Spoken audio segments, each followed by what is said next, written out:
You're traveling through another dimension. A dimension not only of sight and sound, but of mind. A journey into a wondrous land whose boundaries are those of imagination. Your next stop, the Twilight Zone.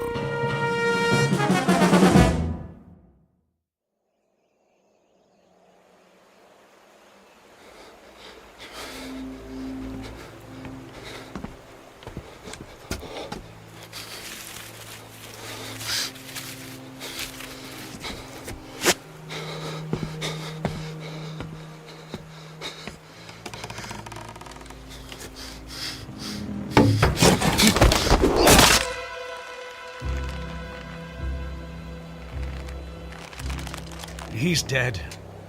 Get him down. Yes, Captain. Clemens, what the devil do you think you're doing? Cutting him down, Captain. This is the last of the rope, Clemens. There's still one more to go. Just untie him. For pity's sake, catch him before he falls into the river. Traitor or not, he deserves a decent burial.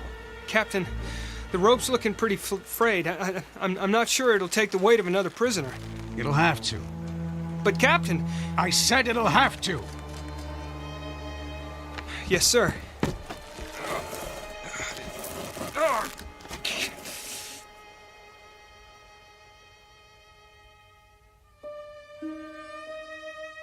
You have just witnessed a military execution. Death is a dignitary who, when he comes announced, is to be received with formal manifestations of respect, even by those most familiar with him. This particular execution occurred on Owl Creek Bridge in northern Alabama during the war between the states. You might find it in the works of that past master of the incredible Ambrose Bierce, but its proper home is in the Twilight Zone.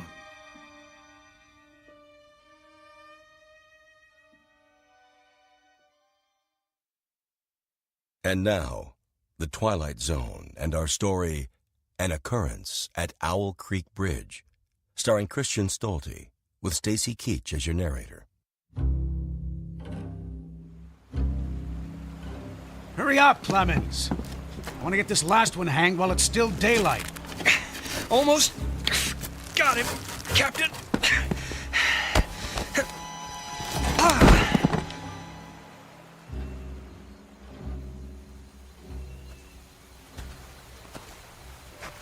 Your friends are dead, Peyton. That's your name, isn't it? Mr. Peyton Farquhar. Your act of treachery came to nothing, Peyton. And now you'll be called to account. I wouldn't recommend you think of doing anything as stupid as trying to get off this bridge. Apart from the fact that your wrists are tied behind your back, you'll find yourself more than adequately surrounded, whichever way you choose to run. See those sentinels at either end? Please don't get the impression they're just taking a rest. The way they're holding their rifles, they call that the support position. Means they're always at the ready. As a good soldier of the Federal Army should be. Don't say too much, do you? Huh? Peyton? Peyton Farquhar. Hello? Anybody at home? And here I thought you were a true Southern gentleman. I know what you're thinking, Peyton. That maybe you could make that 20-foot drop into the water.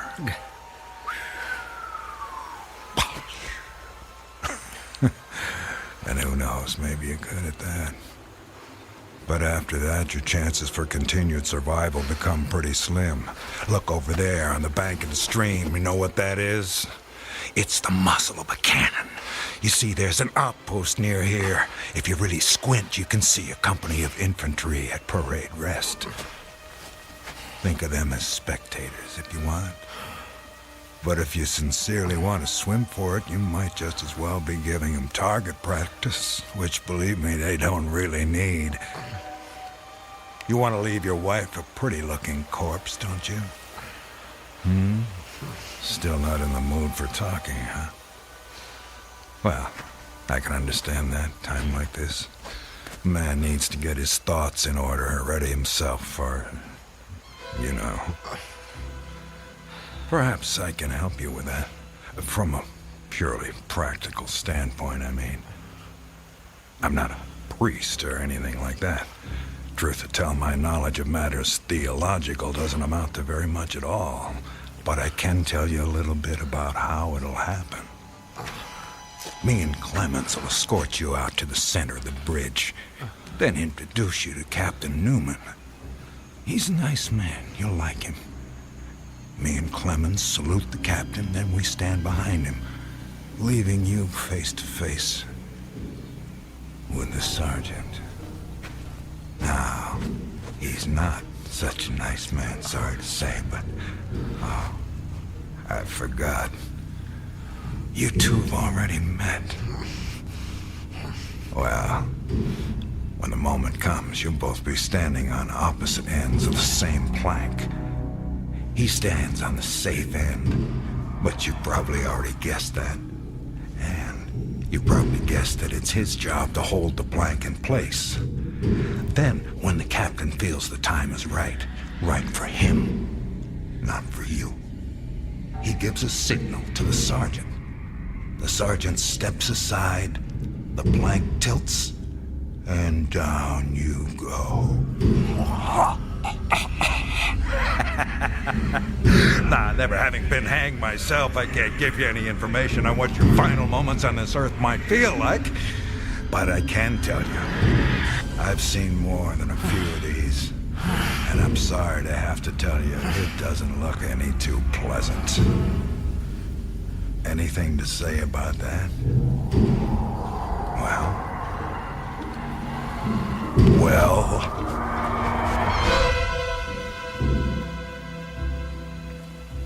I am a living man. How's that? Speak up, Peyton. If you got any famous last words, we should hear them. Otherwise, they won't be famous. I am a living man! Not for much longer. No, sir, not for much longer. Captain says we're ready for him. Hear that, Peyton? We're ready for you. They say the Lord hates a coward, so take my advice and try and face it with a smile. Why do you have to do that, Levine? Do what? Taunt him like that. He shouldn't expect anything better. This is war. He was on the wrong side. The wrong side? Do you think he thinks that? I don't give a damn what goes on inside his head. Neither should you, Clemens. And unless you want to end up with a noose around your neck, don't let anyone else hear you talking like that. Now, help me up with him.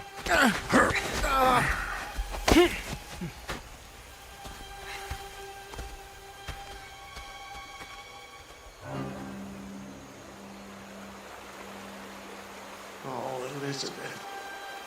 Elizabeth, my darling, what have I done? What have I done to you and the children? I promised you. Promised I'd come back.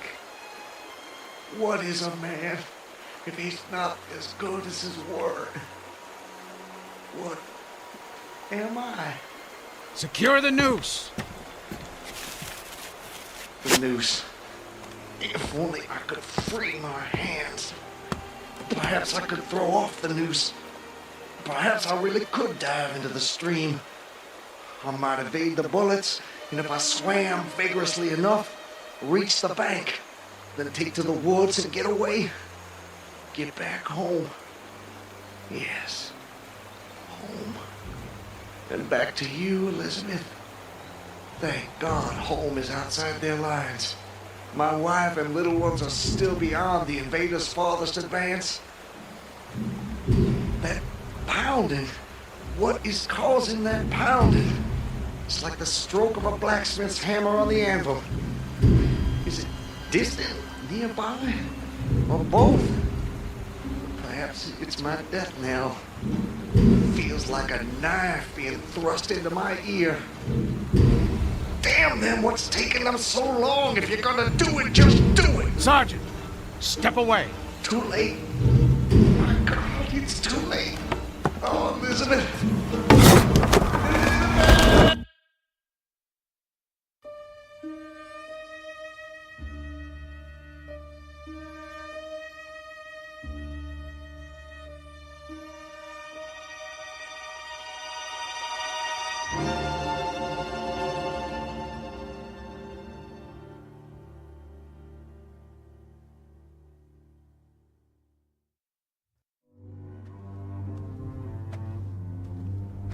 So, how much further is it?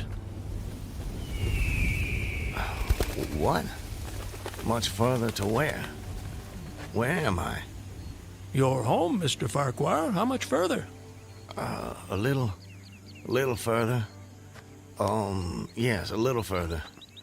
Just keep along this road. I'm sorry, I'm somewhat confused. Hardly surprising. You've just woken up.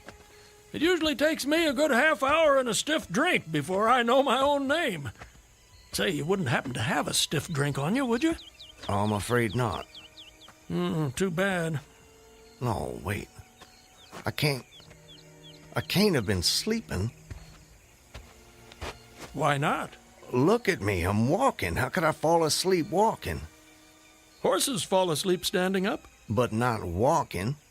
Well, I don't know about you, but I've got to the end of plenty of days without the faintest idea what I've done. Of course, as I explained to you, Mr. Farquhar, I drink a bit. You know my name. Mm-hmm.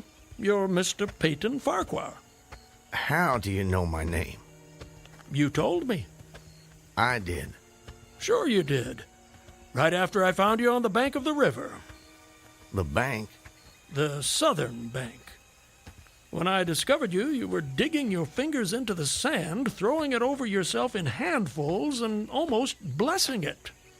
That doesn't sound like the sort of thing I'd do.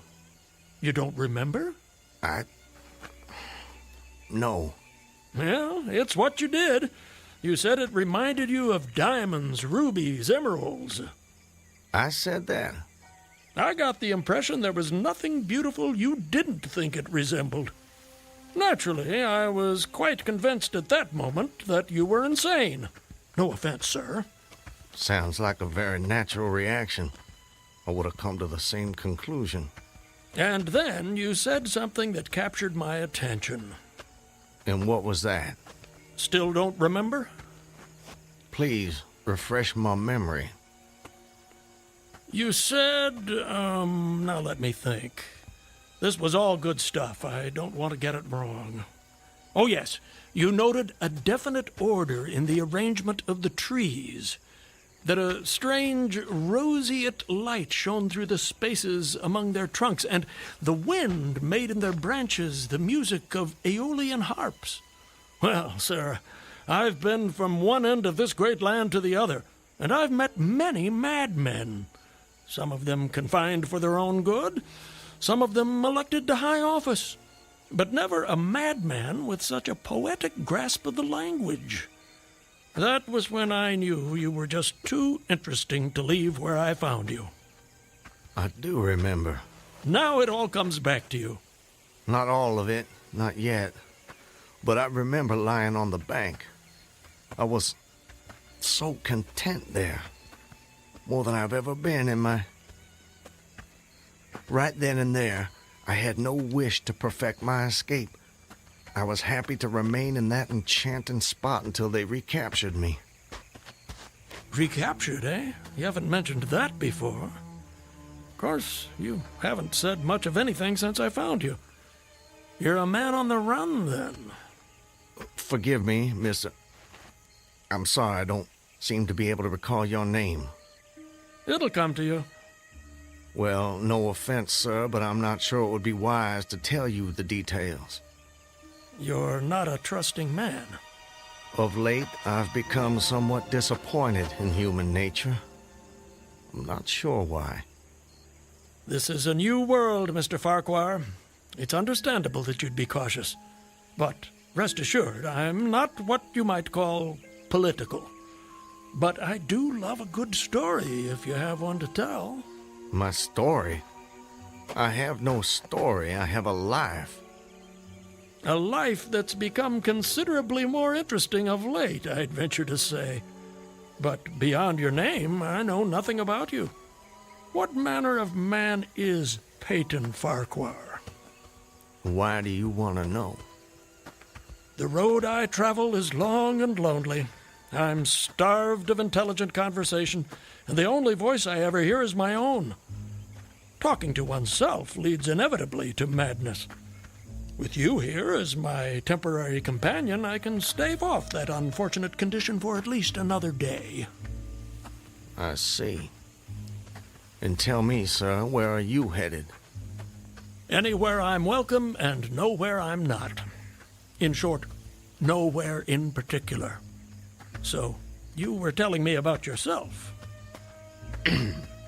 Very well. My name is Peyton Farquhar. Peyton Farquhar. I'm a planter in these parts. A planter, eh? Good to have land. It is. So, I guess you have slaves. Naturally. No need to adopt that tone, Mr. Farquhar. I told you I'm not a political, just asking. Well, as it happens, I am what you would call a political. The Farquhars are an old and highly respected Alabama family. I'm naturally an original secessionist and ardently devoted to the Southern cause. Well, your memory is reliable when it comes to the matter of who you are, if not where. I suppose so. And yet, if you'll forgive my temerity, for all your patriotic fervor, you clearly didn't take service with the gallant Army of the South. May I ask why that was? Circumstances of an imperious nature prevented me from doing so, but I assure you I chafed under the inglorious restraint, longing for the release of my energies, the larger life of the soldier, the opportunity for distinction. And in good faith and without too much qualification, you assent to at least part of the dictum that all's fair in love and war. Are you mocking me by any chance? I would never, ever risk a fellow traveler's friendship for such a trivial gain. Please, continue, I beg of you. I imagine that the opportunity to serve your birthplace came at last, as it comes to all men in wartime. It did. It was one evening, as I was sitting under the magnolia trees near the entrance to my grounds. I was with my wife, Elizabeth. The children were playing nearby.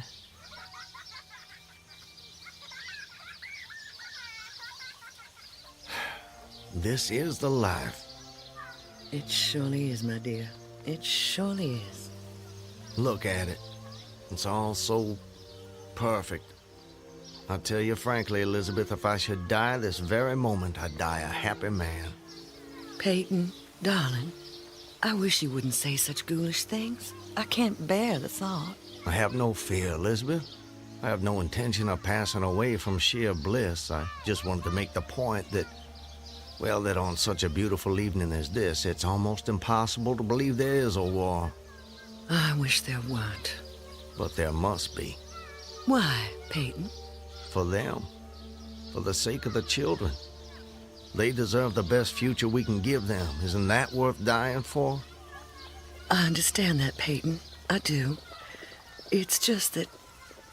I sometimes wonder if we couldn't... Peyton, look! That soldier. He's one of ours.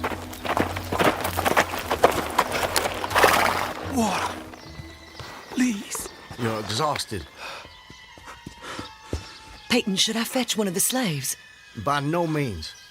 We'll take care of him ourselves. Get him some water, Elizabeth. Let me help you down, sir. Oh, thank you. You must be starved. Come inside, my man.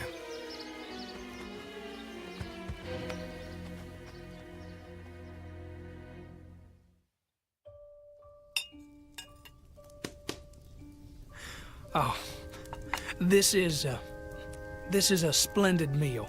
Thank you. Some more? Alice, more cornbread.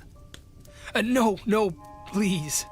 This hospitality is far more than I deserve. Nonsense, nonsense. Nothing is too good for our brave boys. Tell me, Corporal, whose command are you with? Colonel Tolliver, 13th North Carolina. How are things at the front? We hear so little down here. I'm sorry to say things are not going so well. Not so well at all. The Yankees are repairing the railroads in preparation for another advance. They've reached the Owl Creek Bridge. Owl Creek Bridge? Yes, sir. They've put it in order and built a stockade on the north bank. I'm sure you know what that'll mean. Yes. If they can run trains over the bridge, there'll be nothing to stop them. Damn those sons of... Forgive me, Elizabeth. You shouldn't be subjected to this manner of talk. Peyton, I understand. Go and see what's keeping Alice with the cornbread. As you wish, my dear. Something on your mind, sir? Corporal, refresh my memory. It's about 30 miles to Owl Creek Bridge? About that. Maybe even a little less. And there's no force on this side of the creek? Only a picket post a half-mile out, on the railroad, and a single sentinel at our end of the bridge. Suppose a man, or perhaps several men, civilians and persons of intelligence, should elude the picket post and perhaps get the better of the sentinel. What could they accomplish? Accomplish? Well, sir, I was there a month ago. I saw that the flood of last winter lodged a great quantity of driftwood against the wooden pier at this end of the bridge. Driftwood, eh? It's dry now, exceedingly dry. If someone were to put a light to that driftwood, it'd burn like tow. That it would, sir. And that would mean the end of the Owl Creek Bridge. I don't think the Yankees would care for that. Not one damn bit would they care for it. And it goes without saying that such a conflagration would seriously hinder the northern effort. Oh, it would. But you should know, sir, the Commandant's issued an order declaring that any civilian caught interfering with the railroad, its bridges, tunnels, or trains will be summarily hanged. I've seen the order. It's posted everywhere.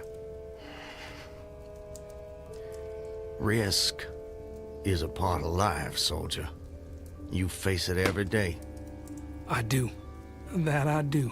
And in my own small way, I've done what I can. No service is too humble to perform in the aid of the South. And should the opportunity present itself, no adventure would be too perilous to undertake if consistent with the character of a civilian who is at heart a soldier, of course. Mr. Farquhar, you are a true son of the South, and a very brave gentleman.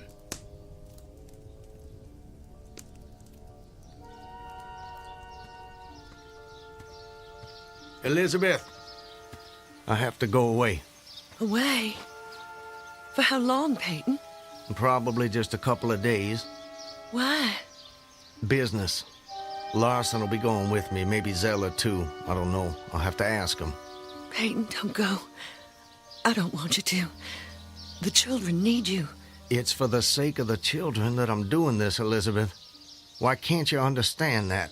I do understand. I really do, but I'm afraid... terrified of losing you. If a man doesn't stand up for what he believes in, then we lose everything. Just promise me one thing. Promise you'll come back to me. I promise. And I'm a man who keeps his promises, my love. Setting fire to the Owl Creek Bridge.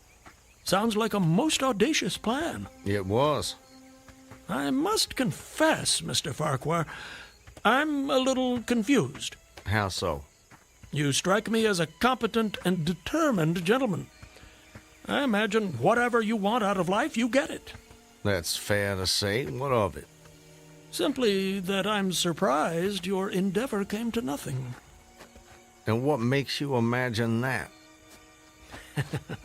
Your present predicament. The absence of your co-conspirators, Those marks upon your neck? And if someone had set the Owl Creek Bridge alight, I'm sure I would have noticed it in some way. Let me check. Where there's smoke, there's fire, and... Nope, no smoke. You're a very thorough fellow. For a moment I thought you might know more of my situation than you let on. From the way you talk, do I take it someone in your party betrayed you? Not in my party. But you recall the corporal who appeared at my plantation? Of course. He was a federal scout. Then you were deliberately entrapped. It seems they wanted to weed out the civilians who might cause them some trouble. If I'd only stayed out a little longer that night, I'd probably have seen that same rider repass my plantation, going northward in the direction from which he'd come. From the Owl Creek Bridge. Precisely. And when you and your co-conspirators... Patriots. ...made your assault on the bridge, the military were waiting for you. They made me watch as they hanged my friends for an act of treachery. The sergeant who put them to death was the same man who lured us there. Is there no honor in conflict? I've never been accused of having much imagination, but I might have guessed it would be something like that. I would say, sir, that you have too kindly an expression for one whose neck is in the hemp. It isn't. Isn't what? In the hemp. Of course, of course. What I mean, Mr. Farquhar, is that you are clearly no vulgar assassin.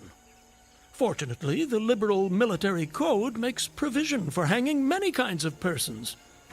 And gentlemen are not excluded. As they fastened the noose around my neck, I tried to fix my thoughts on my family. But there were so many trivial distractions. The water, touched to gold by the early sun. A piece of dancing driftwood caught in the sluggish current. The brooding mists under the banks some distance down the stream. Then there was a sharp pressure around my throat, followed by a sense of suffocation. Agony shot from my neck downward through every fiber of my body and limbs like streams of pulsating fire, heating me to an intolerable temperature. There was no more thought, only sensations. The intellectual part of my nature was effaced. I had power only to feel, and feeling was torment. I was conscious of motion, encompassed in a luminous cloud, of which I was now merely the fiery heart, without material substance. I swung through unthinkable arcs of oscillation, like a vast pendulum. But you're here. What? What? I said, you're here. Why is that? The rope, it snapped, and I fell into the stream. With a terrible suddenness, the light about me shot upward. There was a loud splash, then all was cold and dark. My power of thought was restored, and I knew instantly what had happened. And your hands, were they still bound? They were. Then forgive me, but why didn't you drown? The noose was tight around my neck. It kept the water from my lungs. And kept you from breathing. When you get into a predicament, sir, you don't do it by half measures. I suppose not. To die of hanging at the bottom of a river. Even at that moment, it seemed ludicrous to me. I opened my eyes in the darkness. I saw above me a gleam of light, distant, inaccessible. I was still sinking, and the light became fainter and fainter until it was a mere glimmer. Then it began to grow and brighten, and I knew I was rising toward the surface. Knew it with reluctance, for I was very comfortable. Comfortable? Oh, yes. It was a question of preference at that point, you see. To be hanged and drowned, that didn't seem so bad, but to be shot? No, I refused to be shot. It didn't seem fair. I'd say you have a quite singular set of values. Do they offend you? Not at all, not at all. It makes for a more entertaining story, and yours is the most fascinating I've heard in many a year on the road. Please, continue. You're under the water, slowly rising to the surface. Your hands are tied. A sharp pain in my wrists apprised me of the fact that I was trying to free my hands. I gave the struggle my attention as an idler might observe the feat of a juggler without interest in the outcome. Eventually, the cord fell away. My arms parted and floated upward, but I could only dimly make out my hands in the growing light. I watched with a new interest as first one and then the other pounced upon the noose at my neck. They tore it away and thrust it fiercely aside. Its undulations resembled those of a water snake, and my first thought was to put it back. To put it back? The undoing of the noose had been succeeded by the direst pang that I'd yet experienced. My neck ached horribly, my brain was on fire, my heart gave a great leap, and I felt as though it was trying to force itself out of my mouth. My whole body was racked and wrenched with an insupportable anguish. And I imagine the desire to rise to the surface was even greater, no matter what you might find waiting for you there. I wanted to stop myself, had to stop myself, but my disobedient hands gave no heed to my command. They beat the water vigorously with quick, downward strokes, forcing me to the surface. I felt my head emerge. My eyes were blinded by the sunlight. My chest expanded convulsively, and with a supreme and crowning agony, my lungs engulfed a great draught of air. So now you were in full possession of your physical senses. If anything, they were more keen and alert than before. I felt the ripples on my face, heard their separate sounds as they struck.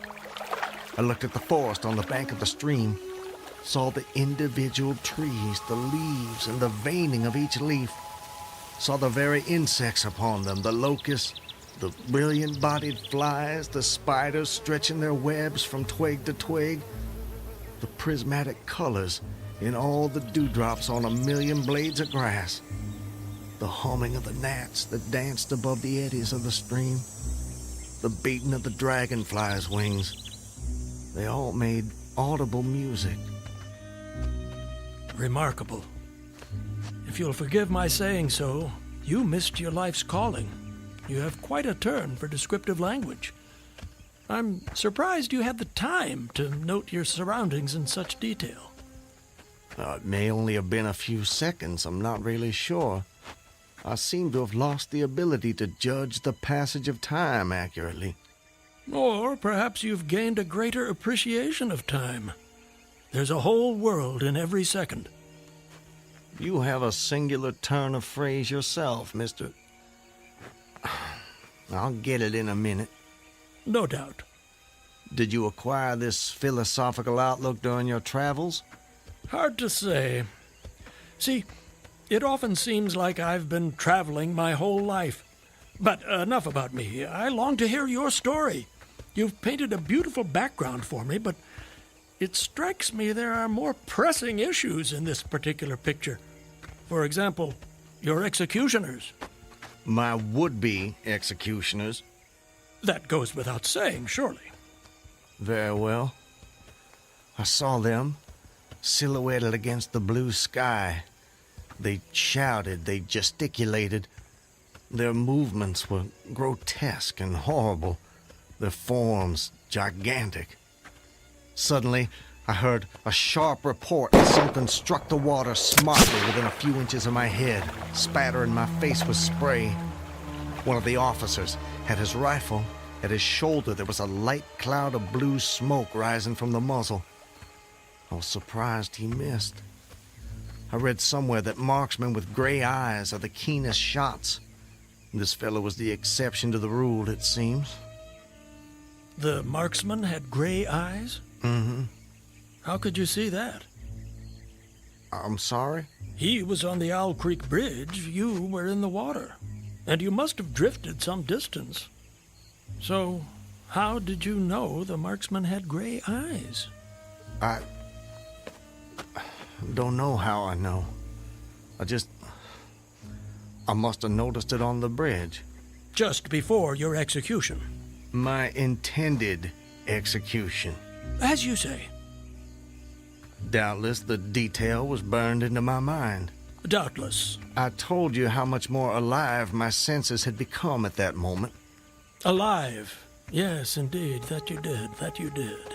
At that moment, a counter-swirl turned me half around. I was looking into the forest on the bank opposite the fort. A clear, high voice rang out and came across the water with a distinctness that pierced and subdued all other sounds, even the beating of the ripples. The voice. What did it say? It said, Attention, company! Ready! Aim! How did you do that? Run! Fire!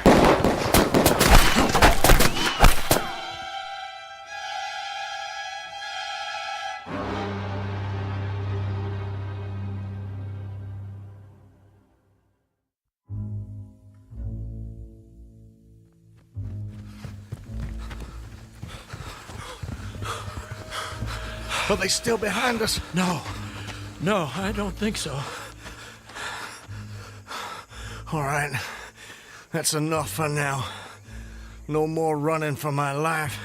Your what? Wait. I need to get my bearings. I have to know how close I am to my destination. Closer than you think, I'm sure. Eh? Does anything look familiar, Mr. Farquhar? Yes. This way. I think. Yes. This way. Can you see your home? Not yet. But it's not far now. I intend to be back in my wife's arms by close of day. You gave her your word. That I did. And that's important to you. It's a matter of honor. And honor, Mr. Honor means as much as love to a man of the South. A very moving sentiment. Now, where were we? Where were we with what? Your story. My story? Yes. You were just reaching a most exciting point when we were interrupted. I long to know what happened next. Are you quite insane, sir? I don't believe so. But I thought the same of you when I first met you, so I suppose it's a fair question. I am in full possession of all my faculties, Mr. Everything except the memory, eh? Don't try my patience, sir. I wouldn't dream of it.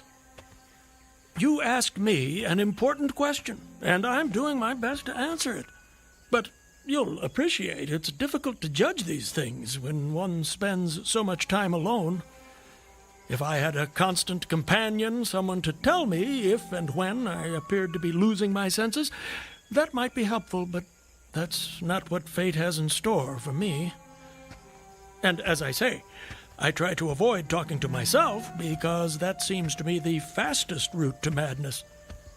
But mad or sane, I know a good tale when I hear it, and yours is the most entertaining I have heard in all my years. Yes, sir, I shall cherish the memory of your experiences when I have long since ceased my wanderings. Please, go on. You'd escaped the noose by a most improbable stroke of good fortune, and then you found yourself in the stream and under fire. What was that like?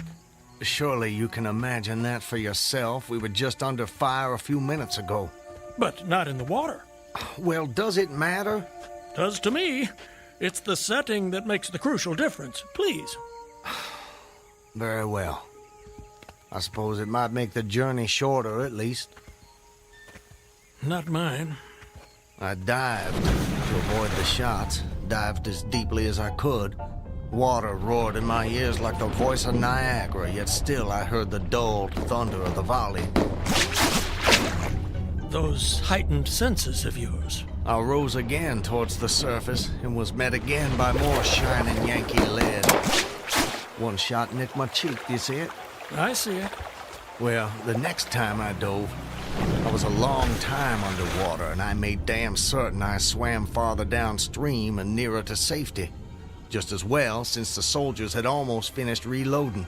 The two sentinels positioned at either end of the bridge fired again, independently and ineffectually. I saw all this over my shoulder. I was now swimming vigorously with the current. My brain was as energetic as my arms and legs. I thought with the rapidity of lightning. I reasoned, you see, that the captain had probably already given the command to fire at will. And you surely couldn't dodge all the shots. You're not invulnerable. No man is. Then an appalling splash, just 2 yards away, was followed by a loud, rushing sound which seemed to travel back through the air to the nearby fort and died in an explosion which stirred the very river to its deeps. A rising sheet of water curved over me, fell down upon me, blinded me, strangled me. The cannon had taken a hand in the game. Did I tell you about the cannon? You must have done. Well, anyways, as I shook my head free from the commotion of the smitten water, I heard the deflected shot humming through the air ahead. And in an instant, it was cracking and smashing the branches in the forest beyond.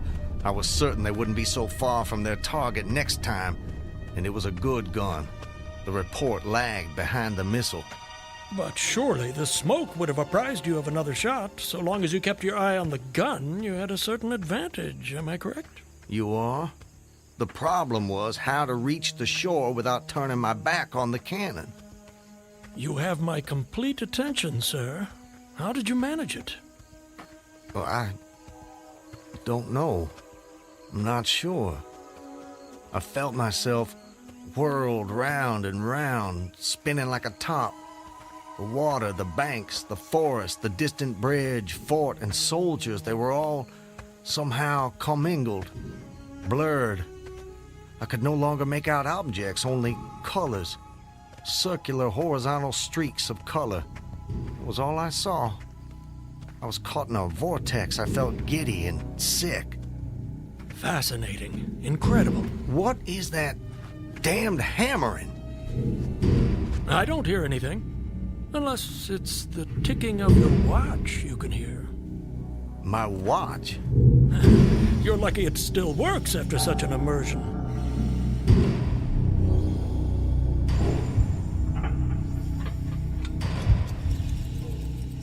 It is my watch.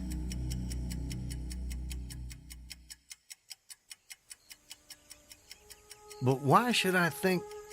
Perhaps you're the sort of man who values the seconds as much as the minutes and the hours. And there's a whole world in a second, so I've been told. So how did you fight your way out of this vortex? I really have no idea. The next thing I knew, I was on the road with you at my side, heading for home as I promised. Surely not. I mean, you obviously avoided the cannon and struggled to the bank. Obviously. But I have no memory of it. And of our meeting? I recall only what you told me about it. Most curious. Stop! What is it? This is it. We're here. This is the path to my home. Excellent. Well, I suppose this is where we part company, Mr. Farquhar. May I say, it's been a rare pleasure.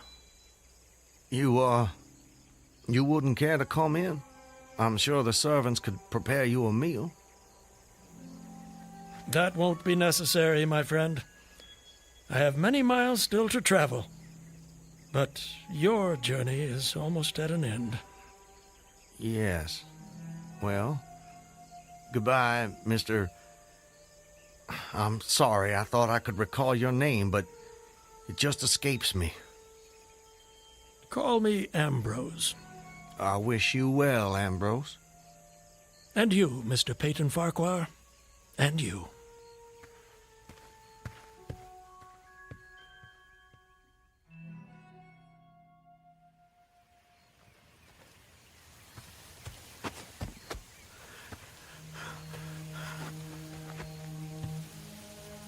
Home.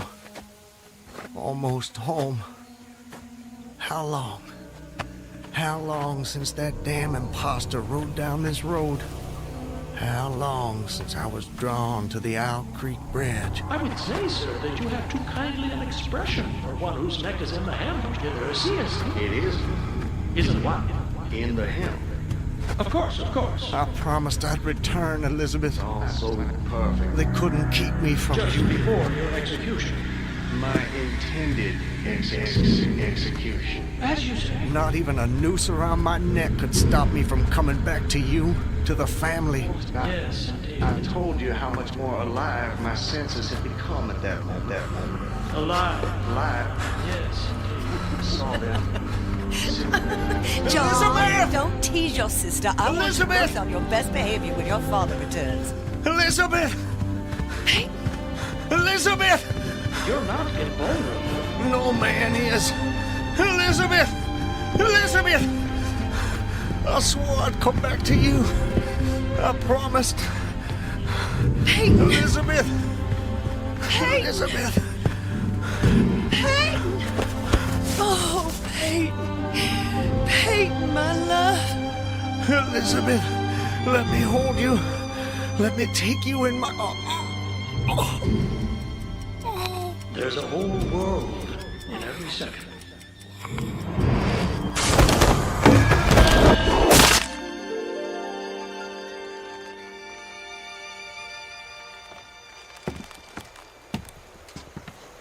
He's dead, Captain. Good work. That's the last execution for today. Get him down! You know, Levine, for a moment there, I thought that rope wasn't gonna hold. It's strong enough. It did its job. Do you ever wonder what goes on inside a man's head in those last seconds before death? Like I said before, Clemens, I don't give a damn. And neither should you.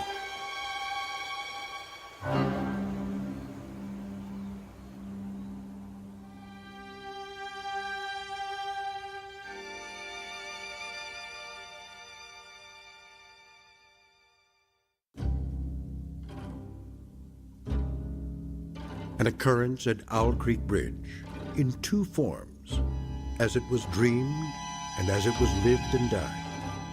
This is the stuff of fantasy, the thread of imagination, the ingredients of the Twilight Zone.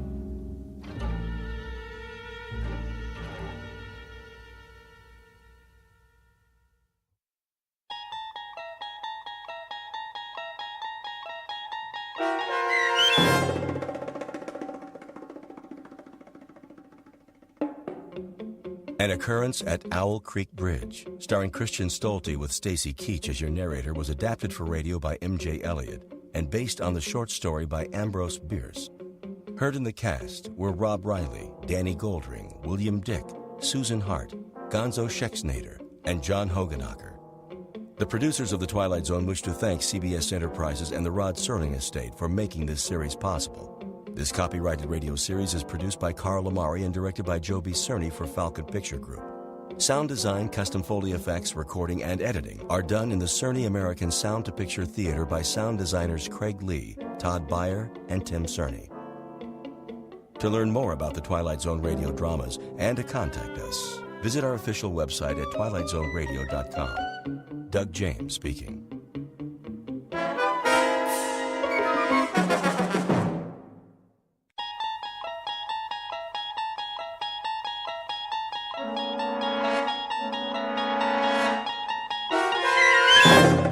You're traveling through another dimension.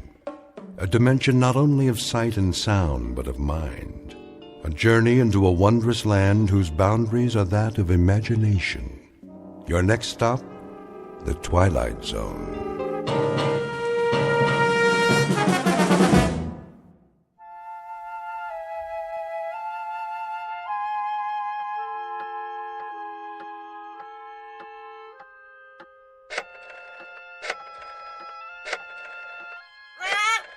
Yes, Pete, here's a nut for you. Now, don't bother me, if you please. I have work to do.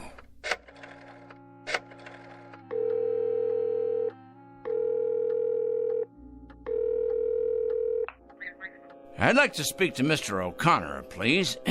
That's right. I'd rather not say. It's rather personal. That's it, Pete. Stay on your perch like a good bird. It's a boy. Is this Mr. O'Connor? Mr. O'Connor, I'll get right to the point. You have a young gentleman working for you in personnel. His name is Brewster. Alfred Brewster? Been with your firm about 1.5 years? Well, I'll tell you what about it. The man is a communist. That's correct, a communist, with certain terrorist affiliations as well. Never mind who this is. Let's just say a concerned citizen, all right? What is of the essence is the character of one of your employees. I happen to know that this man, Brewster, is a subversive and a menace to our society. What am I suggesting? Why, I think it's obvious. I'm suggesting he should be discharged immediately, given his walking papers and shown the door. Never mind how I know. I know, that's all. That's all. Now I'm going to check back in a few days, and if he hasn't been discharged, I'll be forced to take this matter to a higher authority. That's right, to the corporate office. Correct? Goodbye, Mr. O'Connor. Rather a full day, Pete, wouldn't you say? 11 so far. 11 names on this list. I better sharpen my pencil. And scratch off one more. Of course, it's questionable what concrete results we can expect, but at least the seeds have been planted. Oh, yes. The opening guns fired. The first salvo, so to speak.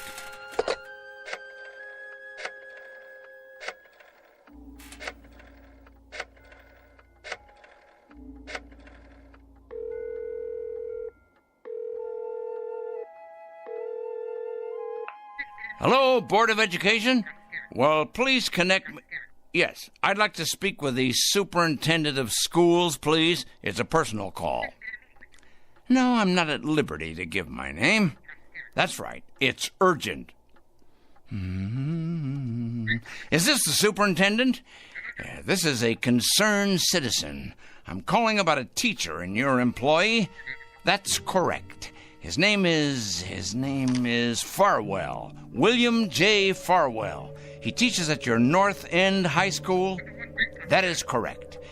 The man is morally objectionable. He's a drinker, a carouser, and I have it on good authority that his relationships with students are questionable at best. The man should be investigated immediately. Oh, yes. Never mind who this is. I happen to be giving you facts, and that is what is at issue here. Well, you best check on him. You most certainly should, and without delay. Quite right. Here you are, Pete. There you go. That's a good bird. You know, I'm rather tired. It's been quite a full day.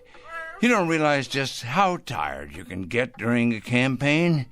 But a dedicated man isn't concerned with physical discomfort or fatigue or anything else for that matter.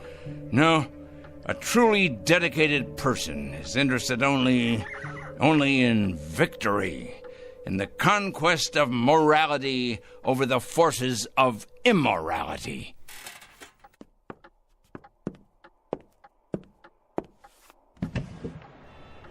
Hey, look at him out there, the dregs, carrion, leeches sucking us dry. Oh, yes, carrying evil around with them like infectious germs. We're gonna have to face it sooner or later. Huh? Phone calls are one thing. Threats and exposure is simply expedience. No, Peter, my friend, we're gonna have to embark on a much more ambitious course. Some major surgery, I think. The long scalpel, honed sharp and cutting deep. If the sickness is extensive, so must be the cure. And it must be today, Peter. It must be today, this afternoon. 4 o'clock. Oh, yes, that's when it will occur. Yes, we'll make it occur at 4 o'clock. At that moment, we will destroy evil. That is both my charge and my obligation, Peter, to destroy evil. And we shall do it at precisely 4 o'clock. I'm not sure of the method yet, but it'll come to me. Oh, yes, it'll come to me. Most assuredly, it will come to me. And it'll be a revelation, an epiphany. It will be the expiration of immorality everywhere, the exordium of the end. 4 o'clock, Peter. That's when we'll have it happen. Whatever it is. 4 o'clock. This very day.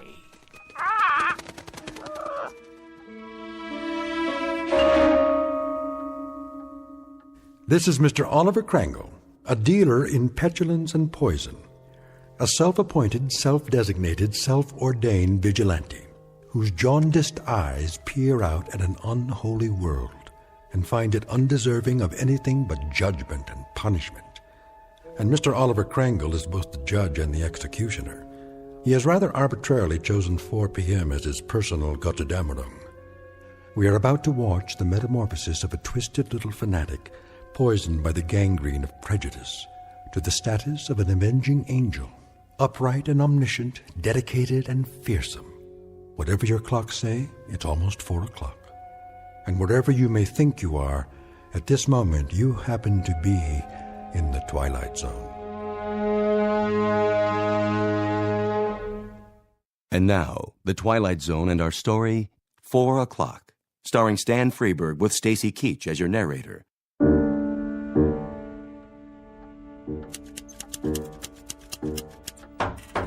Yes? Mr. Krangle? What is it? Well, there's a special delivery for you. Just a minute.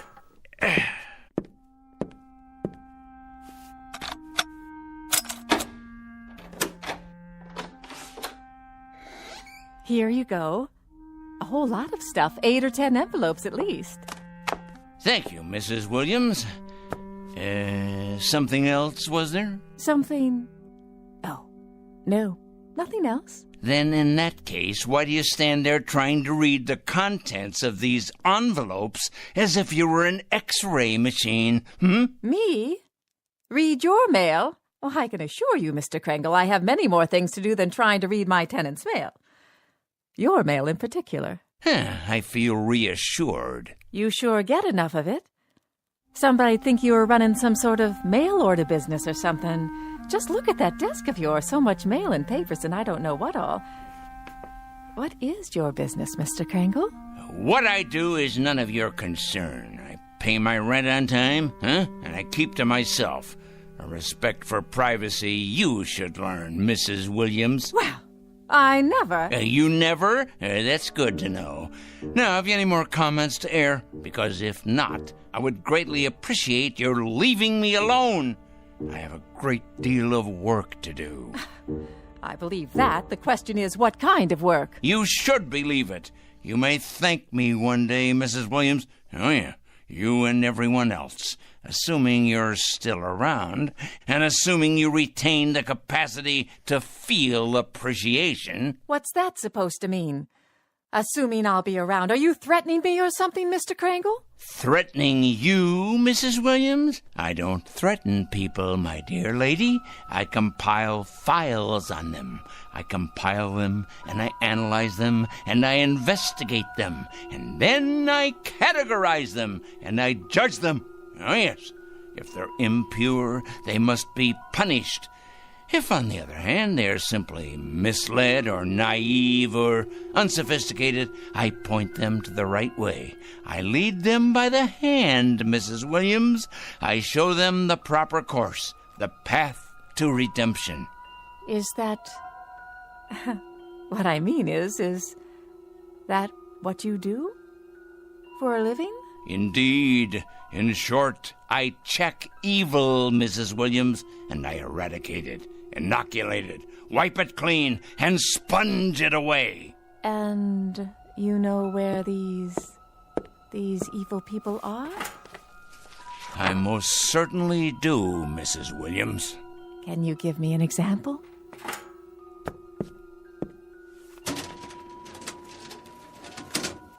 How about this one? Mrs. Claire Williams, age 54, widow, formerly married to John Alistair Williams. Political affiliation, none. Husband's political affiliation, none.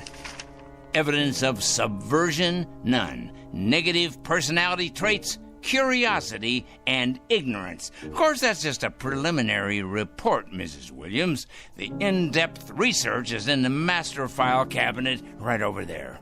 Well, aren't you the strange one? You ain't nothing if you're not a strange one. I'll be going now, Mr. Kringle.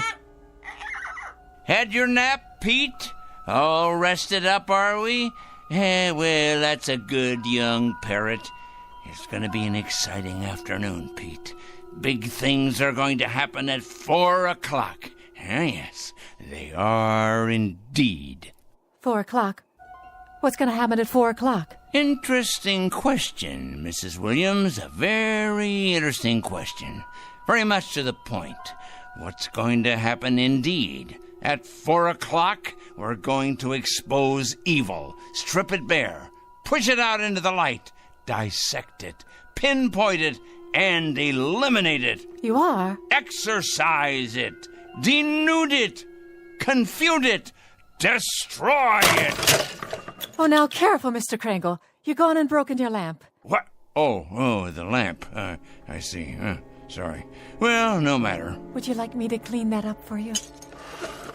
No, I'm quite capable of cleaning up after myself, madam. That's one thing I'm very good at, cleaning. Something else, was there, Mrs. Williams? No, I don't believe so. If it's all the same to you, I'll be on my way.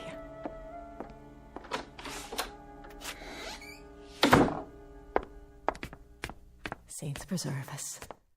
Excuse me. Oh, yes. I'm looking for a Mr. Kringle. I can't imagine why. I was told he lives in this building. Oh, he lives here, all right. There ain't no doubt about that. With a vengeance, he lives here right there at the top of the next landing. But if you ask me, young woman, you won't be going in there without police protection. Is that right? If you ask me, the man has a leak in his attic a mile wide. I ain't sure anymore that he's safe to have around.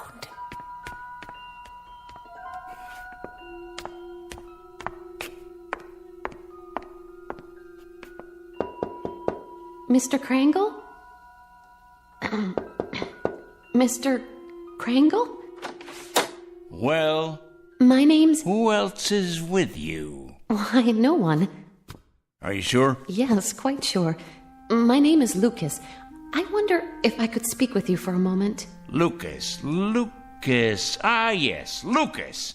Kurt J., age 27, intern, East Side Hospital. That's my husband. Is he indeed? Well now. Your husband, you say. Come in, please. Come.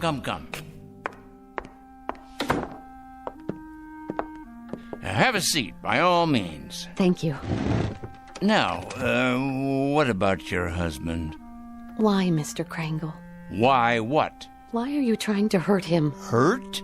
My dear lady. What has he ever done to you? To me? Why, nothing to me. That is, nothing personally. I don't know your husband, Mrs. Lucas. That is to say, I know of him. Oh, yes, I know of his background, but we've never met. He's a stranger to you then, isn't he? He's a perfect stranger. A stranger, yes, but not a perfect stranger, Mrs. Lucas. By no means.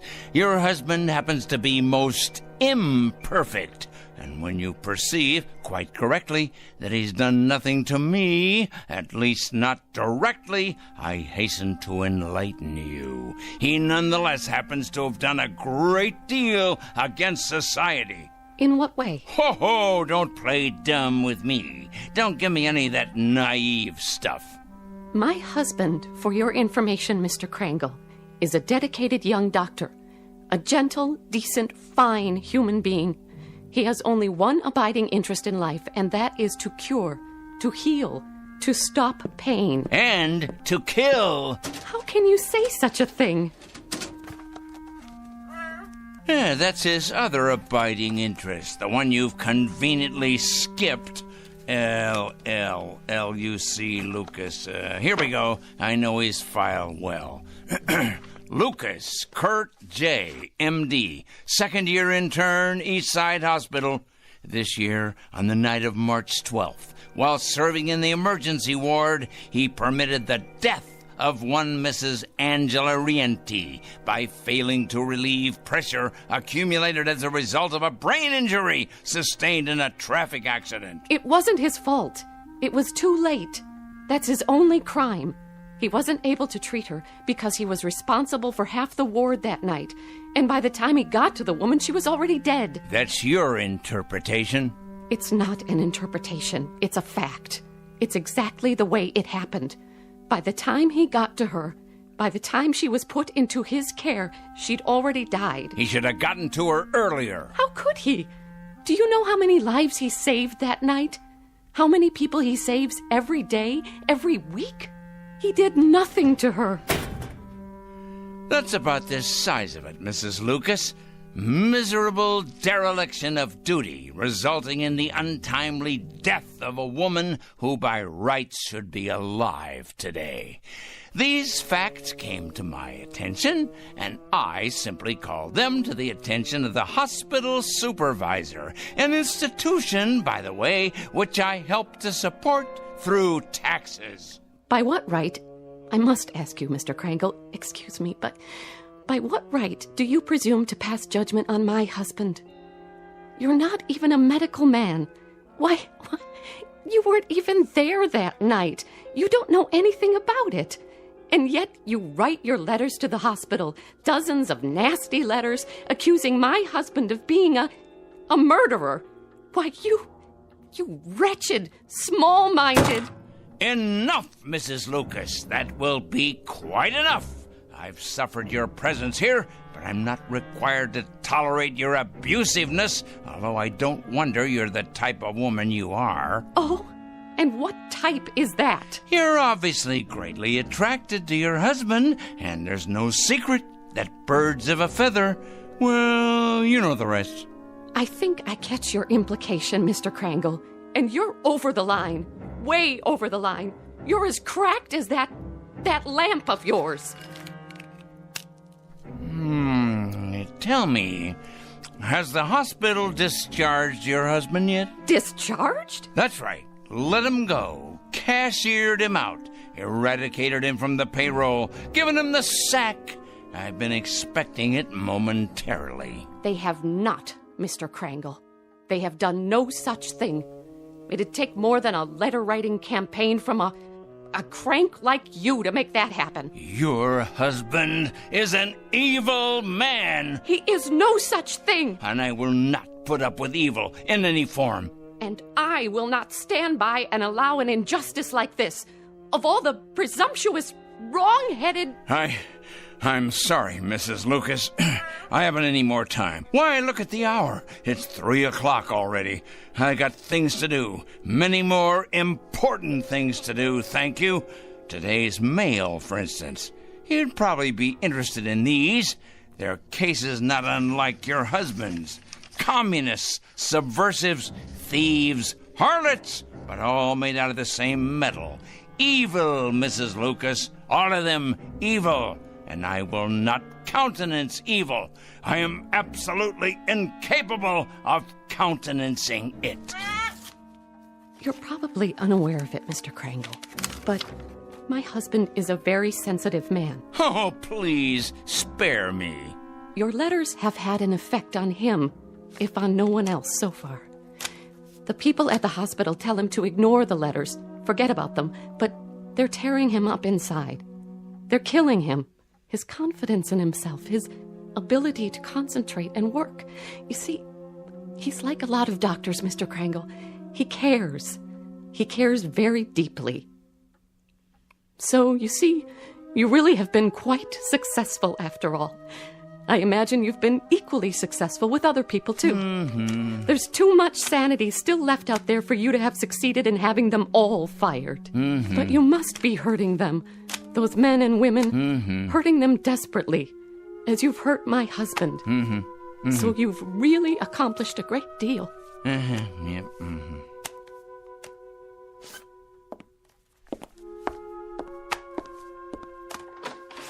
Tell me, Mr. Krangle, if you can, that is.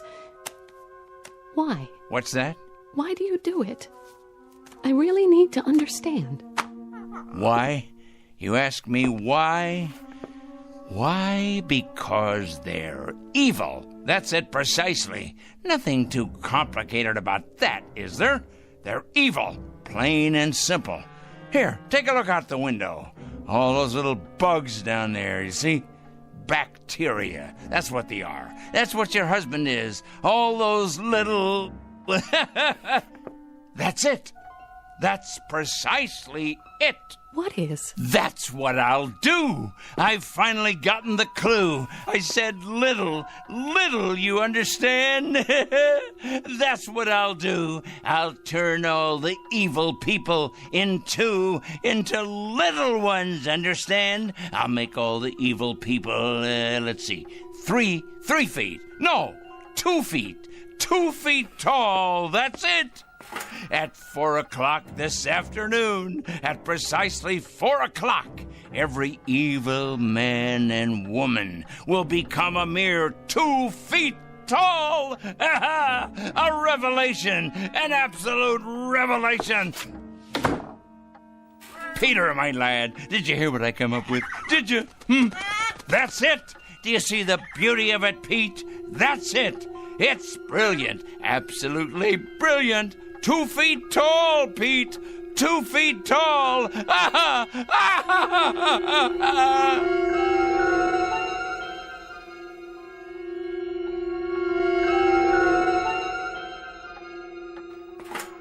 At 4 o'clock this afternoon, I'm going to turn all the evil people, the wicked, morally stunted troublemakers everywhere, into tiny little freaks for all the world to see. I'll make them all 2 feet tall.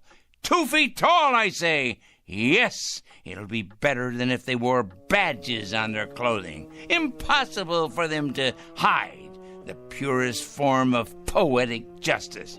Evil will be made an object of universal scorn, laughter, humiliation. Yes, you're not. You're hungry, aren't you, Pete? Here you go, boy. I won myself. We must be strong, the two of us. Strong for what's about to happen.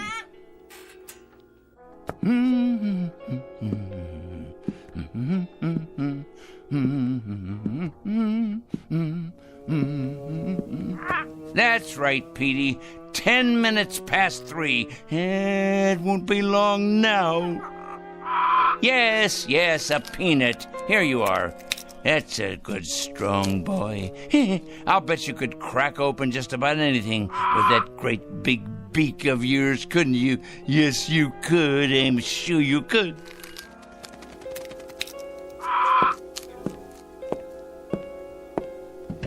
Look at them down there, all those wicked little people. They don't know just how little yet. No, of course not. But they will. They will. It's their day of judgment. Oh, yes. Time to finish our preparations, Pete. There's much to do. Less than 50 minutes left now. Must be sure all our pencils are sharp. We have a great many names to cross off the list. Cross off the list. Soon now. Very soon. Yes, yes. Oliver Kringle? Come in, come in. Yes, I'm Oliver Kringle. I'm the one who called. Yes, sir. Agent Luther Hall, Mr. Kringle, Federal Bureau of Investigation. Our office received a call. Indeed, yes. I placed the call and asked you to come. I felt it was my civic duty. Can I get you a cup of coffee or something? No, thank you. Now, Mr. Kringle, you told the office that you had some sort of list, proof of criminal activity, and that today would be a day of reckoning. What exactly did you mean by it? Sit down, please. Yes, there's plenty of time. We have more than 45 minutes before it happens. Before what happens, Mr. Kringle? That's the point. That's the whole point. That's why I called you here. And why is that? I felt the FBI should know. I also called the police and the fire department. I even got a call into Washington. Oh, yes. Although the latter message probably won't go all the way to the top. It's my understanding that the Reds are in complete control in Washington now. I imagine they've taken over the switchboards, too. The Reds, Mr. Kringle. Oh, yes, indeed, the Reds. It's a complete conspiracy, you know, Mr. Hall. All the evil people are banding together now, all the subversives, the commies, the terrorists, the thieves of the American dream. It's a total, absolute, worldwide conspiracy. You said on the phone that you had a plan of some sort. Oh, my, yes. It all takes place at 4 o'clock. I thought you people ought to know because, well, you'll have your hands full. Our hands? Picking up all the guilty parties. Oh, yes. You see, Agent Hall, I've spent a good many years doing this kind of work. Just look at all those file cabinets there. Years of dedication to the cause. I've made a study of evil. Oh, yes, indeed. A complete study of it. I cut out newspaper clippings. I listen to the radio and watch television. I follow every major court case that's going on. I compile a completely airtight list of charges against all of them, the evil people. What do you do with them, Mr. Kringle? Do with them? I follow through, of course. I follow them through to their conclusion. I write letters to employers. I make phone calls late at night. Oh, they hate that. Oh, yes. It's one of the most effective methods, as you probably know. Calling those terrible people late at night. The later, the better. Getting them up constantly. Waking them. Enumerating my charges. Speaking out. And then hanging up. They hate it. Very frustrating for them. I'll bet. Oh, yes, indeed. They go out of their minds with fury. They don't like to be awakened late at night, I can assure you. Who does? Yeah, but with these people, it's absolutely necessary. The evil people, you understand. The destabilizers. The enemies of order. But to get to the point, Mr. Hall... The point... And what is the point? The clock on the shelf there tells the story. The entire and complete story. It's 3:20 now. In exactly 40 minutes, all the evil people in the world will be reduced to half. No, a third of their present size. Oh, it'll be glorious. All the unpunished murderers and the tyrants, the proud and the sinful, the schoolyard bullies, the cruel teachers and faithless friends, the wrongdoers, blackmailers, and the nicotine fiends, too, and the thieves, and the harlots, and the transgressors, all of them, every one. How does that sound, Mr. Hall? How do you propose to go about doing this? I mean, shrinking people. I merely will it, that's all. I will it. I've been giving it a great deal of thought. Now, in the past, various other plans have crossed my mind. Other plans? Well, for example, I didn't approve of our entering any of the wars, you see, and I had it in mind I might take the stiffness out of airplane propellers. Do you understand? I'm not sure I do. Well, when the crews came out in the morning, bundled up like children against the cold, and then went into their planes, they'd find the props hanging limp like great empty banana skins. Then the war ended and, it seemed like a waste of effort at that point.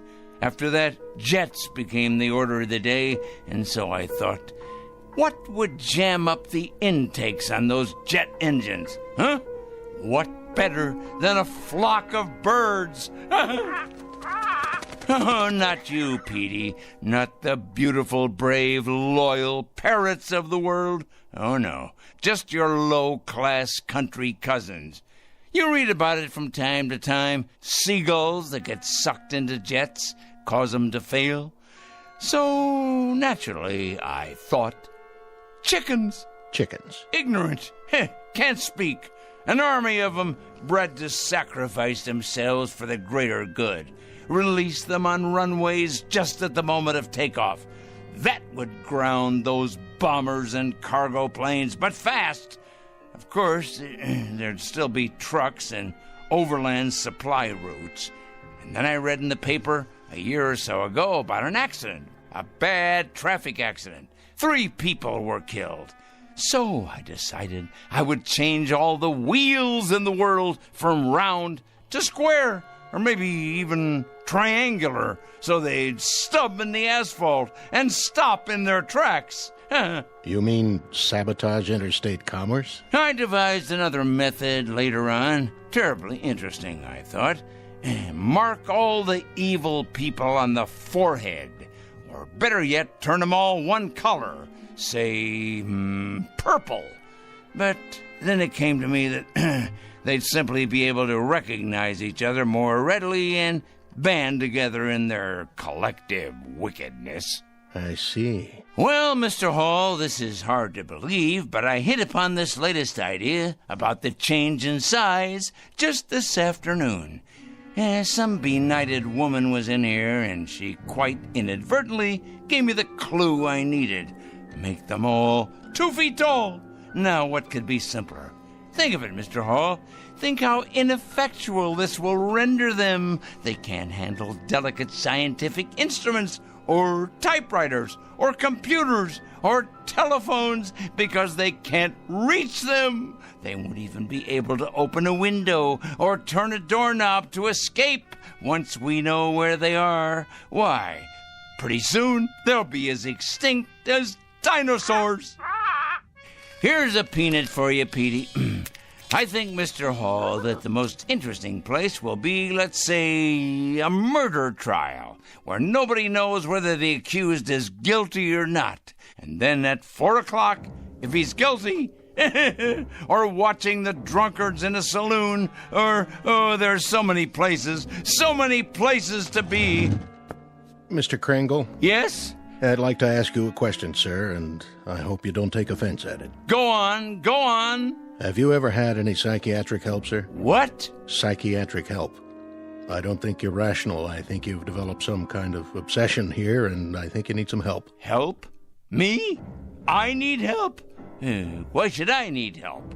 I'm not evil. You obviously don't understand any of this, do you?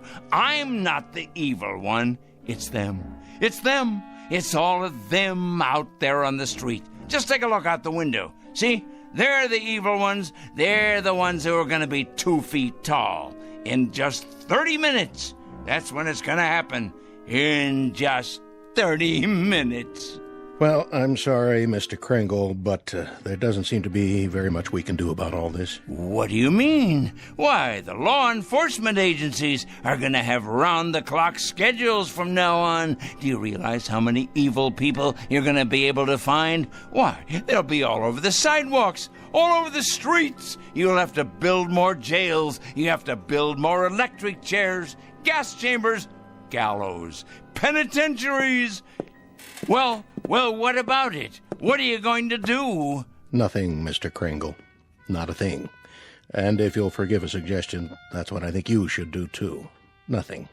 These letters you write, these phone calls, there happens to be something in this country that precludes all that, makes it unnecessary. And what's that? Law, Mr. Kringle. There happens to be law.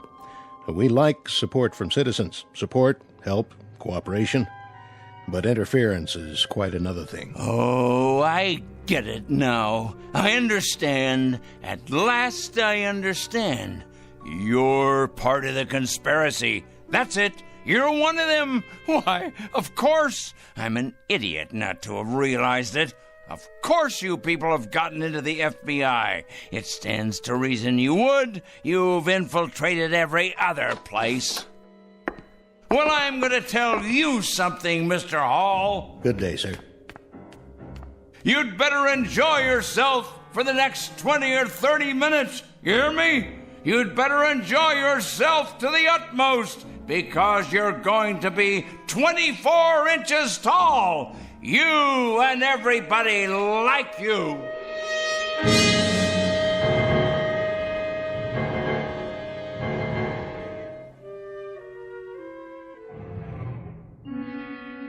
All the evil people, everyone, you'll see. Good riddance to bad rubbish, eh, Pete? To all their kind, the righteous will rise up, and the weak will fall before their terrible wrath. It's as right as rain. In a minute, Pete. It won't be long now.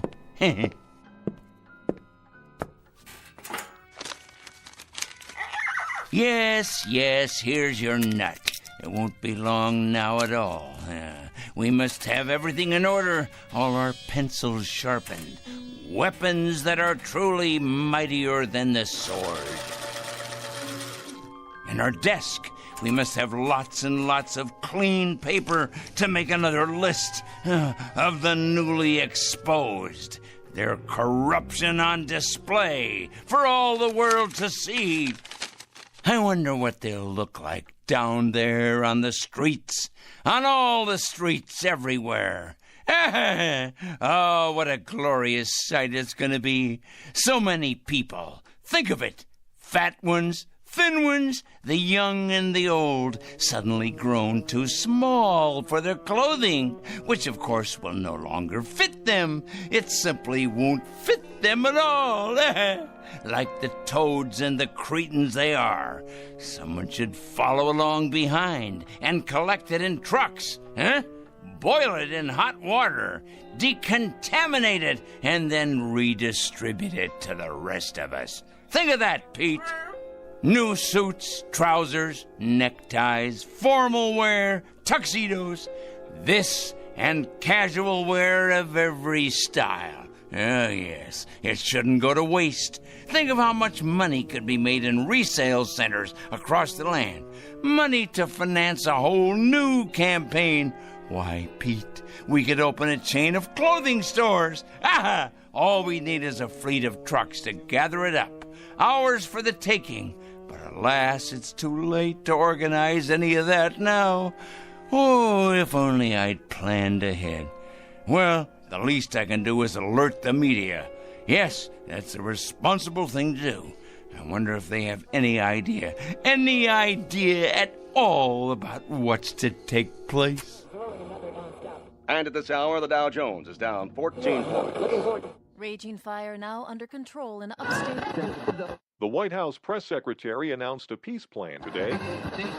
4-car pileup on the bridge. Motorists are advised to use alternate routes. Come on down to Crazy Joey's Fashion Warehouse. We've got sportswear, clothes for the workplace, back-to-school duds, all at out-of-this-world prices. You'll think you've died and gone to heaven because my name's Joey, and I'm crazy. Another lost opportunity, Pete. But that man doesn't know how soon he'll be out of business. He has no idea, does he? No idea at all. We better check the television news while we're at it. We'll have the weather for you coming right up after this. The very vegger slices, it dices, it turns out finger-licking julienne potatoes. Okay, now tell us about your new book, 101 Ways to Profit from Armageddon. Amateurs. Pete, what to do? What to do? Of course I can send out press releases taking credit for all that I've done after the fact. If only I had more time. More time! Still, we'll have to alert them as best we can.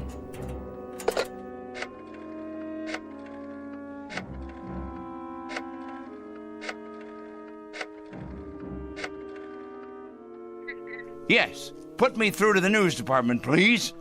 Never mind who this is. Wait. This is Oliver Krangle speaking, Crangle. Yes, that's right. I'm calling with an important bulletin. Yes, for the afternoon broadcast. That's right. You ought to break in right now with a news flash, you know. Oh, it's something big, all right. Something huge. Believe me, it is important. When? No, you don't understand. It hasn't happened yet, but your viewers will still want to know when it does happen. Otherwise, there'll be chaos in the city. In fact, this should go on the national broadcast, coast to coast. What is it? Let's just say a new perspective on the world. Hello? Hello? Hello? Petey, obviously they've infiltrated the local news channel as well. Of course they have. I should have known. They're everywhere, like insects, like vermin. Well, they won't be in control much longer, because Judgment Day is upon us. The strong will rise up to take what is theirs, while the subhumans are exterminated. It's the law of nature. But for now, there's precious little left to do, except make sure the clock is wound, and to prepare ourselves for the occasion. Just try to be patient, Pete. Just a few minutes longer. Wait with me, and you'll see that it's all been worth it. I promise. But first, I must look my absolute best. Yes, top-notch, befitting a man of my stature. The reporters will swarm up the stairs here, wanting interviews. And there'll be photographers, of course, with their news cameras. Let's see here.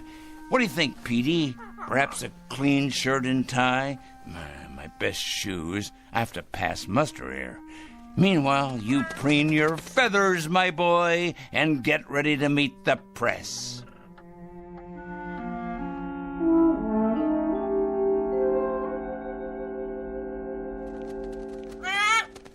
There! It's happened, Pete. It's happening right now. This very second. Can you feel it? Something in the air. The next phase of evolution for the human race. Oh, nothing will be the same after this. Nothing! The new order has come at last. Yes, but first, I can't wait to see them all down there, turning into tiny little gnomes. Just 1 second, Pete, as soon as I take a look out the window. Certainly, Peter. You may have a nut, as many as you like. You must be hungry. I'll have something, too. We'll make it a celebration. This is our day. Of course, but you must be patient. I can't wait to look outside. I can't wait. But for some reason, I can't see over the windowsill. How can that be? I can't even reach the bowl of peanuts. I know you're hungry, but somehow it's just out of my reach. What? Unless someone has moved it, put it in a very high place. But that would have to be someone very tall. Someone very, very tall.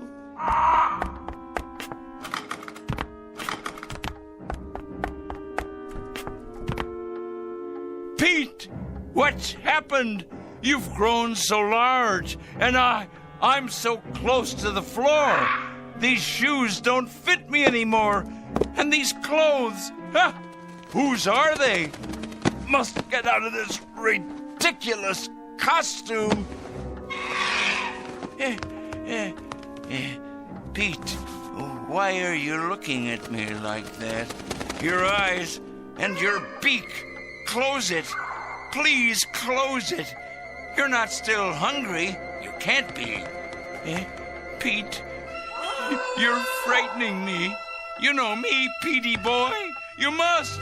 That's a good bird. Yes, yes. Calm down now. No, Pete, no. Get away. Let me get out of here. I can't reach the door now. The locks. Let me out.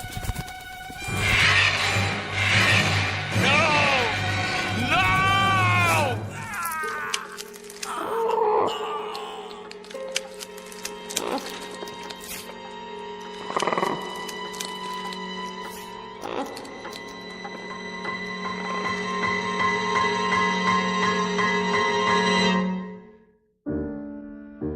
At 4 o'clock, an evil man made his bed and lay in it.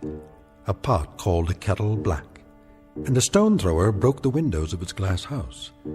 Not a pretty picture, perhaps, but for this poor, misguided fellow, quite unavoidable. A simple matter of supply and demand. He was right about one thing, though. In a world where the strong get stronger and the mighty feed upon the weak, you can run, but you can't hide. Look for this one under F for Fanatic and J for Justice in the Twilight Zone.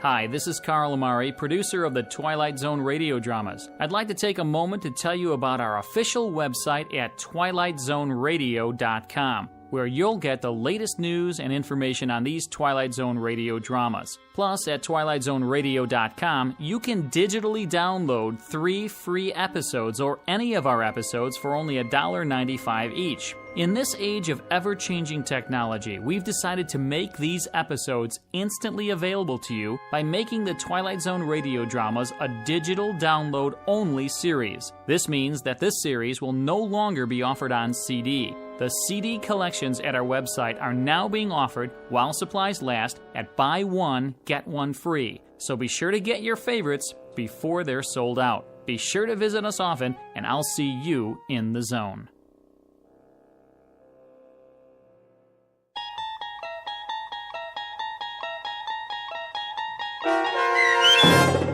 "4 O'Clock," starring Stan Freberg with Stacy Keach as your narrator, was adapted for radio by Dennis Etchison and based on a script by Rod Serling. Heard in the cast were Taylor Miller, Maggie Carney, Rick Peoples, Doug James, Paul Patch, and Carl Amari.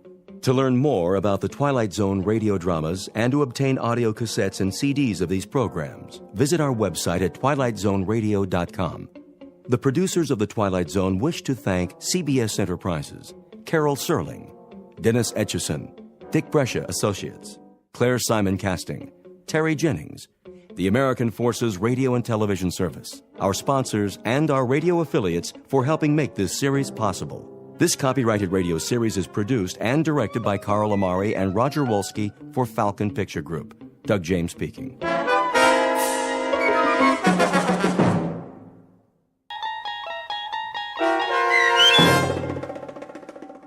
Elegy, starring Blair Underwood with Stacy Keach as your narrator, was adapted for radio by Dennis Etchison and written for The Twilight Zone by Charles Beaumont. Heard in the cast were Jeff Lupetin, Christian Stolte, and Joby Cerny. To learn more about the Twilight Zone radio dramas and to obtain audio cassettes and CDs of these programs, visit our website at twilightzoneradio.com. The producers of The Twilight Zone wish to thank CBS Enterprises, Carol Serling, Dennis Etchison, Dick Brescia Associates, Claire Simon Casting, Terry Jennings, XM Satellite Radio, Sirius Satellite Radio, our sponsors, and our radio affiliates for helping make this series possible. This copyrighted radio series is produced and directed by Carl Amari for Falcon Picture Group. Doug James speaking.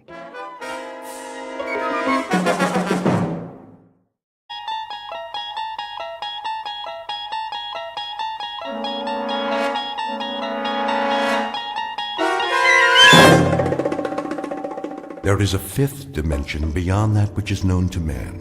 It is a dimension as vast as space and as timeless as infinity.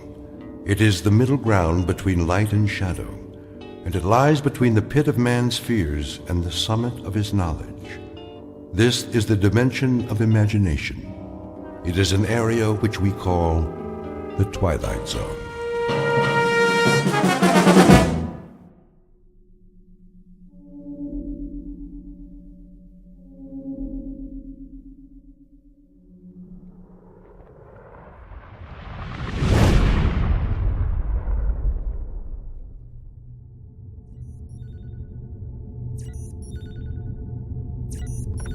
Kirby.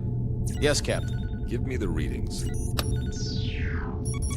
Course stable, 7.9 off vertical axis. That's why I can't stand up straight.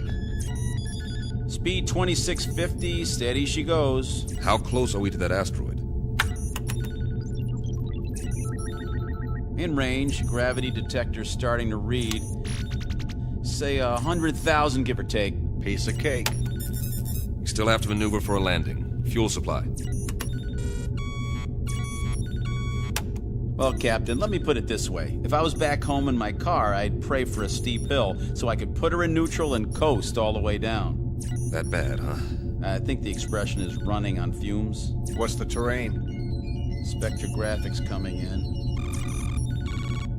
And? Not too hot, not too cold. Volcanic activity, 1 million or so years ago. We are hitting atmosphere. At least it's got an atmosphere. How much oxygen? I'm trying to get a reading. Deceleration chairs. Just a minute. Now! Better do it, Pete. All right, Myers, I'm going. Firing retro rockets. The fuel tank's empty, Captain. Anybody got a parachute? Hang on. Angle looks good. Thank heaven for small favors. The surface is coming up fast. I'll try to level her out. Nose up. Up!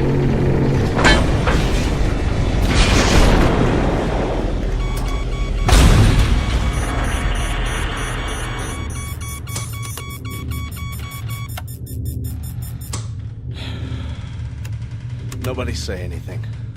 I want to remember this magic moment. Oh. Ooh. Everything seems to be in one piece, except for the communications module. And it sounds like we damaged the tail assembly. Instruments are still working. How's the atmosphere? Take a reading.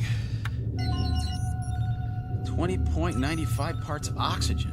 Yeah, right. 78.09 parts nitrogen. That's impossible. I don't get it. That's air. Don't look a gift horse in the chops. Gravity?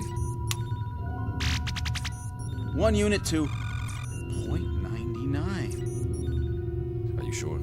See for yourself, Captain. I don't believe it. You got something better to believe, Myers? But that's incredible. Conditions identical to Earth, and yet we're 655 million miles away from Earth. Let's get the airlock open. Hold up, Pete.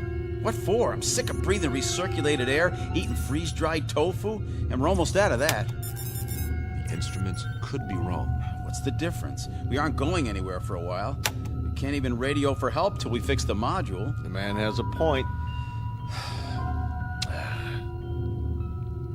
I suppose you're right. At least put on your helmets. Forget it. If this is all she wrote, then I'm ready for it, one way or another.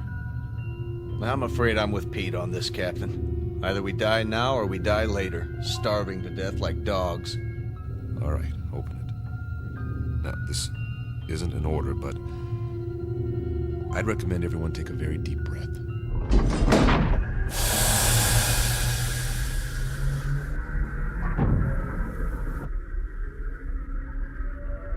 Time, the future. Place, a dark corner of the universe millions of miles from planet Earth. The main characters, 3 men. William Weber, captain. Peter Kirby, navigator. Carl Myers, geologist and science consultant. Each distinct from the others, but all sharing a common dilemma. They are lost. And like any long-haul explorers, they want to go home.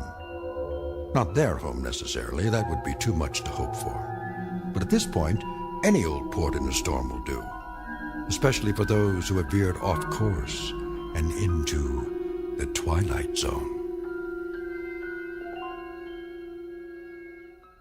And now, The Twilight Zone, and our story, Elegy, starring Blair Underwood, with Stacy Keach as your narrator.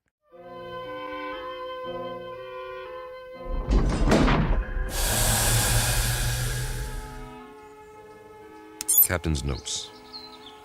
We've made a rough landing, but no injuries. According to our instruments, the atmosphere is breathable, so we've opened the airlock. It's hard to believe, but the temperature is that of a spring day on Earth. And it smells clean. Well, I'll be. Get the ladder into position. Watch your step.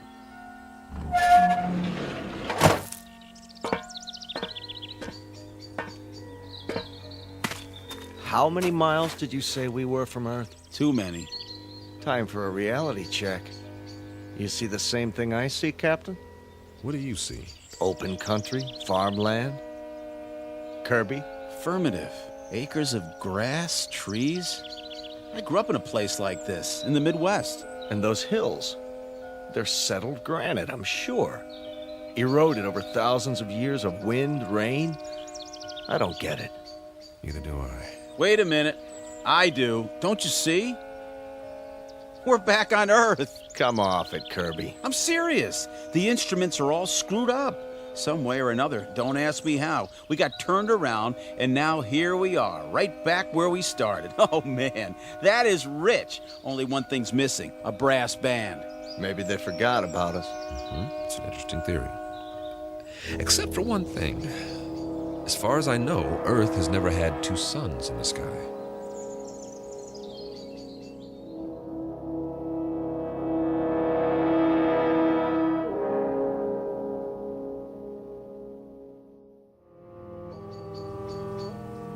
You're right. But the temperature's perfect. That means they're smaller than our sun. Added together, they put out just enough energy to duplicate conditions on our own planet, including evolution. And the people learned to build farmhouses exactly like ours. What? If that's not a barn over there painted red, then it's a pretty good imitation of one. What in the name of... Better check it out. Be careful, men. We don't know what we're dealing with yet.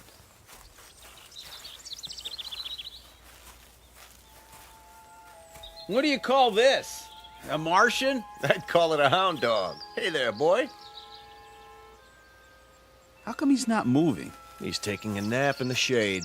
I don't blame him, do you? What the heck is that? By the barn, it's called a tractor.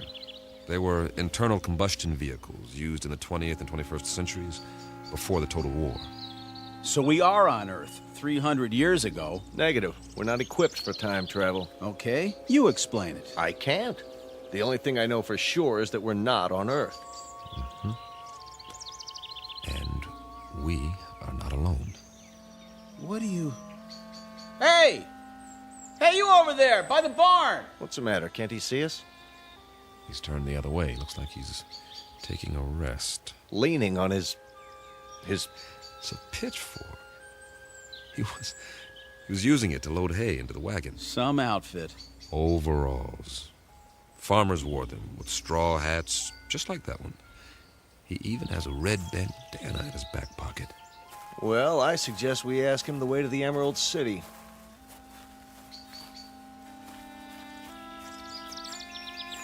Excuse me, sir.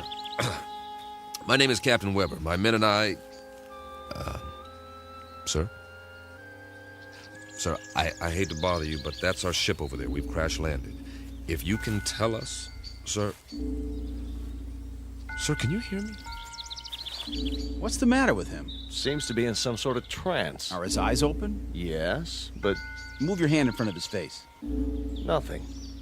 As if he's... Don't touch him. It's all right. His skin's warm, but there's no respiration.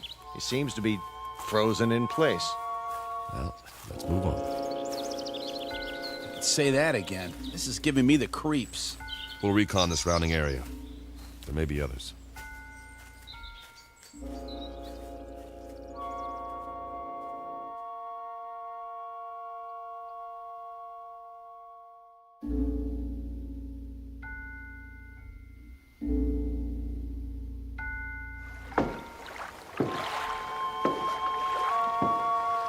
Oh, now this is what I call a lake.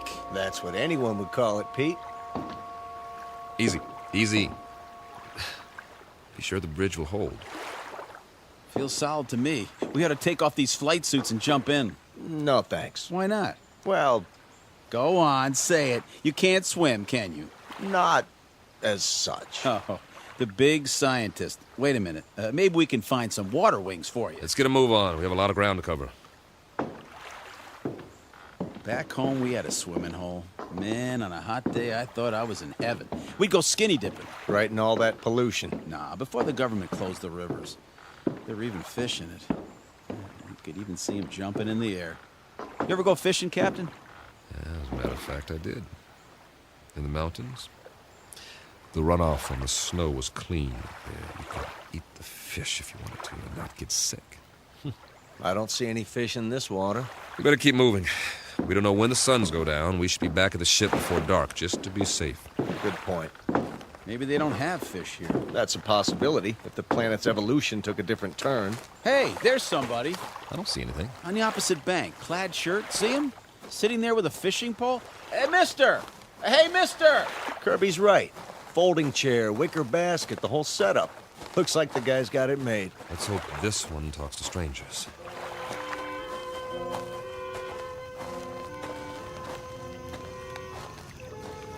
Hi there, fella.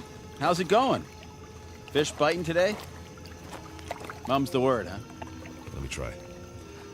Sorry to bother you, sir, but you might say we're lost. If you could give us directions to the nearest town. Don't waste your breath. This one's a stiff, too. Maybe he's asleep. If he is, he's done well for himself. This basket is called a creel, and it's full of fish. Quite a haul. Fresh? Smells like it. Hold on. Is that a bottle of beer next to him? It is indeed. Only, it's empty. Well, where's he got the cold one stashed? Fella, can you hear us? Do you even know we're here? Can't see his face. Lift up the brim of his hat. Okay, here goes. Sorry, nothing personal. I just like to look a man in the eye when I talk to him, even if he doesn't talk back. What did you do? Nothing, just barely touched him and he fell over. Well, at least we know he's not a statue.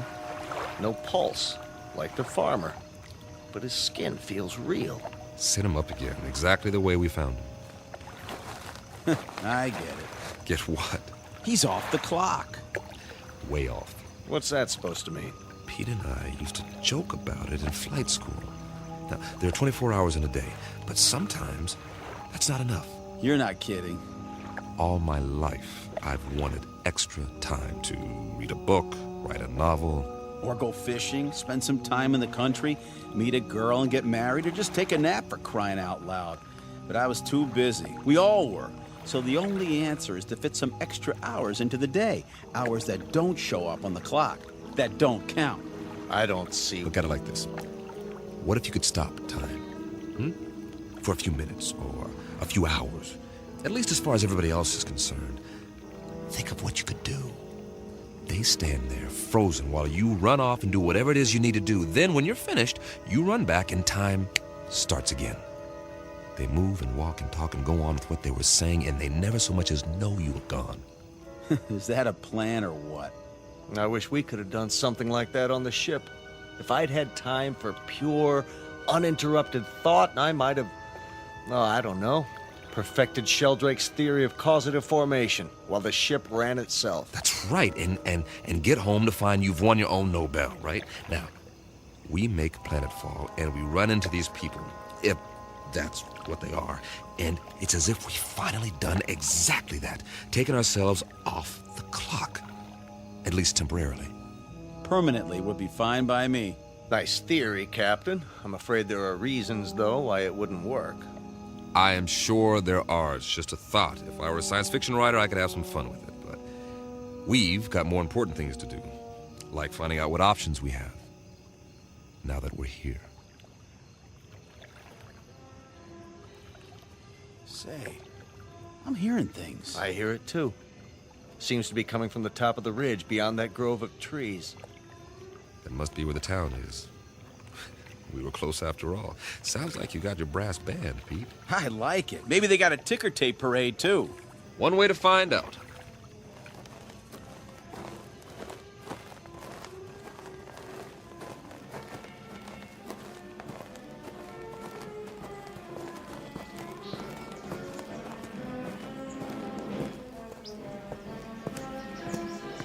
Captain's Journal. We appear to be on the main street of a Midwestern American town. Ahead of us is the square, complete with steeple, clock, and ivy-covered walls. Captain, did you notice? What's that? There are no hands on the clock. Duly noted. The music's louder. I hope this recorder can pick it up. Sounds like a Sousa march. There's a bandstand, flags, bunting, and a sign that says, Inauguration Ceremony. Welcome Mayor Finch. The musicians are all in uniform. Just one thing. They're not really playing. Kirby's right. Nobody's moving. Not even Mayor Finch. He's holding a silk hat. A photographer's in front of the crowd about to take his picture, but nothing's happening. It's like a movie set with 100 extras all waiting for someone to yell action. The question is, who's directing? I'm going to look around. Weber out. The music's coming from that loudspeaker near the platform. It's being piped in from somewhere. Pre-recorded, no doubt. Concert's over. I wonder who turned it off. Any ideas, Professor? Well, I suppose it could all be part of a carefully orchestrated illusion. That's as good an explanation as any. Now, maybe we're being made to see and hear what we hoped we'd find here. The sights and sounds of home. But they got it wrong. It's 300 years before our time. Who's they? Or it could be that time itself is somehow suspended in this place. So we really are off the clock. It's all relative. Time may have, in a sense, speeded up for us or slowed down for them. You mean they might actually be moving? It's possible. Then why can't we see it? You can't see the movement of a clock's hands, nevertheless, they move. Yeah, when there are hands. Do you believe what you're saying? Of course not. Hey, everybody. Sir, ma'am, what's the matter with you people? Are we invisible or something? Don't take it personally. By the looks of them, they don't see anything. They might as well be statues. But they're not statues. Here, feel one. You, sir, shake hands with the captain. See what I mean? They feel like flesh and blood. Yeah, Kirby's right. More of the same. Whoever, or whatever, is responsible, they've created a perfect imitation of the real thing all over this asteroid. For what purpose? I don't have a clue. The expenditure of time and effort is considerable. Not to mention the science involved. The skin on these pseudo-people must be a new polymer compound. And the clothing, all duplications of Earth fabrics. I wonder... Nah, never mind. Say it.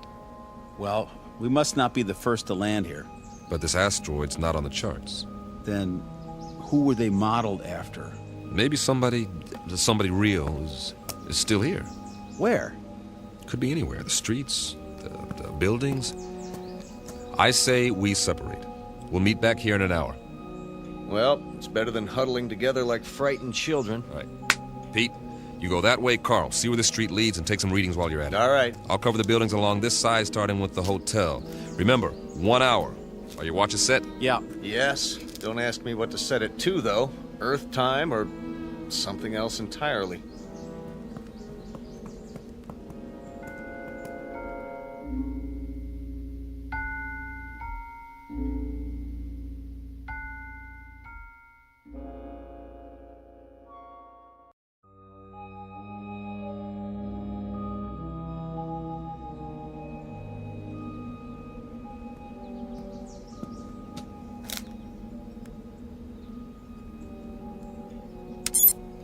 Captain's notes. The awning says the hotel is called the Ritz Arms. Kind of quaint. It would be considered ritzy, I guess, in a small town. Glass front. Nothing moving inside that I can see.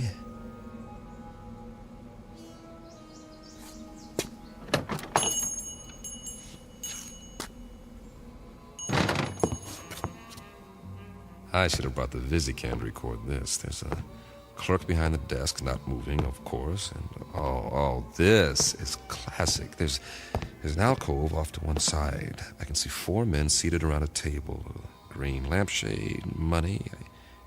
I think they're playing poker. Or they were before they stopped moving. And there's a waitress with a tray full of drinks. The big winner seems to be a little man with a gray mustache. Not your typical gambler, but he's all set to rake in the chips. He looks mighty happy. Hey, fella. Wonder what cards he's got here. I don't think he'll mind if I take a peek.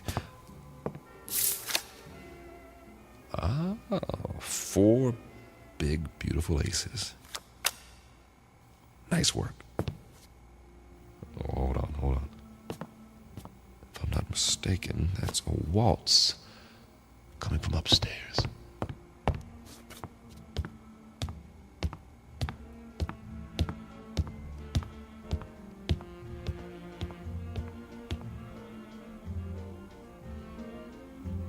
Music seems to be in one of the rooms. Hello?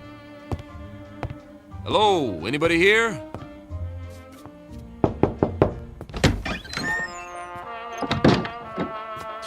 Oh, sorry. Excuse me.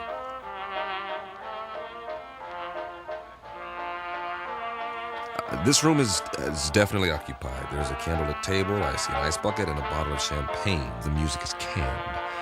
The couple is posed in a slow dance. She has a rose in her teeth, and he's got her bent back in a dip, kissing her throat. But what is she doing with him? A short, ugly man. Looks like he's never had a girlfriend in his life. But she's a real beauty. I don't know what's going on here, but I'm beginning to see a pattern. The theme seems to be dreams really can come true. But whose dreams? Who's fulfilling them? For what purpose?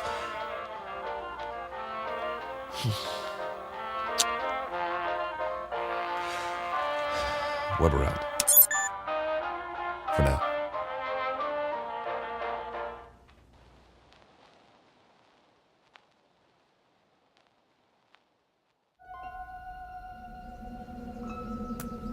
Find anything? Nope. At least nothing that moves. Pete? Not really, except for... What? You guys better see this for yourselves. Come with me. Where is it? Just around the corner. You're not going to believe this, but I think it's what they called a carnival.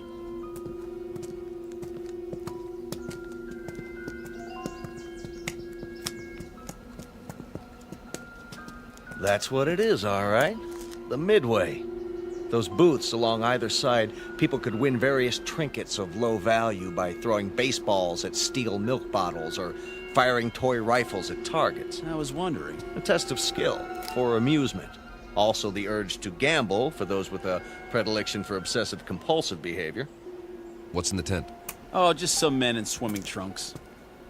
Win $500. Go 2 rounds with Tiger Loomis. Oh. It's not a real tiger. No kidding, genius. Let's have a look inside.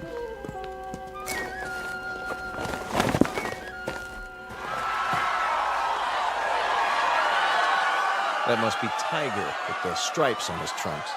Yeah, the one lying down in the ring. Boy, some crowd, huh? Almost as many as the town hall, complete with sound effects. 2 pugilists, duking it out, as they say.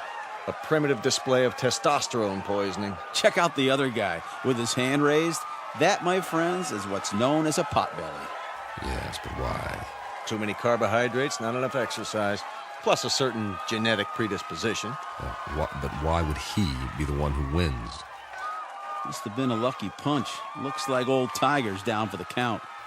Interesting.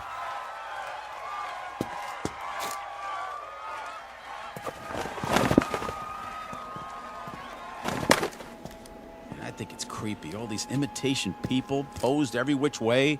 What do we have over there? I believe it's called a sideshow. scantily clad young ladies who dance for the crowd, which is primarily male. That's nothing. Check out the stage at the end. See? I was saving the best for last. Get an eyeful of this. Sort of contest, a sign. Beauty queen chosen today. Step right up, gents. You got your blondes, your brunettes, your redheads, your tall ones, your short, stubby ones. Take your pick. I'd say the judges have already made their selection. Cast your eyes on Miss Lakewood County. Some bathing suit, huh? Mm-hmm. It was called a bikini, after the location of the first atom bomb test. Of course, if you like them a little more curvy, there's always Miss Midvale. A little on the hefty side for me. Personally, I like Miss Vernon County in the strapless white two-piece.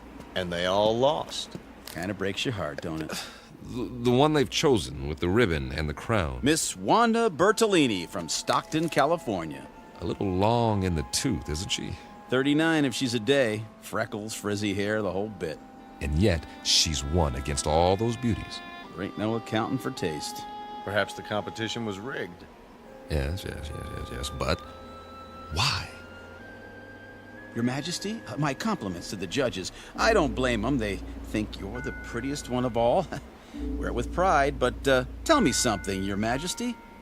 What's wrong with you? I mean, you can't even move a muscle, like everybody else in this crazy asteroid. Answer me. Go on.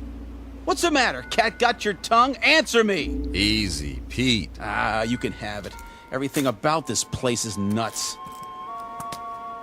Where are you going? Wait!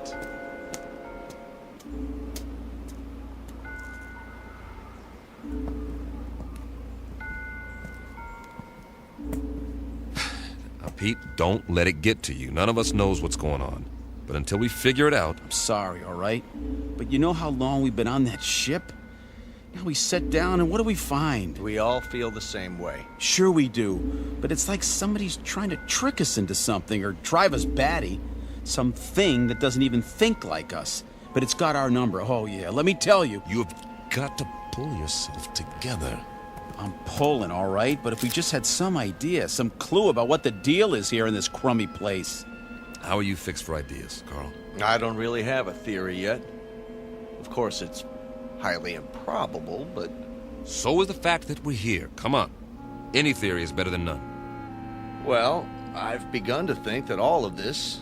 it just might be some sort of museum. Come again, Professor? We're millions of miles from Earth. It's possible that the inhabitants of this planet, whoever they are or were, developed a very advanced technology. Let's say they had a super powerful scanning device based on some new principle. Over the years, they observed Earth and decided to build replicas of what they observed. Perhaps they even took specimens to use as models. That would explain the accounts of alien abductions. If that's true, where are these inhabitants now?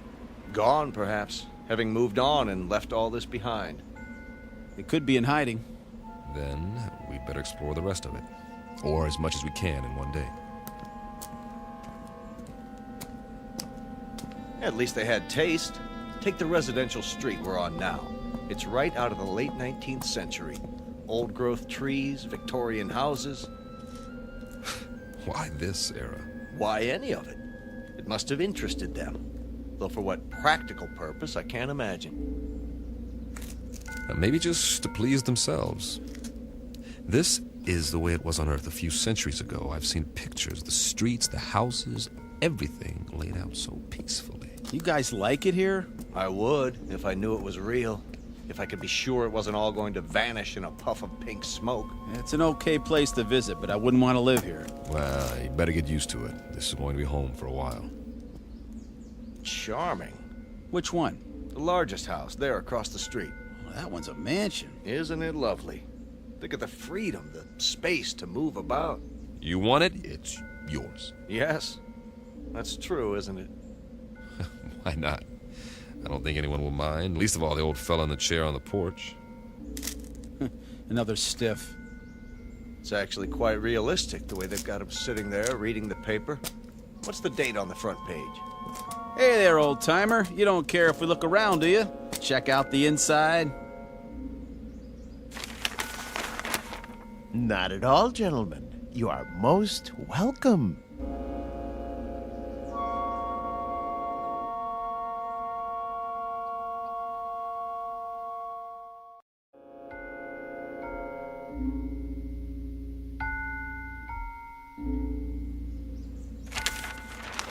Jeez Louise! He talks. Forgive us, sir. You all look as though you've seen a ghost. We assumed that you were like the others. Oh, no. I'm Captain Weber.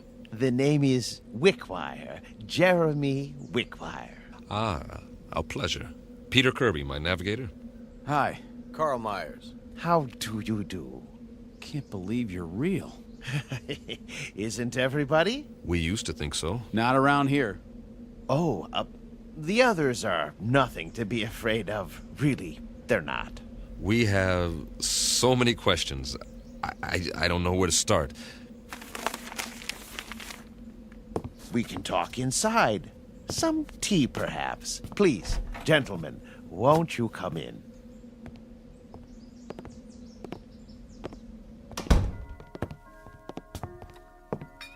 One lump or two? Oh, don't go to any trouble. It's better than what we're used to. Believe me. I don't know about you, Captain, but I must have my tea this time of day. I wouldn't feel complete without it. Oh, it tastes great. Nice and hot. Beats the heck out of that tang. I'll say. A remarkable collection of artifacts you have here. Artifacts? The oriental rugs, the tapestries, all this furniture. I've never seen anything to compare. It provides a certain level of comfort. Must have cost you a fortune. Oh, not me personally. We had it built for a Mr. Let me see, Jenkinson, I believe it was. You mean the pieces aren't antiques? Oh, heavens no. They were made to the client's specifications. At the last moment, however, he changed his mind, decided he really wanted to be a knight in shining armor. So now he's over in the medieval section, slaying a dragon. Then there's more that we haven't seen. Dear me, yes, we have many sections.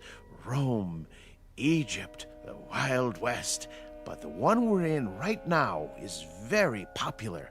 It represents a period when creature comforts were most abundant, before peace in the world became impossible. By the world, you mean? Earth. Mr. Wickwire.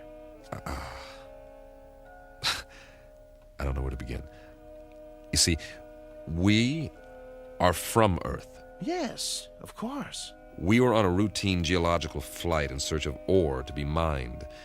We ran into a meteor storm and, it knocked out some of our equipment and put us off course. That was 6 months ago. Really? That long? Feels a lot longer, believe me. Please, go on. We saw this asteroid and landed as well as we could. But there's no more fuel.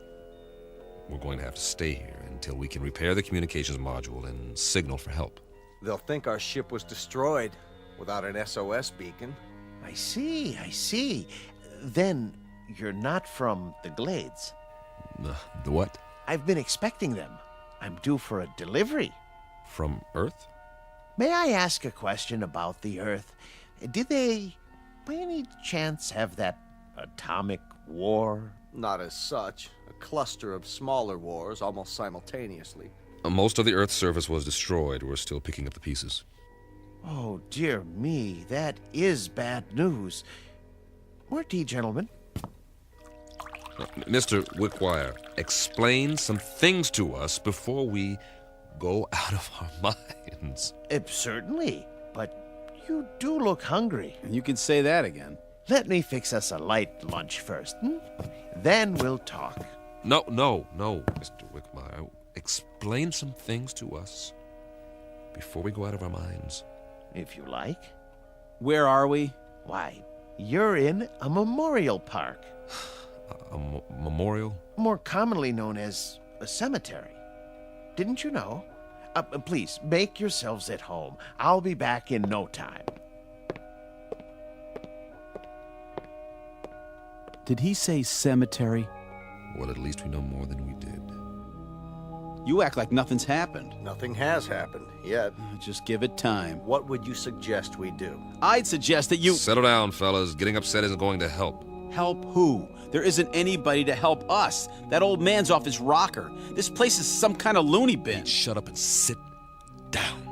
Yeah, well, I tell you, I don't like it. We're sitting around having tea, and we don't even know where we are. It doesn't make any difference where we are. This is where we're going to stay until we can send a distress signal, unless he happens to have some rocket fuel and a tail fin assembly lying around. So for now, all we can do is make the best of it. Yeah, we don't have to like it, do we?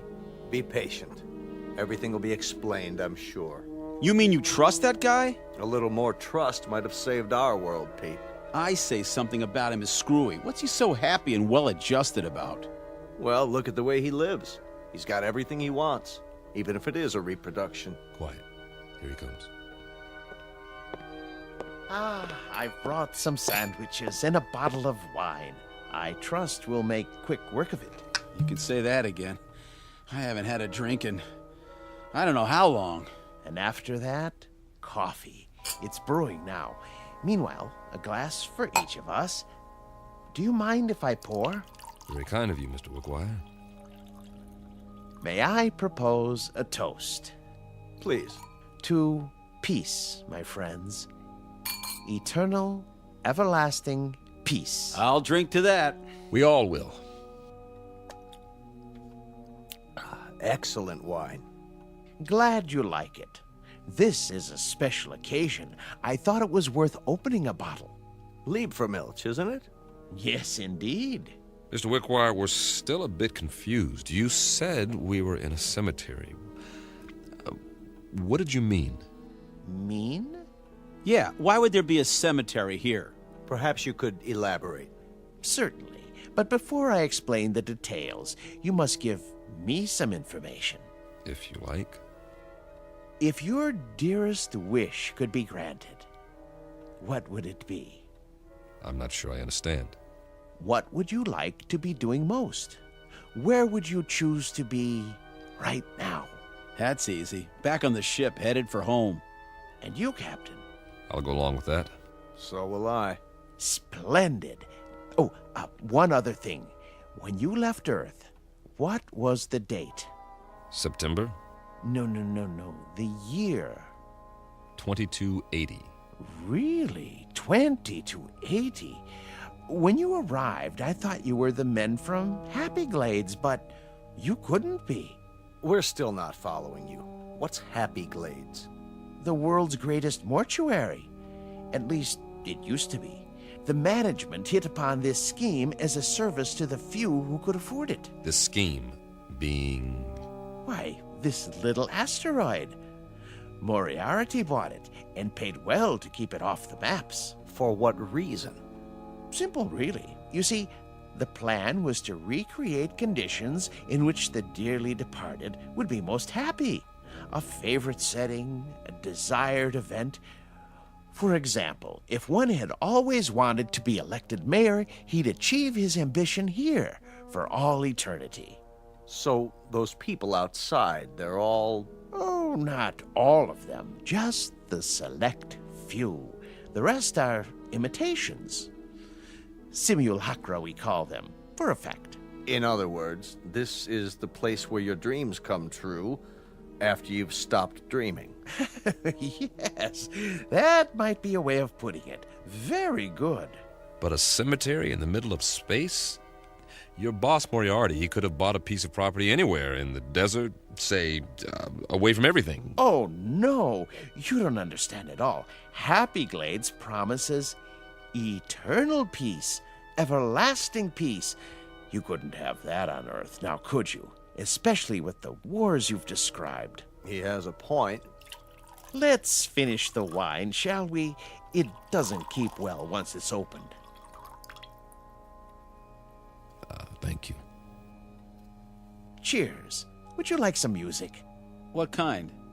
A somewhat limited repertoire, but there are all kinds of pieces for the player piano, popular, classical. Classical might be nice. Ah, yes. Something soothing to fit the mood. Mozart or Brahms.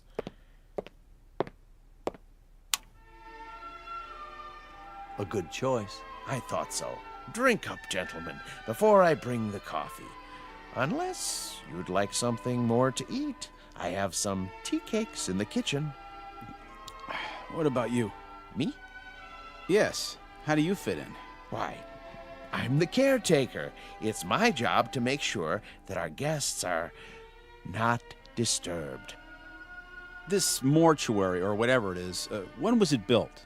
Let me see. The year was 2177, I believe. It's almost 100 years ago. That makes you a little on the elderly side, doesn't it, Mr. Wickwire? Oh, you force me to an embarrassing admission. You see, I'm not actually human. When you're gone, I'll go back to sleep, as it were, until I'm needed again. I go on and off like a machine. You understand now? Sure. Nothing complicated about that. He goes on and off. I've apparently been turned off for several decades. One thing, Mr. Wickwire, we're not going anywhere. We can't. We're staying here, at least for the time being. Yes, I know. You said something about when we're gone. Oh, a figure of speech, Captain. I meant departed. Gone on, as it were. Jim, you know what he's saying.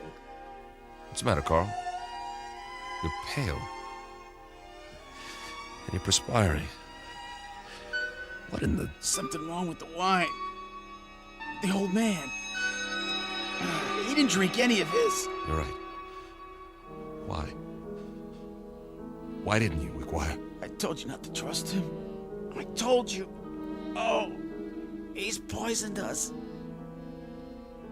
We meant you no harm. I realize that, and I'm sorry. Truly I am.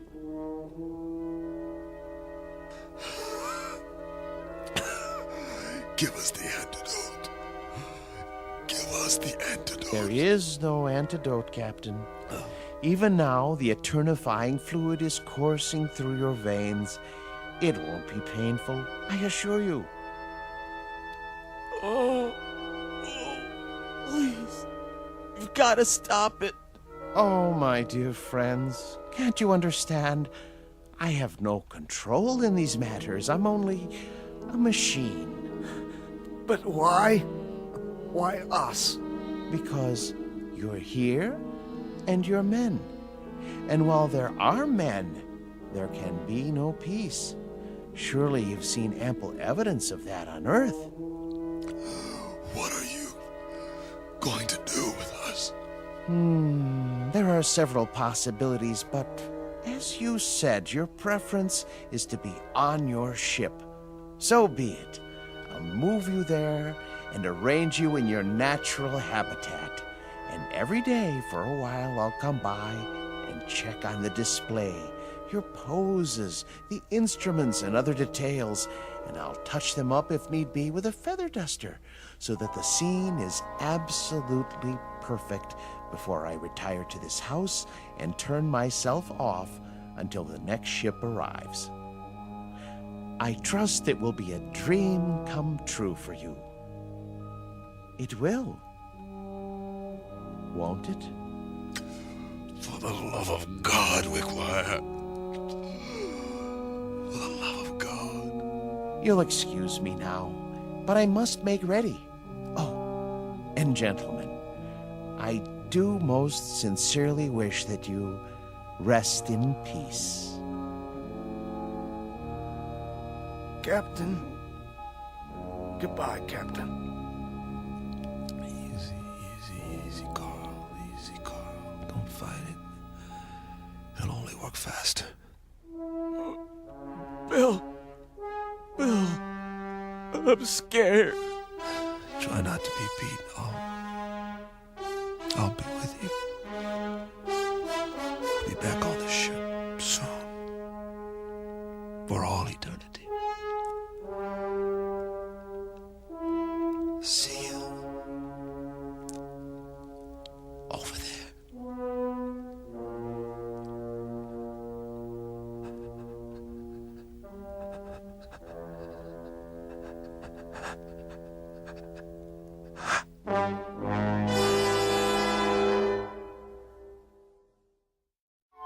Captain Weber is Navigator Kirby and Meyer the geologist on their last voyage.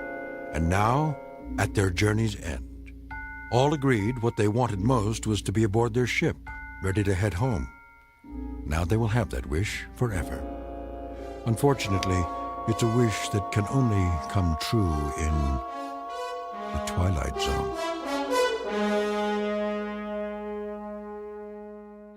The Twilight Zone continues in just a moment. You are about to enter another dimension. A dimension not only of sight and sound, but of mind. A journey into a wondrous land of imagination. Next stop, the Twilight Zone. Hi, this is Stacy Keach. I'd like to take a moment to tell you about our Twilight Zone website at twilightzoneradio.com. At twilightzoneradio.com, you'll find the latest information on these Twilight Zone radio dramas, including behind-the-scenes photographs, plus the newest product releases, trivia contests, ways to contact us, other Twilight Zone-related info and merchandise, plus links to other fascinating websites. So make your next stop twilightzoneradio.com. Visit twilightzoneradio.com to purchase these Twilight Zone radio dramas on cassette and CD, or call toll-free 1-866-989-ZONE. That's 1-866-989-9663.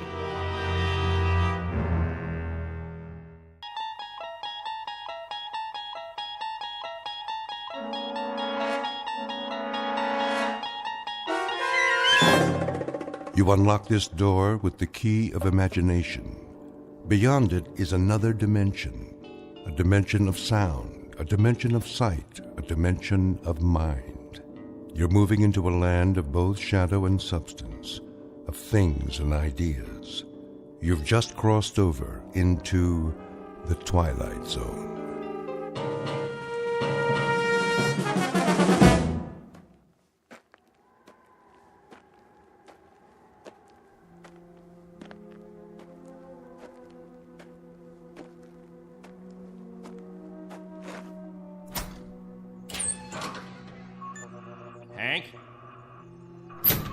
Hank!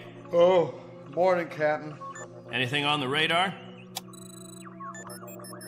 Not yet. No signal at all. Try 4.0, true. It'll probably come from that direction. I had her on that all morning, sir. Still nothing. You're past your time, aren't you? Who's your relief? Al Baines, Captain. Baines? I'll see what happened to him. Yes, sir.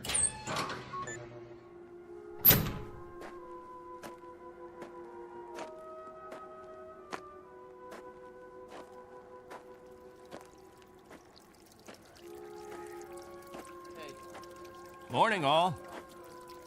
Anything yet? Afraid not. They lost, you figure?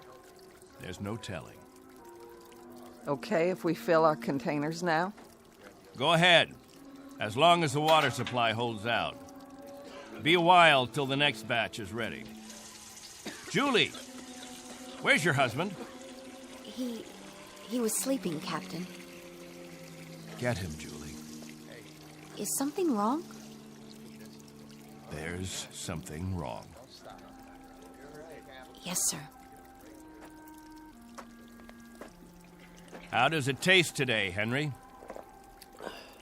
Same as always, hot, flat, and unforgettable.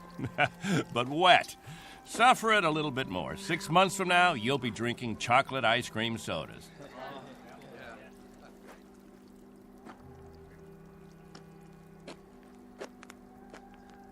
You want to see me, Captain? There's a man in the radar tower who'd like to see you, Al. He would have liked to see you 2 hours ago when you were supposed to relieve him. I overslept. Tell that to Hank Parker up there in the tower. Tell him you overslept, and then be good enough to tell him, Al, that you'll stand his watch all day tomorrow. That's not fair, Captain. It doesn't happen often. Once is too often, Al. More than once is intolerable. And many more than once is a case history of Albert Baines who likes his sleep. I prefer it to a stupid game in the hot sun, both of them. A game, Al? What are we listening for? 30 years of 2 shifts a day. What have we ever heard? Wind noise. And what have we ever picked up on the radar screen? Dust particles? But anything to make you happy, Captain. You listen to me. There's a ship on its way, and when it reaches this atmosphere, it may want to be vectored in. They may want landing instructions, wind direction, ground temperature. And if Al Baines is in the sack, we may spend the rest of our lives here. Is that what makes you happy, Al? How do we know there's a ship out there, Captain? A lot of garbled static 2 months ago that you told us was a message, and then nothing. 2 whole months, and you decide there's a ship coming here to take us back. You make the rules and set the watches and plan the days, and now you tell us the Messiah is coming. And you tell us to pray? The difference between you and me, Captain Benteen, is that I do my dreaming when I'm asleep. You do yours on your feet. There's a ship coming, Al. All of us believe it. Because he tells you to. And we believe him. Whatever Captain Benteen says, that's what will happen. Sure you believe him. He tells you this is the best of all possible worlds, and by God, you break into song. You're sweating your lives away on this rock, but the captain says it's paradise, and we have to clap our hands. Rule by hypnosis. Al, there's a ship coming. This happens to be a fact. There's a ship coming. Believe it. I tell you, it'll happen.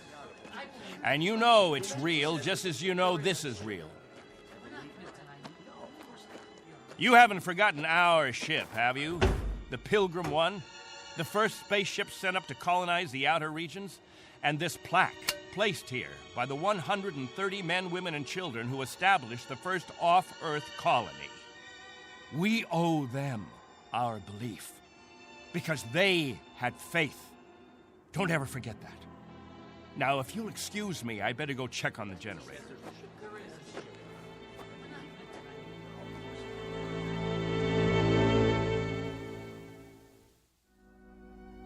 This is William Benteen, who officiates on a small outpost in space. An outpost slowly disintegrating under the heat of 2 suns, with the holes, the cracks, the fissures that are the residue of despair. He tries to fill them with faith and to retain a faith of his own. This is a remnant society, a handful of people who left the earth looking for a millennium, a place without war, without jeopardy, without fear. What they found was a lonely, barren place whose only industry was survival. And this is what they have done for decades, survive. Until the memory of the earth, they came from what has become an indistinct and shadowed recollection of another time and another place.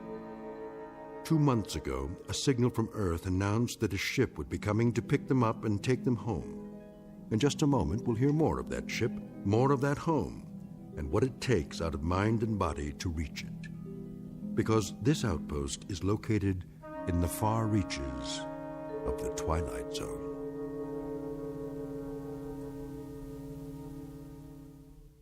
And now, The Twilight Zone, and our story, On Thursday We Leave for Home, starring Barry Bostwick with Stacy Keach as your narrator.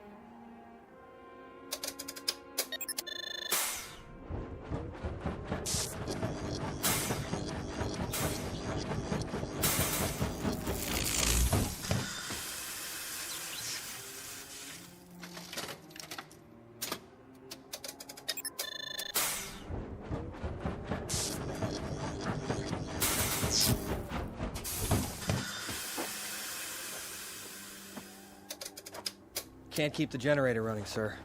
No wonder. Look at these wires. They're rotten. That's all we got, Captain. No backup? This is it. Any insulation? That's all gone, too. We used it on the converter belts. Well, we have to get the current running somehow. If that refrigeration unit stays off, the temperature in the underground rooms will go up 50 degrees. Well, we could stop the saltwater converter for a day or so, switch the parts. Then we'll have to do that. Tell the people to fill up all the jugs they have. We'll be shutting off the water in 6 hours. Yes, sir. Captain? What about the ship? It's on the way. We know that much. Then everything will be different. When we get back, the things that are old and worn out, we'll throw them away. Just throw them away. Captain Benteen. What? The main square. Come quick.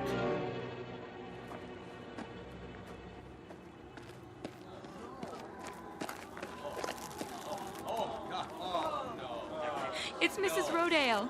She's hanged herself. Cut her down.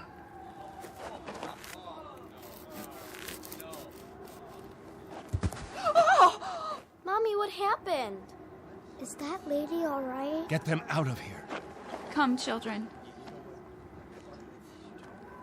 God have mercy on her. You men there, prepare her. We'll bury her in an hour. Yes, sir.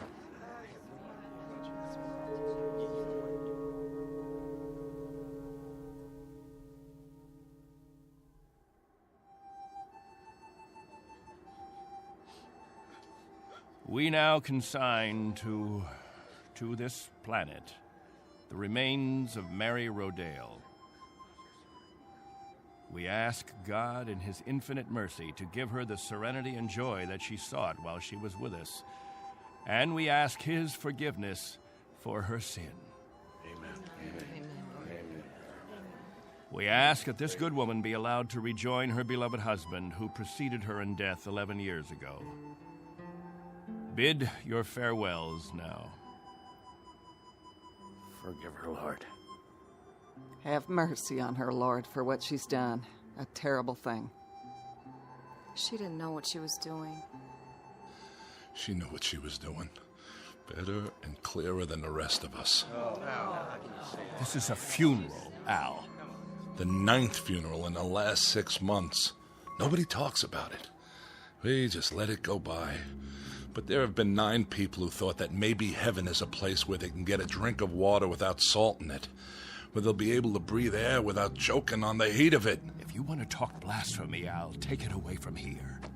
I'm talking truth, Captain Benteen. I'm saying that this woman and the others, they took their own lives because living became intolerable. And I say that dying was their right. Anything else? Just this question.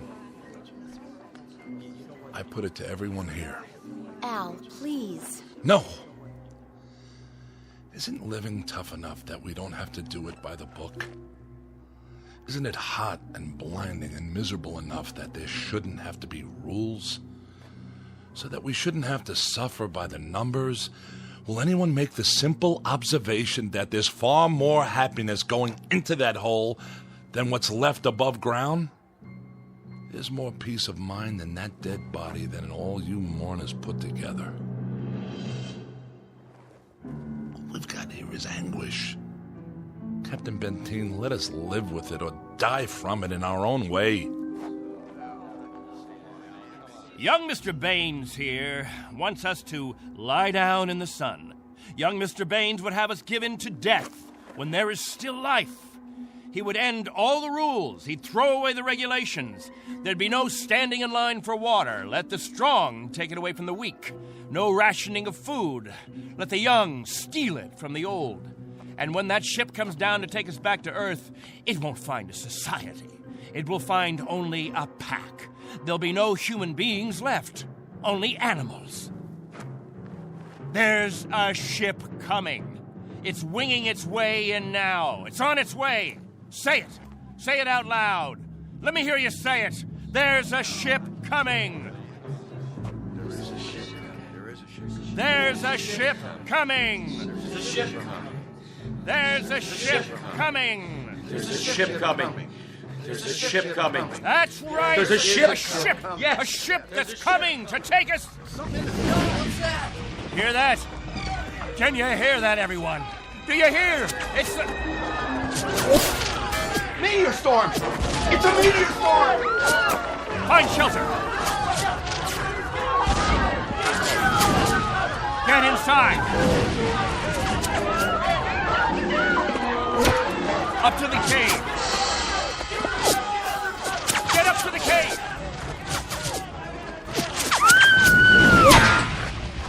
Julie! It's Julie! She's bleeding. Quickly! We have to move. I can't. Something hit my arm. I think it's broken. Stand aside. I'll carry it.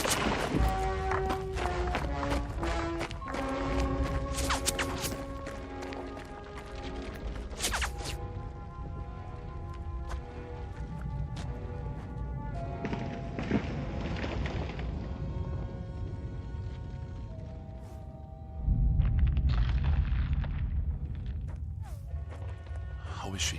It's just a cut to the forehead. Not very deep. But keep this bandage on it. Julie? Julie, honey? Can you hear me?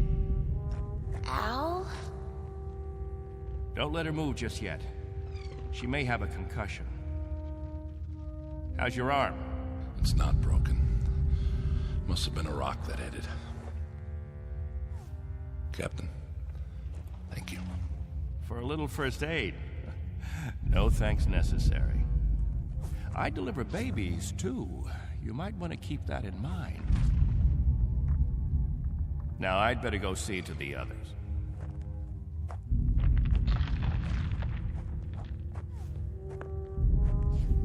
Will it go on much longer, Captain? I wish I knew. It sounds like it's spending itself. I've seen meteor storms before, Captain, but nothing this size. What about the damage, Henry? 2 underground cells destroyed. At least, that's what it looked like from out front. Everybody accounted for? I think we're all here, Captain. I've checked. Nobody's missing. Thank God. Everyone try to stay calm. The worst of it is over.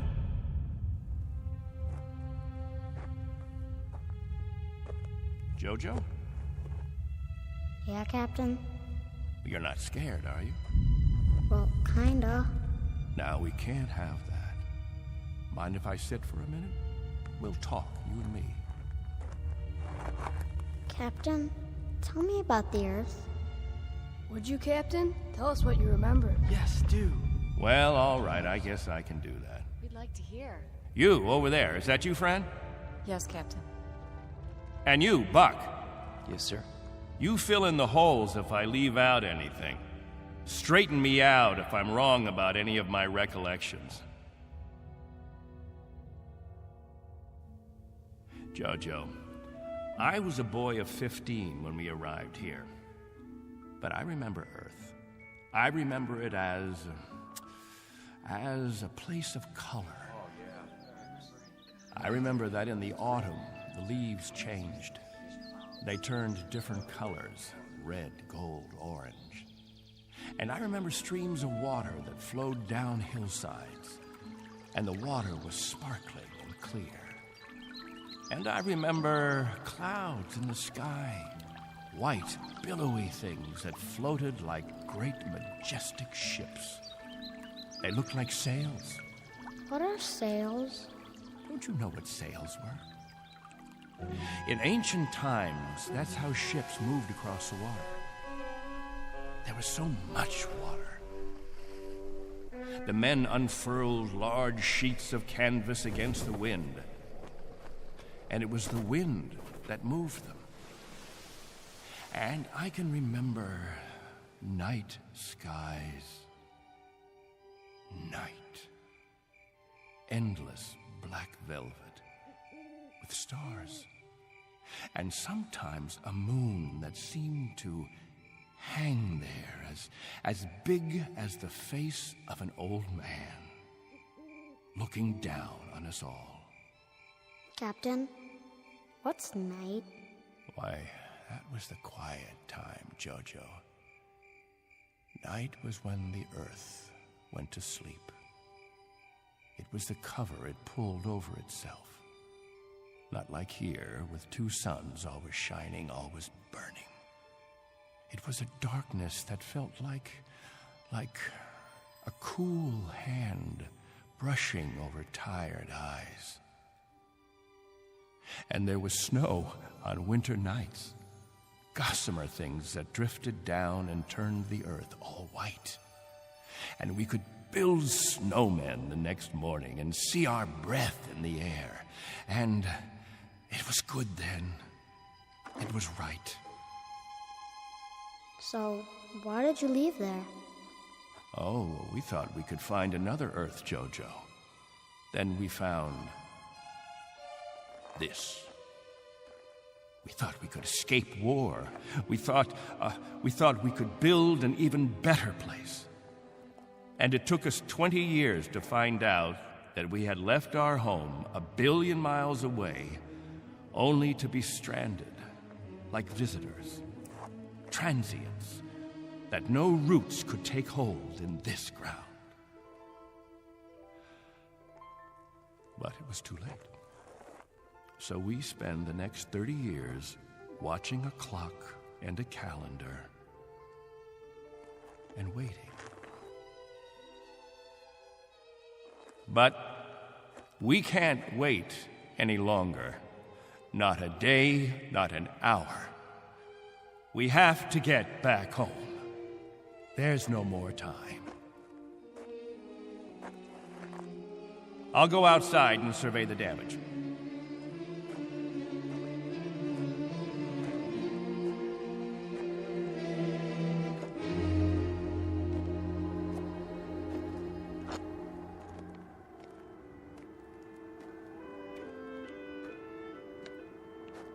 Not much harm. Radar tower is still standing.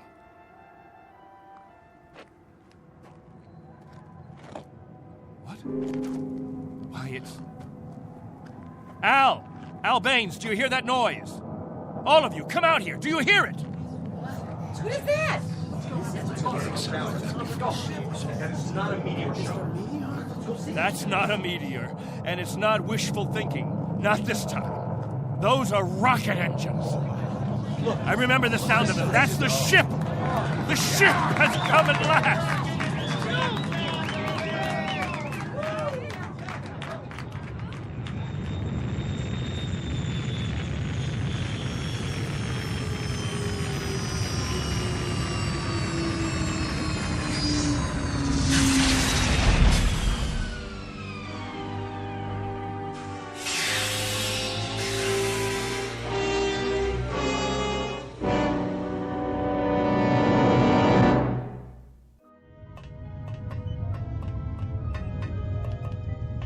Wow, what a ship. How fast can it go? Oh, pretty fast. Watch your step. Looks like you got plenty of room for everybody. Do you have any water? Clean water? We have enough. Oh, doesn't that sound wonderful? Delicious. Careful. I better talk to your leader. You have one, don't you? Sure do. Captain Benteen. I don't see... He's standing over there. Hey, Captain, come see the ship. Mr. Benteen? I'm Benteen. Colonel Sloan. I command the Galaxy 6. Our orders are to transport you all back to Earth. Colonel, what took you so long? 6.5 months, Mr. Benteen. 100 times that. We've been waiting for 30 years. Does it all look like this? Salt flats and scrubby mountains. 2 suns, hot and perpetual. 30 years of it. 30 years. The children have never seen Earth, and some of the older ones don't even remember it. They'll see it now. Our orders are to get you aboard as soon as possible. We figure that we should be able to lift off on Thursday. Are you still using Earth time? Of course. Good. That'll give you 3 days to prepare. Unfortunately, your people will only be able to take what they can carry. Over 200, aren't there? 187 men, women, and children. It may be a little crowded, but we'll fit you all in. You've been used to a lot of space, Mr. Benteen, haven't you? Space? Room to move around. That's all there is here. That and the heat. I can feel it. They'll make the trip standing on their heads if necessary. I'm sure they will, but I don't think that'll be necessary. Do you know, can you understand what a godsend this is for all of us? It's hard to imagine. I can only say your country's very, very proud of you. What of the Earth? Has it changed? Not too much. Still green? Still green. And the cities? The cities still stand. And war? As always, I'm afraid. One dies down, another one springs up. But through some miracle and the grace of God, we never had the big one. Now, Mr. Benteen, all things considered, I think you'll find it very much as you left it. Captain Benteen. Captain? That's what the people call me. This place, their very lives, it's all been my responsibility. You've done quite a job, Captain Benteen. But you can rest easy. I'll take over the responsibilities now. No need. I'm used to the job, Colonel. The living quarters, they're underground? I was saying, Colonel, I'm used to the responsibility. I wouldn't quite know how to function without it. Is it cooler there, Mr. Benteen? I'm sorry, I didn't... Your underground rooms, are they much cooler? Yes, they're refrigerated. It's... Captain. Morning, Captain. George. The best morning ever. We just wanted to say thank you, Captain. Why? For what? For keeping us alive all these years. That's right. Without the Captain, none of us would be here. That's not necessary. You better believe it, Colonel. I do. I do believe it. Captain Benteen. Go ahead, Colonel Sloan. That's all right. I'll see to the others.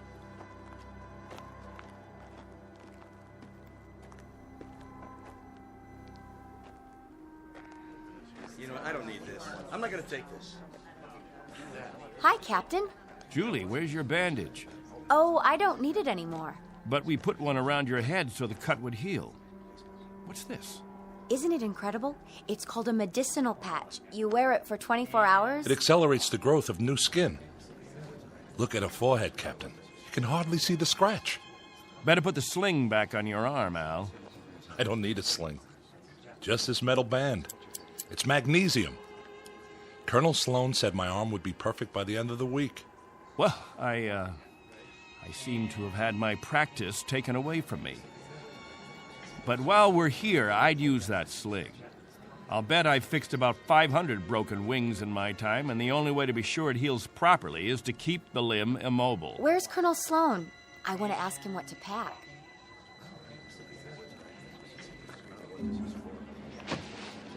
Eleanor, let me help you with that bundle of clothing. Thank you kindly, Captain. I'll carry it for you. No, thank you, crewman. I've got it. Here you go, ma'am. I don't know how to thank you.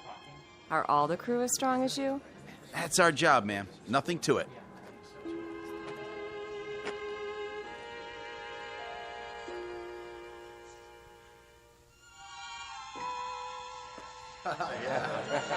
Hello there, Captain. Will. I'm so excited. How much longer? Not long. Be patient. May I have your attention, everyone? Good question. Quiet, please.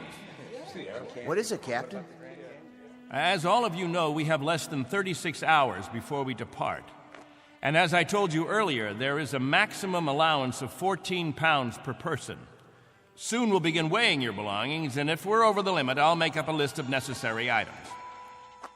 I hope I'm not intruding, Captain.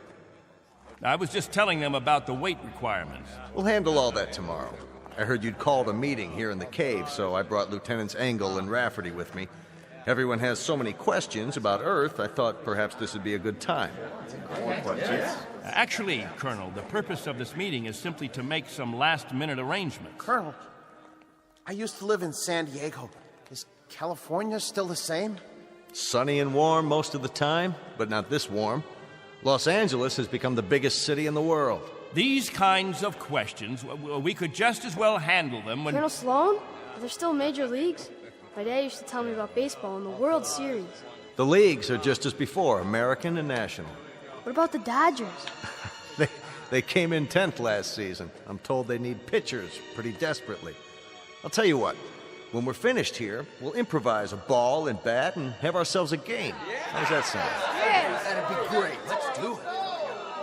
I think it's a little hot for that kind of activity. What we could do is have some group singing. We haven't done that for a while. I got an old sack. That'll be the ball. Who's got a stick? What are we waiting for? Let's go. Please, wait. We haven't finished yet.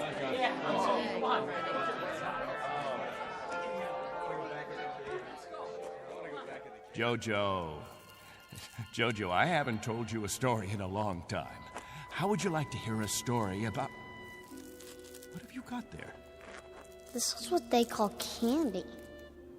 One of the spacemen gave it to me. It tastes... Sweet, Jojo. It tastes sweet. Yeah, sweet, Captain. Want a bite? Oh, thank you, Jojo. Back on Earth, we can get all we want. Something, Captain? I'm not sure. I'm not at all sure. You've promised them all candy. You've made it sound as if that was what the Earth is made of. Sugar and spice and everything nice. Maybe they ought to be told the truth.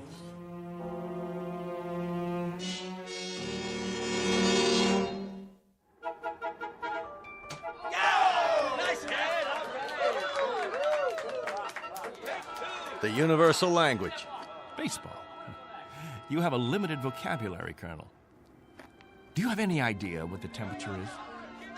At this hour, it's about 110.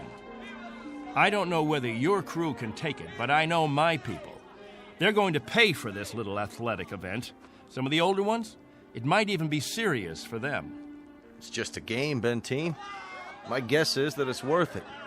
Now, I'd better get back to the ship. Colonel Sloan. Something else, Mr. Benteen? Colonel, when we get on the ship, you can tell us what to do and we'll all fall into line. But here, in this place, I'm in command. I'm not trying to usurp authority, Mr. Benteen, but I really don't see what harm a little game... It's still Captain Benteen. For now. Galaxy crewmen, back to the ship. That's an order. Oh, come on. It's time for rest now. All of you go back to your homes. I'll announce when the new day will start. I don't know. I guess it's suddenly illegal to have fun. You happy now, Captain? I was never unhappy, Colonel. I just happen to know what's right and what's wrong. I ask you to keep your crew in the ship during the rest time. I don't want my people distracted. You rule with a heavy fist. If it were 1 ounce lighter, no one would have survived. I've held these people together by will. They'd have died, Colonel, without someone they could hold on to. They'd have withered away. Not anymore, Captain. Relax. That's a luxury I've never been able to afford, Colonel. I've never been able to marry, to think only of myself, because of them. I've been a father figure, a governor, a confessor. I've been all those things. And if I hadn't been, there'd be no life here. These are my people. Understand? My people.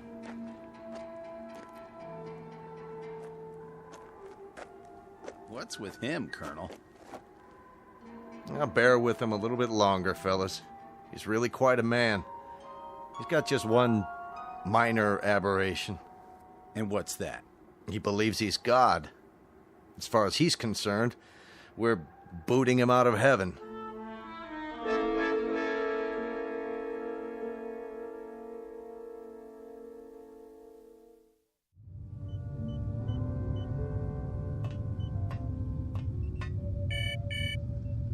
Yes? Mr. Captain Benteen is here, sir. Show him in. Very well, sir. Come in, Captain. Sorry my quarters are a bit cramped. Please, sit down. Colonel Sloan, this is a list of all passengers with their approximate weight and the weight of their belongings after each name. The scale we have is pretty beat up. My guess is that it underweighs by about 4 or 5 pounds. Fine. All I wanted was an approximation. We'll weigh them in on our own equipment before blast off. This is Wednesday, 12 midnight? I keep getting confused with the constant light. When do the people get up? About 2 Earth time. The hours from 7 until 1:45 are the hottest.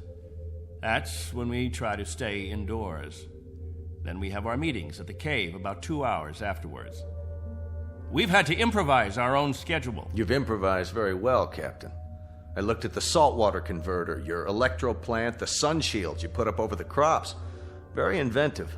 Necessity hasn't been the mother of invention here. It's been the father and the whole family. Well, you'll be able to give way to progress now. Though I wonder if all of it'll be to your liking. The way you'll be lionized when you get back to Earth. You're referred to in the press as the Lost Pioneers. They're gonna make quite a thing of you when we land. Oh? Wherever any of your people settle, there'll be keys to the cities, brass bands. I expect they'll scatter all over the U.S. The government's had inquiries by, well, it must be thousands of relatives. My guess is that they'll just about have time to look into a television camera and then get whisked off. Well, they won't be scattered, Colonel. They'll go as a group. We'll find a place where we can settle, and that's where we'll stay. I'm talking about when we get back to Earth, Captain. That's what I'm talking about. They won't be splitting up. Not my people. Captain, as a point of interest, did you ever ask them? Ask them what? Whether they'd want to stay together. That would be a ridiculous question, like asking a child if he wants some more ice cream. They're children, you see, Colonel. Oh, chronologically, they range from 6 months to 60-odd years, but socially, psychologically, they're children. I've kept them alive and functioning all this time.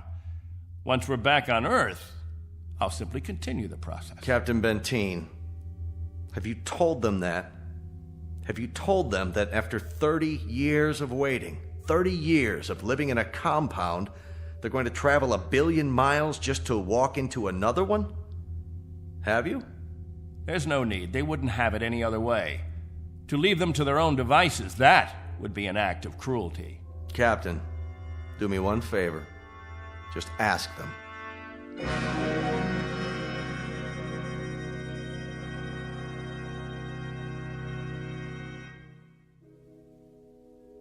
Naturally, we won't have to concern ourselves with the colder climates, the northeastern states, the upper regions of the Great Plains. We'll find an area much farther to the south, perhaps Florida or Texas. Southern California has a temperate climate. Captain, you better tell us about frostbite treatment, because I'm moving to Wisconsin. That's where my family settled originally. What about Oregon, Captain? That's where Joan and I plan to settle. I've heard about the forest there. New York. Please, wait a minute. You don't understand. Let me make this clear.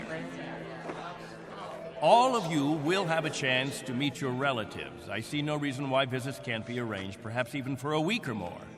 But naturally, we'll remain together as a community in whatever land grant we obtain from the government, or whatever given area we can arrange.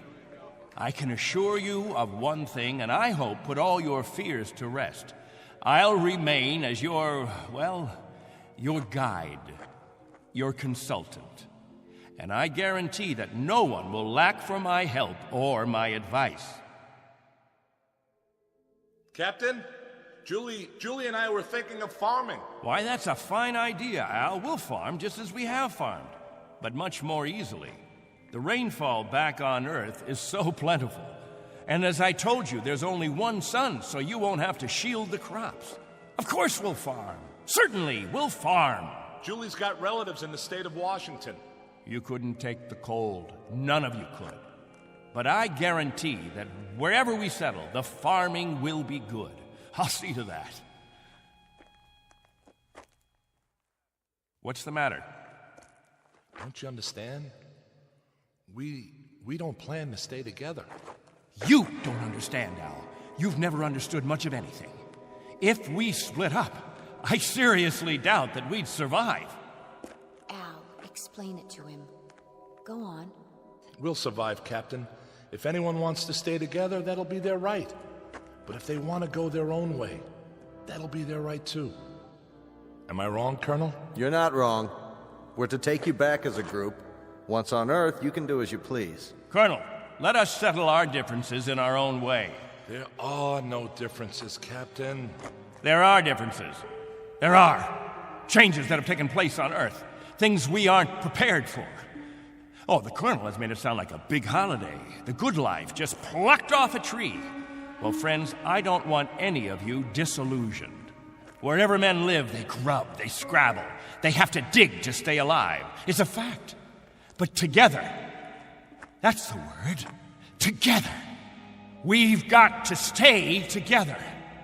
Think of that word now. Let's say it out loud. Everybody, now. Together. Together. Together.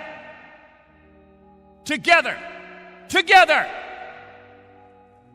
Looks like the congregation isn't with you anymore, Captain. What's the matter with all of you people? Wait.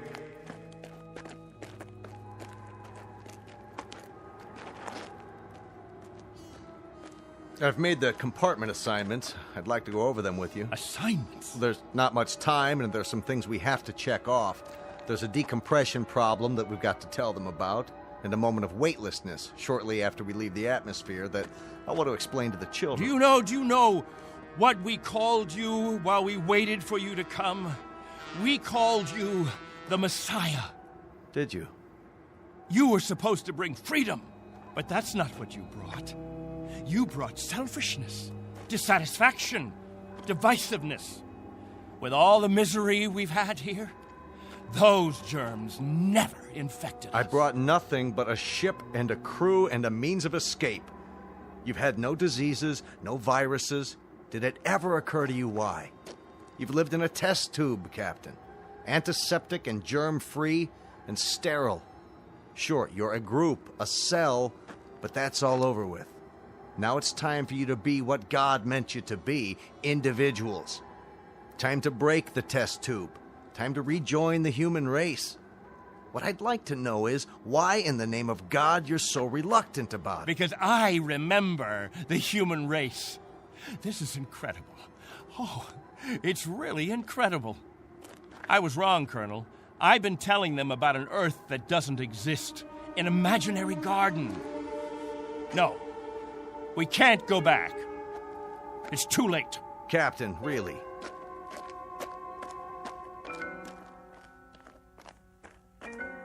Everybody, gather around.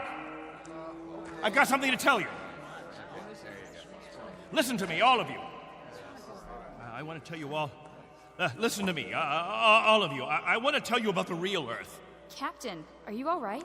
Let's talk about the diseases. What? The viruses, the cancers, the floods and the freezing, the wetness and the cold. And there are other miseries, worse than anything we've experienced. Hatred, jealousy, violence. Listen to me. It's an Earth we don't know. We can't leave here. We'd be committing suicide. We'd die of things we've never been exposed to before. We'd die of the loneliness that animals get in a zoo. Because we don't belong. We don't belong to his kind. Do you understand me? We don't belong there. Captain Benteen, why don't you let your children vote on it?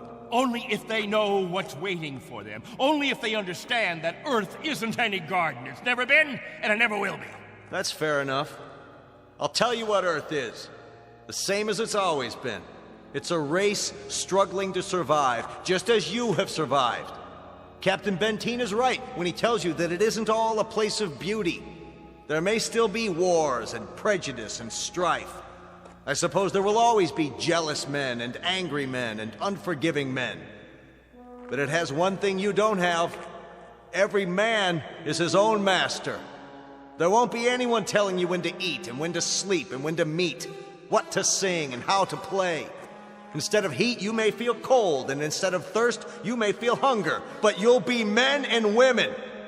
You won't be sheep. You won't be a kindergarten. And when you pray to God, his name won't be Benteen.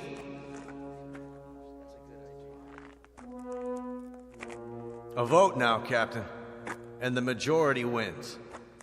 Those of you who want to be on the ship 10 hours from now, heading back to Earth, step forward. All right, I'm going. Let's go. Go. That's it.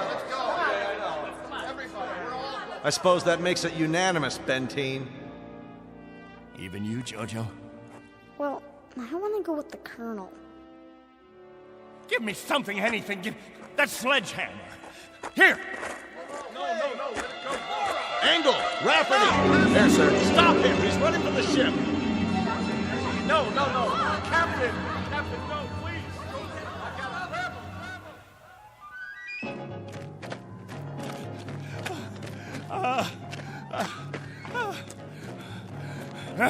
We'll see how far you get. Without a tail fin. Put it down!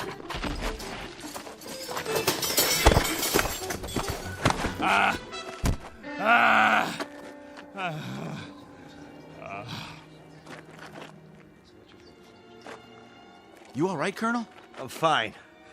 What about the ship? Just a couple of dents, nothing serious. Lucky you stopped them when you did. Captain Benteen, let go. For everyone's sake, loosen your grip and let go. God help you. God help you all. Tomorrow you think you're getting on a ship headed for paradise. What you don't realize is you're heading for hell. What about you? I'll stay here. That's right. This is my home. This is where I belong. This is where you belong. You just don't have the brains or the guts or the sense to know it. This ship leaves at 0800 tomorrow. If you're not on board... I want no special privileges, Colonel Slow. No special treatment. If you're to blast off at 8, you blast off at 8. As for the rest of you, you can go on the ship or you can remain here with me. I'll be at the cave. Any who want to remain can meet me there.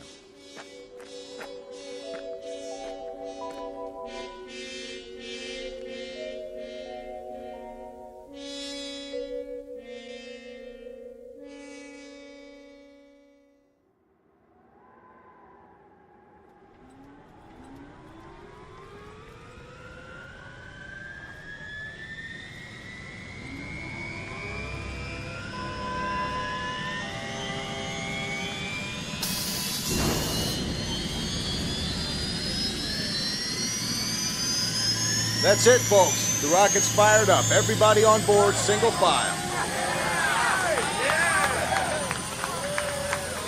What about the captain? I'll give it one last try. Lieutenant Engel, see to the passengers. I'll be right back. Yes, sir. Where are you going, sir? To the cave.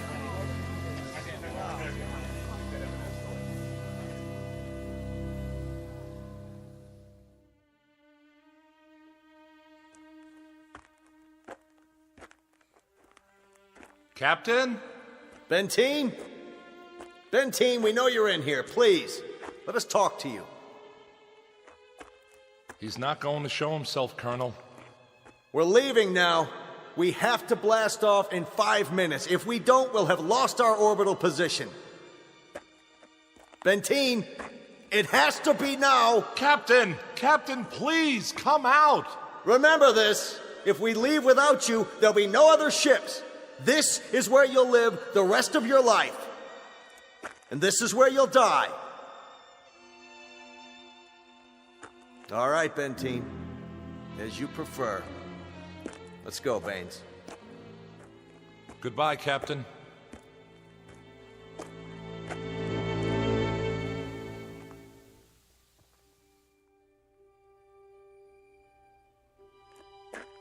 Hello, hello, friends, all together at the meeting place. Any new business today? No? Jojo, I'll bet you want to hear about Earth. About the rivers and the seas, the blue skies, or the night, the stars and the moon. Which do you want to hear about this time? There's color on Earth, the change of seasons. And the wind brings the smell of the ground, the plants, the seeds, the roots, flower petals, sap from the trees, and the smell of the weather, the rain or the mist or the fog. And on the earth, there's green, the color green, the feeling green. There's something fresh about it, something living. Earth. It's called Earth.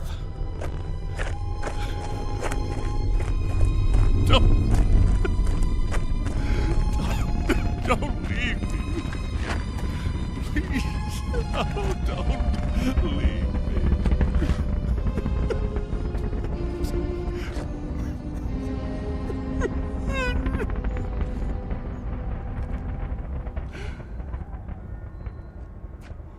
No! Don't leave me behind! Don't leave me.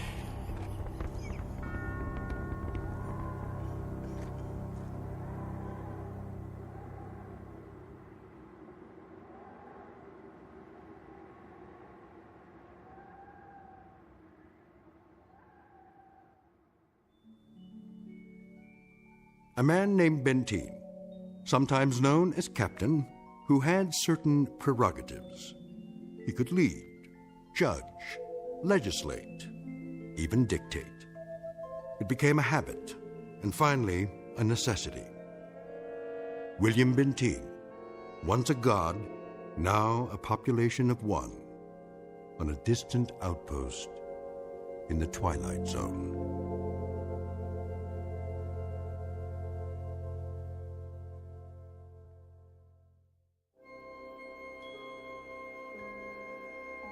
Hi, this is Carl Amari, producer of the Twilight Zone Radio Dramas. I'd like to take a moment to tell you about our official website at twilightzoneradio.com, where you'll get the latest news and information on these Twilight Zone Radio dramas. Plus, at twilightzoneradio.com, you can digitally download 3 free episodes or any of our episodes for only $1.95 each. In this age of ever-changing technology, we've decided to make these episodes instantly available to you by making the Twilight Zone Radio Dramas a digital download-only series. This means that this series will no longer be offered on CD. The CD collections at our website are now being offered, while supplies last, at buy one, get one free. So be sure to get your favorites before they're sold out. Be sure to visit us often, and I'll see you in the zone.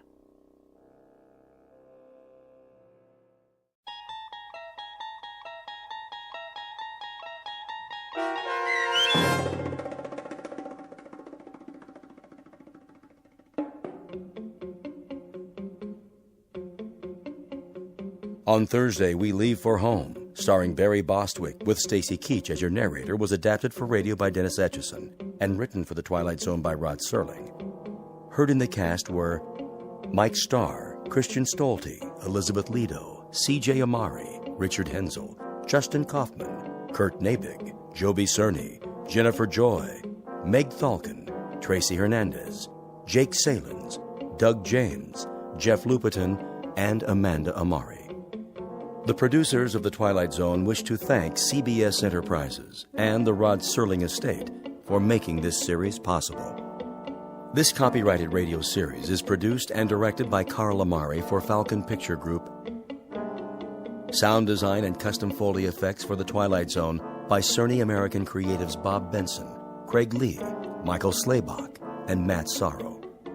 To learn more about the Twilight Zone radio dramas and to contact us, visit our official website at twilightzoneradio.com. Doug James speaking.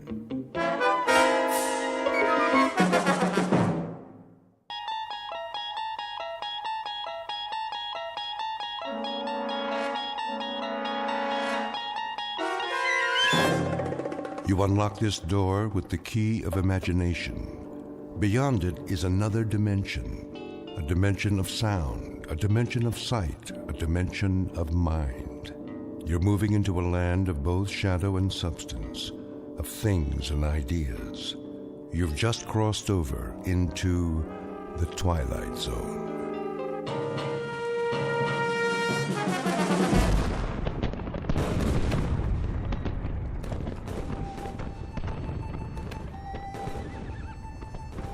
The date is Tuesday, September 11th, 1864. We are encamped outside Atlanta, and the destruction goes on. I know not what history will make of this conflagration, but I have witnessed it at close range. I feel it my duty to set down these observations before the prism of time colors them in a different light. As to the present battle, then my words may seem harsh, but I assure you, this is how it was. We charged the enemy's works and carried them with the bayonet. The earth ran red. The air was filled with the screams of the wounded and dying, but we were many, and they were few. And so we triumphed. Nonetheless, and despite urgings to the contrary, the battle raged on. The city was ours. There was no need to destroy save that which could be of use in the fight against us, but Sherman was drunk with victory. He himself started the fires, the flames which annihilated that great citadel of grace and beauty. One of us should have sent a ball into Sherman's brain. It would have been so easy. But somehow we couldn't, and that devil knew it. He knew it, and he mocked us for our cowardice. The good die young, I've heard him remark. If you're evil enough, you'll live forever. And with that, the entry from Major Skelton's diary ends. So it was that the Union soldiers burned Atlanta. Questions? Professor Jameson? Yes. The books I've read don't describe the Battle of Atlanta that way. Oh, I know. Confusing, isn't it? But as someone once said, history is bunk. Who was it now? I should know that. Henry Ford. Yes, of course. That's it. Mr. Ford. Thank you, Professor Kittredge. Helps when a Nobel Prize winner sits in on your class. You should drop by more often, Sam. You seem to do quite well without me. I could always use a good teaching assistant. So, to sum up today's lecture, the Union soldiers did indeed burn Atlanta for no good reason after the battle was won. You may have seen a more pictorial version in the motion picture Gone with the Wind, but I assure you, the conquering troops took no pleasure in their work. They were forced to it by a man they hated more than they could ever hate the rebels. An ugly, sullen, appallingly brutal general named William Tecumseh Sherman. The history books have glorified this monster, attributing to him qualities of courage and integrity. Trust me, he had no such qualities. He was just a small, evil man with tiny red eyes and a dirty beard and a way of talking that made you quietly want to slit his throat. What a great lecture. I really like this class. Professor Jameson makes it so real. I forgot to take notes. Oh, you can borrow mine. When's the test? I don't know. I think it's next Tuesday.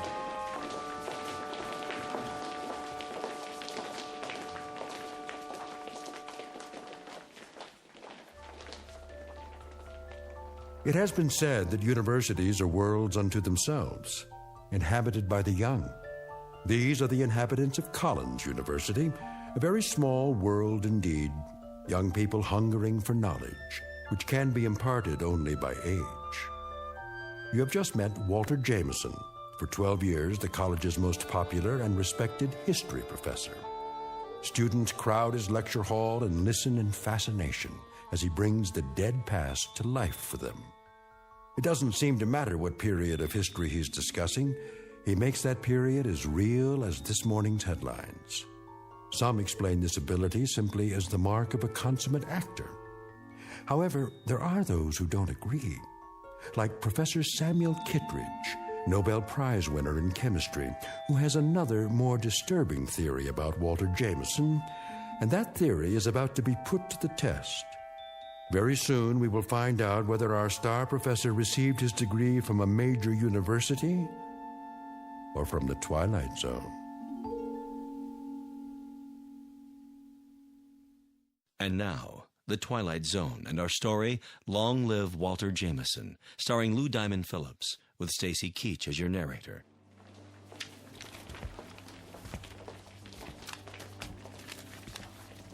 Very vivid, Walter. You had me on the edge of my chair. Thank you, Sam. Coming from you, that means a great deal. Now I see why these lectures of yours are so popular. Is that why you sat in today? Partially. Tell me something, if you have a moment. Certainly. Who was this Major Skelton? Oh, no one important. Just a lawyer who happened to enlist. And you acquired his diary? Yeah, lucky break. As I recall, an auction of Civil War memorabilia a few years back. What regiment? 123rd Illinois Infantry. Remarkable. American history is a hobby of mine, but I must say I've never heard of him. His diary's never been published. A fascinating document. May I see it? Surely.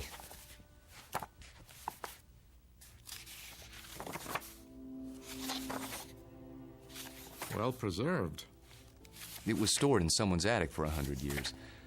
I don't think it had ever been read. You come across objects like this once in a while, put away in boxes. They didn't know what they had. You could resell it for a nice price, I imagine. Original source materials are hard to come by. Don't suppose I could borrow it? I never lend books to absent-minded professors. Remember the last time? Yes. I guess you're right. Time for some coffee? What? I'm going past the student union on the way to my office. Not today. I have a paper to work on for the conference. Oh, I almost forgot. Can you come by for dinner? Whose invitation? Yours or Susanna's? Mine, this time. Something on your mind? Nothing special, just your company. We have a chess game to finish, if I'm not mistaken. Say 7 o'clock? All right, 7 it is. Good. See you then.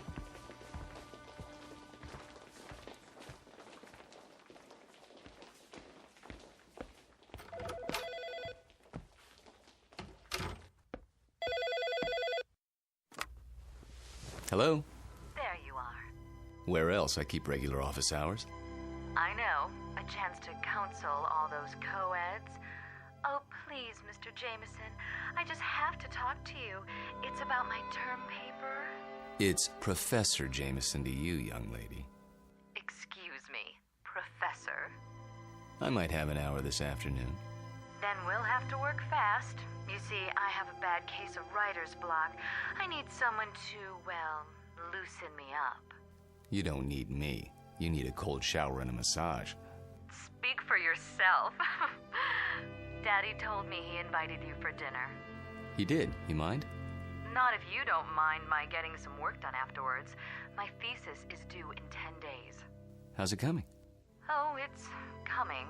I'm just not sure I've said enough. Want me to look at it? Absolutely not. I have to know that I can do it on my own without help from you or Daddy.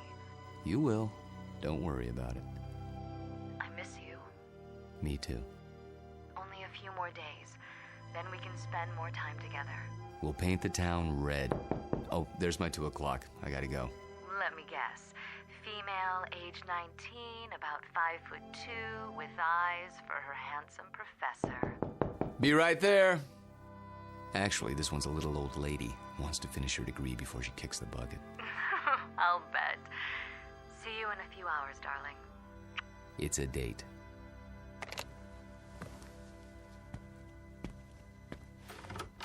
Oh, there you are.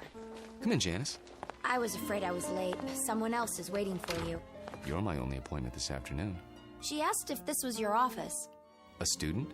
No, I don't think so. She's sort of elderly. She acted like she knew you. Hello? Hello? She'll probably come back. Oh, I'm sure you're right. Now then, Janice, how can I help you? I'm sorry to bother you, Professor, but I'm having trouble with the assignment. Can't find all the books? The research library isn't supposed to check out certain materials, but sometimes... It's not that. I've got everything I need, but the authors on the list, they don't agree with your version. So my question is, which version should I use, yours or theirs? Remember what Ford said. What? Never mind. Start with the basic events. Everyone's in agreement there. As to interpretation, that's up to you. Just tell me what you think happened and why, based on all the accounts. Original thought is what counts. But how can I be sure if I wasn't there? That's always the problem, isn't it? There's an old adage. Those who were there know more than those who weren't. The problem is getting people to believe you. Nonetheless, you know what you know, so you learn to keep some things to yourself. But that doesn't affect you, Janice. We deal with truth in my class. Nothing but the truth, for better or worse. They say it can set you free.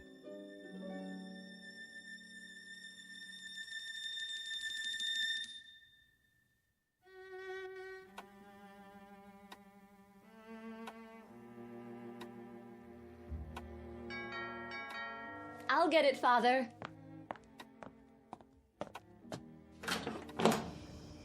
Hello there, miss. I've got a great deal on a set of encyclopedias. Sorry, we don't want any. Just let me get my foot in the door. Oh, really? You know what's wrong with you, Professor? What? You're always on time. Sort of takes the mystery out of things. Oh, so I'm not mysterious enough for you. That's just it. You're too mysterious. Except when it comes to keeping dates. Get in here. Mwah. What's that for? Because, like my new dress? Awful. Get rid of it right away. You mean here and now? Watch it. You're a PhD, not some sorority girl. And not yet, I'm not. There's a little matter of a thesis, remember? A mere technicality. Anyway, it doesn't matter. You're about to give it all up and become a housewife. The devil she is. Hello, Sam. I didn't see you there. I'm giving you my daughter's hand, not her brain. Which I inherited from you. She'll get that PhD if I have to... Spank her. I know. Well, I like that. Spare the rod and spoil the child. Pour yourself a drink, Walter. Dinner's almost ready. Don't tell me you're the cook again tonight. Indeed. And why not? Don't you think it's about time Susanna learned for herself? He won't let me. Force of habit, after her mother died. Let's go into the dining room, shall we? I'll serve. You sure there's not something on your mind, Sam? Nothing that a good meal won't cure.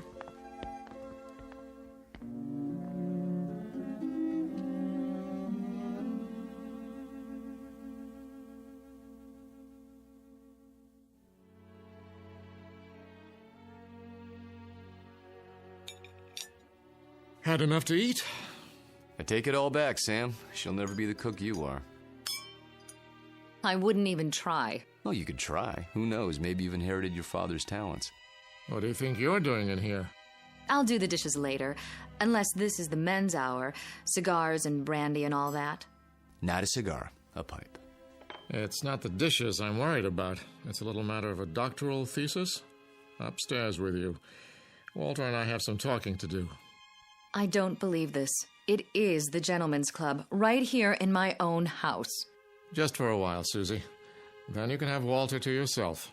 You're not going to treat me this way, are you? Worse, you might have to support me. Then the wedding's off. Good night, Daddy. See you before you go? It's a requirement.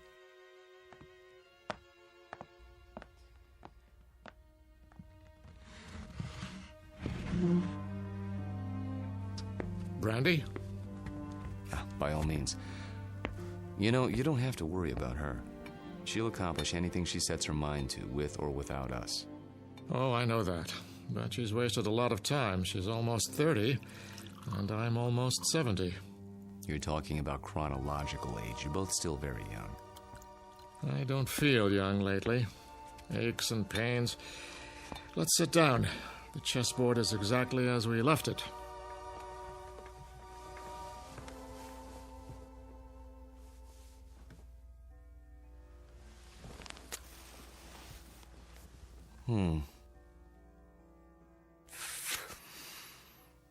My move, isn't it? Do your worst.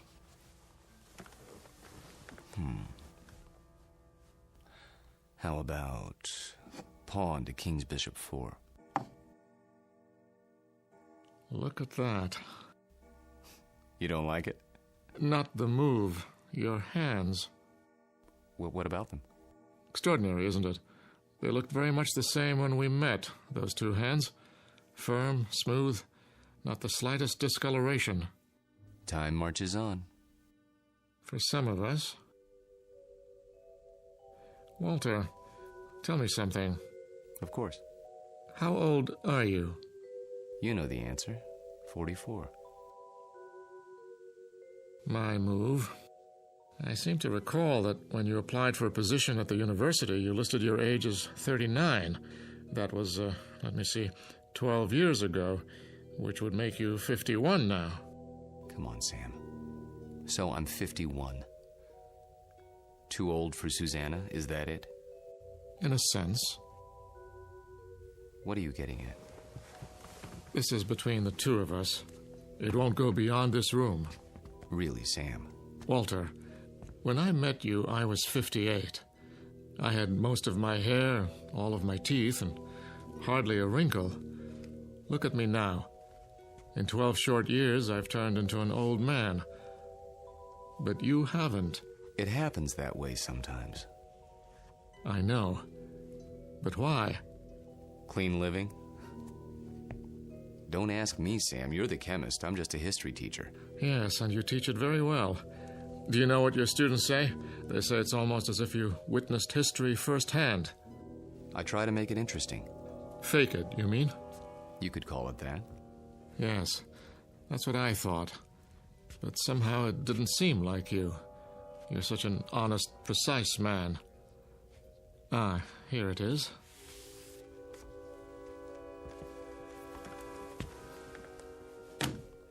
What have you got there? A book, a first edition. Photographs, mostly. Taken by a fellow named Matthew Brady during the time of the Civil War. Well, what is it? You look as if you'd seen a ghost. Perhaps I have. Hand me that magnifying glass, will you? I don't see... Was your grandfather in the war by any chance? No. In that case, I'd say we have something of a mystery on our hands. How so? You got me interested in your Major Skelton today. Oh, that. I was curious to see what he looked like. So I went through the Brady pictures, not really expecting to find anything. Here, this is a shot of Sherman and 3 staff officers. Yes, typical of Brady's work. Moody, grim, not a smile between them. Look closely. The one with a pistol in his belt is identified as Major Hugh Skelton. This photograph was taken in the 19th century, and yet it looks exactly like you. I'd know those eyes anywhere. In fact, Walter, I'd have to say, it is you.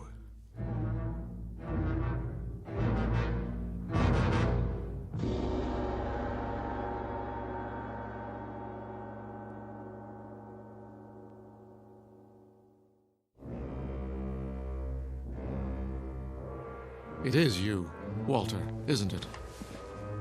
Photographs can be deceptive. Poor lighting, grainy images. You shouldn't have kept the ring, you know. It's a dead giveaway. Ring? It is a bit like mine. Not like it. The same. Sam, really, you can't be saying what I think you're saying. That wouldn't make sense. It wouldn't be rational. It wouldn't... Come now, Walter. We're not children. You know exactly what I'm saying. I've been accused of many things in my time, but never of being inarticulate. Oh, you're joking.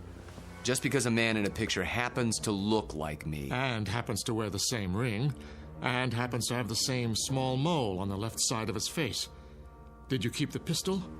Or is it in a Civil War museum somewhere? Oh, Sam. Tell me the truth. You know what the truth is, don't you? You are the man in the photograph, aren't you? Yes. I knew it. I've suspected for a long time. But, of course, it seemed so fantastic. It is. Yes. So, now we're on equal footing at last. The time for lies is over, Walter. Wouldn't you agree? Yes. So tell me, how old are you? You won't believe me. I can believe anything now.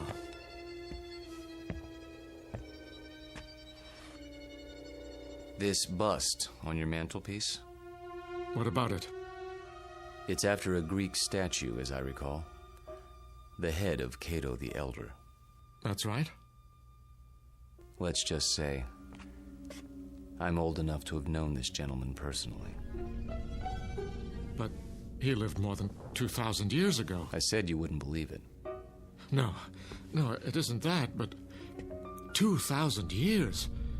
How, Walter, how? You don't know what you're asking. In heaven's name, this is what mankind has been dreaming of. Sam. To live forever. To go on learning and understanding eternally, without end, without death. Sam. Tell me the secret. I can't. You must. You owe it to the world. I owe the world nothing but contempt. and pity. Then tell me, any part of it. I'm almost 70 years old. I have a heart condition. I'm going to die, but I don't want to until I finish my life's work. Walter, listen to me. Do you understand? I'm not ready to die. I can't tell you the secret because I don't know what it is myself. What? I was like you, Sam. Afraid of death. Too afraid to face the concept head on. When I thought of all the things there were to know and the pitifully few years man had to know them, I went cold with fear. And with anger, too, at the impossibility of it all. The combination was paralyzing. Every night I dreamed, as you dream, of more time, of immortality. Only if man lived forever, I thought, could there be any point to living at all.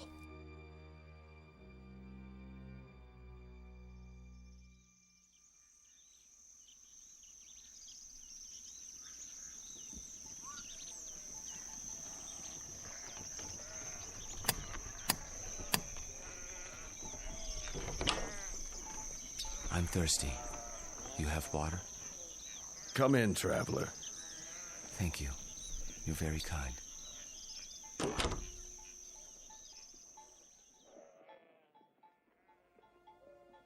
One day, on the road, I met a man. An alchemist. I told him these things and more as I rested with him. He said that he could grant my wish. Only it would cost money. A great deal of money. So I sold everything I had and paid him his money and submitted to his experiments.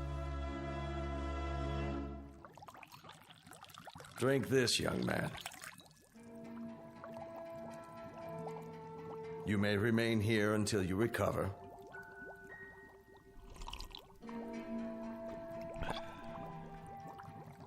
I feel strange. That will pass.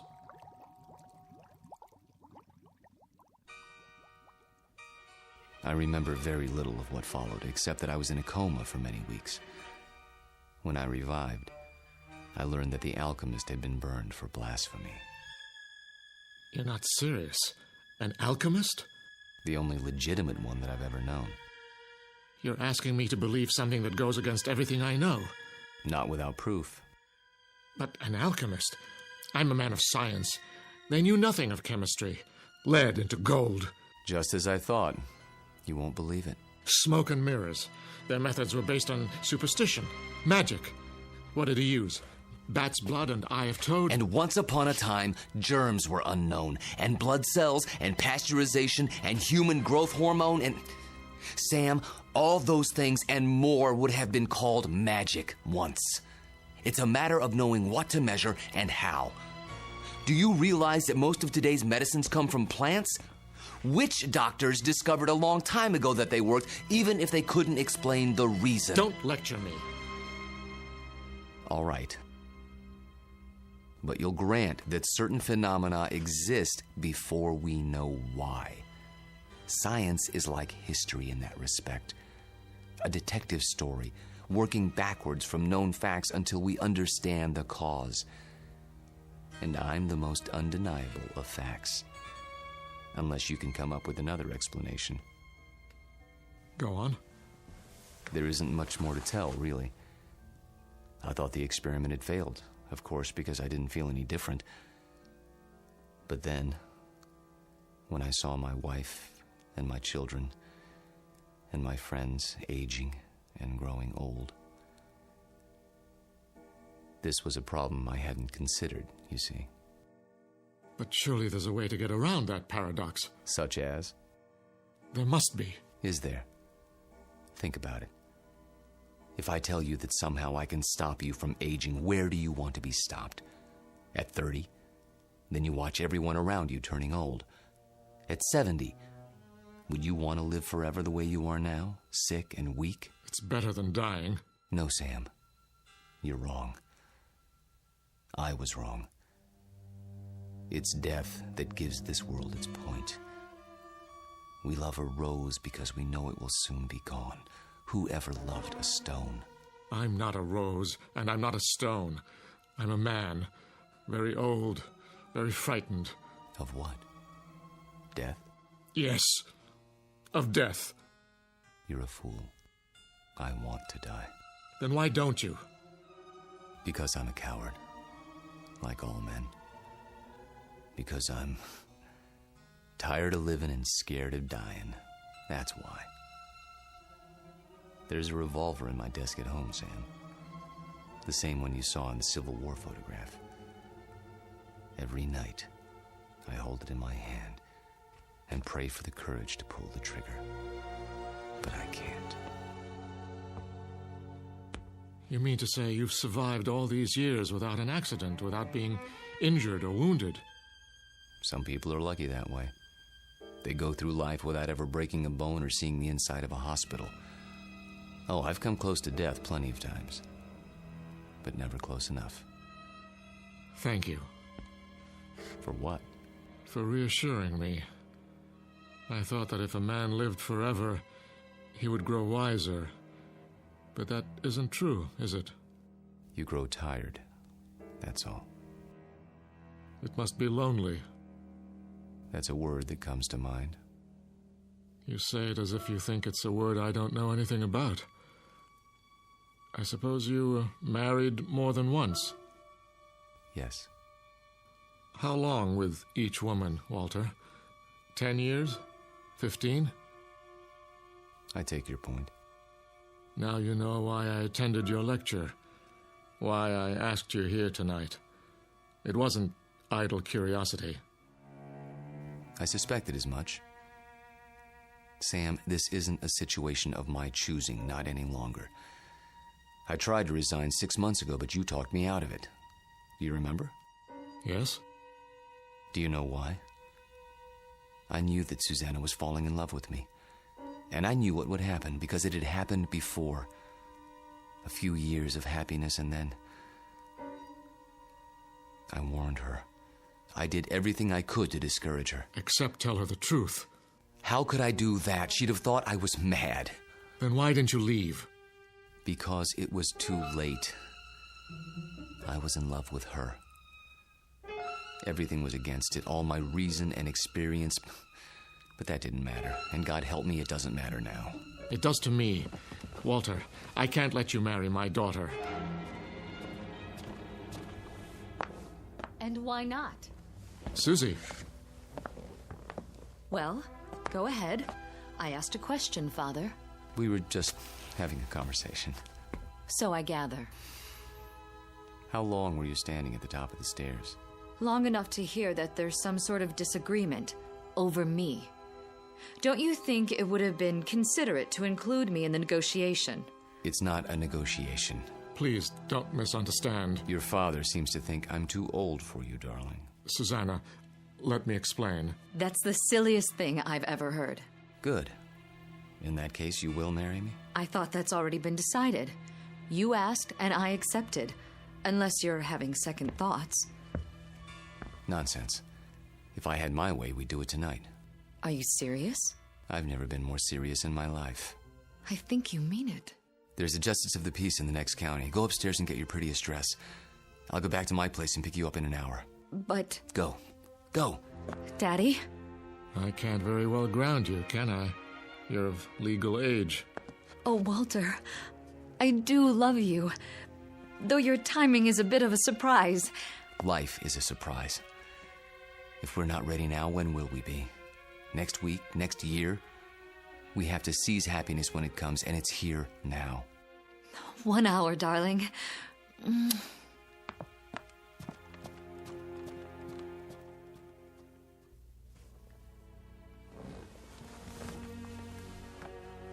I'll tell her. She won't believe you, Sam. No one would.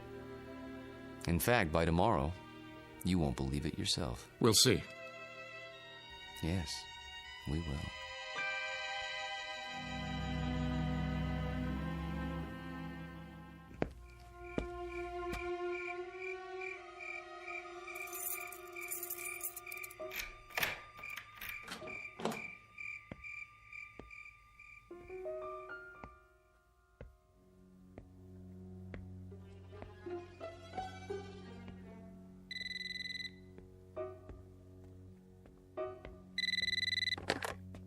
Yes? I'll give you one last chance, Walter, if that's your name. Sam, please. The irony is, I truly like you. We've been fine friends. But when it comes to my daughter... You deny her happiness? Is that what you call it? People who love each other don't have secrets. They share their lives. They grow old together. Susanna's entitled to the same thing. Not a mockery of it. You don't think this is easy for me. There's nothing ahead for her but a broken heart, as she sees herself age while you don't. How long do you think you can keep it from her? And if I go away, will that make her happy? She'll suffer, but she'll get over it. You don't belong here, any more than that antique pistol in the photograph. It's still here, in my desk drawer. And so am I. That's reality, Sam, for better or worse. She's upstairs now, packing. If you come back, I'll expose you. Not just to her, but to the university and the world, starting tonight. You mean it, don't you? You don't leave me much choice. Give me a few minutes. I need to think it through. Good. If you love her, you know what to do. Yes. I know what to do. Only... I don't know if I have the courage.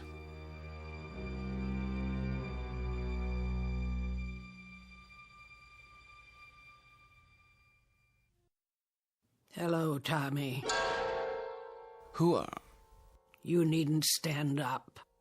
How did you get in? You left the front door open. Who are you? Don't you recognize me, Tommy? No, I don't think I... Look hard into my eyes. You called them the most beautiful you'd ever seen once. A long time ago. I think you've made a mistake. No. It's you, Tommy. My name is Jameson. Professor Jameson. And if you don't leave my house at once, I'll be forced to call campus security. Don't pretend with me. I know who you are. And who is that? Tom Bowen. Tom? My husband. That's impossible. I've never been married. You mean you don't remember? How convenient for you. We married right after the Great Depression. We lost our farm to the drought. Crops died and blew away like dust. And you, still a strong, vital man.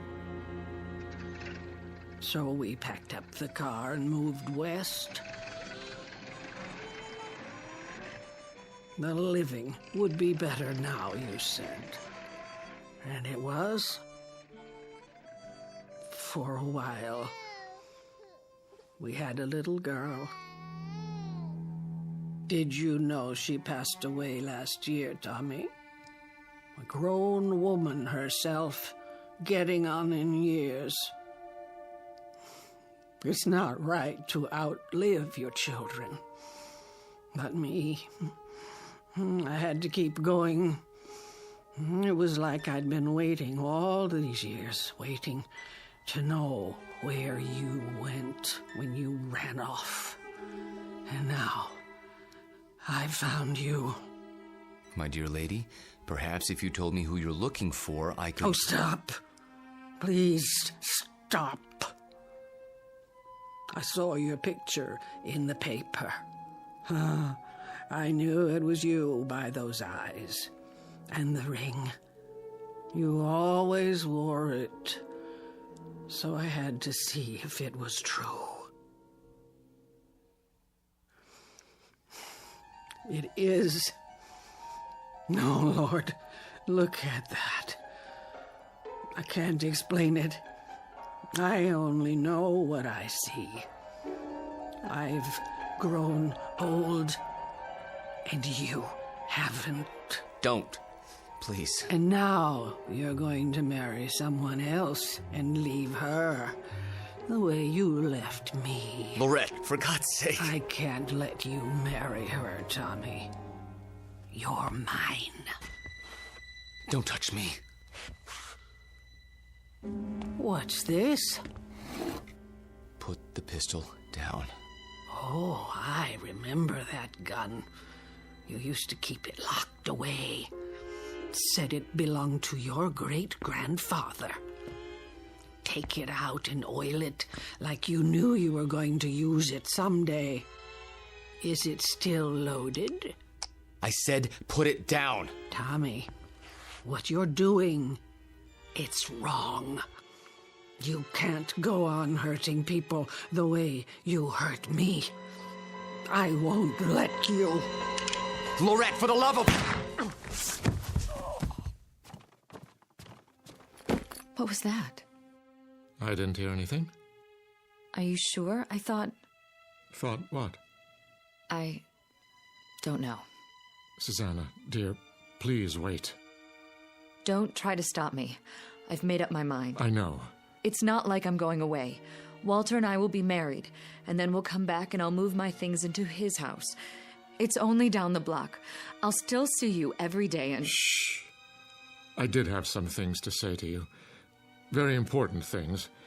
But now, I don't know where to start. Please don't. I'm nervous enough as it is. Can't you be happy for me? I know it's a change, a big change, but surely you're not surprised. You must have seen it coming. I know we haven't talked much about it, but... Do one thing for me, sweetheart. What? Bring me my reading glasses. I shan't be able to sleep while you're off eloping. At least I can get some reading done. Oh, Daddy, thank you. Where did you leave them? Upstairs in my bedroom, as I recall. Would you mind getting them for me? Of course I will. If Walter comes to the door, tell him... I know what to tell him. Don't expect him just yet. There's still time. Wait right here. I'll find them.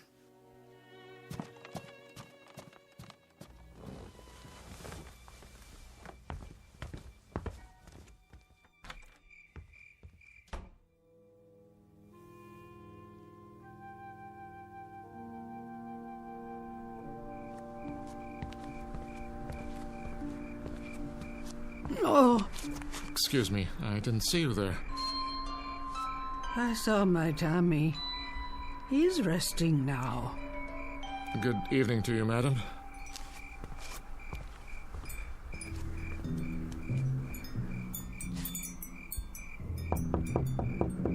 Walter.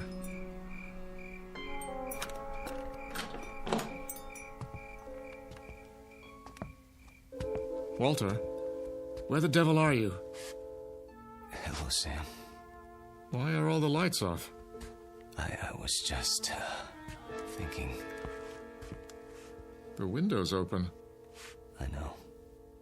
I'll close it. No. What's the matter? It's a strange feeling after all this time. What do you mean? I mean, I've come to my senses. Tell Susanna. Tell her if you would. You're hurt. Turn on the light. Stay away. I'll call a doctor. No. But your hand, there's blood on it. Hard to avoid that when you've been shot. It's dripping all over everything. I'm leaking, Sam. Everything that's been held inside for so long, it's running out. I feel light as a feather. Take my arm. Sit down. Quickly. A little late for that. I'm sinking, Sam.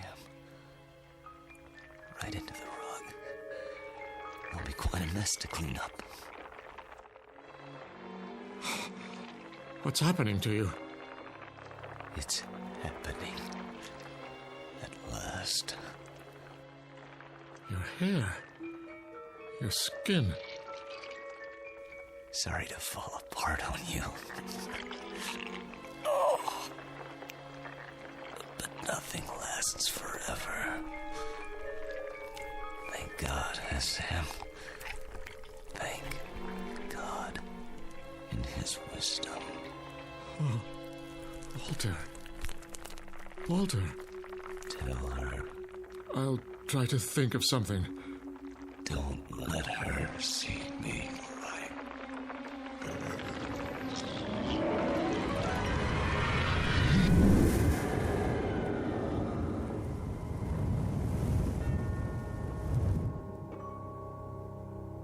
Dad? Walter? No, Susanna, stay back. Daddy! Go home. Where's Walter? Susanna, please, go home, now. Walter? He's gone. Gone where? I wish I could tell you.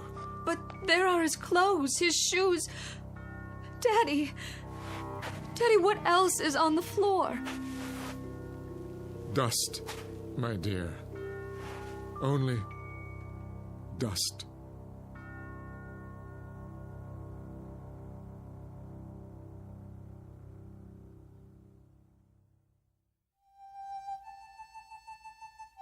Professor Walter Jameson, an expert in the subject of times long past, and above all, a consummate actor, since before this university was founded. He's finally completed his life's work, a history of the world that begins in the cradle of civilization and ends in our time, because the future was not his specialty. In fact, the simple truth is he had no future left. The past has a way of catching up with us, sometimes when we least expect it. They say that time heals all wounds, but it also wounds all heals. Rest in peace, Professor. You've just passed the ultimate final examination in the Twilight Zone.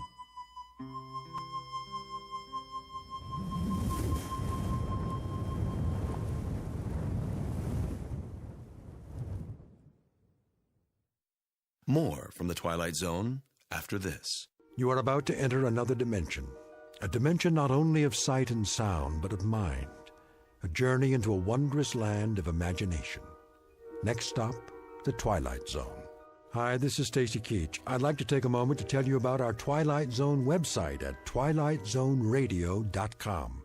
At twilightzoneradio.com, you'll find the latest information on these Twilight Zone radio dramas, including behind-the-scenes photographs, plus the newest product releases, trivia contests, ways to contact us, other Twilight Zone-related info and merchandise, plus links to other fascinating websites. So make your next stop twilightzoneradio.com. Visit twilightzoneradio.com to purchase these Twilight Zone radio dramas on cassette and CD, or call toll-free 1-866-989-ZONE. That's 1-866-989-9663.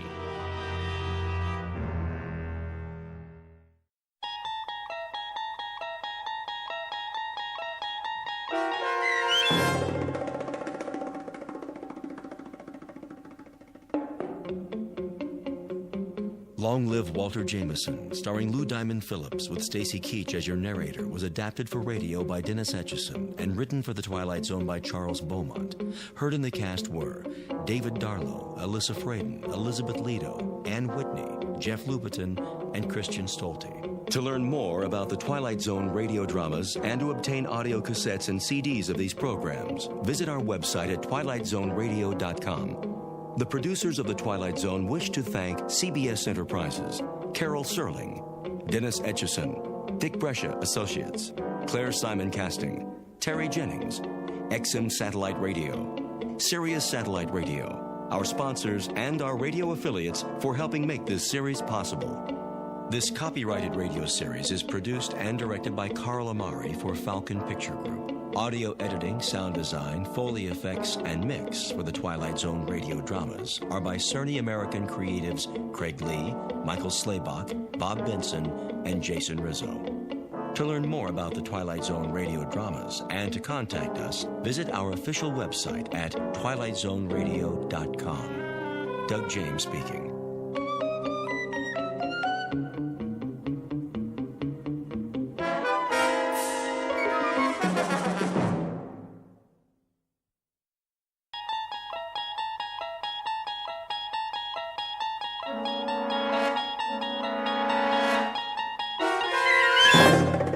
You unlock this door with the key of imagination. Beyond it is another dimension, a dimension of sound, a dimension of sight, a dimension of mind. You're moving into a land of both shadow and substance, of things and ideas. You've just crossed over into the Twilight Zone.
Probe 7, log entry 1411.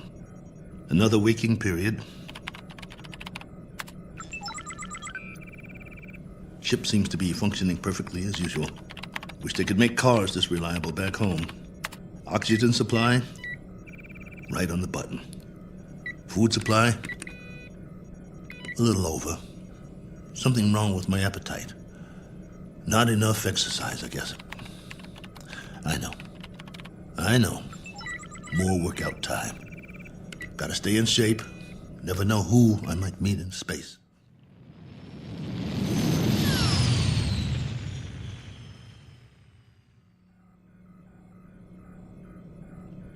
Coordinates on autopilot. Propulsion system humming like a top. Pressure flow, output, all right on the money. Oh, come on, guys. You don't need a pilot up here. Could have sent an unmanned probe. All I am is extra weight. Think how much farther this crate could go without me. Of course, you wouldn't have my brilliant observations. Boredom followed by prolonged disinterest, with periods of great loneliness. Must be fascinating. Here's an observation. All these blinking lights in the cockpit. They remind me of stars, or candles, or cigarette lighters. That's it. You remember cigarettes? Did you know at concerts people had these little lighters, and sometimes they'd hold them up and it looked like a sea of stars out there in the dark? I want to write a book, not this diary. Doesn't have enough plot. Just me remembering. That's who I am, boys. He who remembers. Oh, well. Better send you the numbers. Here goes the download. Transmitting now. Till next time, this is Colonel A.L. Cook. Over and out.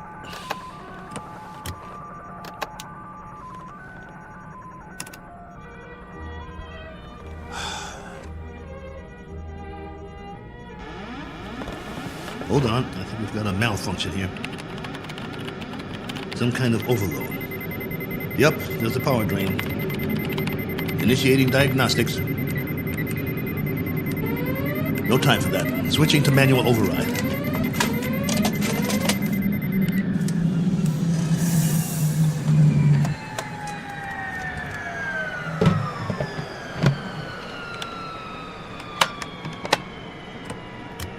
Base, this is Probe 7. Probe 7, calling base. Come in. I've just lost a rocket tube. Can't handle this baby. Controls won't respond. Losing power fast. Have to set down on the nearest planet.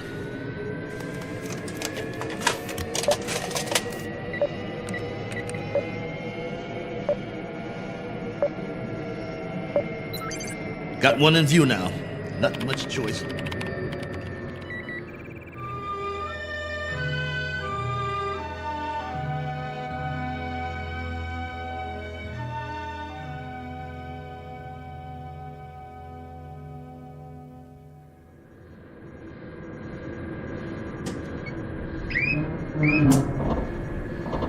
Entering atmosphere.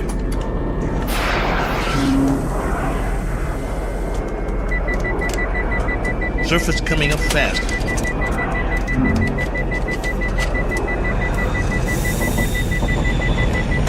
Can't slow down. No retro rockets.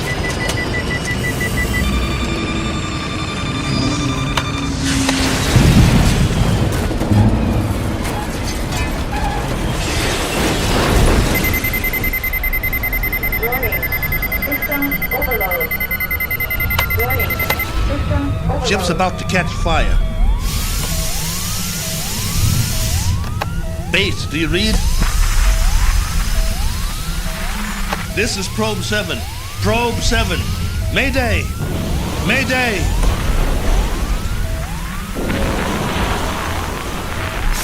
Mayday! Mayday!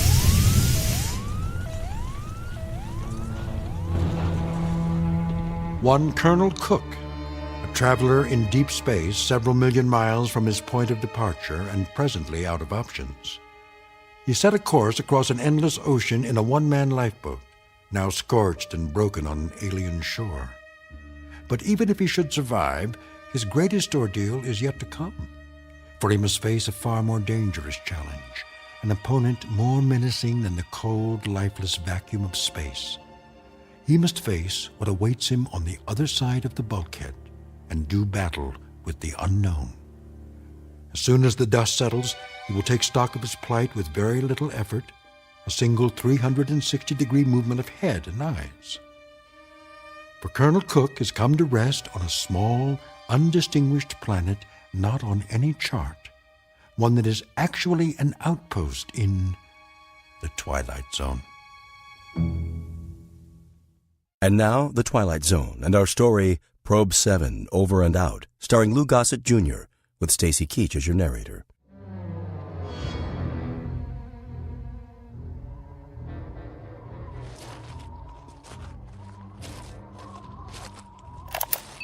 Log entry 1412.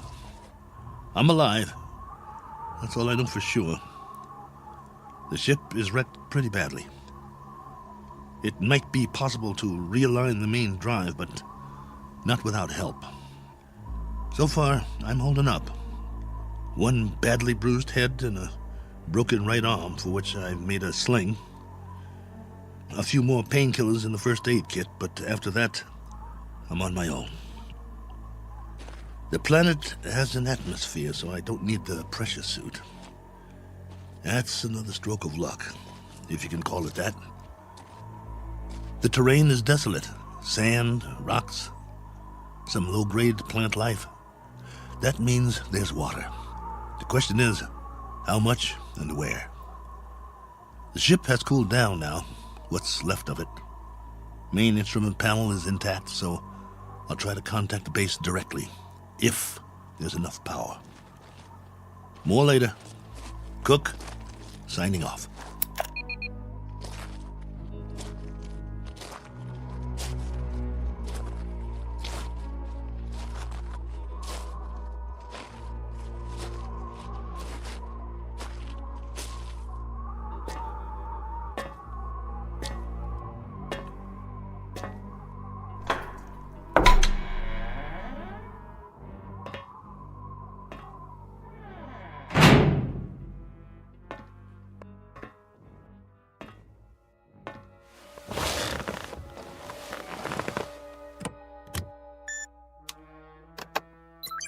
This is Probe 7. Do you read? Probe 7. This is Probe 7, calling base. Probe 7, with a landing report and damage assessment. Over to you, base.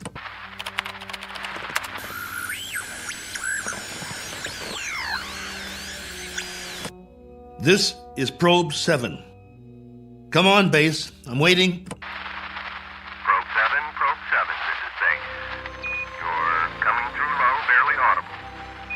Blaine, is that you? Yes, this is Lieutenant Blaine. We read that you're... This is Cook, Probe 7. I'm glad to hear you. Cook? Cook, we thought we'd lost you. Your transmission was interrupted. Everything was interrupted. I'm lucky to be alive. Probe 7 made unscheduled landfall approximately 7 hours ago. What? Come again. Can't hear. I thought you said... I've crash-landed, Blaine, in another planetary system. Didn't have much choice. One of the thrusters broke off the ship. This planet is 92,900,000 miles from the nearest star. Good Lord, Colonel. We're having trouble seeing you on the monitor. Sorry, but I can't send or receive a visual. Most of my equipment was fried in the crash. Okay. How's your oxygen? And that's the least of my worries. There's an atmosphere here. I don't know its density or composition, but it's breathable. Probe 7? Probe 7, your signal's drifting. Can you increase power? Not much chance of that. Far as I can tell, this is the last of my juice, at least for now. I've got half a generator and 3 solar cells working. I was afraid it wasn't enough to get through it all. Okay. Can you effect repairs? Say again? Repairs. Can you make repairs? If you give me maybe 20 years, a good right arm, and a new head while you're at it, I might make a start. The bottom line is, I need help. Got that, Base? Help. And right away. Probe 7, you're breaking up. Probe 7, are you there?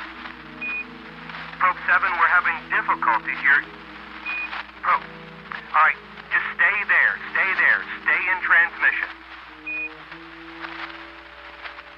Probe 7, we've traced your signal. We know where you are.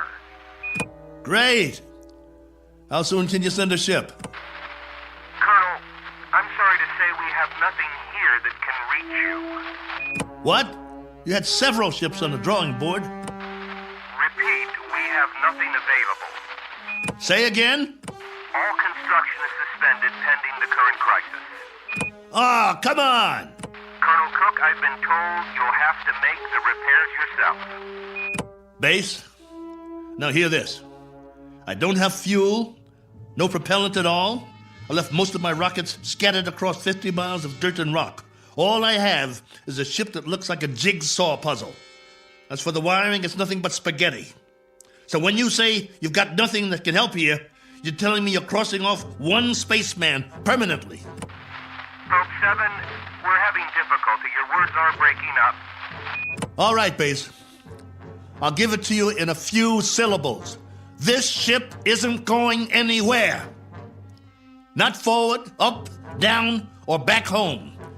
Is that plain enough for you? Now I'm asking you again. Isn't there anything you can do to help me out here? Or are you just going to write me off? Colonel Cook? There's the low power warning. I'm losing transmission. Got to sign off for now. I'll make contact again in 3 hours. Roger that, will you please, Base? We will stay on this frequency, Colonel, and wait to hear from you. Oh, just a minute. There's someone here who wants to speak to you, Colonel. Colonel Cook, this is General Larrabee. We understand the spot you're in. We wish we could help. Thank you, sir. Well, there is a possibility that once you give us a full report on the ship, we can send you instructions for its repair and walk you through it step by step. That's still an option. Is it? Well, here's an option. Why don't I just build me a new one, General? I'll make it out of tin cans and chewing gum. I'll burn some circuit boards with a magnifying glass. That's a possibility, too. Colonel, I'm trying to be frank with you. Sorry, sir. I'll transmit again in 3 hours. Over and out. Heaven help me. Wonder if that's a possibility.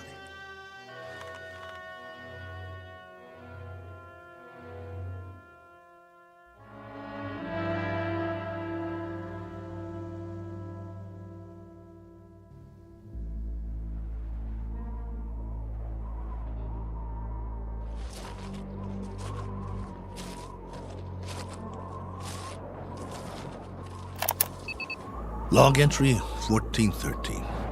I'm standing on a hillside a few meters from the ship. You hear that? I think there's going to be a change in the weather. Back home we'd call it a sandstorm. Better head back soon. I see vines and some flowers down the other side of the hill. There's more life here than I thought. As to what stage of evolution is reached, that's pure conjecture. No sign of animal life, but the vegetation grows thicker in certain areas, like the valley. Can't trust my leg yet. Better stay close to the ship. I've picked some plants for analysis. We'll see if there's anything edible. Hey! Anybody! Hey! Take me to your leader. I've got beads and wampum. Is anybody here?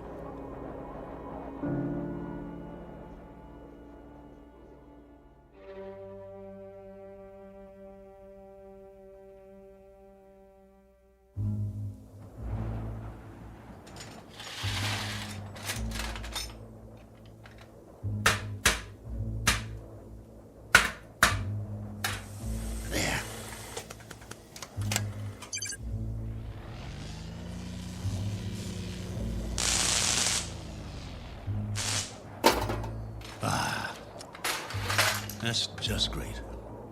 The last good wires in the whole ship. Here comes that sandstorm. I'm gonna get the hatch shut. Close, will you? That's it. A little bit more. There. That'll have to do.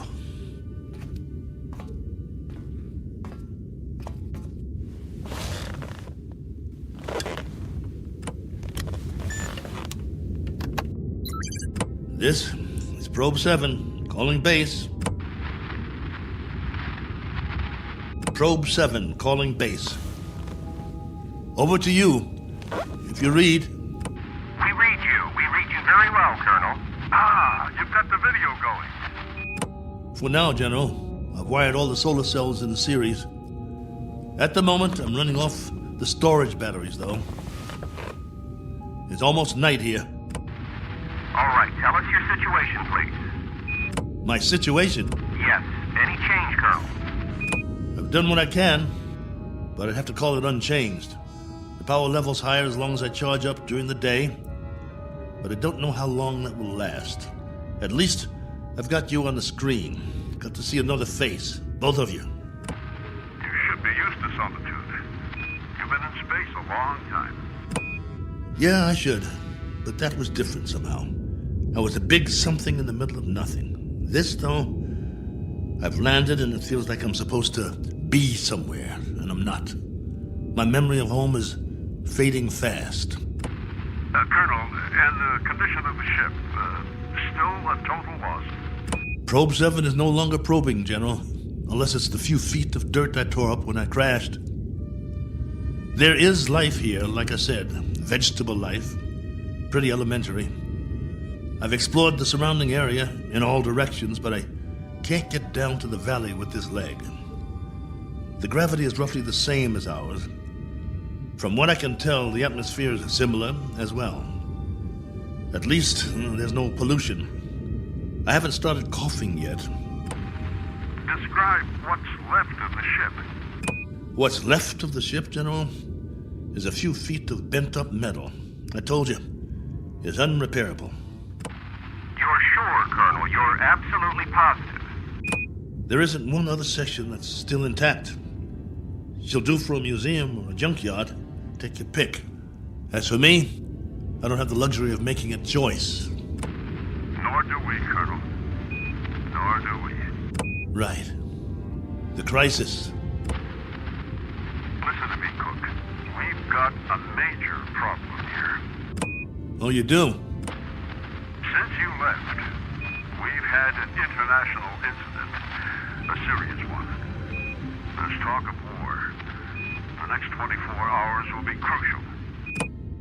As long as I can remember, there's always been a crisis, and there's always been talk of war. Well, hasn't there? Yes. last time, I'm afraid. You'll forgive me, General, but I've got a crisis too, and it's a very immediate one. I have the remainder of my rations and 2 broken bones in one arm. You have my location. I need to know that help of some sort is on the way, or would you call that unreasonable? Now listen up, Colonel. The rest of the fleet's been taken out. There isn't another ship, unless we build one.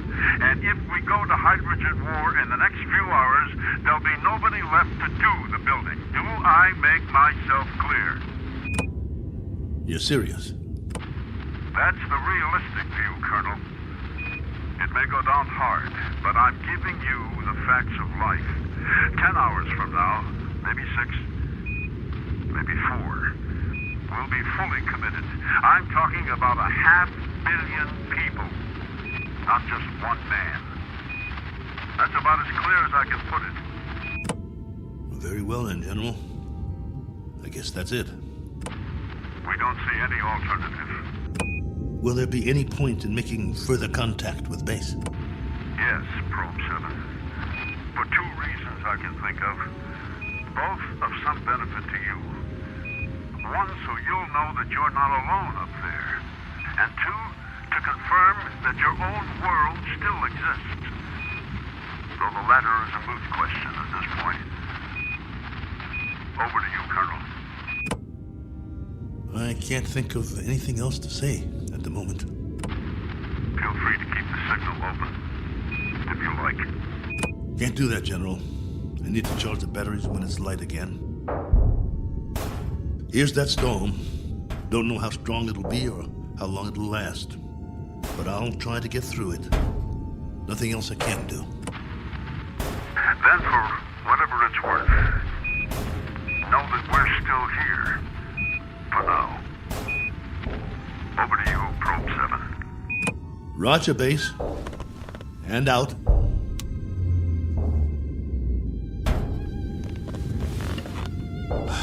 It's going to be a long night.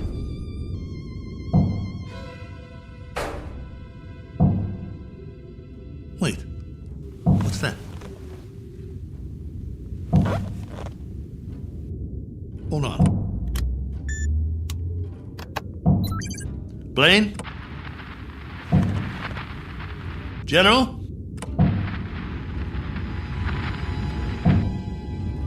I wish you could hear this. There's something outside, I swear. Something or someone.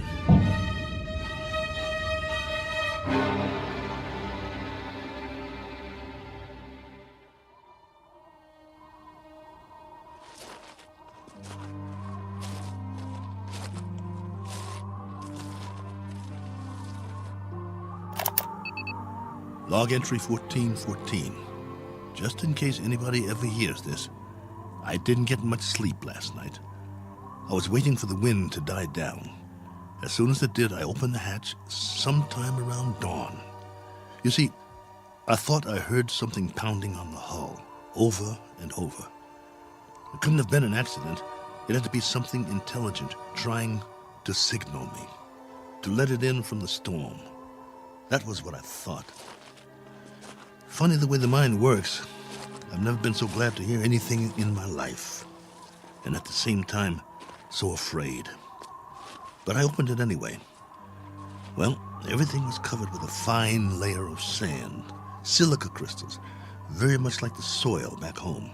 And that was the trouble. Whatever had been outside, there was no sign of it now. If there were tracks, the sandstorm had wiped them out. The ground, everything, smooth as a beach where no man has gone before. I did find something, though. A broken branch. So, it was only the wind, after all, blowing it back and forth before it broke off.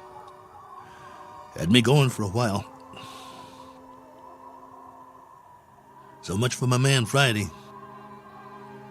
Now I'm back to the old routine. Reconnaissance, hunting, and gathering. Just think, a few million years from now, something on 4 legs, or 2, or 8, may actually walk this barren planet again. A few million more years, and it will grow a bigger brain so the species can start doing the same things I'm doing. Foraging for food, trying to survive. Wonder if there'll be anything left of the ship by then. Probably not. Me? I'll be a fossil at the bottom of a tar pit somewhere, and no one will realize I was ever here. Well, onward he marched, for want of anything better to do.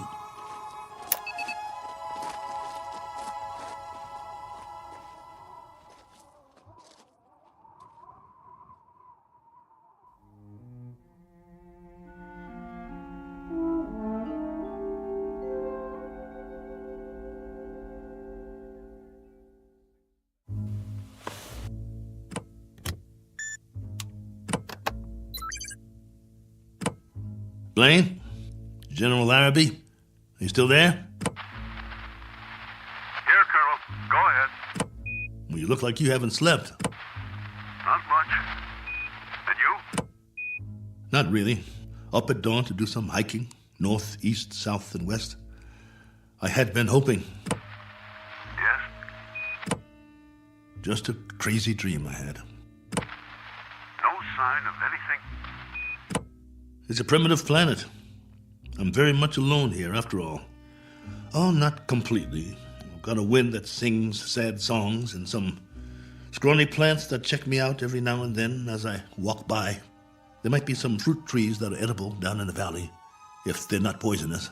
But that's it. That's all of it. I'm truly sorry. There used to be an old saying, if life gives you lemons, make lemonade.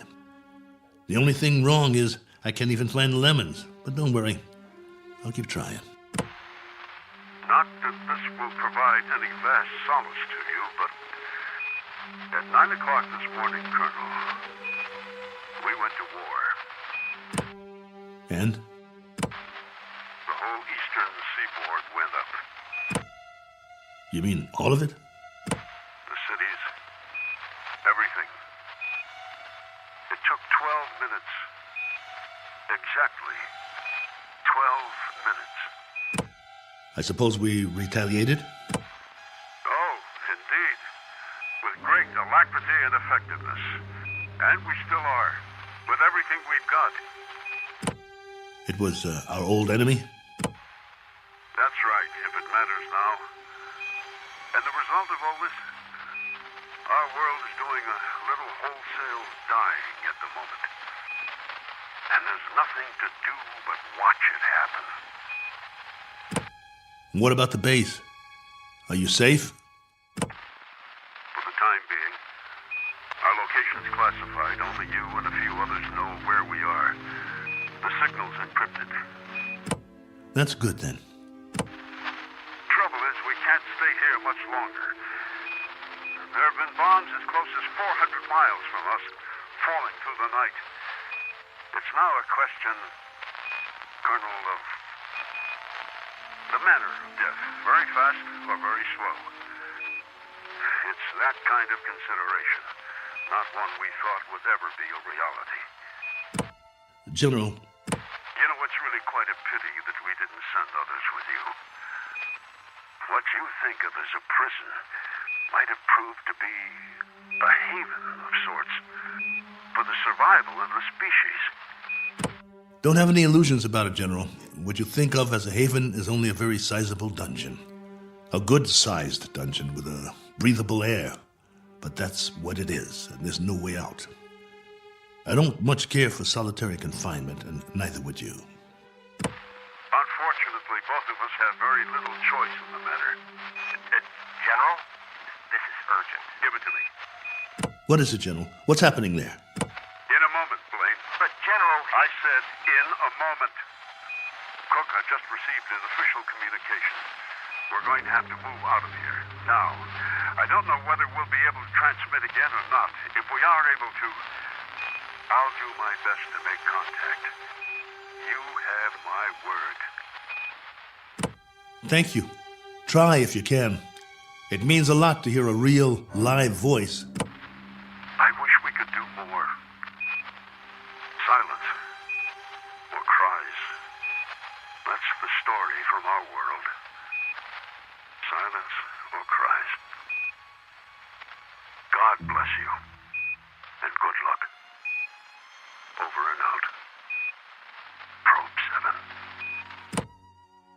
Yeah. Over and out. Not with a bang, but a whimper. Hell of an ending. To all my friends back home, take good care. Looks like I won't be seeing you again. Not in this life.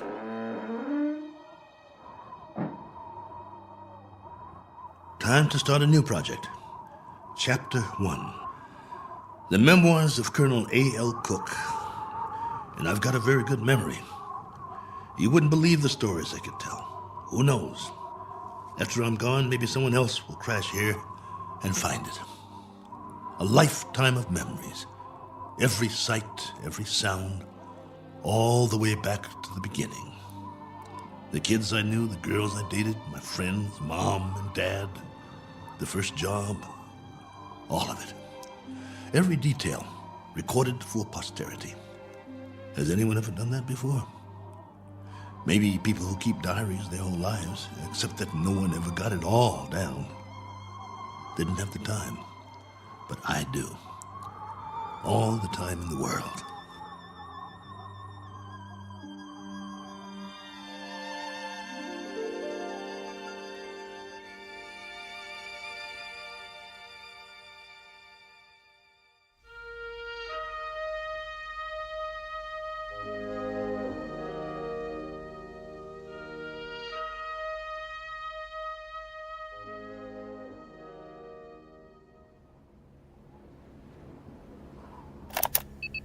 Log entry 1415.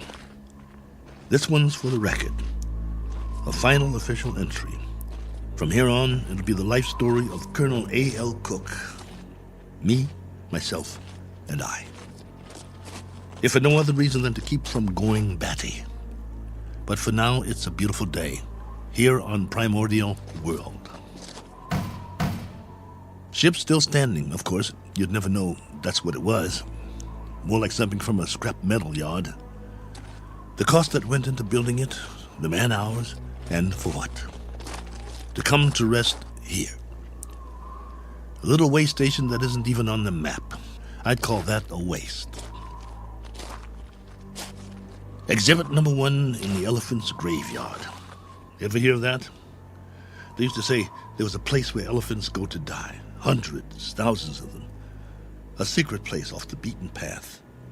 And there were bones and tusks. And once in a great while, someone would stumble upon it. Like the Sargasso Sea, where sailing ships caught in the kelp and were trapped forever. Well, maybe other travelers will end up here, gone to ground, never to move again. Eventually, there'll be a whole collection of them from all over. But remember, I was the first. I should scratch it in the metal. Cook was here. But I digress. This is still supposed to be my official report. The evaluation of the crash site coming up. The tail fin is all but covered by sand. Have to dig it out before the next storm. Then build some kind of windbreak or the whole ship might get buried. I could gather some branches, make one. There's more vegetation in the valley if I can get up and over. Now, that's odd. If there are no other trees in the immediate vicinity, where did this branch come from? The one that was banging against the hull last night. Unless something carried it here. The wind or Oh well, maybe I just didn't notice before. That must be it. Rocks to the left of me, rocks to the right of me. One very dry, broken off branch in the sand. And what great sand it is. None better in the known universe. On sale at closeout prices. Note the fine crunch under my boots as I walk the proud land. The rare texture, the superb body. Why, it's positively... What in the name of... It can't be. It looks exactly like... No, I must be hallucinating. But this... impression... I could swear it's a footprint, a A boot print, to be precise. A lot like my boot, in fact.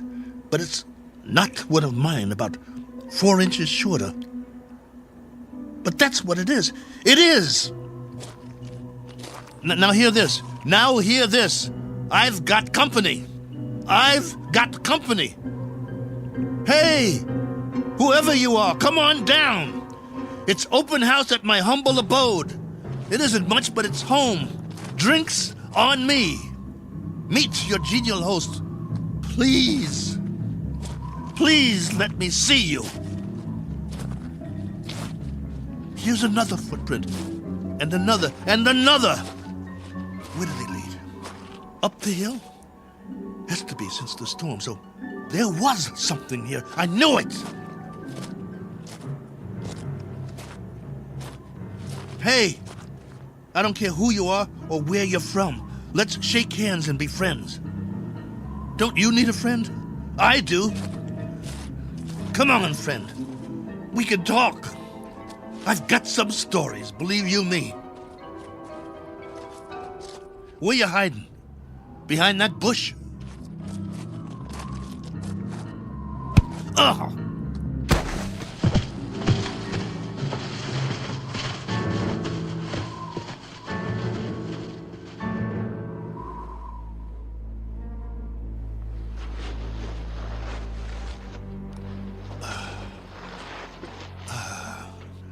Blood on my head. Something hit me. Why'd you do that? Probe 7, come in. Got to get inside.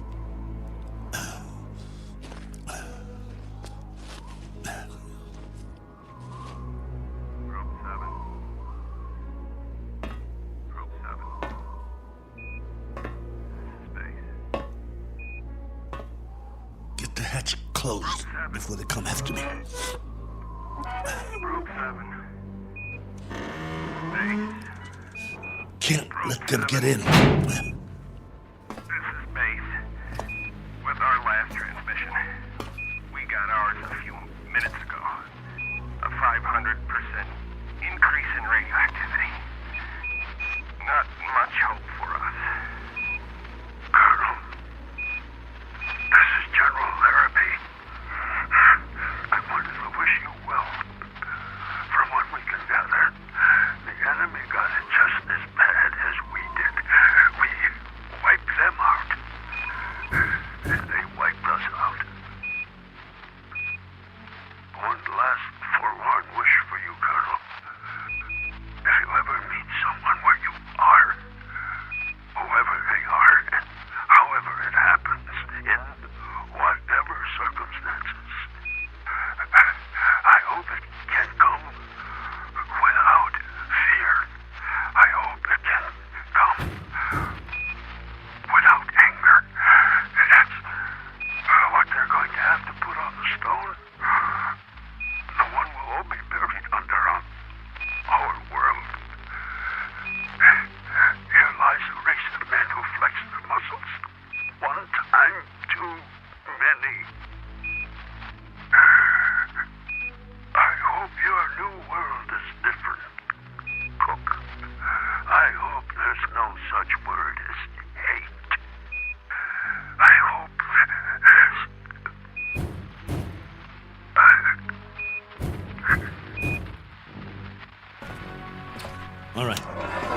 All right. I'm ready for you. You want in? Maybe I'll let you, and maybe I won't. It's up to you. You can be friendly, or you can be dead.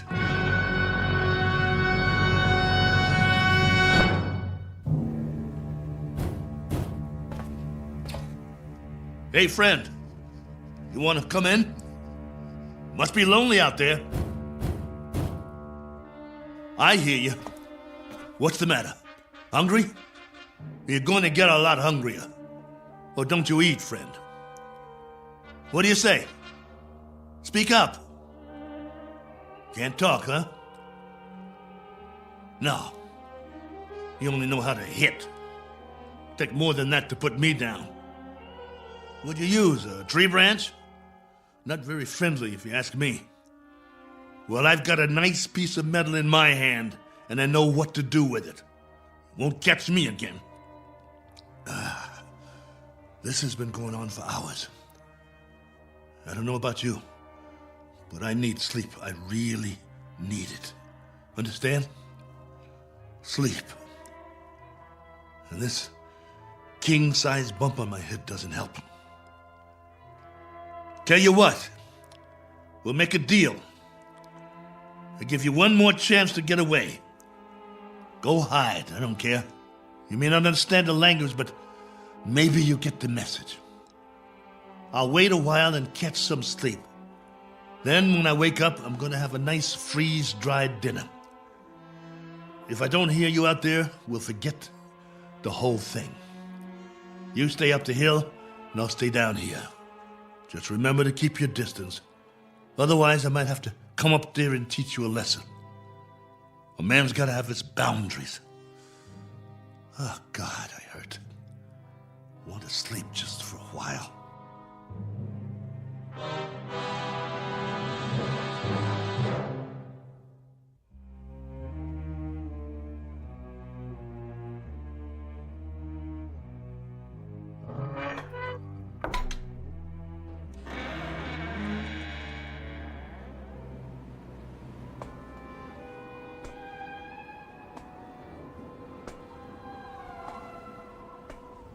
Hey, friend. Gotcha.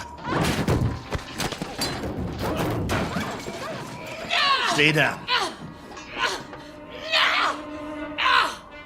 Pretty weak, aren't you? Let's see who you really are. Ituko. Miyana.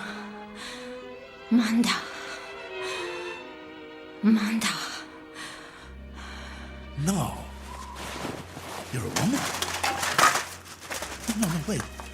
Let's talk. Can't we talk about it? Do you understand anything I'm saying? Min. Oh boy. Look. My name is Cook. Colonel Cook. I'm from another planet. I crash landed here. Cracked up my ship.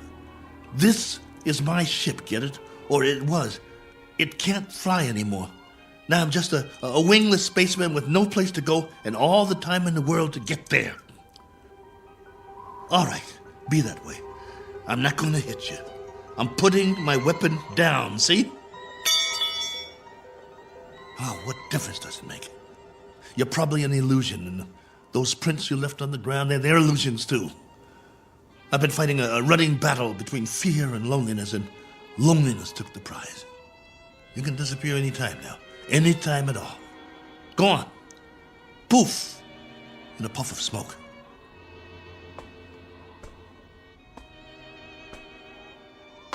No, wait, please.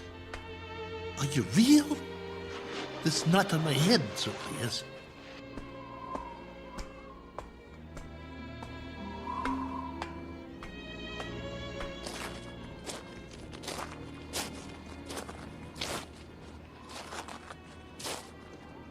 All right. Do whatever you want. Just don't go. Not yet. If you can't understand, I'll draw you a picture. Where's the stick? Look. Right here in the sand. This is my solar system. The sun in the middle, and this is my world. See? Omida? You got it. Now then, I went off course. I didn't have the power to get back. You know, power? Vroom, vroom. No good. So, I tried to land here, where we are.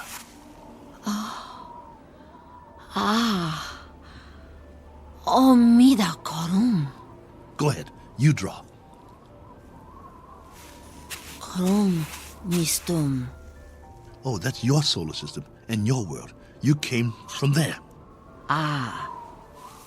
Let me see now. It went out of orbit. Is that it? Your planet left its orbit and moved away from the sun. And the line, that's where you went and where your world went, right? I'm sorry. What about now? Where's your planet now? I understand. Gone. Disappeared. Probably frozen by now.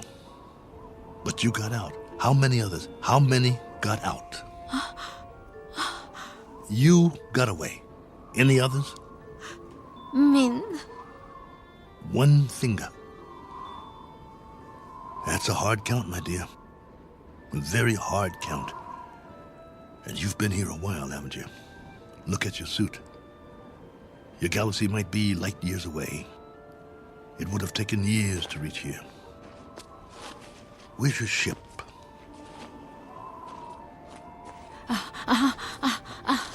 Ship. Where's your ship? It crashed too, didn't it? So you've been here a long time. A very long time. Me, Cook. Colonel Cook. You? Korava. Korava? Korava. Well, what do you know? Pleased to make your acquaintance. How does it figure? I thought you'd be a 50-foot flesh-eating ant or something. And you turn out to be a woman. Which is neither here nor there. Because however you slice it, we're stuck here. A one-armed man and one very tired lady. Quite a pair. What have you been living on? What food? You understand food? Eat? Well, I can offer you lunch or maybe it's breakfast. I'm not sure which. And some companionship. And we can spend the rest of our lives drawing diagrams in the sand, which will be somewhat tedious. But the brighter of us will have to learn the other's language eventually. I hope it's you. Because I got some stories to tell, believe me. Come, Korova. Eat. Food. In the ship. Chow time. Come along. Inside. Eat. Food. Food. Okawa? Okawa? No. Not that way. Come here. Food. Please come back. I'm not going to hurt you. Please. Okawa! Oh, for heaven's sake. Korova, please.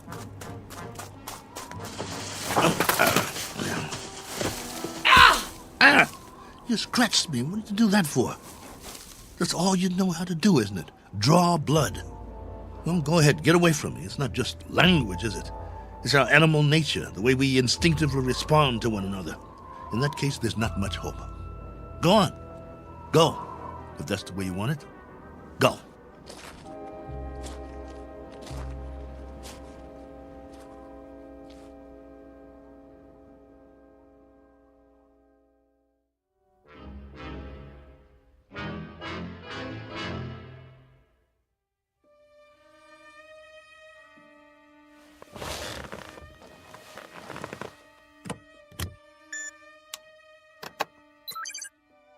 Base, this is Probe 7. The following is sent on faith, which is appropriate since this transmission is in the nature of a fairy story. I don't know under what heading you would classify it. Very likely space medicine or space opera. The long and the short of it is that I'm not alone here. There's a woman from another planet. Her name is Korova. I don't know much about her. I do know that she comes from another planet in another galaxy. A planet that left its orbit and moved out of space away from its sun. I suppose the inevitable happened. They just froze. She's not very old, so she must have been sent in a spaceship as a little girl. But now that ship is no more. They probably sent others too. God knows what happened to them. Died en route, lost their way, landed elsewhere, who knows. But somehow or other, she made it. Perhaps as a child on a preset course. She was here alone until I came. If by some chance you're still there, I can't send you any soil tests. I can't send you data about plant species or anything like that. But I can give you an observation about the psychological makeup of the animal kingdom. They're a frightened breed, a very frightened breed. It must be a universal trait wherever there are advanced life forms. Though it's questionable how advanced we really are, so I guess we aren't alone in that regard, which is really quite a pity, as you may understand all too well, if any of you survived. Base, this is Probe 7. Last call. Absolutely, positively, the last. Over and out.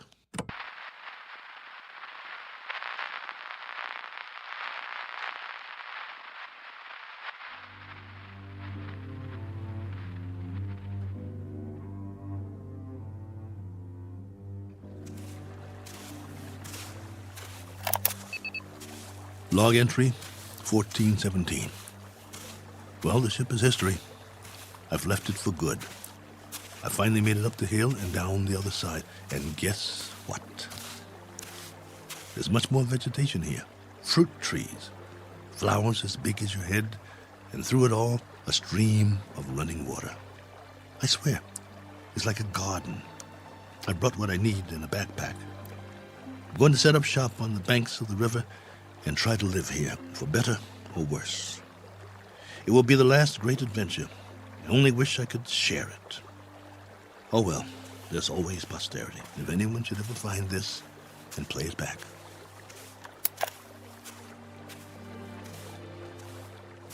Cook. Oh, you. Never mind. Talking to myself. But you wouldn't understand. Why don't you just keep your distance? Cook? Ah. Cook. Not going to hit me, are you? No? That's a surprise. Well, you're just in time to say bon voyage, friend. I'm going that way. There are even more fruit trees over there. No reason to get in each other's way. Cook. You want to come? You may, if you like. We'll eat and we'll live. I don't know how or for how long, but we can try. Cook. What? Dirt? Soil? What do you call it? Earth. Earth? What does that mean? Earth. Is that the name in your language? All right. We've just given this place a name. We'll call it that. We'll call it Earth. Cook. Korava. Earth. That's right. My name's Cook. My first name is... But there's plenty of time for that. No need to rush things. Okay, Korava. This is our home now. This is Earth. What's that? Food. So that's what you've been eating. Some kind of red fruit. Any good? Food. Eat. All right.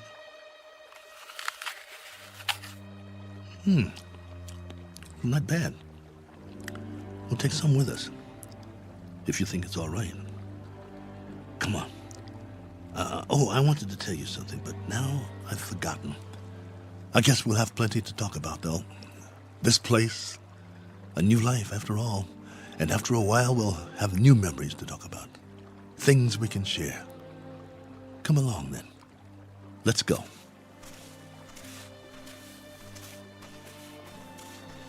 This route's all right.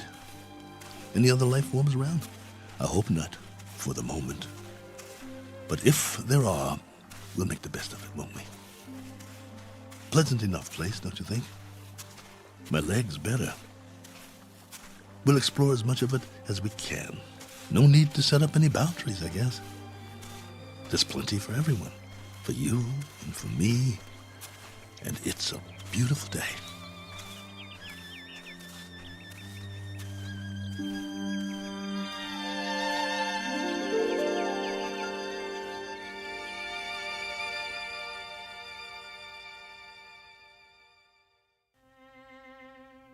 Do you know these people?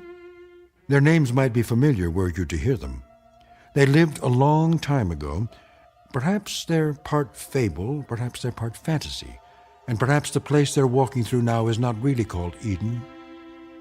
That's for you to decide. We offer it only as a possibility and a presumption in the Twilight Zone.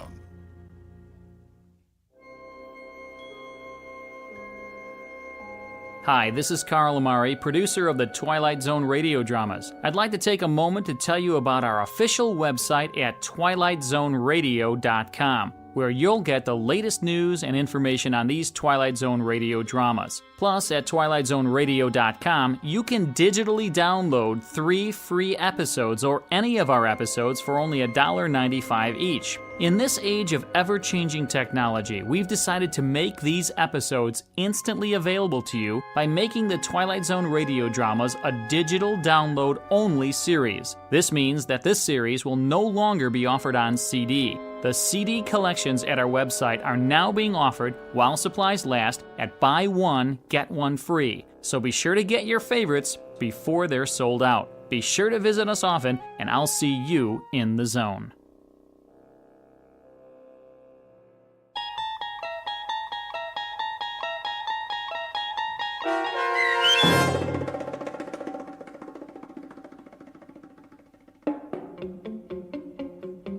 Probe 7, Over and Out, starring Lou Gossett Jr., with Stacy Keach as your narrator, was adapted for radio by Dennis Etchison and written for The Twilight Zone by Rod Serling. Heard in the cast were Tony Maka Sr., Sam Derrence, and Oksana Fedanushin. The producers of The Twilight Zone wish to thank CBS Enterprises and the Rod Serling estate for making this series possible. This copyrighted radio series is produced and directed by Carl Amari and Joe B. Cerny for Falcon Picture Group and Westwood One. Sound design and custom Foley effects for The Twilight Zone by Cerny American creatives Bob Benson, Craig Lee, Matt Sorrow, Tim Cerny, and Todd Beyer. To learn more about The Twilight Zone radio dramas and to contact us, visit our official website at twilightzoneradio.com. Speaking.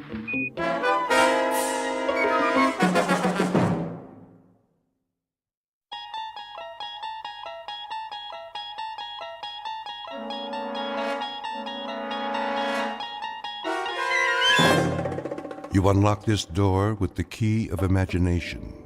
Beyond it is another dimension, a dimension of sound, a dimension of sight, a dimension of mind.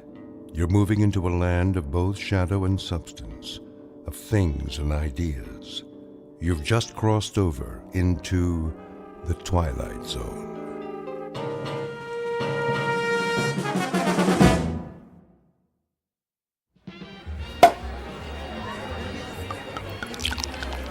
Here's to Michael Franklin, in honor of the most stunning, ruthless stewardship of a corporate takeover I've ever seen. Thank you. Thank you, Alan.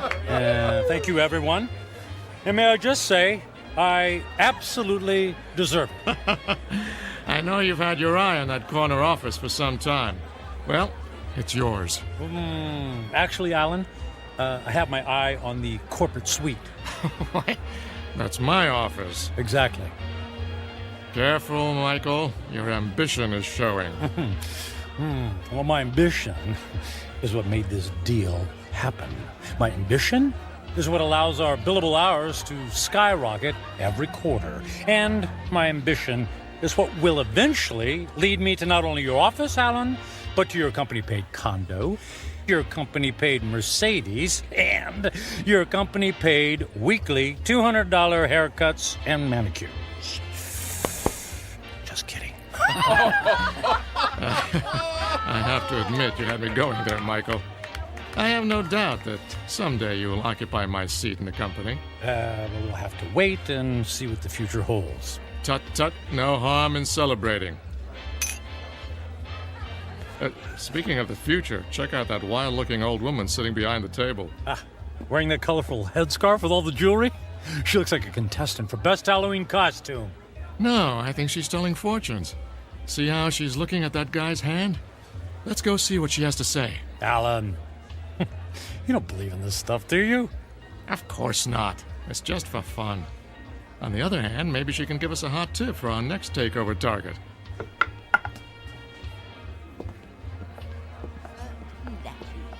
The warnings of the tea leaves, for they are never wrong.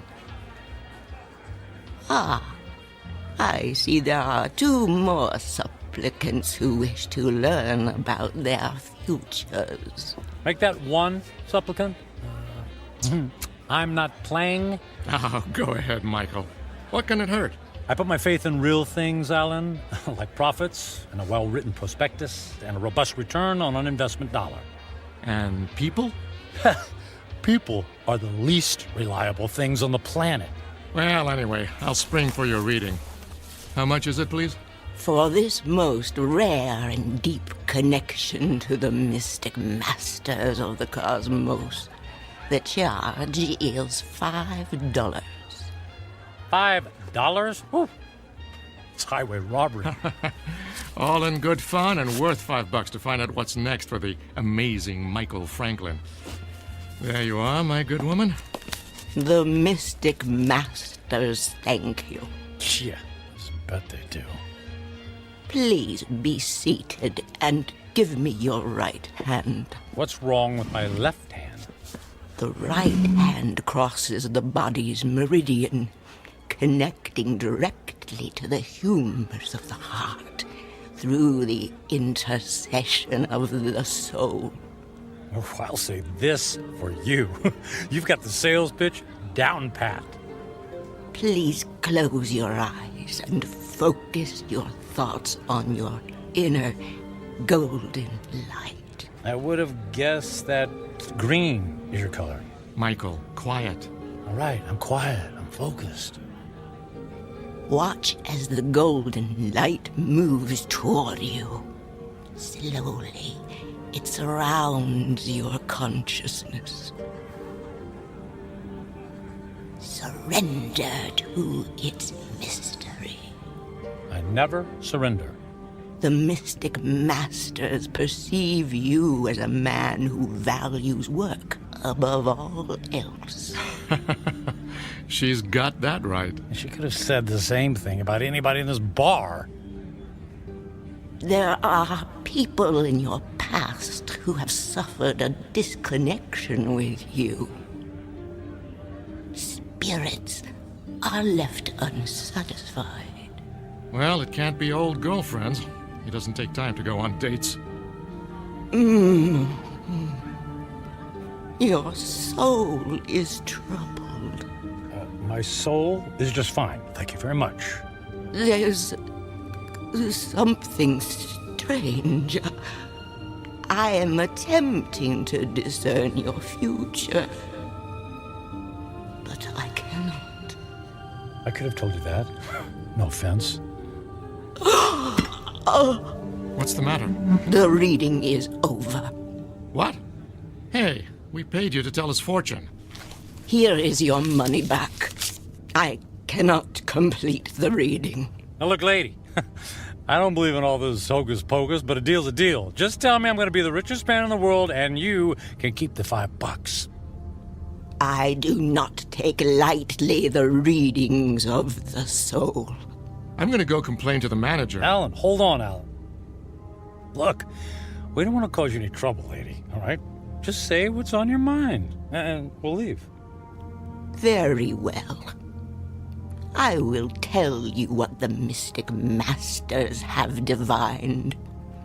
May the Lord have mercy on your soul. What is it? Alan's gonna fire me? I'm gonna lose my hair? Your future is very clear, and it is this. In 10 days, you will be dead. What? I don't think that's very funny. The signs are serious, and the reading is true. What kind of scam is this? Come on, Michael. Don't let her ruin your night. You know, lady, we were humoring you by coming over here. The least you could do is play along and not be such a downer. I did not wish to reveal your fate. You insisted that I do. When the clock strikes midnight on the 10th day to come, you will be dead. dead. And now what? And no. Don't tell me. Let me guess. I pay you another $5, and you tell me how I can avoid this terrible fate. That is impossible. Your fate is sealed. Let's go get a beer. Come on, Michael. Fine. It's been a real pleasure spending time with you, ma'am. Alan, I'm heading home. I got some paperwork to finish anyway. Are you sure? Oh, yeah. Yep. Suddenly, I don't know, I just lost my desire for celebration. Okay, buddy. See you tomorrow. Yeah, see you tomorrow.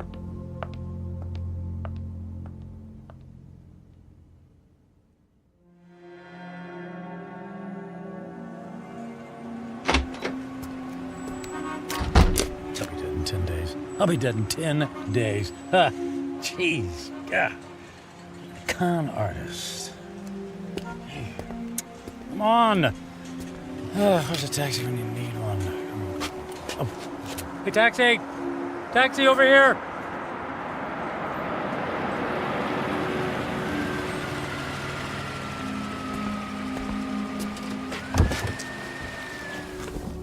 Hey, where to, buddy? Take me to... Hey, pal, you okay? Feel... dizzy. You don't look so good. I need... Hey, buddy. Oh my gosh, he passed out. Gotta get him to the hospital.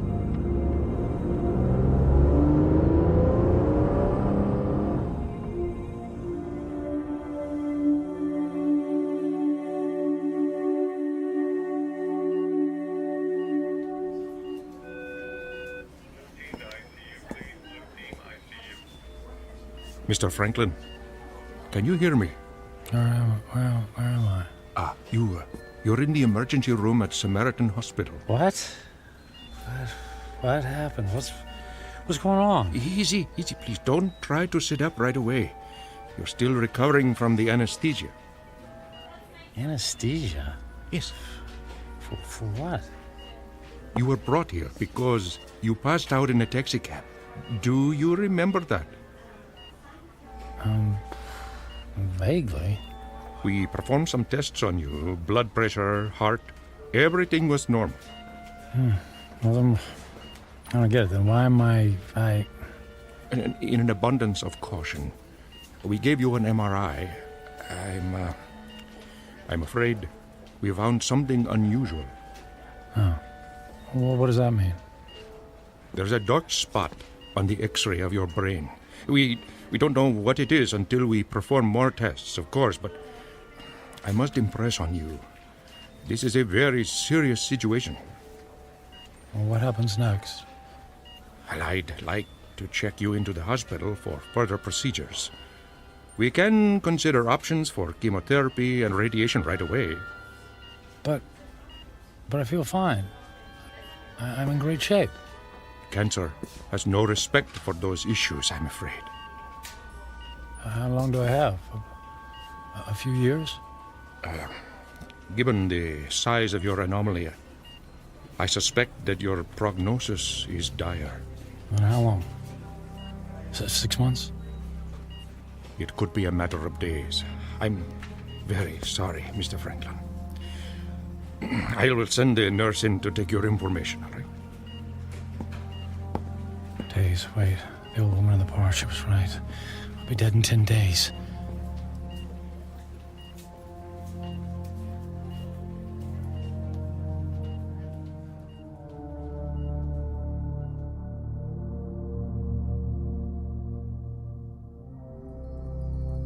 Portrait of a man frozen in the amber of fear.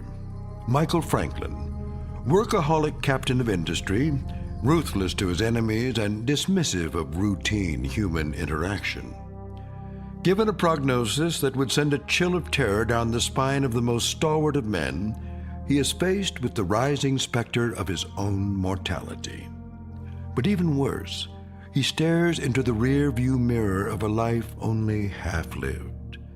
Devoid of true friendship, with only a string of consummated business deals to mark his measure, Michael Franklin is about to embark on a frightful journey of self-examination that can only be experienced in the land between regret and insistent memory, a land we like to call the Twilight Zone.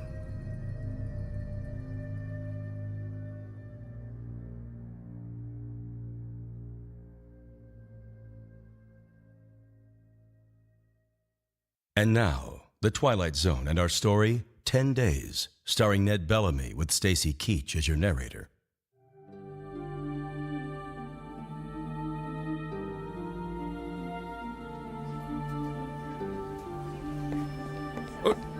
Nurse, what happened to the patient who is in this bed, Mr. Franklin? I just saw him a moment ago, Doctor. I have no information about his condition. Oh, I certainly hope he isn't about to do something foolish.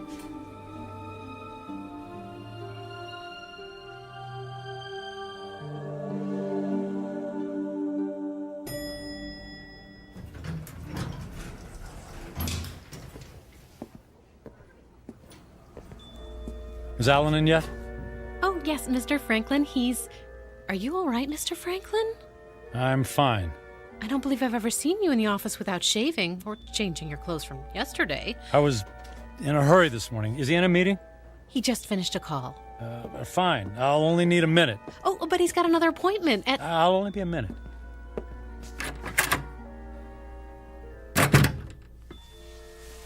Michael, you look like you haven't been to sleep all night. Isn't that the suit you wore yesterday? Don't tell me you went out to celebrate without me. Alan, I quit. Yeah, me too. Alan, listen to me. I'm quitting. This is some kind of joke, right? I would appreciate it if you would expedite the disposition of my account. I want to close out my portfolio. I'm cashing in my stocks. I need my retirement funds and my annual bonus, every bit of it. Michael, you're talking crazy. What are you doing? What's this all about? What part didn't you understand? I mean, you can't just quit. But I just did. What on earth for?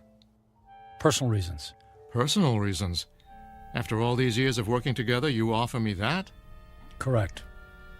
Michael, if this has something to do with that crazy old woman who told your fortune last night... It's not that. I just decided to take my career in a different direction. I've just been thinking about making this move for a long time. I don't believe you. Alan, no offense, but I don't care if you believe me or not. I've made my decision, and I'd like you to honor it. You realize that if you disassemble your corporate portfolio early, there will be substantial penalties. Not to mention the perks you'll be losing. The company car, the country club membership, the center court basketball tickets. Can you have the accounting department wrap everything up right away? Oh, and I'd appreciate all of the various income streams to be folded into one check. That check will be worth several $1 million. Yes. Well, I can't say I approve of what you're doing, and I can only hope you have a good reason, even if you won't tell me. Could you make the call, please? I'm in a bit of a hurry.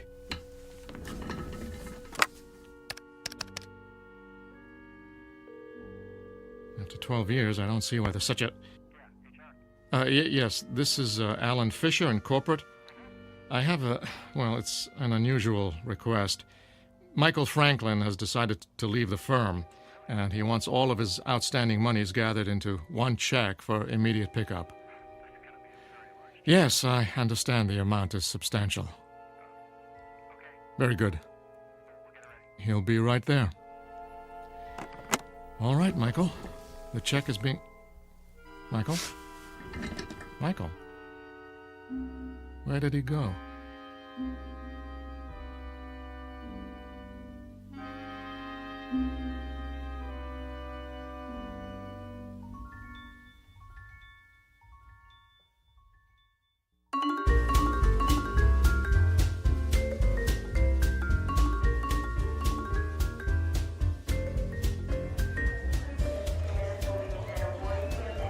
May I help you, sir? I'd like to buy a ticket to Rome, please. Leaving today. Very good, sir. And on what date would you like to return? Just a one-way ticket, please. I just love Rome. The sights, the food, the museums. It's a banquet of... Yeah, I'm in a hurry. Please. If you'll just sign here. Will you prefer a window or an aisle seat? Surprise me.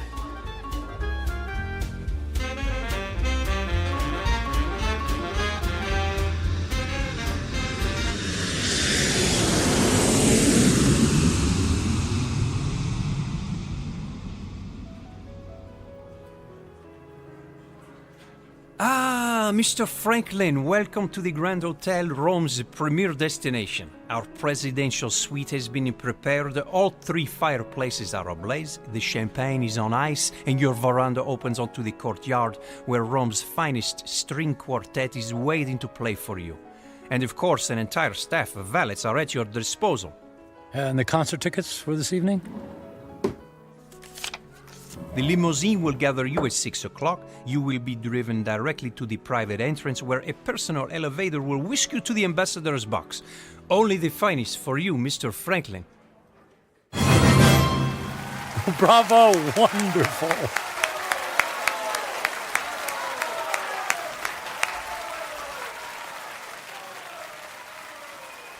Excuse me, Mr. Franklin. The young lady in the next box has sent this fine wine to you. Well, please ask the lady if she would care to join me. Right away, Mr. Franklin.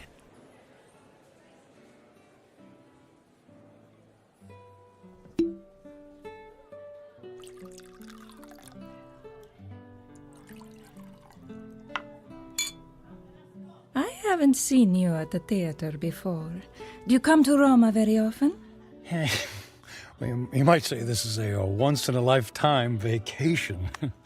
I want to see and do everything. All the finest foods, all the finest wines. I want to hear the best music and experience all the riches the world has to offer. All at once? Why settle for the ordinary when we can fill our lives with the amazing? Oh, you are a man of action. Speaking of action, would you care to dance? I would love to dance, but not here. There's a fabulous nightclub in the center of the city, very exclusive. The limousine awaits.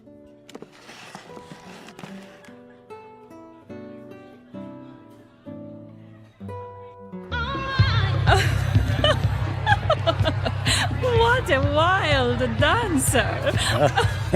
It's not me. It's a champagne. You're so funny. I believe I'm slightly tipsy too.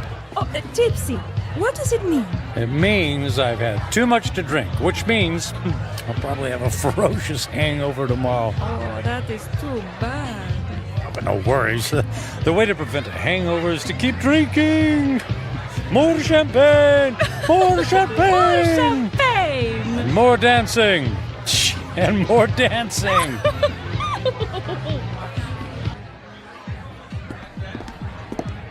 Michael, are you sure you can afford to buy drinks for the whole restaurant? That's only money. And look how much fun they're having. Look how much fun I'm having. Waiter! Another round for my friends. 3 cheers for a friend Matthew. It's Michael. Okay, cheers for Michael.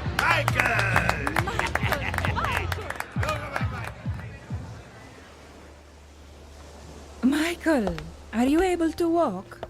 It's not me. It's the streets that keep moving. You danced the night away. And we'll do it again tonight. The sun rises over the ocean. If I see 1,000,000 mornings, I never grow tired of seeing that sight. Imagine if you only had a few more to see. I'm sorry, what did you say? I said, would you care for some breakfast? I'm starving. Then let's go to the best restaurant in the city and order everything on the menu. I've never met a man like you, Michael. If you want something, you just take it. Of course. What's that old saying? Eat, drink, and be merry, for tomorrow we die. Michael, what's wrong? You look sad. Did I say something wrong? Maria, I wanted to ask you something. What is it, Michael? Would you care to join me on a small trip? Where to? Oh, I know a charming village near here. We could have a picnic. Actually, what I had in mind was Paris. Paris, France. And then London. And then Monte Carlo, or Moscow, or Hong Kong. I mean, we could go anywhere in the world. But what will we do when we get there? Whatever we want. I'll buy you diamonds or a new car. Would you like a new car? Michael, you're making my head swim. I don't need a new car or diamonds. What then? A yacht? My life is here in Roma. I can't just pick up and leave to go hopping from one country to the next. Why not? You just said you admired me for that very thing. I admire your freedom, but I have responsibilities. My parents are here, my friends. Well, they'll be one phone call away. I can't just leave. You can do anything you want to, just like me. Don't you have anyone you feel responsible to? We were discussing breakfast. Breakfast, that's what we need. Michael, I asked you a question. Come, we'll order the most expensive breakfast in town in the most expensive restaurant.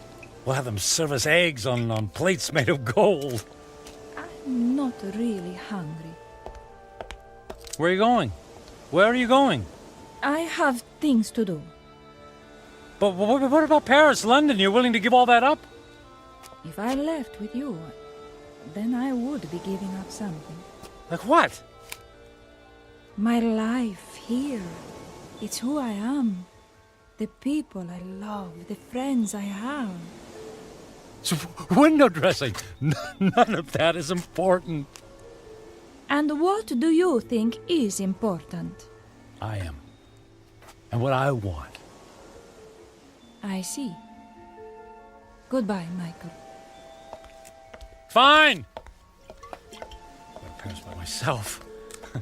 There's lots of beautiful women there, too!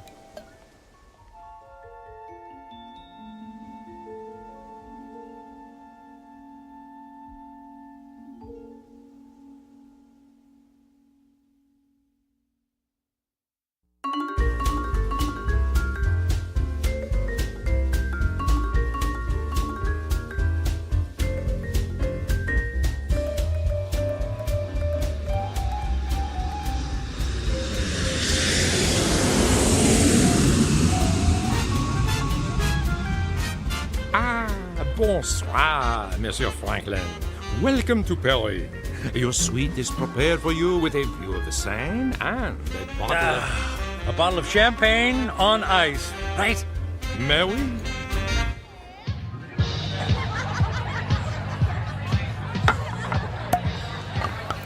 What did you say your name was? My name is Angelique. I'll call you Angel, my beautiful French angel. What about you, my dear? I am called Giselle. Ah, Giselle. Giselle, I knew her well. Oh, you are so silly. I'm Michael. But why don't you call me Mike? Nobody ever calls me Mike anymore. Not since I was a little boy. Were you as naughty then as you are now? I was a good boy. Very smart. In fact, I was smarter than everybody. Did you know that? I was better than all of them.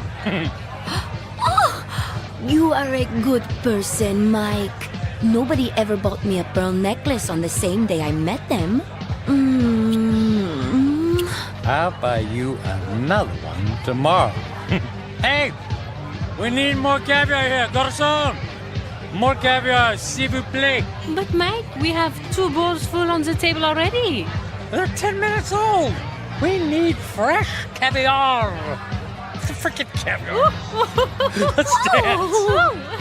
Mike.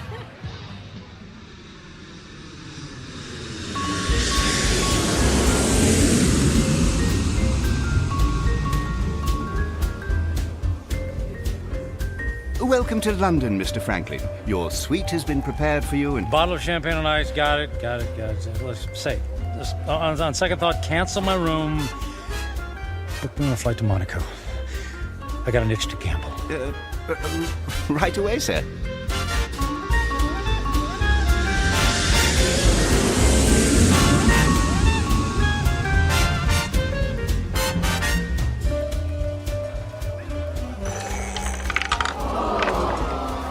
And the number is 29, red. Don't worry about it. It's only money, and there's plenty where that came from.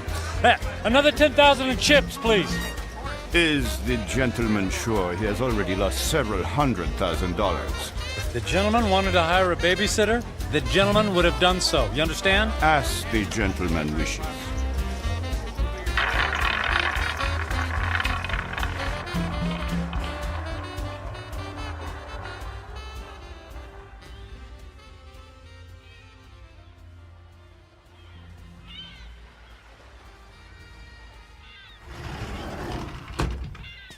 Mr. Franklin. Good morning, Mr. Franklin. Mr. Franklin? Hello? Mr. Franklin, your branch is here, sir. Shall I place the champagne bottle next to the bed? Shall you... Who are you? Where am I? I am Captain Philippe Duchette. This is the Fandango Dancer, the luxury yacht you rented last evening. I rented? Was I alone? The gentleman was escorted by several very attractive ladies, and there was a request for the boat to take you to Australia. But, as you may know, that trip is beyond the range of this vessel. Wanted you to take me to Australia. After we received the Alaskan crab, Russian caviar, and of course, the champagne. I hope I never see another glass of champagne. What shall I do with the cases that are on the deck? How many cases did I order? 10. They're yours. Merry Christmas. Do you wish to proceed with the cruise? No, I don't think so. Very good, sir. All right. For a week, I've eaten the finest foods, drunk the most expensive champagne. I've slept in the most exquisitely comfortable beds with the most luxurious silk sheets. I've held beautiful women in my arms. I should be the happiest man on earth. I should have a permanent grin tattooed on my face. Why am I so miserable? I'll have a few days left to live. A few days. I need to be somewhere where someone knows me, where I don't have to pay for the company of people. I need to go home. I need to go home.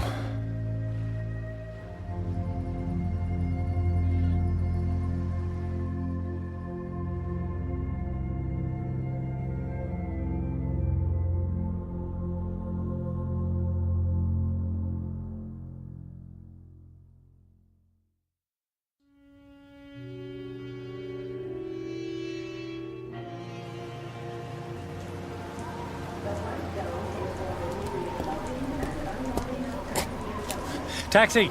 Taxi, over here!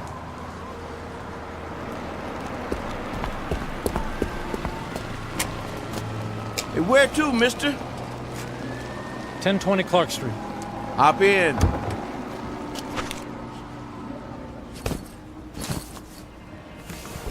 Looked like that wind was gonna take you away, mister. We flew in through the storm. It was quite a bumpy landing. Well, it'll probably blow over soon. Say, I don't think I've seen you around here before. Well, I haven't lived here for quite some time. That must be it, then. Oak Grove being such a small town and all, I know just about everybody around. Yeah, well, as I said, it's been a few years. Just visiting? That's right. Family? Not really. What'd you say your name was? I didn't, but it's Michael Franklin. Your dad was the high school teacher. That's right. Oh, I don't think I remember seeing you at the funeral. What was it, 4 years ago? I wasn't here for the funeral. You didn't come to your own father's funeral? Not that it's any business of yours, but I had meetings in Japan and couldn't fly all the way back here. Is that all right with you? Is it okay with you? Look, if you don't mind... You'd prefer if I stopped flapping my gums, right? Well, I wasn't going to put it like that. Not to worry. The wife says I'm 99% hot air. It's just that I've been flying for the better part of 24 hours. jet lag and all that, you know. Well, say no more. My lips are sealed. Anyway, here we are. 1020 Clark. Let me help you with your bag. It's all right. I can manage. Here you go. Keep the change. Mister, do you know you just paid me with a $50 bill? Huh? Oh, yeah. Yeah, that's fine. Well, you have yourself a really fine day, because I sure will. And you be careful in that wind, you hear? Well, something tells me it's not the wind I'll have to worry about.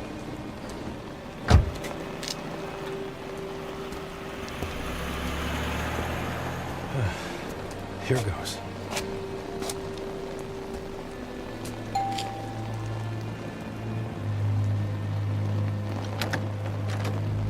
Hi, Carrie.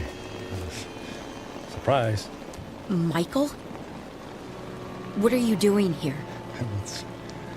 It's a long story. May I come in? Well, It's pretty windy out here. I suppose so. Thank you.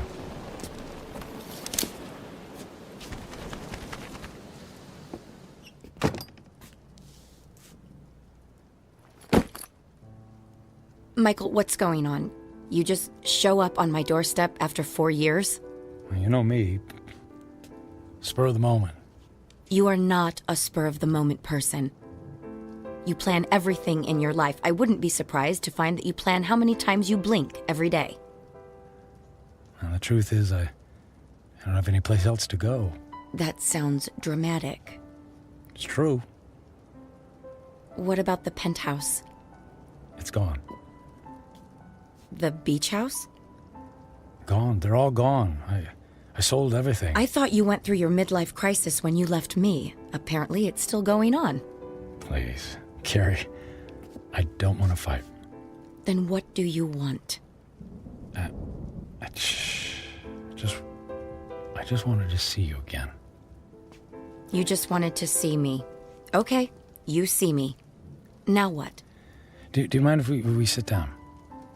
Michael, I have to be at work in an hour, and I'm in the middle of a term paper. You went back to school. I'm getting my master's. That's wonderful. Congratulations. Thank you.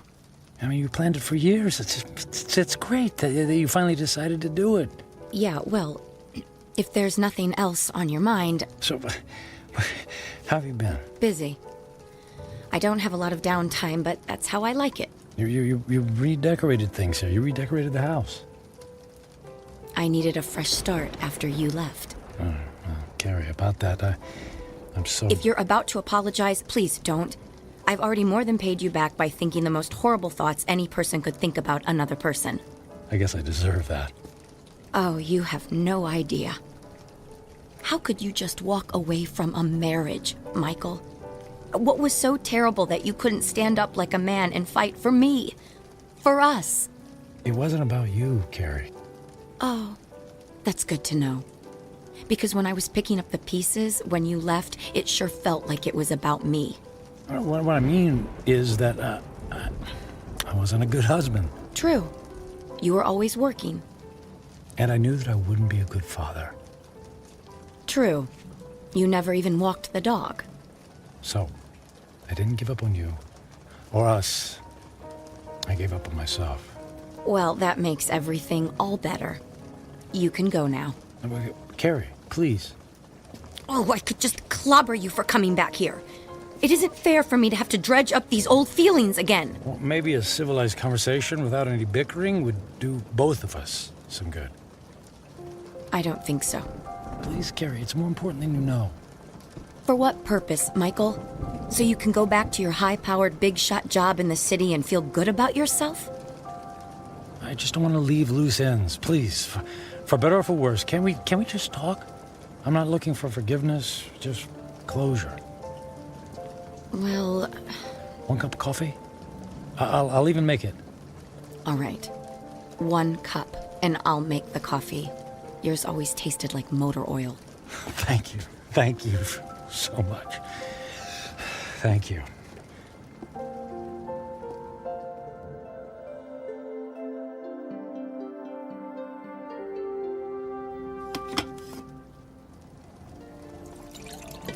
So you quit your job, sold your homes, and now you're here. It doesn't make sense. Yeah, about that. I guess I just realized that being a workaholic isn't very much fun, after all. But that's all you know. When we were married, you barely slept at night. You were up early to track the Asian stock market. You stayed up late to finish paperwork.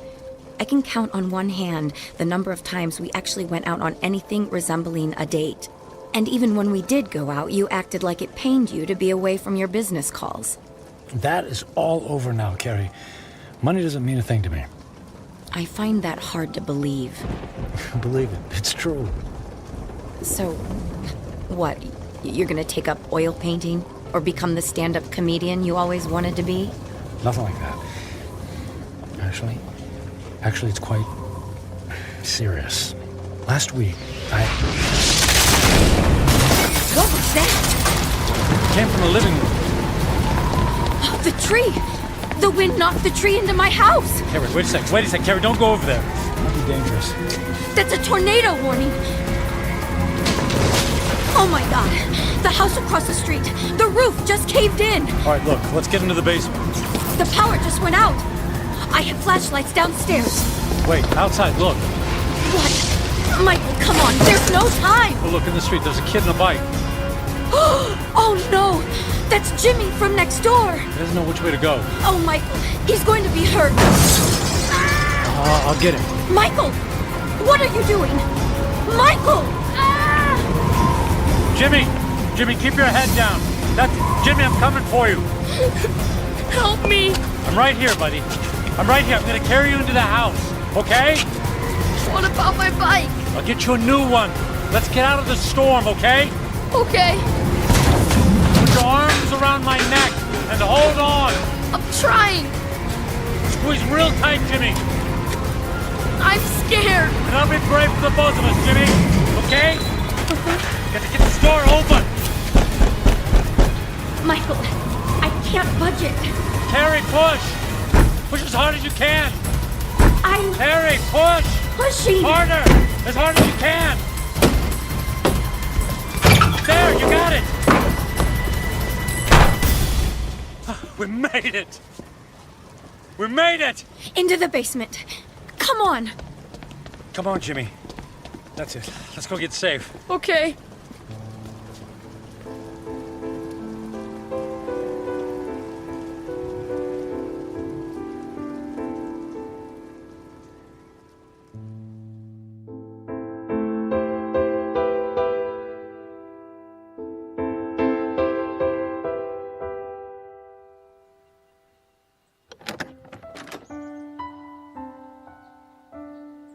Storm's cleared. It's over.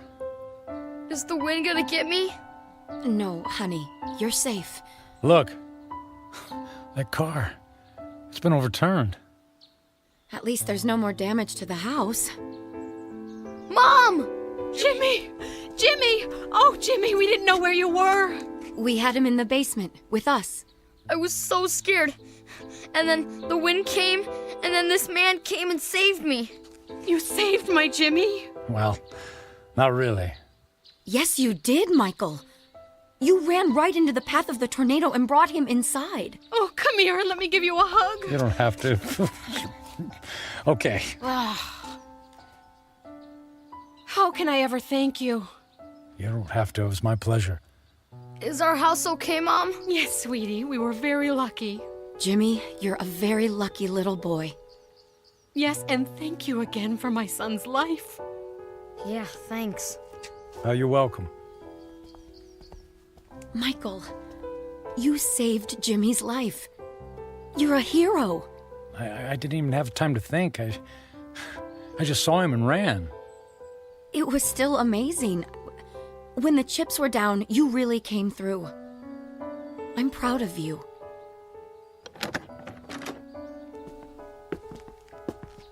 Oh, look. Look at the damage in your living room. No, it's okay. All of that can be fixed. The main thing is that we're all safe and healthy. Right. Listen, Carrie. Those repairs, they're gonna be expensive. I have insurance. Yeah, but that will only cover the basics. Let me take care of the costs. Michael, you don't have to do that. No, but I want to. And I can afford it. But you can't just drop that kind of money on a problem that isn't yours. And listen, all I know is that when I helped Jimmy just now, it felt good. It felt better than anything I've done for a long time. And the idea of helping you out with bills feels good, too. So please, just let me do this. Well, I'm not in a position to turn down a gift like that. But what about you? Before the storm hit, you were about to tell me something. You said it was serious. It doesn't matter now. Are you sure? Yes, I'm sure. Here, let me write you a check before I leave. Are you going so soon? You just got here. Yes, I think I got what I was looking for. Here you go. Now listen, don't you look at it until I leave, okay? I promise. Where are you going? I have some business to finish. Goodbye, Carrie. Goodbye, Michael.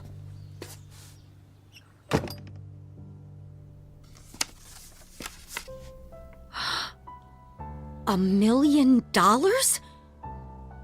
Michael! Michael!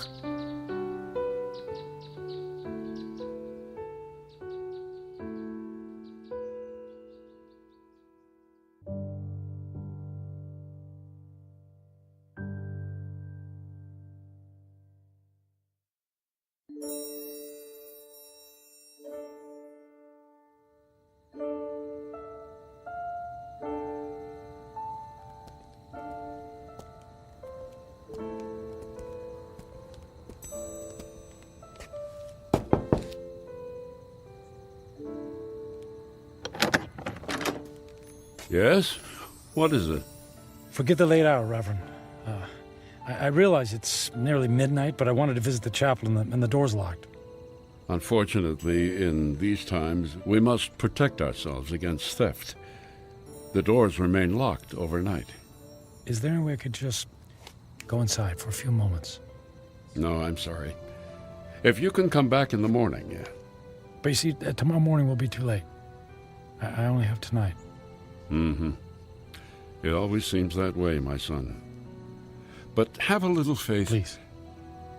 Go home. Get some sleep. I don't have a home anymore. I've just come in from the airport. I came straight here. Please, it's more important than you know. All right. You seem to be in great need. Thank you. Thank you, Father.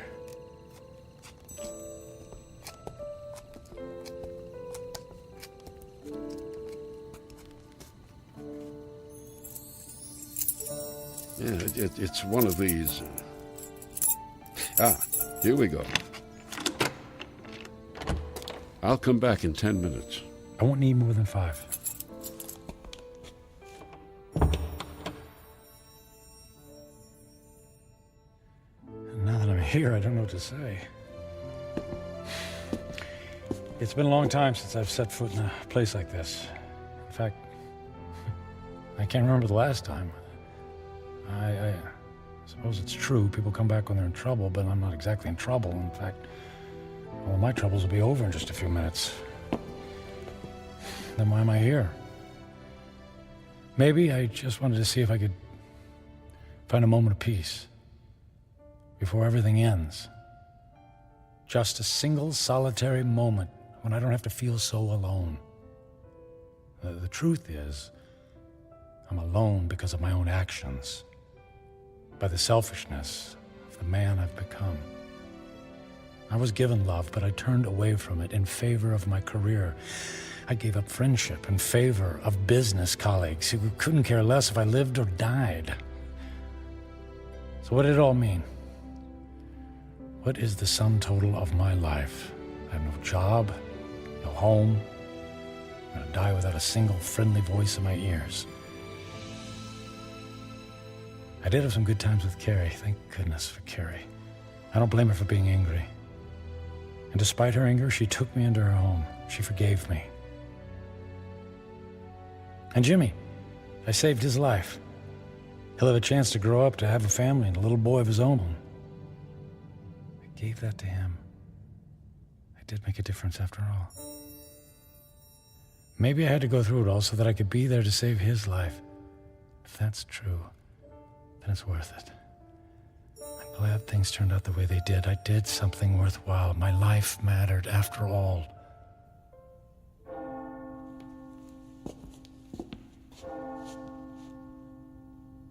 Nearly midnight on the 10th day, just like the old lady said. When the clock strikes midnight on the 10th day to come, you will be dead. I'm not afraid. I thought this moment would be terrifying, but I actually feel ready. No regrets. I'm prepared to say goodbye to everything.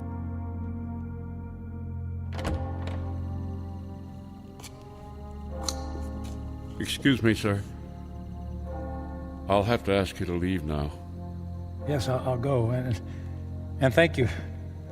From the bottom of my heart, thank you. No, may I ask one favor? What is it? If anyone asks, can you tell them I was ready and that I was grateful? Grateful? For what? For everything. It was all a gift.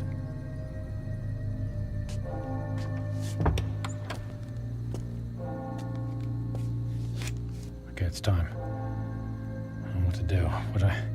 I mean, if I should... How do I... Church bells. They stopped. Okay. It's midnight on the 10th day. I'm still alive. Nothing happened. Okay. Nothing's happening. The old woman said I had 10 days to live, that I would die at the stroke of midnight. She lied. She lied.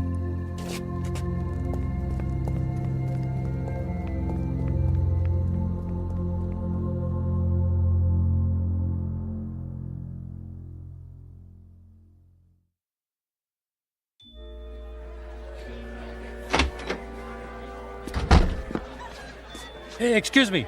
The old lady, the one who reads fortunes, is she here? She just left a few minutes ago. She walks to the bus stop down in the corner. Oh, which corner? Which way? Up that way, go left.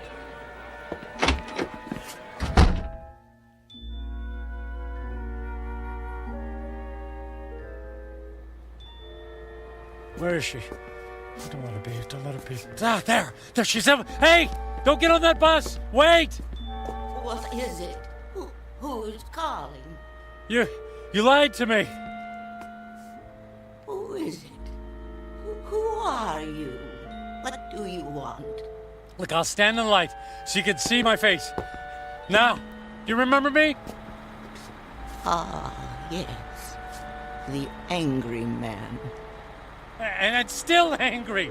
You told me in 10 days, at the stroke of midnight, I'd be dead.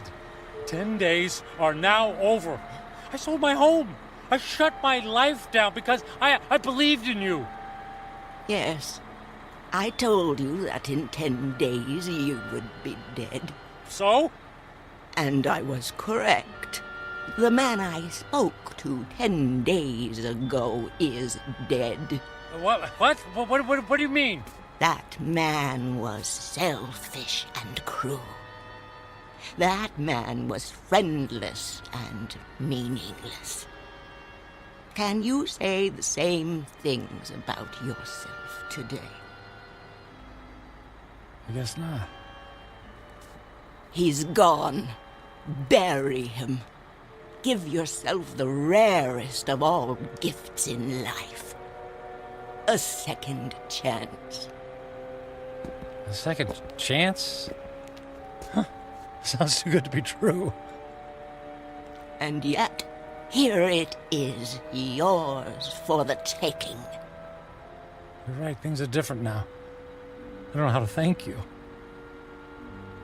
Live for someone other than yourself. That's the best thing any of us can do. Actually, there might be someone willing to let me try. And her name is Carrie. Thank you. Thanks for the second chance. Thank you.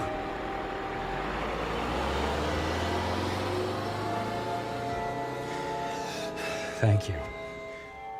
Thank you so much.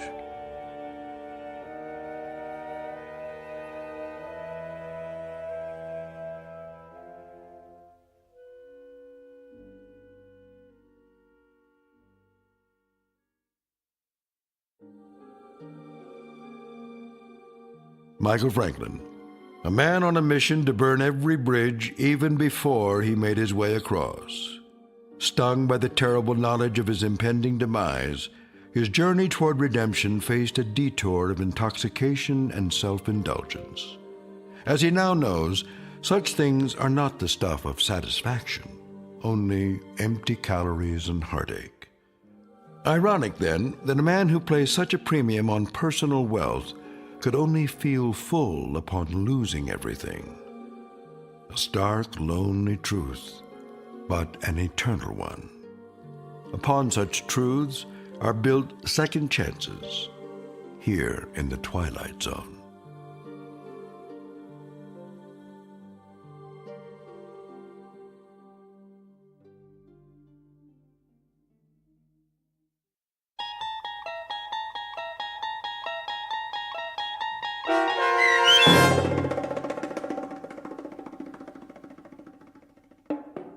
"10 Days," starring Ned Bellamy with Stacy Keach as your narrator, was written for The Twilight Zone by Mark Valente.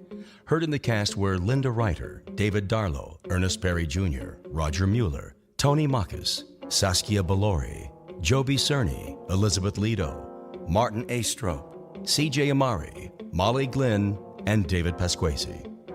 The producers of The Twilight Zone wish to thank CBS Enterprises and the Rod Serling Estate for making this series possible. This copyrighted radio series is produced by Carl Amari and directed by Joby Cerny for Falcon Picture Group. Sound design, custom Foley effects, recording, and editing are produced in the Cerny American Sound to Picture Theater by sound designers Craig Lee and Todd Beyer. Music for The Twilight Zone is provided by CBS and American Music Incorporated, New York. To learn more about the Twilight Zone radio dramas and to download episodes, including 6 free episodes on our homepage, visit our official website at twilightzoneradio.com. Doug James speaking.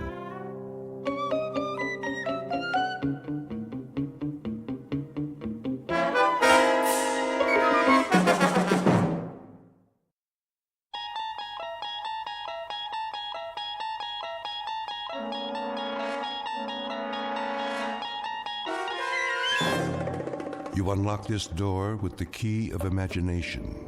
Beyond it is another dimension. A dimension of sound, a dimension of sight, a dimension of mind. You're moving into a land of both shadow and substance, of things and ideas. You've just crossed over into the Twilight Zone.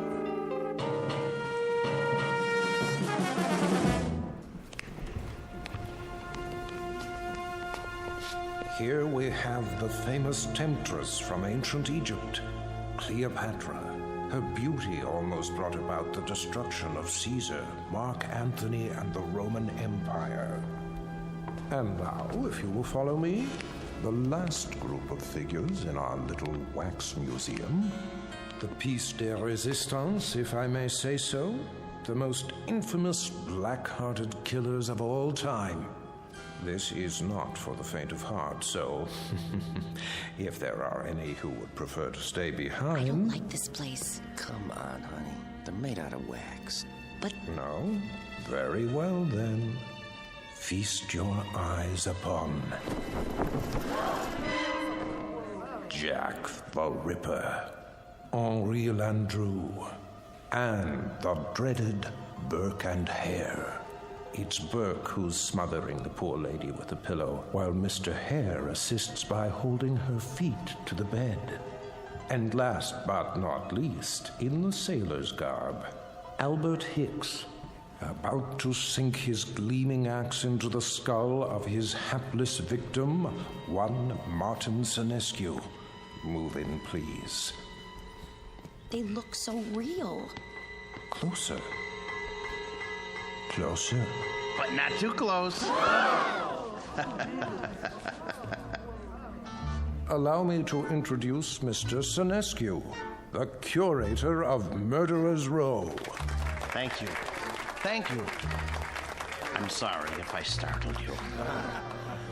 I thought he was one of the dummies. Oh, nothing to be afraid of. Perhaps not, young man. But who can tell what evil lurks in the heart of the man standing next to you? Go ahead, Martin. Introduce your friends. With pleasure. Albert W. Hicks, mate on the oyster smack E.A. Johnson, a gentleman.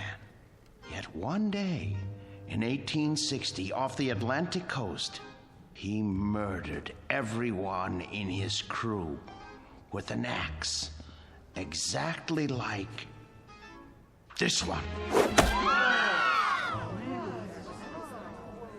Why did he go mad?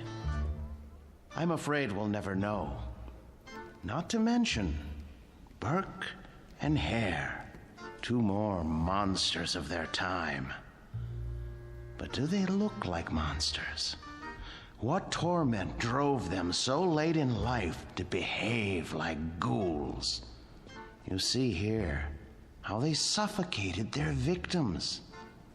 A technique called burking. Think of the agonies they endured. Which one's he talking about? Search me. Both of them, sir. All of them. Surely it's dreadful to be murdered, as our victim here would tell you, if she could talk. But to commit murder, to take a life with your own hands, again and again, and not be able to stop yourself. Can you begin to imagine the horror? Nope, but why don't you tell us about it? I wish I could. But somewhere in the world, now, at this very moment, there is someone who can. Yeah? Who? Well, no one knows yet. But if his torment is great enough, and he kills as these poor creatures did, then future generations will know, for he will end up here, immortalized in wax, remembered as you and I will never be, like Henri Landru, so filled with love and hate. He loved nearly 300 women in his lifetime, spinsters and lonely widows. He too must have felt agony as he strangled the life out of them. A master of the garret, identical to the one you see in his hands. That looks like some kind of cord. Just a piece of string. Let me see that. Get away from there. Get away from there. I was only... Mr. Sinescu is right. The figures are not to be touched. They are too rare and valuable. Besides, the museum can't be held responsible for what might happen to you. And here, another soul in torment. The Ripper himself. Of all the faces in London's Whitechapel district, which was his? And why did he feel driven to kill those pathetic drabs with one sweep of his knife? Identical to the blade you see before you. Step closer, young lady. What? Go on. It's only a prop. Lean forward. There. It's quite all right. Look deep into his eyes and remember them so you'll never fall prey to such a man yourself.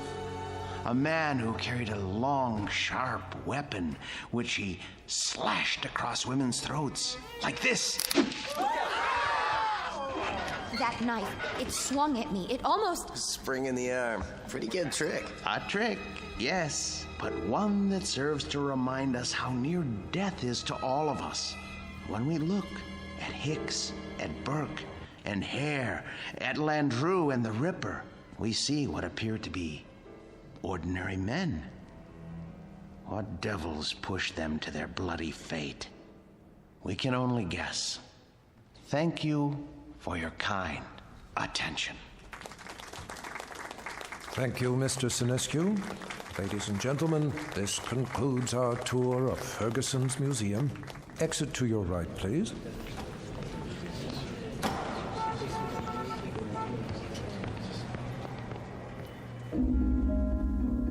Mr. Martin Sinescu, a gentleman and the curator of Murderer's Row in Ferguson's Wax Museum.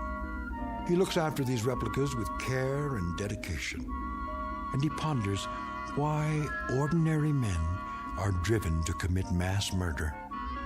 What Mr. Sinescu does not know is that the groundwork has already been laid for a special kind of madness, a torment found only in the Twilight Zone.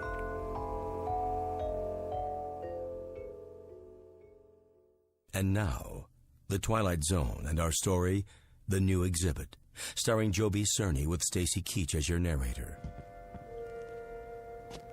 There now, Mr. Landrew. Collar turned up just so. Easy to see why you're a real lady killer. We have to do something about that suit. Martin? Yes, Mr. Ferguson? I'd like to talk to you. All right. I'll be through here in a moment. That can wait. What I have to say to you is rather important. You know, sir, I think Landrew needs a new suit. This one is 10 years old and shows it. Something wrong, Mr. Ferguson? Well, yes and no. I think we'd better discuss it in my office. All right, if you like, sir.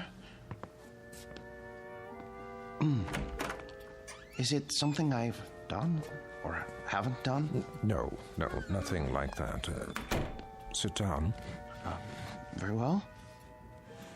Martin, I'm abandoning the museum. Abandoning? I'm afraid so. Is this a joke, sir? No. But you can't. You mustn't, sir. I know how you feel, Martin, but there isn't any choice.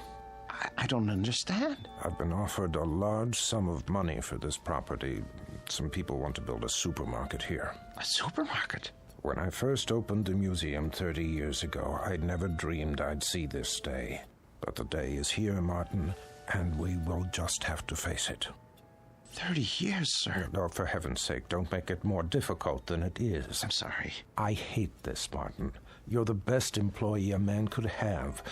The way you've run the Murderer's Row exhibit, why, I don't think you ever missed a day's work. No, never. How many more days? None. This was the last. They start wrecking the building next week. What about the wax figures? I haven't decided yet. Sir, we can open another museum. We'll move everything somewhere else. I'm not as young as I once was.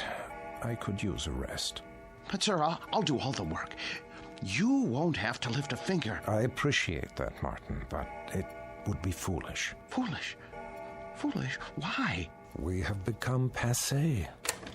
People aren't interested in wax museums anymore. Look at the numbers. It's all here. Our attendance figures, our profits, but mostly our losses. This year has been the poorest of all. There's even a news story about the closing of the Grand Guignol. Surely not. The handwriting's on the wall. Seriously, what do we offer? The great lovers of history? The discovery room? Scientists? That isn't why people came here. That isn't why at all. What they really came to see was your Murderer's Row. We've always known that. But they've been coming in decreasing numbers. And you know why? Because the evening news offers them fears we could never match.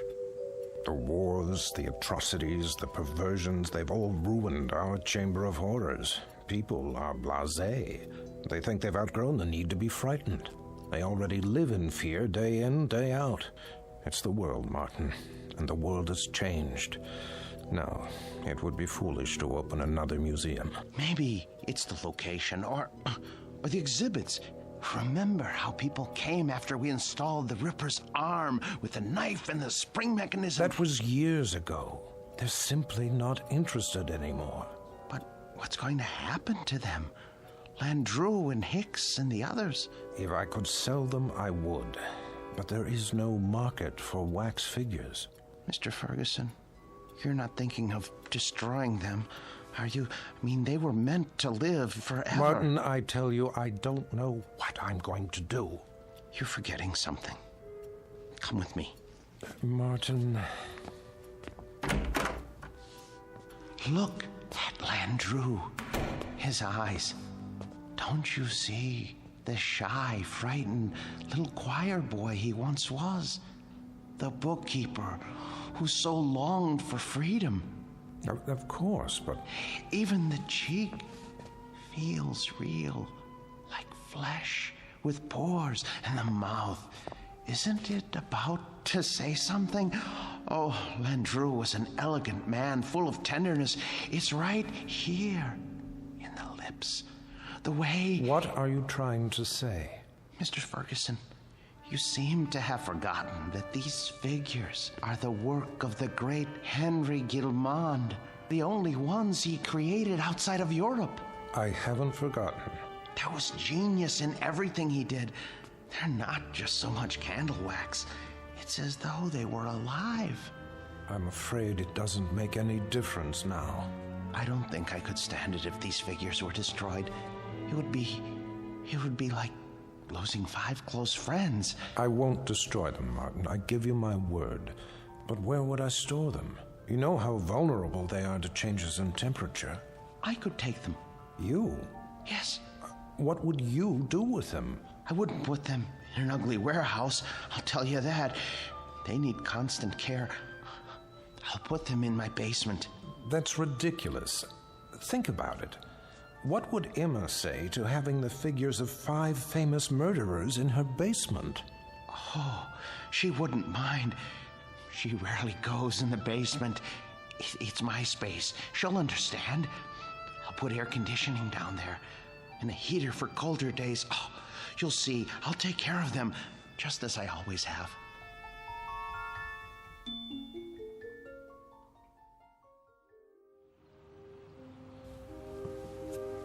You haven't eaten your breakfast. I'm not hungry. They should have arrived by now. They'll get here when they get here. Now, how long do we have to store them? Not long. What time is it? You asked me that 5 minutes ago. Oh, maybe something happened. It's not like moving furniture, you know. They should have let me ride in the truck. What if they dropped one of the crates? There they are now. Just relax. You Martin Sinescu? Yes, are they all right? The boxes? They okay. They didn't break, right? Nope. No bumps? No bumps. Where do you want them? Look, carry them to the rear of the house and down to the basement. Carefully. Take your time. Well, wait a minute, how much time will it take? I don't know, an hour maybe. You gotta pay by the hour, you know. Sign here. With pleasure, and please, hurry. You see? All here safe and sound. Easy! Please, don't jiggle them. Will you stop worrying? It's getting warm. What? I say, it's getting warm outside. They're very delicate. They can't stand more than 80 degrees. I didn't think they were so big. They're not. The boxes are big. The actual figures are not any bigger than you or I. See? Landru's in the first one. The next is Jack the Ripper. Oh, Emma, I'm so sorry I got mad. But it's going to be like opening Christmas presents. Mr. Sinescu? Yes? Miller's Appliances. Got your air conditioner in the van. Where do you want it? Oh, good. I'm glad you're here. Look, put it there, the basement window. Oh, please, hurry. I'll do my best. Thank you. You bought an air conditioner? I had to. They can't stand the heat. How much did it cost? Don't worry about that. Well, I am worried about it. Please. Leave me alone. Just leave me alone with my friends, all right? Now, if you don't mind, I have to go downstairs.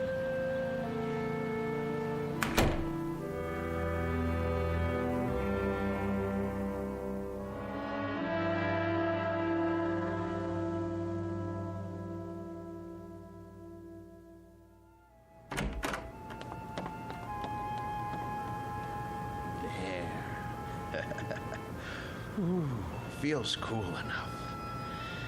Now then, Gentlemen, Bloody Jack, Jack the Ripper. How are you today?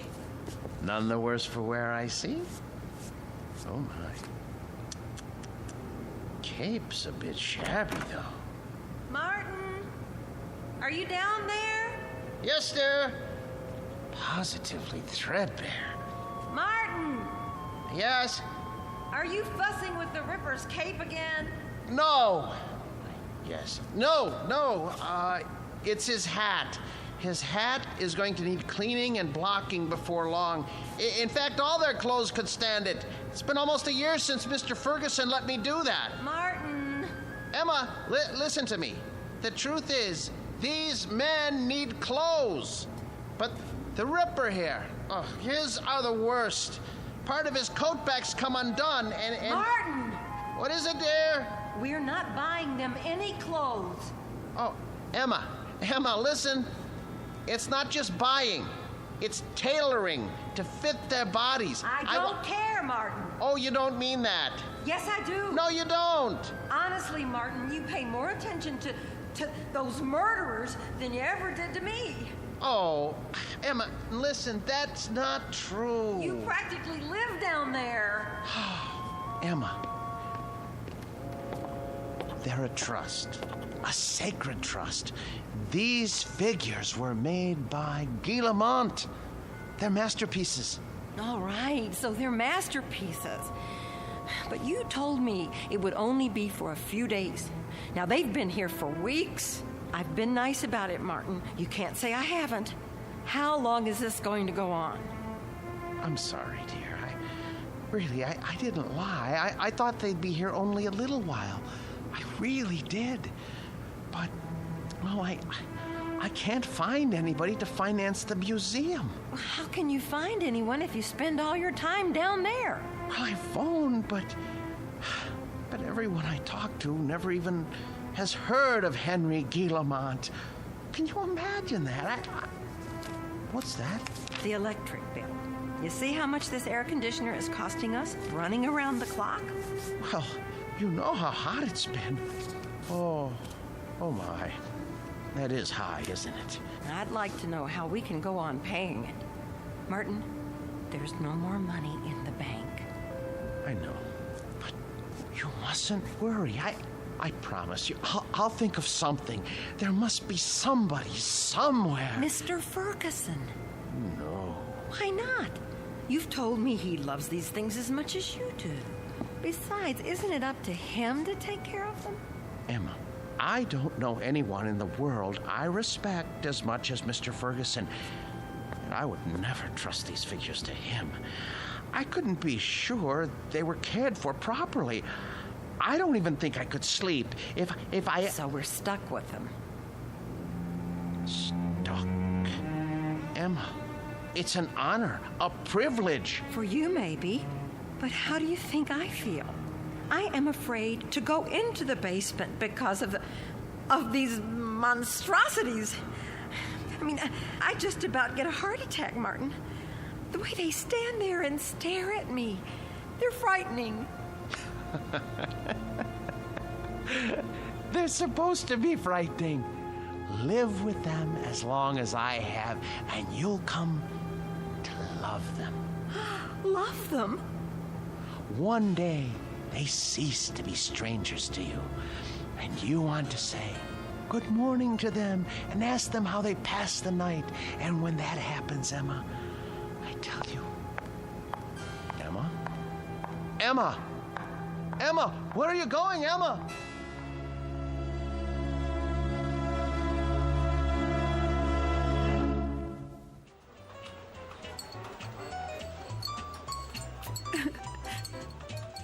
So I just don't know what to do. I mean, we can't borrow any more against the house. That's true. There's no chance for a refi without proof of income. And then today, when the electric bill came, I realized we've been spending a fortune just to keep the basement cool. You should have told me about this. I know, but I didn't want to bother you. I'm also your brother, remember? Oh, Dave. If only one of those people would loan him the money to open the museum, everything would be all right. Now, Emma, listen to me. Nobody's gonna put money into a crazy scheme like that. Old Ferguson knew what he was doing when he sold out, and he was smart getting Martin to take care of those dummies. I shouldn't complain. It's just that you know how much he loved his job, and it was such a shock losing it. Do you want me to help? I didn't come here to ask you for a handout. Don't be silly. We're family. And believe it or not, I've always kind of liked the guy. But what's happening now? It sounds like he could use a few hours with a shrink. I can give you the name of a good one. Oh, Dave, he'd never go. Exactly. So what we've got to do is get Martin away from those things. Does he have them all? Only a few. How come? Ferguson had 200 or 300, didn't he? Yes, but these are special. Some man in Europe made them. Well, they can't be too special if they're not worth anything. They are to him. It's the first time that anything has come between us. I hate those murderers. I'll stop by and talk to him. It won't do any good. Then you talk to him, Emma. But not the way you have before. Lay it on him. Tell him it's those stupid dummies or you. And if that doesn't work, well, there is another way. What? Air conditioners break down.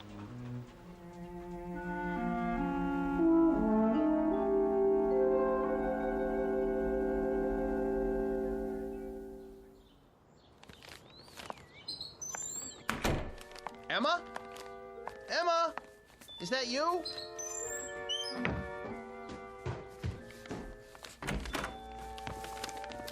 Where have you been? Do you care? I know you're angry, but what can I do? I have to keep the figures in perfect condition. I can't let them go, or... Where did you get those groceries? I thought you said we didn't have any money left. Dave gave me some cash. Oh, no. Oh, my, oh, my, oh, my. You told your brother. Martin, we can't go on living like this. I'll borrow some money from Mr. Ferguson. Borrowing isn't going to solve anything. Now, Martin, I know what those figures mean to you, but... But what, Emma? What? I simply will not have them in this house 1 minute longer. Martin, once they're away from here, you'll be a different man. You'll see. You've lived with wax dummies so long, you've forgotten how to be a human being. No, I haven't. What kind of friend do you think I am? I cannot desert them now, not after all these years. They need me. They'd be lost. Martin, they're not alive. They don't need anybody. I want you to see a doctor. What? A doctor? Yes. Just once. What do I need a doctor for? Because, Martin, there's something the matter with you. You haven't been yourself lately. Oh. Well, who have I been then? Well, I'm not sure. Somebody I've never known. But Martin, staying down in the basement all day and talking to those things, honey, it's not natural. I know it's not natural, but it's my job. I'm not the only husband who brings his work home with him. This was your brother's idea, wasn't it? Well, you go back and tell him to mind his own business.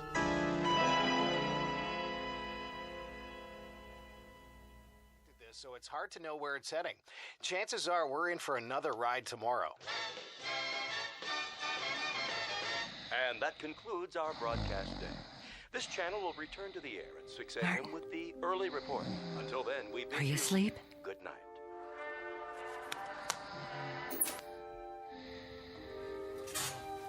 God forgive me. It's time for the air conditioner to break. Oh, it's so dark down here. And cold. Well, it won't be for much longer. Oh, where's the fuse box?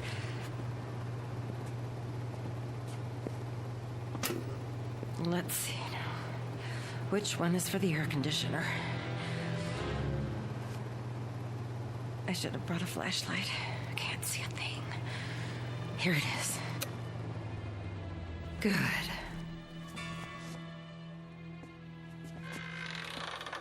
What? Who's there? What's happening?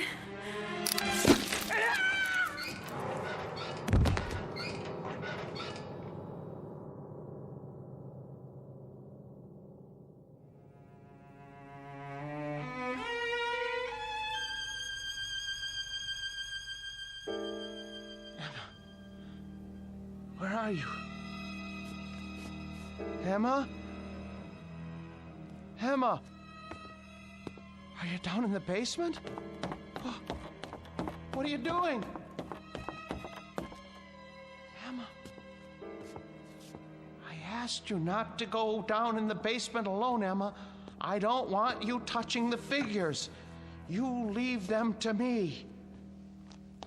Emma? Oh, where's the light switch? Ah, that's better. Emma!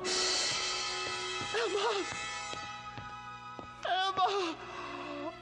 Oh, good Lord, what happened? Your throat. For the love of Emma.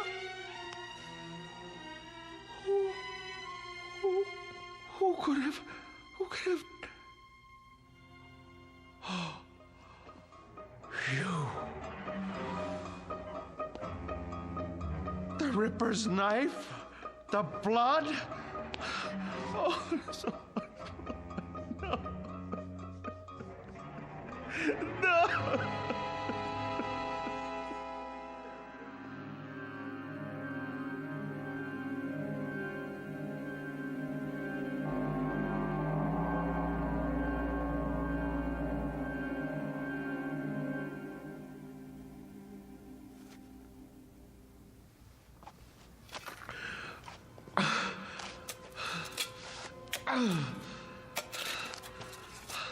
I hate to bury you down here, Emma.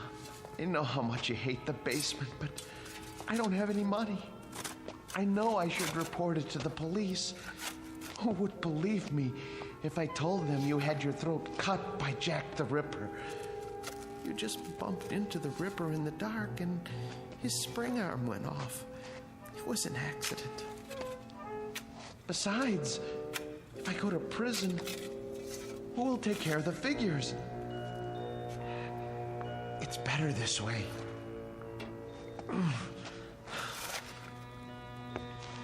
They didn't like you, you know. You said some very unkind things about them, and they heard you. You have to be careful around Jack. He has such a temper. I should have warned you. There. Now for the cement. Oh, poor Emma. But it's too late to tell her anything now.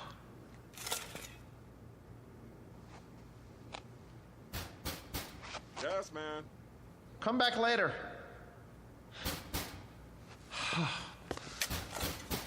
All right.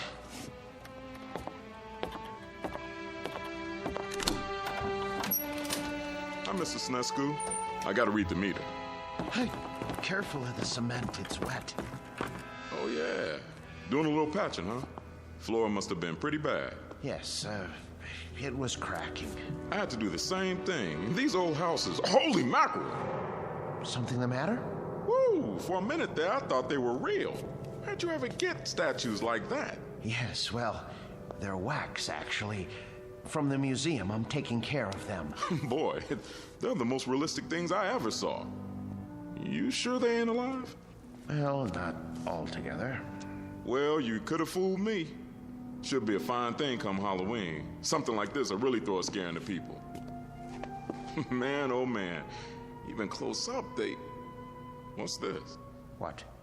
Whoever made these thought of everything. Even put blood on the knife. Well, I gotta go. You got quite a layout here. Hey, tell me something. Yes? Don't they ever give you the creeps? Not when you know them as well as I do. You're a real joker, Mr. Sinescu. Wait till I tell the wife about this. Hey, do you think it'll be all right if I bring her over for a look? No. Well, I mean, we're going to be gone. I don't know when we're going to be back. Oh, okay. Well, I'll see you next month. Fine. Goodbye. Best to keep the outside door permanently locked.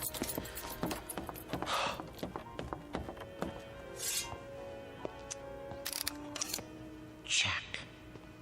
I'm surprised at you. I really am. How did you manage all those murders without being caught by Scotland Yard? Any killer knows you can't leave blood on the murder weapon. And I don't mean to make a joke, Mr. Ripper. It's a dead giveaway. There. Knife's good as new. Now behave yourself. Emma? Oh, no. It's her brother. Martin, you in there?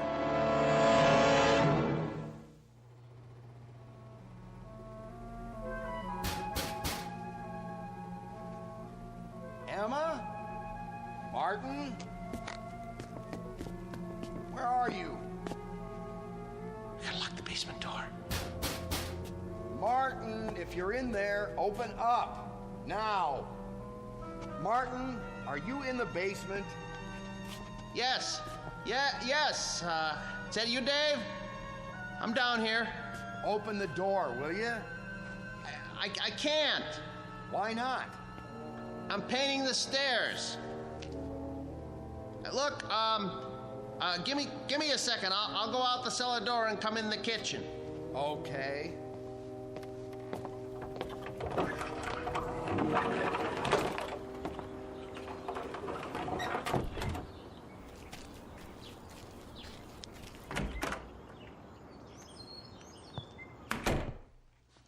Where's Emma? She went out to get some air.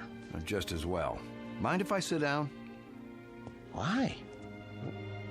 What do you want? You sit down, too. Dave, look, I don't have time. I'm in the middle of something. Now, just tell me what you want. Emma came to see me yesterday. I'm very embarrassed. She told me about it. She did, huh? Well, that'll make it easier. Perhaps. Oh, you two have an argument? Yes.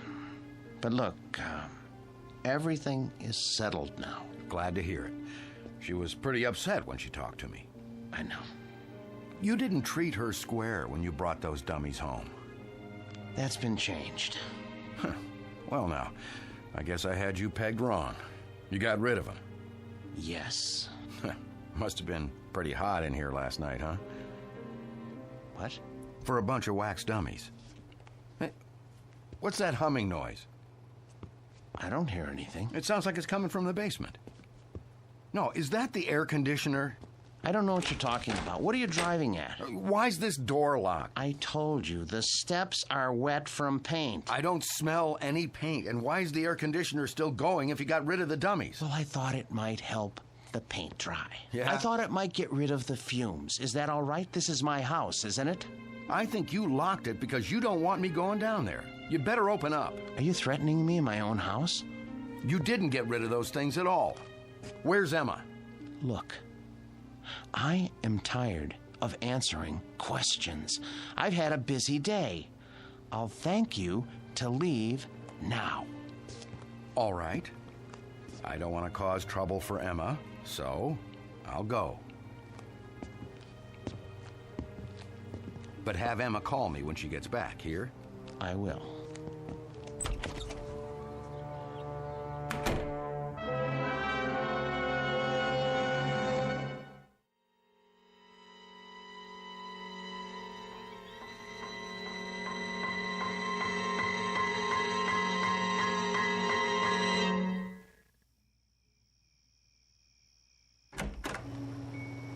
Emma? Boys? You can breathe easy. I'm going to bed now. Sweet dreams. Night.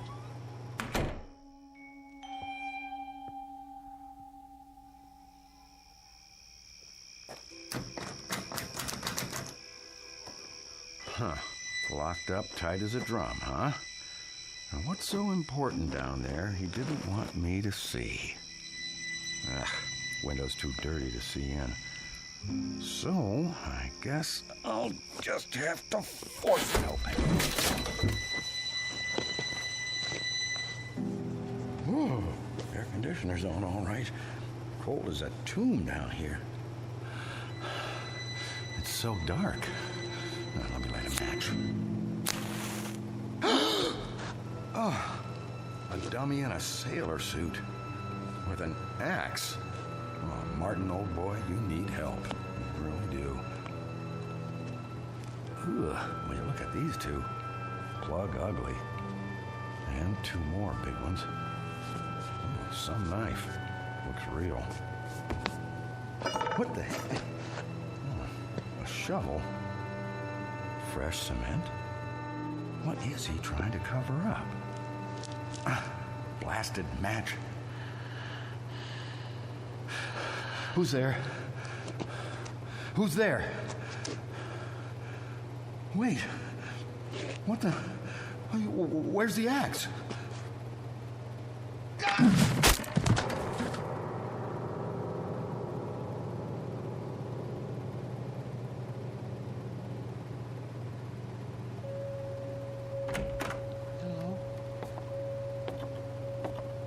Hello? What's going on? Who's here? Hicks. Where's your axe? Dave. Dave. Oh no. Mr. Hicks. When I took your axe away from you and put it up in the rafters where you couldn't reach it, I tried to make sure that nothing like this could happen. How did you get it down from there? Why did you take it off the rafter?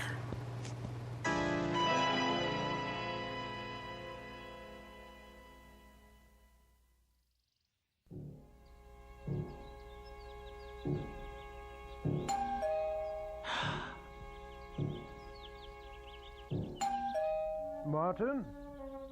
Martin! Mr. Ferguson? Mr. Ferguson! Martin, let me in, would you please?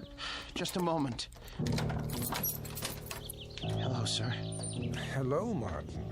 Waking you is like raising Lazarus. Don't you answer your doorbell anymore? I was sleeping. Actually, I overslept. I was, doing a lot of cleanup work in the basement. Well, it's nice and cool down there with the air conditioning anyway, right? Yes, sir. How's Murderer's Row? Oh, fine, in rare form. Good, let's go see. I would have come 2 days ago when you first called, but things hadn't been finalized yet. What things? I must say, you've kept them up well. But I have done my best. We get along so well. You don't know what a relief it is to see you. They've been threatening to cut off the electricity because I haven't paid the bill. Think what would happen to the figures. Well, you won't have to worry about that anymore. Oh, I knew I could count on you, sir. Thank you. But it isn't just the electricity. Look at the Ripper's coat. It needs to be fixed. The threads are falling out. Look at all of their clothes. Maybe it's too humid down here after all. You won't have to worry about that either. Oh, I was going to have Emma repair this little rip in the sleeve, but... You have a remarkable wife. Thank you. There aren't many women who would have put up with an exhibit like this in their basement. She got used to it. You're looking a bit grubby. Have you been sleeping down here?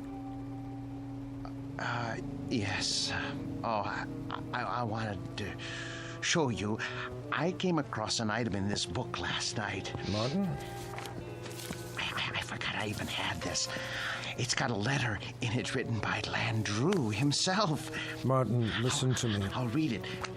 But for you, whose very walk is beautiful, whose sweet eyes and smile make a just claim to happiness, whither am I bound, my dear little friend, under your tender leadership?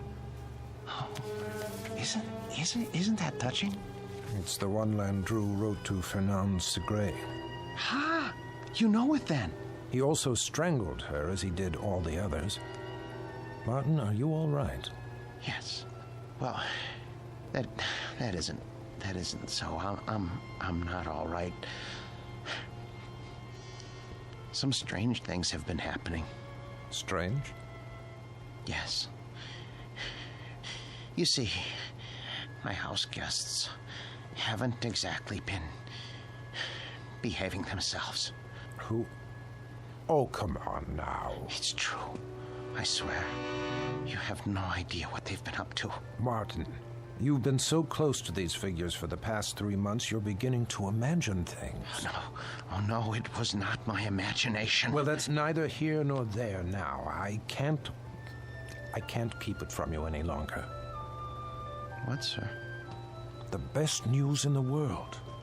Martin, old friend, when I told you nobody would ever want them, I was being pessimistic. The fact is, somebody does, but not just anybody. The Marchand Museum. Did you hear me? Marchands in Brussels. Aren't you pleased? You won't have to take care of them anymore. I want to take care of them. I know you do, and I appreciate what you've done. But it's all signed. You don't mean that you've sold them? Yes, and for what I'm getting, there will be substantial compensation to you for the years you put in. But my museum? I was going to buy them. You know you could never do that. Say you have another buyer. I'll get the money somehow. Please, Mr. Ferguson, they're all I have left. Martin, time moves on. There's no longer any need for our specialty. I thought with the closing of the Grand Guignol in Paris that things must be the same in Europe. But Marchand's is actually expanding. They were delighted to make an offer. The transaction was consummated only this morning. But what am I going to do without the figures? I'd die without them. Oh, come on now, man.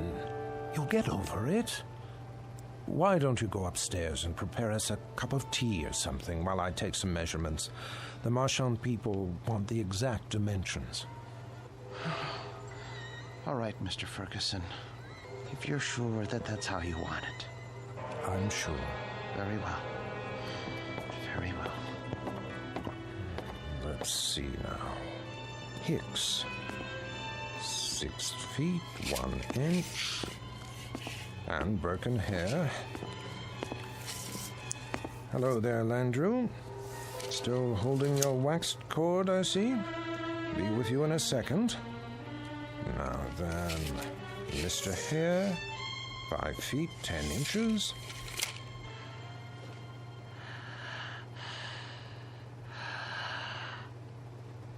What? What?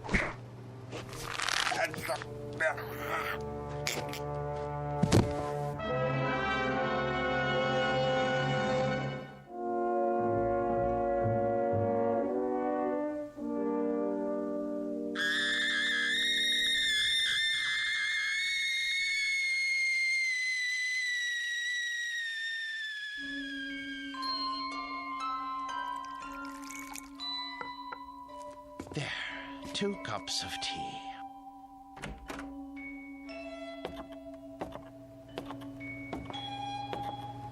Mr. Ferguson, I don't remember whether you take cream and... Mr. Ferguson? Mr. Ferguson! Your throat. The cord.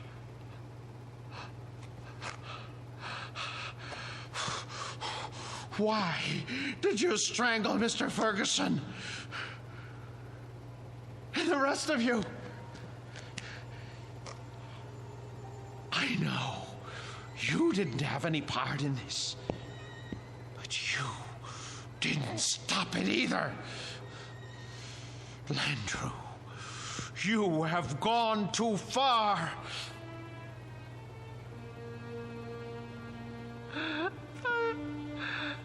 I gave all of you my best years. You wanted for nothing. I washed you. I cleaned your clothes. I waxed your shoes.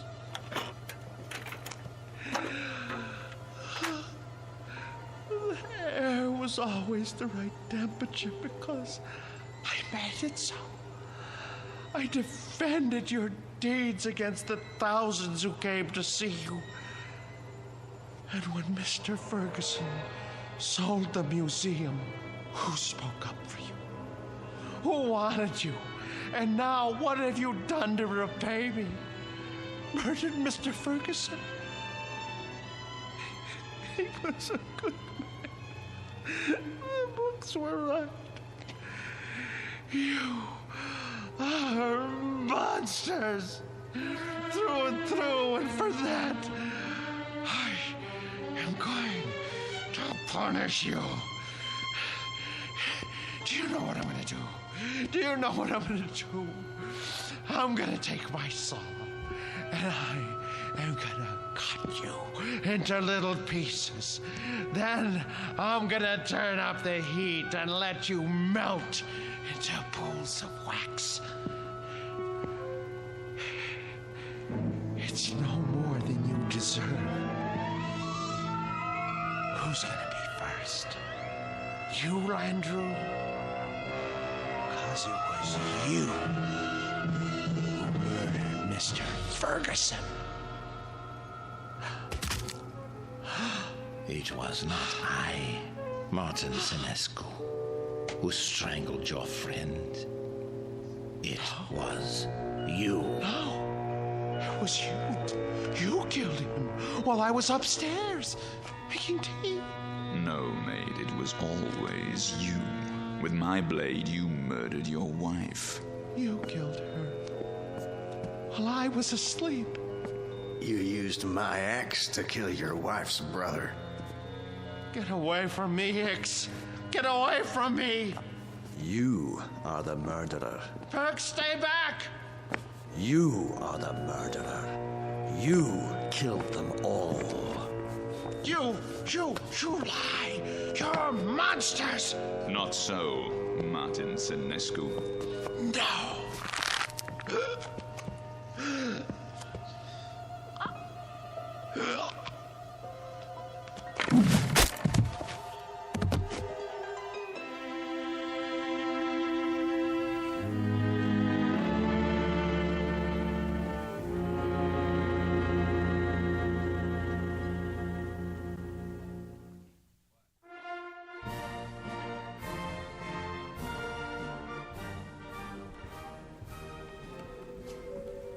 And here is the latest addition to Marchand's Wax Museum, Murderer's Row, complete with its newest cast member, Martin Lombard Senescu, a remarkable and most versatile man. Who knows what thoughts went through his mind as he dug the grave for his wife, Emma, whom he killed with a knife. His brother-in-law, David, whose skull was split with an axe. And his friend and employer for 30 years, Mr. Ernest Ferguson. We'll never know. We can only guess what fierce devils tortured Senescu's soul and drove him to his destiny. But he has taken his place with the infamous and depraved. Next to Albert X, Burke and there, Landru, and Jack the Ripper himself. This way, please.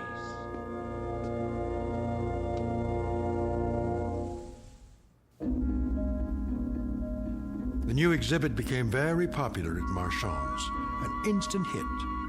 But of all the figures modeled so lovingly in wax, none was ever regarded with more dread than an American named Martin Lombard Seniscu. There was something about the eyes, people said, dazed, vacant, as if he had seen too much and come to understand it a moment too late. But they shouldn't have been surprised. It's the look one often gets after a quick walk through the Twilight Zone.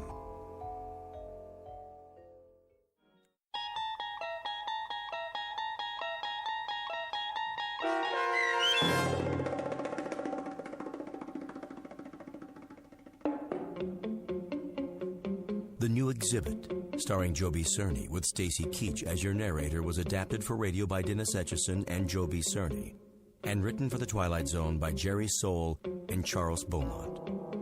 Heard in the cast were Jim McCants, Nancy Baird, Richard Hensel, Nick Sandys, Tom McElroy, Christian Stolte, Damian Arnold, Roderick Peoples, Craig Harris, Martin Aestro. This copyrighted radio series is produced and directed by Carl Amari for Falcon Picture Group. Sound design and custom Foley effects for The Twilight Zone by Cerny American creatives Bob Benson, Craig Lee, Michael Slaybach, and Matt Sorrow.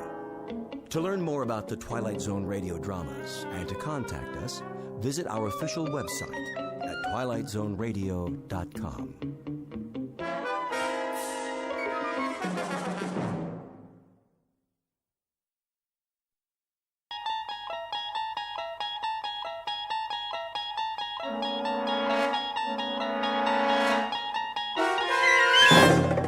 You unlock this door with the key of imagination. Beyond it is another dimension, a dimension of sound, a dimension of sight, a dimension of mind. You're moving into a land of both shadow and substance, of things and ideas. You've just crossed over into the Twilight Zone.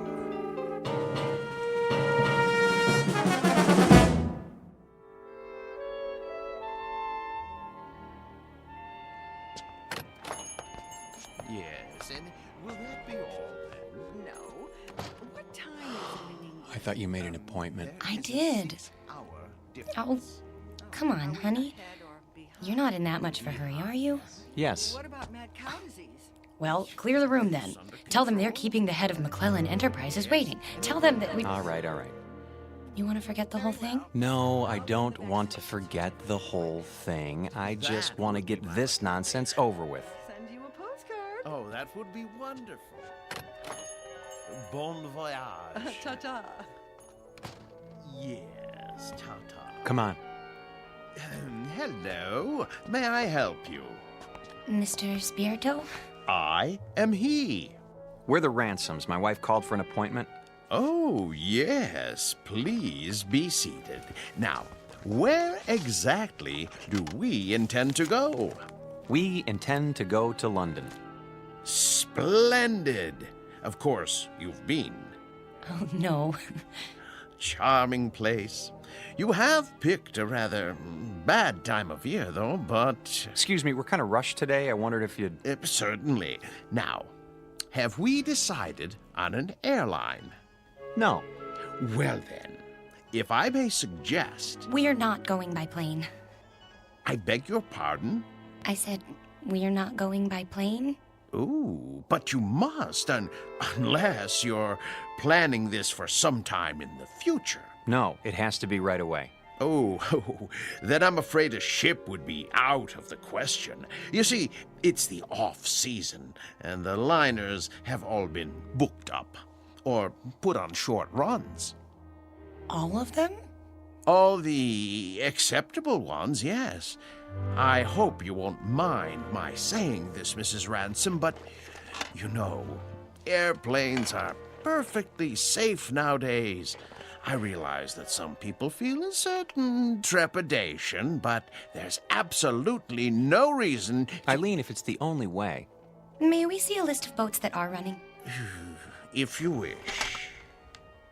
You promised. I know. It's important, Alan. We agreed on that. I'm afraid these are the only passenger-carrying vessels bound for England in the next 30 days. Some are freighters, but it's sometimes possible... What about this one? The Lady Anne? I don't think so. Why not? Well, it's very nearly the oldest ship in the water, and the slowest. 13 days to Le Havre. Another half day to Southampton. Forget it. No. Wait. This says it leaves on Thursday. We'll take it. Please, Mrs. Ransom, the Lady Anne is a veritable antique. Listen to the man, Eileen. We can relax when we get there if that's what you want. Don't make such a big deal out of it. It is a big deal to me, Alan. A very big deal. Give us 2 tickets. For this relic? Yes, that's right. The Lady Anne. Oh, very well. A few extra days won't matter, will they? I don't have anything better to do. Check okay? Of course, sir. But, Mrs. Ransom, the Caravan Travel Agency takes pride in its service. I beg you not to do this. Well, it isn't going to sink, is it? With a ship that old, you can't tell what might happen. Oh, give me that check. Here. We'll pick up the tickets. Come on, Alan. You can go back to work now. Thanks for your help, Mr. Spirito. Very well. Bon voyage.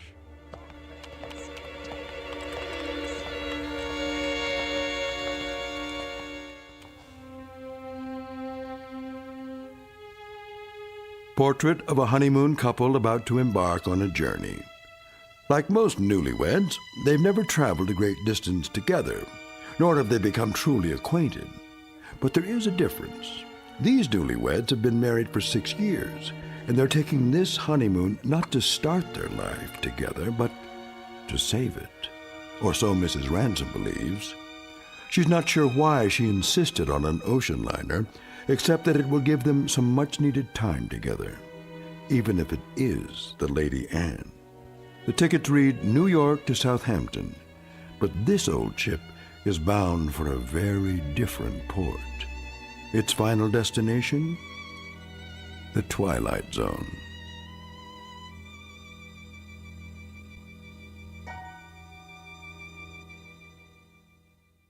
And now, The Twilight Zone and our story, Passage on the Lady Anne, starring Martin Jarvis and Rosalind Ayres with Stacy Keach as your narrator.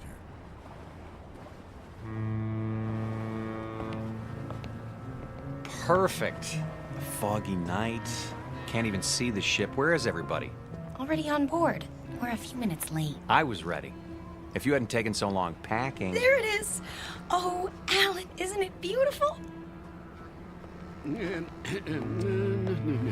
No, not it. She. The ship happens to be a lady. Sorry. She's beautiful. Indeed she is. Oh, yes. There's the gangplank, is that what they call it? Come on, Alan. I can hardly wait. I know, from the descriptions we were expecting a cross between a kayak and the Flying Dutchman. You're seeing someone off? No, we're passengers. What? How's that? Passengers. Oh, no. No. I hardly think so. No, you see, this is the Lady Anne. Toby, please. You have no right to badger them. Yeah, be quiet, woman. Well... Now, young fellow. Look here, if you'll consult your tickets, I think you'll find there's been a mistake. I repeat, this ship is the Lady Anne. And I repeat, there's no mistake. Show me your tickets. Why should I do that? Call it curiosity. Do you mind? Go ahead, Alan. All right. Let's see. Mr. and Mrs. Alan Ransom, New York to Southampton. You're not going to read the fine print, too, are you? Well, they seem to be in order. Thank you. It's good to know that. Well, there must be an error. This is a private passage, you might say. A mistake in booking. No, it's a terrible mistake. Come along, dear. But, Millie, I don't understand. I really don't. I said, come along.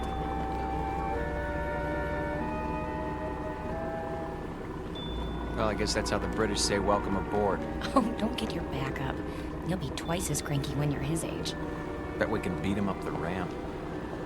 Not too late to turn back, you know?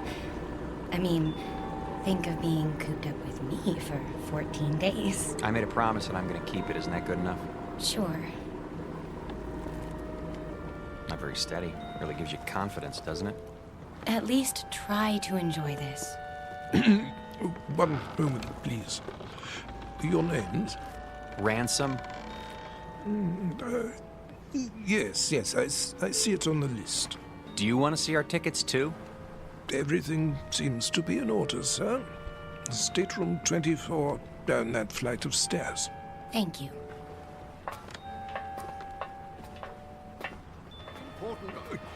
Oh, here we are. Yes, here we are. Good evening. I say, you're not going to let them do this, are you? I'm afraid it's out of my hands. Out of your hands? Well, we'll see about that.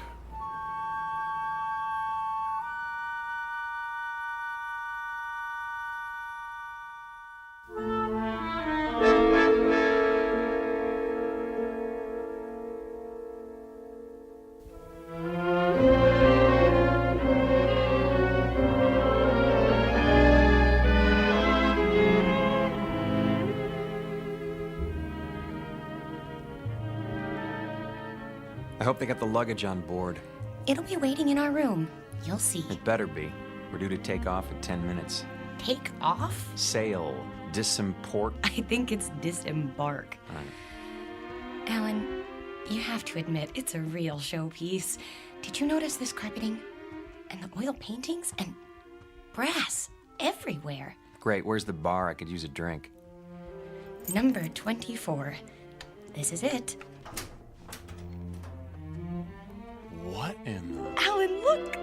It's like an old-fashioned drawing room with a tapestry and gold everything. Pigeon's blood vases. I don't believe it. Are those plaster cupids on the ceiling? Oh, it's marvelous! And the canopy bed. Shaped like a swan. It's got a goose feather mattress. Oh, Alan, isn't this fabulous? It's probably the most ridiculous room in the entire world. You realize that? Probably? It is! And you actually like it. Don't you? Look at this chest. It must be 100 years old. A bowl of fresh flowers on top. And even a box of candy, shaped like a heart. At least the luggage is here. No kidding. You think we can take it for 2 weeks? I mean, with all this... There's the whistle. Come on, let's go up on deck. Why? Why? That's what you do. Haven't you seen any movies? Hurry.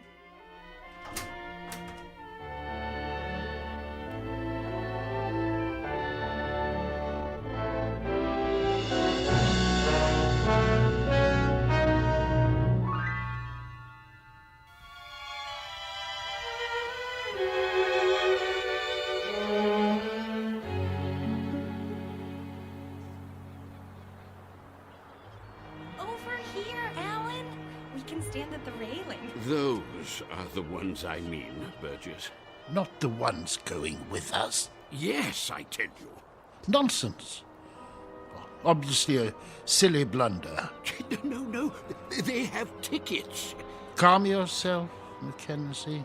This needs to be settled at once. Very well. Here they come. Hello. Hello. How do you do? Oh, very well, thank you. Now then, no doubt you young people aren't aware that this is a rather, well, how shall I say, private sort of cruise, you see. Very tight. Dear me, yes, unquestionably a slip-up on the part of the, Look, mister, we're getting a little tired of this routine. Try to understand. There hasn't been any slip-up. This is our ship, and we are sailing to England on it. Her. What did I tell you? They're determined. This is bad news, very bad indeed. Oh, really? For you or for us? Don't argue with them, Alan. See here, please, this may seem odd to you, but we are actually trying to be of help. Yes, exactly so. You see, there are things you don't know about this ship. Yes. But what does that mean? Well, for example, it isn't common knowledge that... Burgess. No, Mackenzie. We've got to tell them.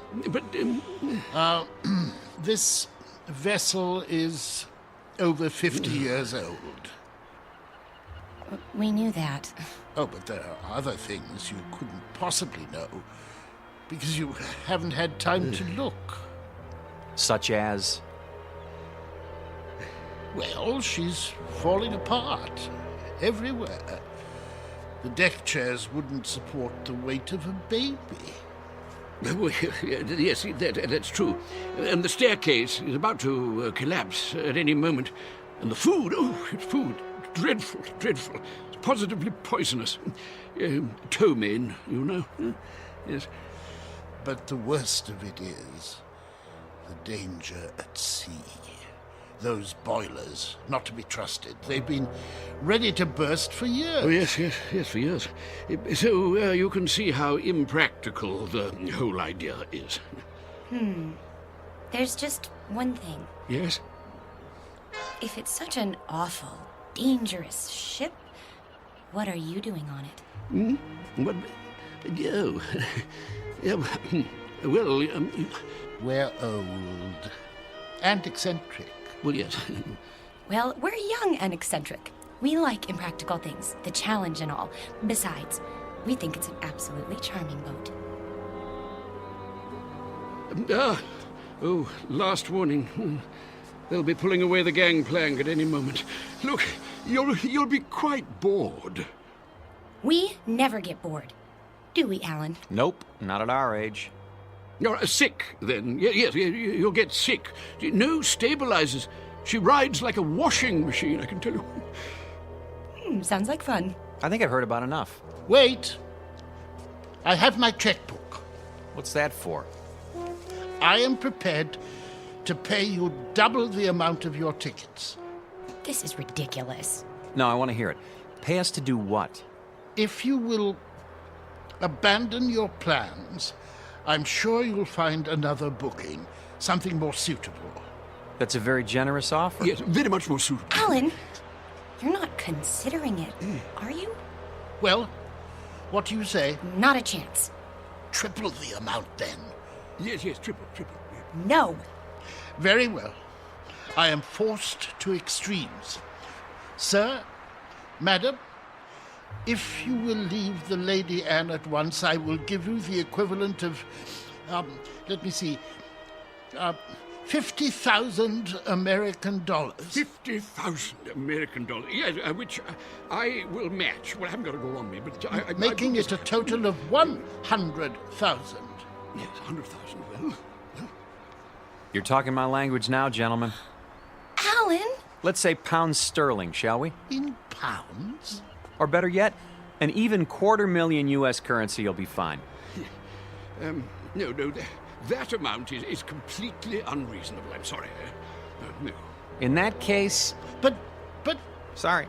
Let's go, honey. You must reconsider. You don't understand the implications. Look, fella. Ever since we picked this tub, people have been doing their best to discourage us. I don't know why, and I don't care. But if you're worried about brash Americans crashing your cozy little tea party... No, it isn't that at all. Forget it. From now on, leave us alone. Proud of you. Thought I'd take the money, didn't you? Well, for a minute there, I didn't know. Oh, look! We're moving! Off to a great start. I could use that drink now. Me too.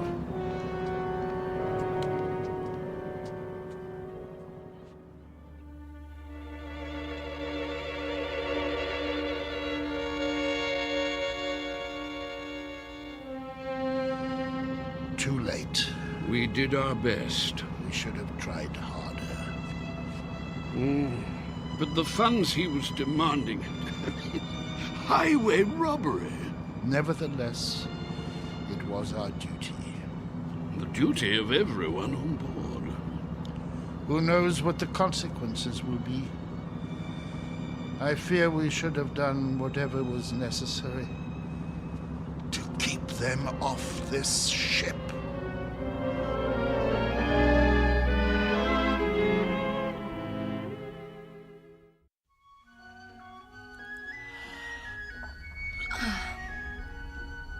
Alan?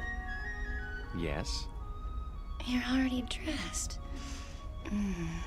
Why are you up so early? It's almost 11.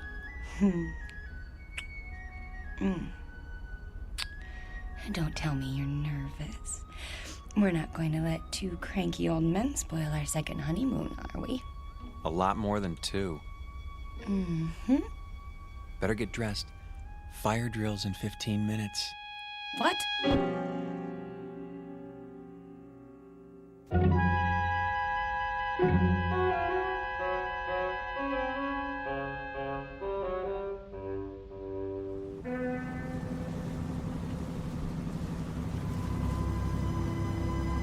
Honestly, you could at least tell me what this is all about.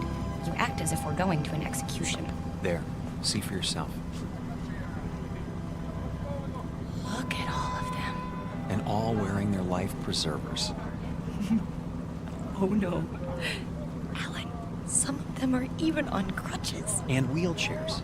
Pretty hard to stand for inspection. Is that what they're doing? Apparently it's a safety requirement. Well, there was the Titanic. I picked up a few more names. The Mackenzies, of course, and Mr. Burgess. How could I forget? The one on the end is named Van Vlyman. Next to him is Mr. Bristow. Cooey! Hello there. Care to join us? Yes, do join us. Hello. In a moment, Mrs. Mackenzie. You don't suppose that everyone else on this ship is... Everyone. I checked this morning. The youngest person I saw was 70. Oh, but that's silly. It must just be the first class section. There aren't any other sections. The entire ship is first class. You mean they're all... Show some respect. This group alone represents several thousand years. All for fire drill practice. Remember, Eileen, getting there is half the fun. Chin up. Your life jackets. Oh, thank you. Now then, as soon as you're all ready... I think the straps go over your shoulders. Like this? That doesn't look right. Psst. Do you need help, dear? Good morning, Mrs. Mackenzie. As a matter of fact... You should put your arms through the hole. No. Let them learn for themselves, dear. I was just trying to make it easier. See you later, then. Yes. Do the best you can. We look like a couple of clowns at a funeral. Now then, in the event the balloon should go up, the alarm will sound. Proceed to the Imperial deck in a calm, orderly fashion and await further instructions. The groups will be divided in the following manner.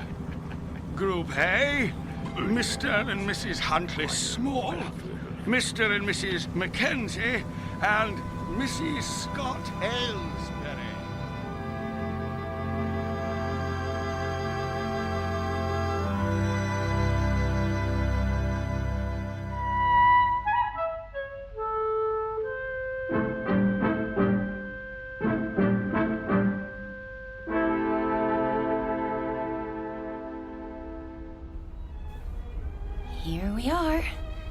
the Imperial Lounge. Looks like we're in time for the noon orgy. Alan, I think it's elegant. Like a private club. That's the problem. We're not members. This isn't a ship, it's a floating rest home. Shh. You wish something from the bar? Do you suppose you could fix us up with 2 double martinis? Very dry? Yes, sir. Alan, I'm sorry. I didn't know it would be like this. But it doesn't matter that much, does it? We didn't want to mix with other people anyway. We wanted to... Stop saying we. If you'd listened to me, we'd be in London by now. And you'd be in a business meeting. Not necessarily. Yes. And it would be the same the next day and the next and... Oh, Alan, that's what this is all about. Don't you see? Your drinks. Thank you. Look, I know you've been unhappy, but do you think I enjoy working 28 hours a day? It comes down to the same thing, doesn't it?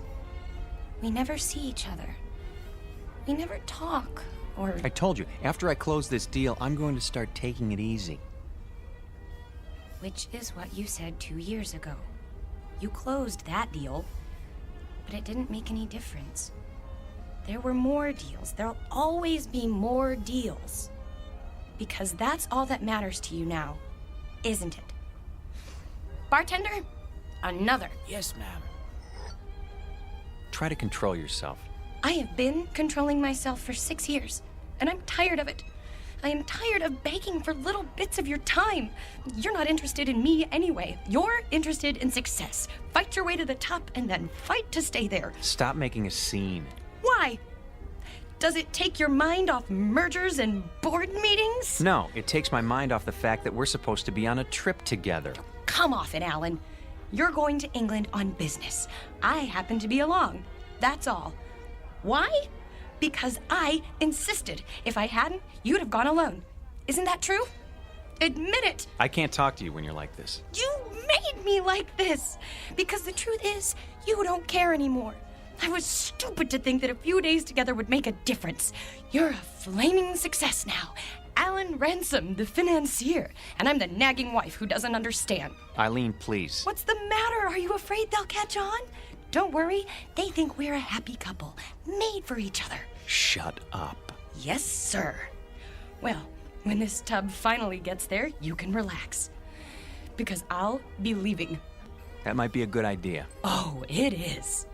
You'll have all those nice deals to keep you warm with no silly woman around. It should be marvelous. It will be. For now, I'll be on deck reading the Financial Times. Here's for the drinks.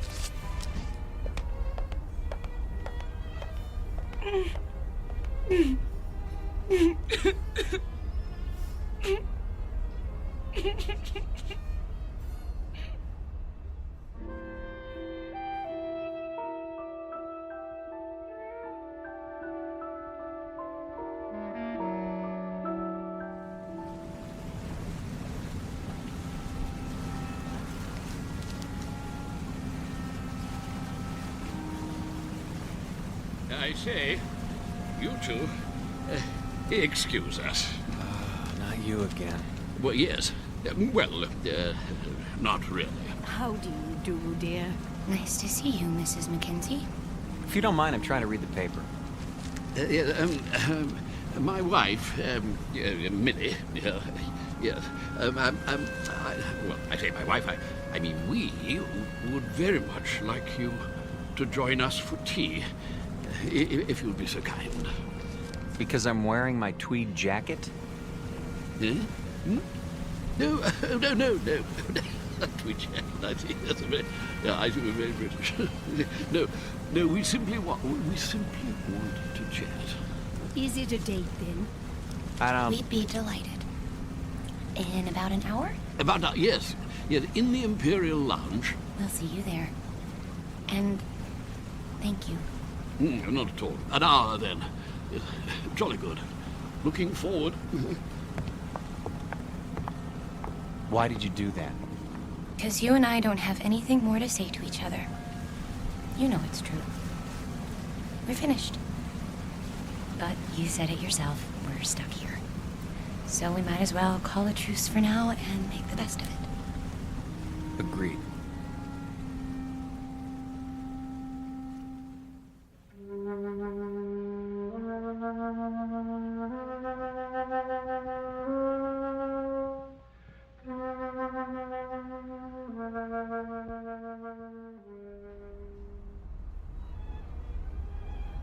Hello. Over here. Hello again. My dear. So glad you could make it. Charmed, I'm sure. Do sit down. Do sit down. Not at all. Nasty day. What? Now look. The reason for this meeting, apart from the pleasure of your company, is well... Go ahead, Toby. Yes, thank you. Millie, yes, my wife, Millie pointed out that we've all been, well, something less than hospitable to you, if not rude. And so I expect I ought to apologize. And do you? Oh, yes, most sincerely. But you see, there is something more important. Good news, in fact. Yes, we've been talking the whole thing over, and we've decided that you won't have to leave the ship after all. We won't? Say, that is good news. We were afraid we were going to have to swim back, and it's had us sick with worry. Really? No. I see. I see. Very good. No, I'm sorry about that, my boy. But we were quite concerned, all of us, as I dare say you gathered. You see, it simply hadn't occurred to us that an outsider would ever want to travel on the Lady. The last time she took on a new passenger was, well, according to Captain Prothero, was some 16 years ago. So you can understand. Yeah, but never mind that. It's all settled now. What's all settled, Mr. Mackenzie? Oh, no, we'll get to that in good time. You simply must forgive us. We can't have been very good company so far. Well, frankly. The point is, we spent a good many fine hours, Millie and I, my wife Millie, on this old, scow. And when we heard they were going to retire her, well, it seemed right somehow that we should join her on her last return voyage. Yeah, absolutely. And the same is true of the others. Well, the other people. And that's what accounts for the number of senior parties aboard. We didn't understand. No. And you still don't, really. More tea? It's quite bracing. Yeah, there you go. Yes, one thing that hasn't changed. Yes, tea is still the best in the world. What about the others, Mr. Mackenzie? Well, the others? Oh, yeah, yes, like us, as I said. Sentiment, you know. Of course they know, Toby. Why else would they have chosen the Lady Anne? Yes, that's true. Our story isn't so different, I guess. My husband and I had never really been alone in 6 years. Excuse me. I'm going to get us a drink. Scotch all around? Oh, yeah, well, splendid. Thank you. He's embarrassed, isn't he? I seem to be doing that to him all the time now. You were saying the two of you hadn't been alone? Well, he's a busy man. You get wrapped up in things if you want to be the best, and I don't know. When I heard he was going on a business trip to England, I made him promise to take me. But that doesn't explain the Lady Anne. No. No, I suppose it doesn't. Mostly it was the time. More days together. And, well, it just seemed kind of special. Oh, my dear, the Lady Anne is special. Very special. More special, I should say, than either you or your husband could imagine. You see, This is the ship Toby and I sailed on when we were married, which would be 53 years ago. 52. Yeah, she was a splendid thing then. The ship, I mean. No, Toby, really? I thought you told us it was an old rust bucket. Not it. She, yes. Oh, I should have been struck down by lightning for such a fearful lie. Mrs. Ransom, mark this. The Lady Anne was the finest ship that ever crossed the sea. Queen of the fleet, she was. Oh, yes, indeed. Is, Mackenzie, is. No other ship can touch her. Quite right. Sit down, Burgess. This is an old companion of mine, Ian Burgess, Mrs. Ransom. Ah, yes. Congratulations. I don't follow. I hear there's been a decision made in your favor. Not now. Nonsense. Quite a relief, I must say. What is? Why, what else? My good lady, you are in luck. How so? Haven't you told them? It's about you and your husband. It seems you won't have to die after all. Oh, I'm so sorry.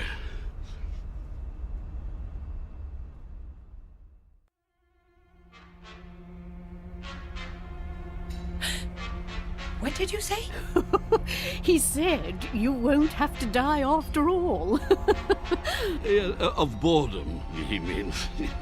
Well, don't stand there like a ninny, Ian, tea all over you. Yeah, but sit down, sit down. Yes, to be sure. Sorry, I seem to have spilled my tea.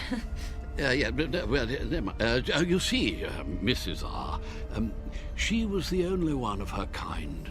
Specialized in honeymooners. That was her freight then, yes. Oh, yes. Young people in love. Ah, marvelous. The drinks. Ah, yes. You see, that's what makes your presence so... Sweet? No. Well, it was that. It certainly was that. Young married couples, you see, that's all you'd ever see. Full of juice and the moon in their eyes. All those children trying to act grown up and worldly and used to it. And everyone as nervous as a mouse. Yes. But that sort of thing, it lasted for only a few days. The Lady Anne gave them time to know each other. Oh, she was a wise ship. Cheers. Cheers. Cheers. Everything was arranged for young people. Love has its own point of view, you know. It sees things larger than life. Nothing is too ornate or too fancy or too dramatic. If it is a good love, it demands the theatrical and then transfigures it. Turns the grotesque into the lovely, as a child does. With it, we can see what we wish to see in people. Without it, we cannot see it all. We can search forever. How a shipping line ever found that vision, I cannot imagine. But they made the Lady Anne into an enchanted gondola and took that moment of happiness and pure sweet pain all lovers have and made the moment live for 2 unspeakably pleasant weeks. Well, they get the drift, my dear. There's no need to go gooey. But I feel gooey. The same is true for all of us, actually. Bolshia Jones and his wife over there, the bald chap. Engineer in his day, and a good one. The Whiteways. Next to them, Lord Bristow, with his cigar. Nice enough, but he's getting on. And there's old Champion. Innes Champion, the writer, adventure stories, that sort of thing. Quite a droll fellow, though you wouldn't guess it now. Widower, you know. Aye, and his wife. There was a wild thing. She passed on in... Oh, can't be sure of the date. What about you, Mr. Burgess? The same. We'd planned this trip together, but... Have you a picture? In my breast pocket, over my heart. She's very beautiful. Ah. Oh, my dear, please. This is purely temporary.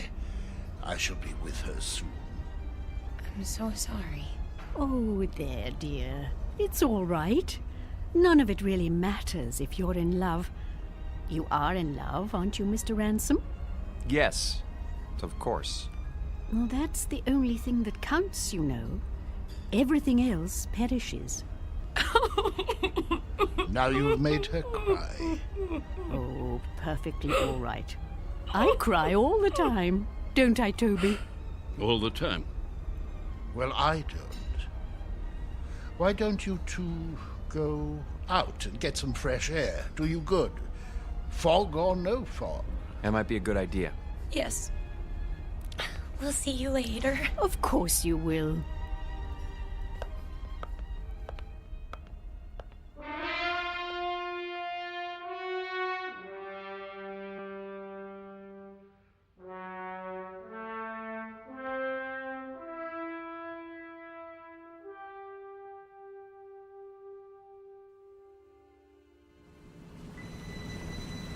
I think they're all very, very nice. What is going on? The sun. What about it? It's behind us. It was over there, and now it's... We're heading north. So we're heading north. We should be heading east. Blame it on me. Everything else is my fault. Why not this? There you go. Starting again. I don't know what I'm doing here. Look at them down there playing shuffleboard. Or sitting, wrapped up in their blankets. Really, Eileen, this whole idea was ridiculous. Eileen? Eileen, where are you? Eileen? Eileen!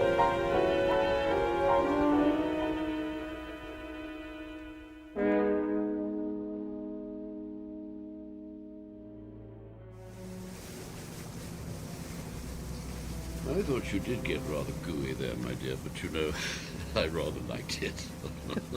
Dooley. No! Oh, Mr. Ransom. I say, is something the matter?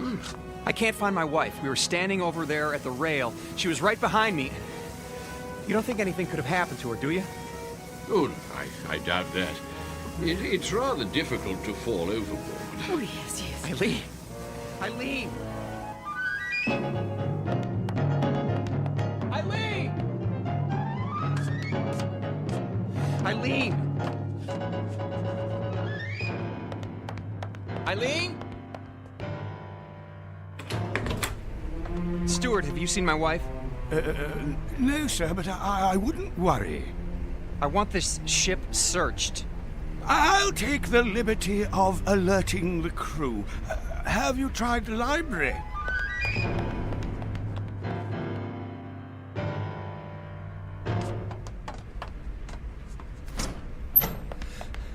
Eileen?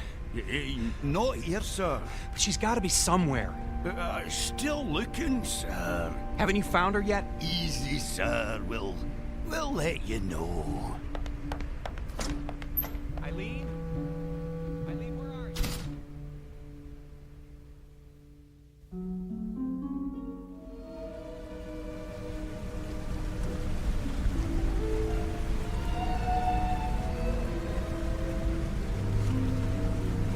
I say, not turned up yet? No, I searched everywhere.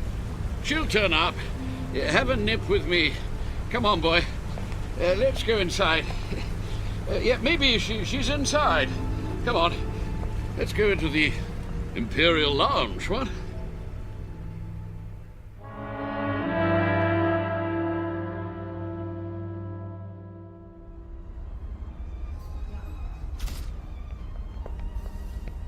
2 whiskeys. Make 'em strong. I can't believe it. She's gone. It does seem that way. But of course it isn't so. You've just missed her. You don't know how much. A toast to the Lady Anne. Here, here. Oh, yes. Here. Lady Anne. Yes. It's a pity. What's going to happen? A crime. An evil, black-hearted crime. Easy, Burgess, easy. Easy? Gad, they want to scrap the lady. Outlived her usefulness? Nonsense. A little slow, perhaps. Speed. That's all that counts now. Why? What's the rush, eh, Ransom? I see your point. Freddie, another gin. That's the state of the world today. It's a plot, doubtless of communist origin. Who wound him up? Burgess, do sit down. Haven't you eyes, man? The Lady Anne was condemned because she represents a better way of life. She's grace and manners and tradition. She's the Empire. I say, somebody turn him off. Silence, Adicott. The beasts are at the gate, and we stand about like statues, with our medals gone to rust and our swords broken. Soon they'll reach up their hairy hands and pull the queen down from her throne. Scrap the lady? They'll scrap the world. Poor chap. He'll feel better later at the party. Another drink, Mr. Ransom. Mr. Ransom?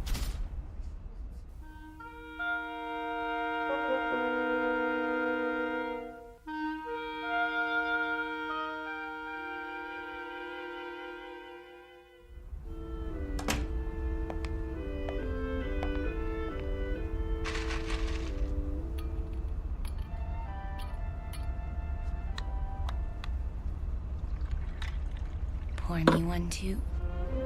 Honey, where have you been? I decided to take a nap on our swan bed. You mean you were here all the time? But I've been searching for you. I'm here. I've always been here. Oh, Eileen. Are you drunk? Maybe so, or maybe this is the first time in 6 years that I've been sober. What's that you're wearing? The nightgown? Oh, Mrs. Mackenzie gave it to me. She wore it on her honeymoon. It's beautiful. You're beautiful. This whole stupid world is beautiful. What happened to you? I don't know. But I'm going to try not to forget. I'm going to try very hard. Oh, Alan?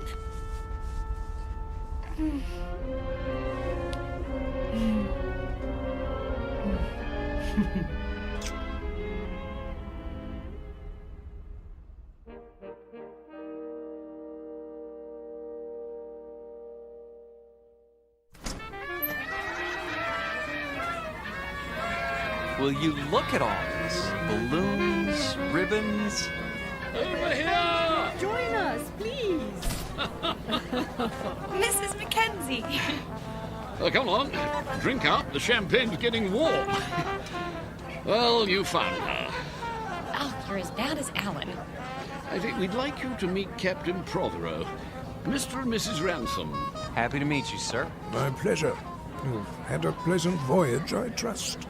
Oh, yes. We're grateful to be a part of it. Indeed. Your presence has been good for us as well. You packed your things? Shh. They don't know yet. Oh, well, I suppose it doesn't matter. Know what? Nothing important. If you'll excuse me, I have to make some preparations. Be back shortly. You look positively radiant, my dear. The Lady Anne has worked her magic on you. She... and you. All of you. I'd forgotten some things. how to relax. I was so busy, I lost sight of what's important. It won't happen again. I say, let's drink to that.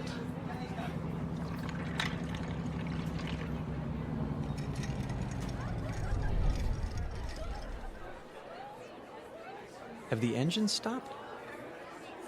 Oh, nothing to worry about. Cheers. Mr. Burgess, why are we having a party now? We're only partway there. You'll understand soon enough. Who needs a reason to party? Mrs. Ransom, may I have this dance? I have been waiting for someone to ask. Mrs. Mackenzie? I'm not very good, but... Oh, delighted, Mr. Ransom. Oh, splendid.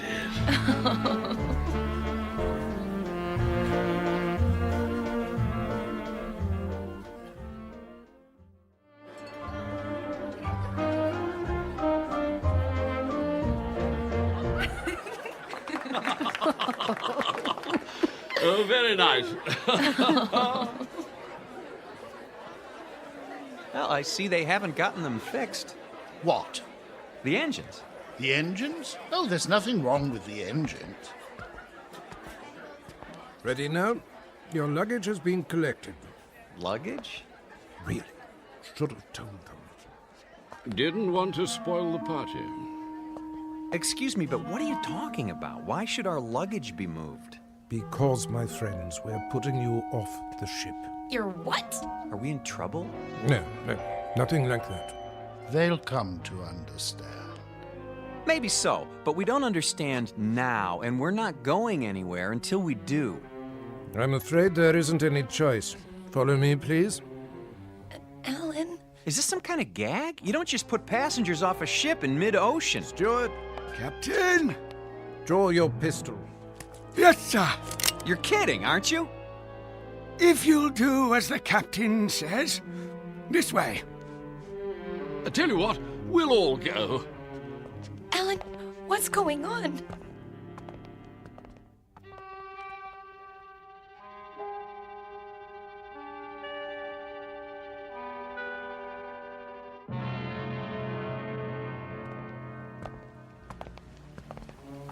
You can't be serious. There's nothing to worry about, my boy. Your exact position has been radioed. Even now, help is on the way. Alan, I'm not kidding. Captain, this is outrageous. Your luggage is in the boat. Flowers, a tin of biscuits. Champagne? I thought of that. The lifeboat sends out a signal so you'll be picked up straight away. Everything you need, really.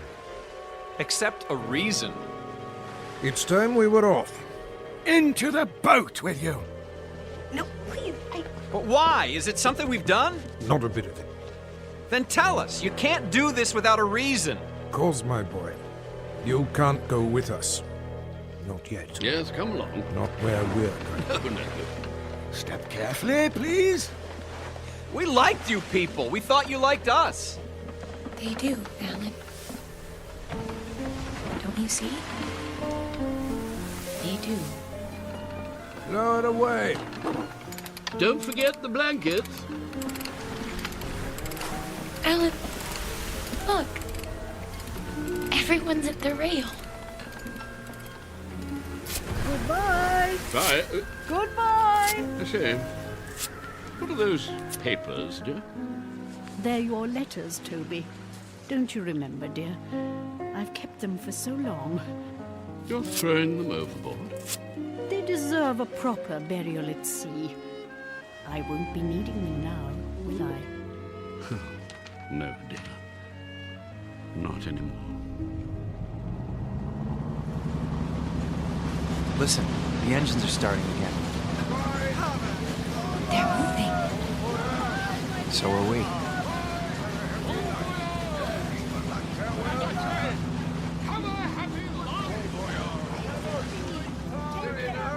We will. I promise you.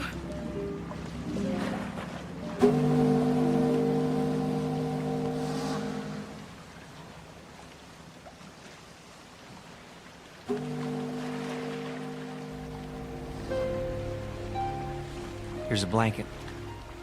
I don't need it. Aren't you cold, darling? Not with your arms around me. I don't think I've ever felt so warm in my life. Do you think we'll see them again? Yes. In fact, I'm sure of it.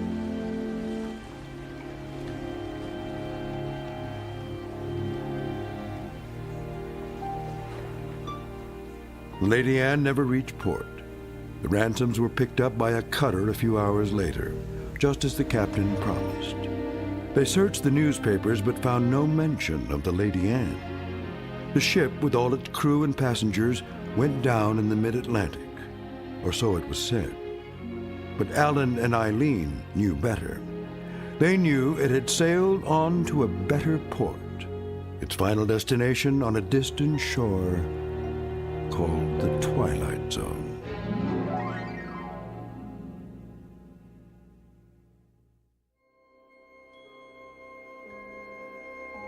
Hi, this is Carl Amari, producer of the Twilight Zone Radio Dramas. I'd like to take a moment to tell you about our official website at twilightzoneradio.com, where you'll get the latest news and information on these Twilight Zone Radio dramas. Plus, at twilightzoneradio.com, you can digitally download 3 free episodes or any of our episodes for only $1.95 each. In this age of ever-changing technology, we've decided to make these episodes instantly available to you by making the Twilight Zone Radio Dramas a digital download-only series. This means that this series will no longer be offered on CD. The CD collections at our website are now being offered while supplies last at buy one, get one free. So be sure to get your favorites before they're sold out. Be sure to visit us often, and I'll see you in the zone.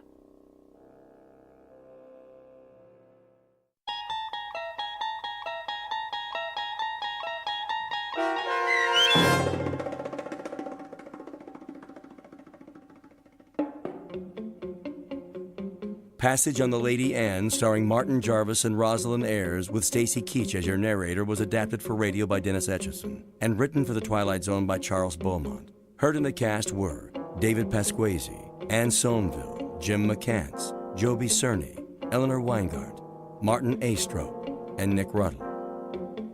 The producers of The Twilight Zone wish to thank CBS Enterprises and the Rod Serling Estate for making this series possible.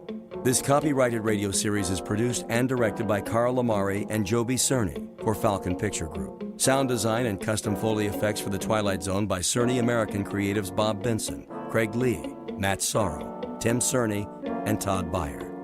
To learn more about The Twilight Zone radio dramas and to contact us, visit our official website at twilightzoneradio.com. This is Doug James speaking.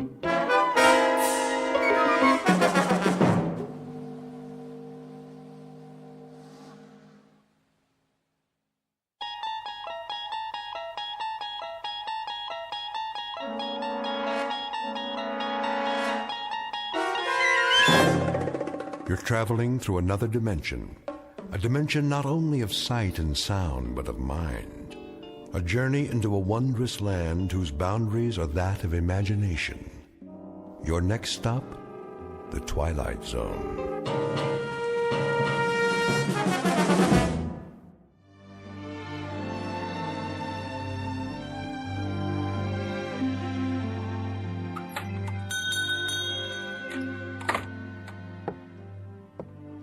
Morning, Mr. Castle. Hello, Ned.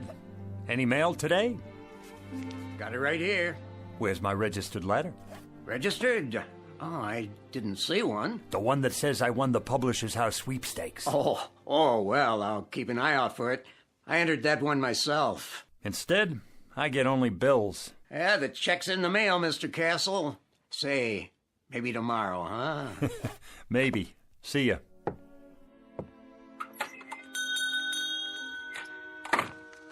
Another bill, and another, and another. Edna, what about the gas and electric? What? The gas and electric bill. How many months is that? 2 months. That's one you'd better pay. That's the one I can't pay. Mr. Castle? How are you, Mrs. Gumley? Just fine, Mr. Castle. Good. Glad to hear it. How have you been? Oh, can't complain. Been having a lot of rain, haven't we? What? Oh, yes. Quite a bit of rain for this time of year. Well, it's good for the flowers. How's that? Good for the flowers. The rain, that is. Yeah, very good for flowers.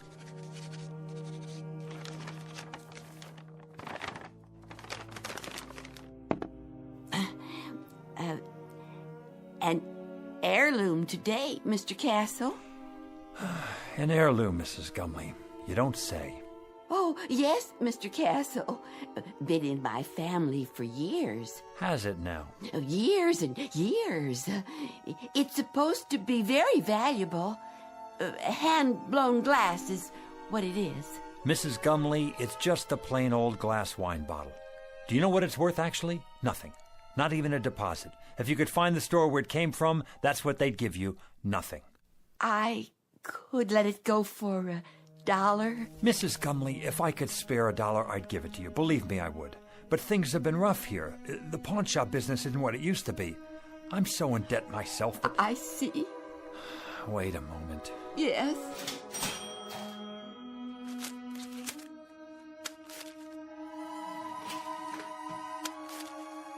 $1 it is, then.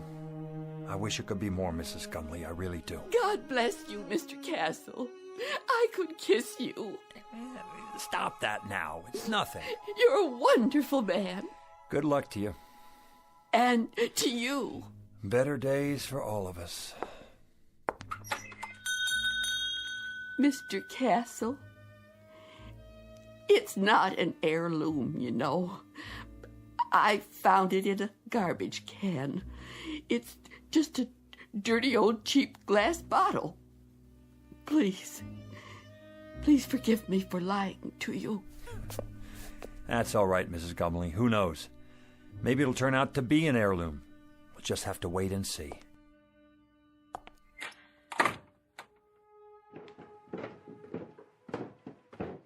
Who was that? No one.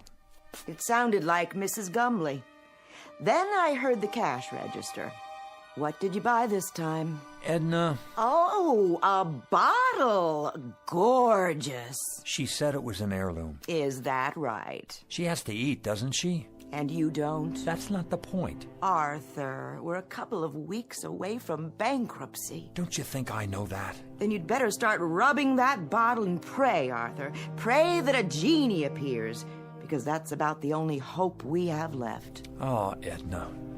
Edna, please.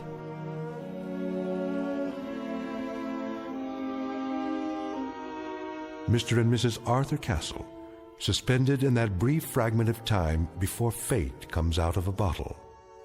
Mr. and Mrs. Arthur Castle, gentle and infinitely patient people whose lives have been a hope chest with a rusty lock and a lost set of keys.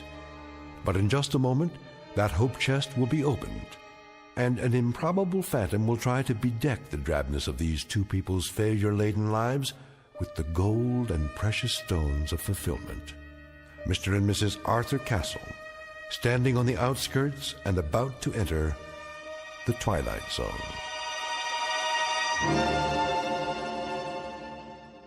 And now, back to our story from the Twilight Zone, The Man in the Bottle, starring Ed Begley Jr., with Stacy Keach as your narrator. Here, give me the bottle straight into the trash with it.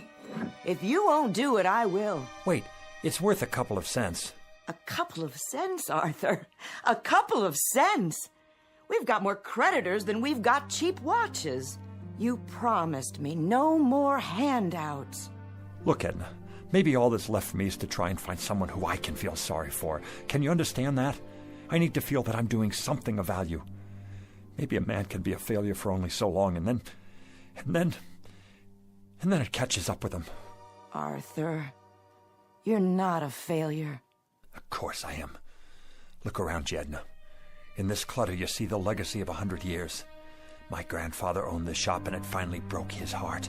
Then my father, and it killed him too. The meanness of it, Edna. The shabbiness of it. The hand-to-mouth of it. This isn't just a hawk shop where you buy the pitiful little residue of other people's failures. It's a shrine to failure. That's what it is. It's a mausoleum, a burial ground for people's hopes. Arthur, please don't talk like that. Edna, what happens to us anyway? What happens to us? Have you ever thought of that? We're not old people, and yet this place is making us old. There should be years ahead of us, years without having to make do, scrimping and counting and picking over checkbooks and budgets and final notices and old bills and... Careful, Arthur, you're knocking things over. I don't care about the bottle. I'm trying to explain... Arthur, what's all that smoke? I don't know, but it seems to be coming from inside Mrs. Gumley's bottle. How do you do? Where did you come from? From the bottle, of course. The bottle? It fell to the floor, the cork popped out, and here I am, at your service. I'm supposed to buy that. What do you take me for? Rather than go into any lengthy generic explanation of my existence, suffice it to say that I am here, and I am, in fact, a genie. In a business suit, with a derby hat and a walking stick.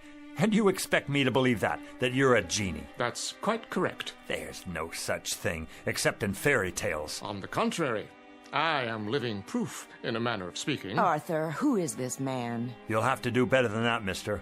I don't know what you're trying to pull here. Very well, I'll get right to the point. I can offer you 4 wishes with a guaranteed performance. 4 wishes? Aha! You got that wrong. It's supposed to be 3. In every book I ever read, it was 3 wishes. Better get your story straight. That's a myth, I'm afraid.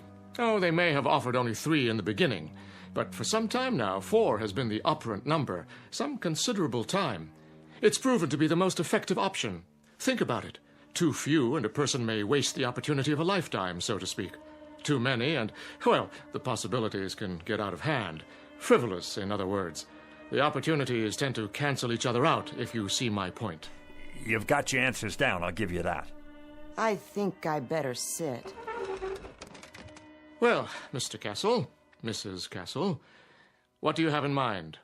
Arthur, I don't understand.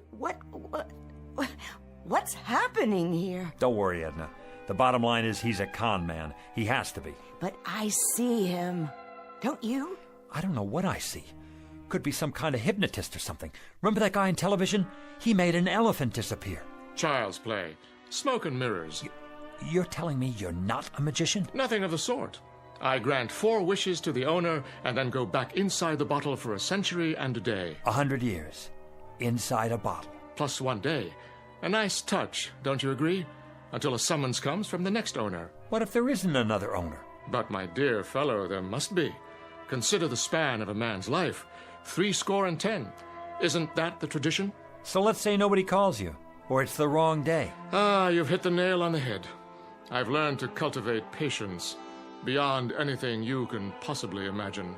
All of which means you're extraordinarily lucky today, as am I, in a manner of speaking. Maybe he's from the lottery. We didn't play the lottery this week, Edna. Just as well. The odds are quite unrealistic. What I'm offering you transcends any lottery the world has ever known. They're strictly nickel and dime operations in comparison. I have to think this over. Take your time. Interesting shop you have here. Chinese vases, Tiffany lamps, bric-a-brac of every sort. Mostly imitation, of course. No offense. Nonetheless, I have the distinct feeling I've seen some of these items before. How could you if you haven't been out of the bottle in 100 years? I meant the originals. The originals? How old are you? If I told you, you wouldn't believe me. Nice silver cigarette case. Faux Victorian, isn't it? My uncle's. He passed it down from his great-uncle, who bought it in Liverpool in 1914. Is that what he said? How much? Take it.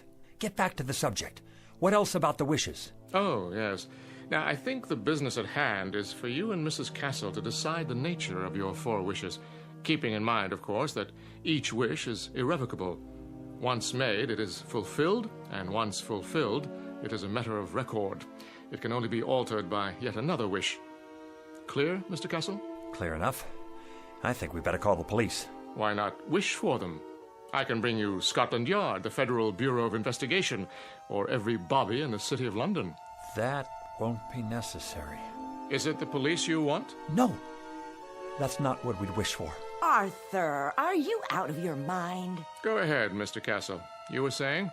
Well, if I had a wish... You believe him? Just for the sake of argument, let's say that I wanted that broken glass in the case over there. Let's say I wanted it to be fixed. The glass display case? Unless that's too hard for you. I broke it cleaning up the other day. One whole side is cracked. Is that all? It's too expensive to replace and impossible to glue together. Impossible. Would you like to make it official, Mr. Castle? Arthur, be careful with this man. You don't know what he's after. Well, Mr. Castle, is that your wish? Yes, that is my wish. I want the glass in the case to be repaired. Very well, then.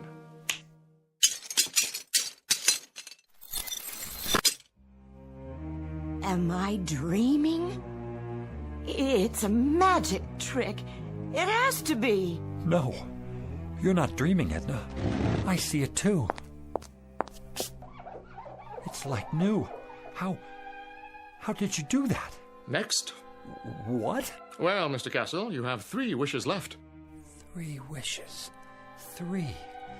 Edna, 3 wishes. Anything we want. Think, Edna, think. What do we want? Why, I don't know. I asked you to think. I'm frightened. A new shop, Edna. An expensive shop on 5th Avenue. We could have that just for the asking. But Arthur... Or travel. Take trips. We could see the places we could never afford to visit, like Paris or Rome or even the South Seas. We could take a cruise around the world, first class. Surely there's a catch. Or money.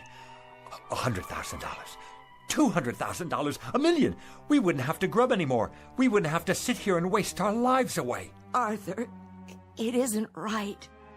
There's something unholy about it. Clothes, Edna. Expensive clothes. Jewels. A beautiful house. No more worries for the rest of our lives. Are you sure? Edna, we don't have to rot away here. We can have anything we want. Anything, Edna. Money. Money? The simplest of all requests, Mr. Castle. Simple? For you, maybe. How much would you like? In what denominations? Edna, how much do we want? I don't know. I just don't know. $1 million. That's what we want. $1 million. In what form? Gold? Silver? Of course, there are market fluctuations in precious metals, so there will naturally be an element of risk. Platinum shows the least movement. Diamonds are relatively stable at the moment. Forget it. Cash only. All negotiable U.S. currency. Very good. Denominations?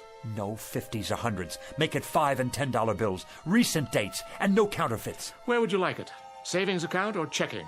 Perhaps a numbered deposit in a Swiss bank.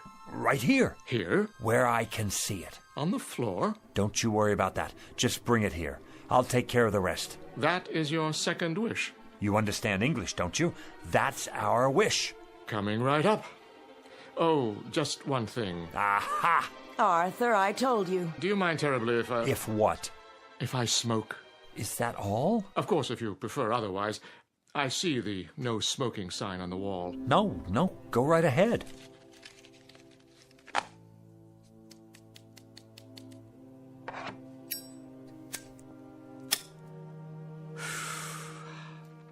Very well.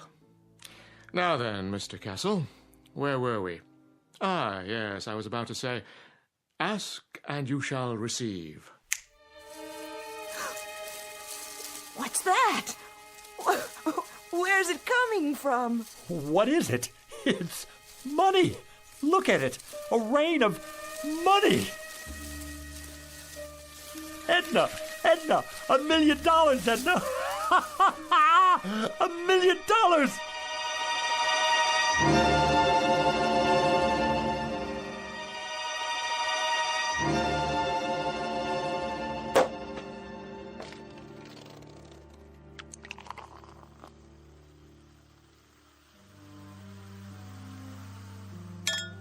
There you are, Edna. Champagne.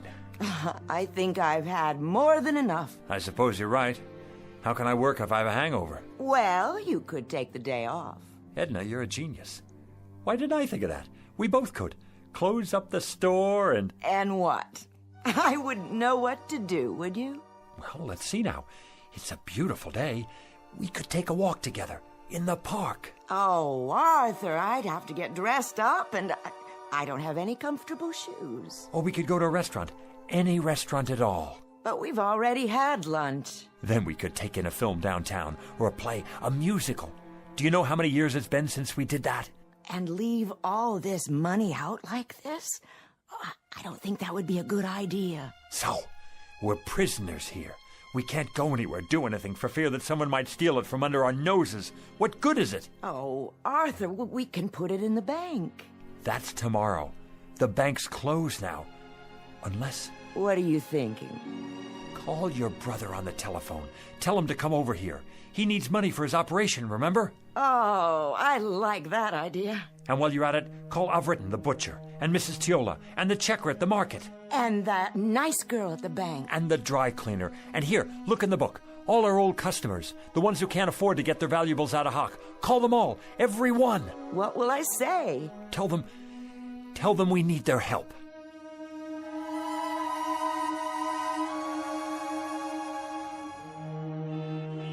It's a miracle, that's what it is. I couldn't believe it when they called. Where did they get it all? They're such wonderful people. And so generous, too. Hey now, what's going on here? Hello, Officer McLaurin. The line's halfway down the street. Yes, it certainly is. They're having a fire sale in there, or what? It's that nice Mr. Castle and his wife. What about them? They're redeeming things. What things? All kinds of things, as long as you've got your pawn ticket. Even if you don't, they remember. They're redeeming us. That's what they're doing. It's the loveliest gesture I've ever seen. Hi there, Mrs. Gumley. Beautiful day. Indeed it is. Your turn, Mrs. Gumley. Go on in. Hold on. Where'd you get that fistful of money? Right inside, officer. From Mr. and Mrs. Castle, bless their souls. What are they doing, running numbers? Nothing like that. Strictly legit. You're telling me they gave it to you? Sure did. Enough to pay off their tab at the butcher shop and then some. Plus the next 10 years in advance. And whereabouts did they get this bankroll? Don't ask me. But their ship sure must have come in big time. The horses, was it? Or the lottery? I heard it was the sweepstakes that came in the mail. No, it was their cousin. He died and left them a fortune. Well, we'll just have to see about that. They're not breaking any laws. I haven't had my turn yet. You're not going to arrest them, are you? Maybe not, but I'll keep a close eye on the situation. In the meantime, I know someone who might be real interested in all this. Don't you people go blocking the sidewalk now.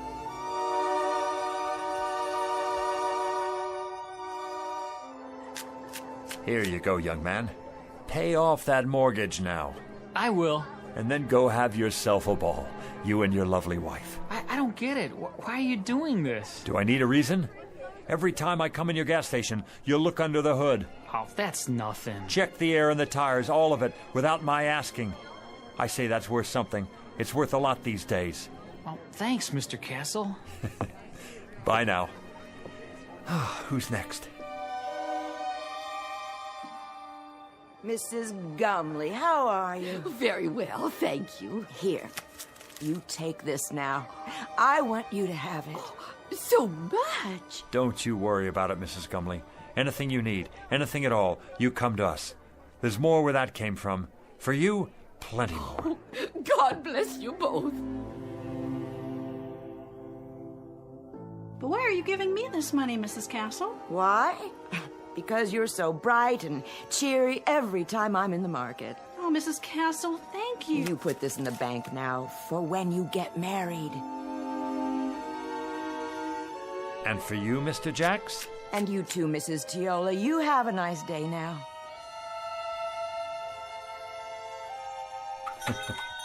Don't mention it. Buy a round for everybody. On me.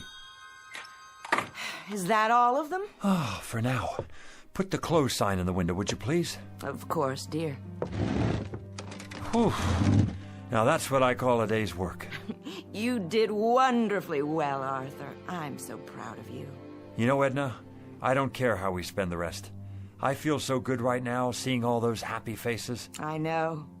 It would be nice to get away for a while, though. I agree.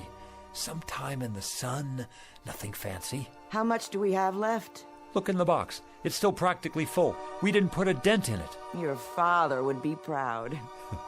Rest his soul. And your grandfather. Tell me your opinion about something, Edna. If you like, dear.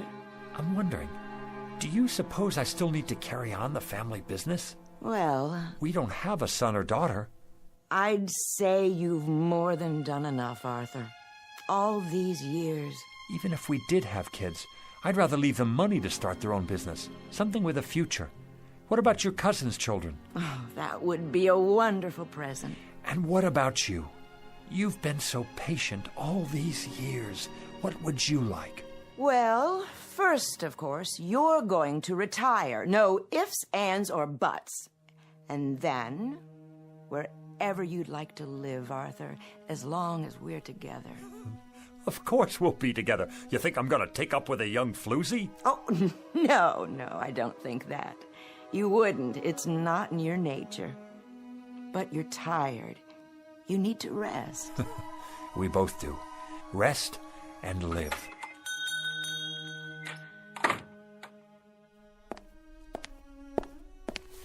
Yes. Good afternoon, Mr. Castle. Do I know you? Let me see. Harry Joy's son. I don't believe we've met before. Wait. Stu Wintner's nephew. That's it. Not quite. Are you from the life insurance company? Because if you are, we've got your payment right here. Just let me count it out for you. In cash. Is that all right?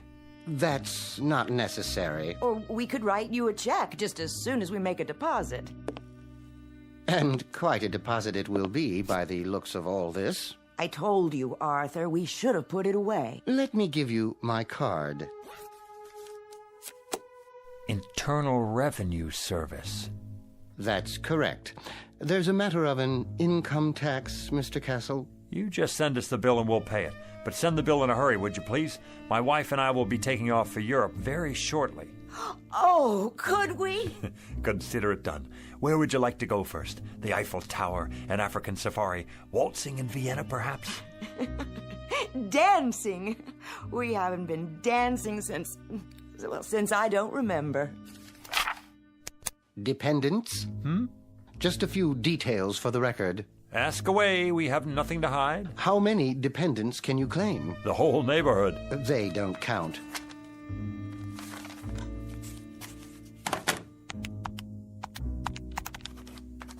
Wait. What's that figure? The one you just wrote down? Beginning with a sum of $1 million taxed on the basis of a husband and wife, using the standard deductions and taking into account unpaid back taxes, approximately $907,000. Oh, that's how much I have left? Good. Fabulous. That's how much you owe the government. I beg your pardon? In addition, there's a state income tax involved, which, using thumb rule, would come to a rough figure of $35,000. You mean hundreds, don't you? Then there will be a matter of a 5% penalty. For what? If you fail to file a declaration within 30 days of today's date, but I'm sure you won't let that happen. The whole thing will amount to about, roughly, mind you, let's see here, $942,640. Arthur, we've given away a lot of money already. I'll figure out how much.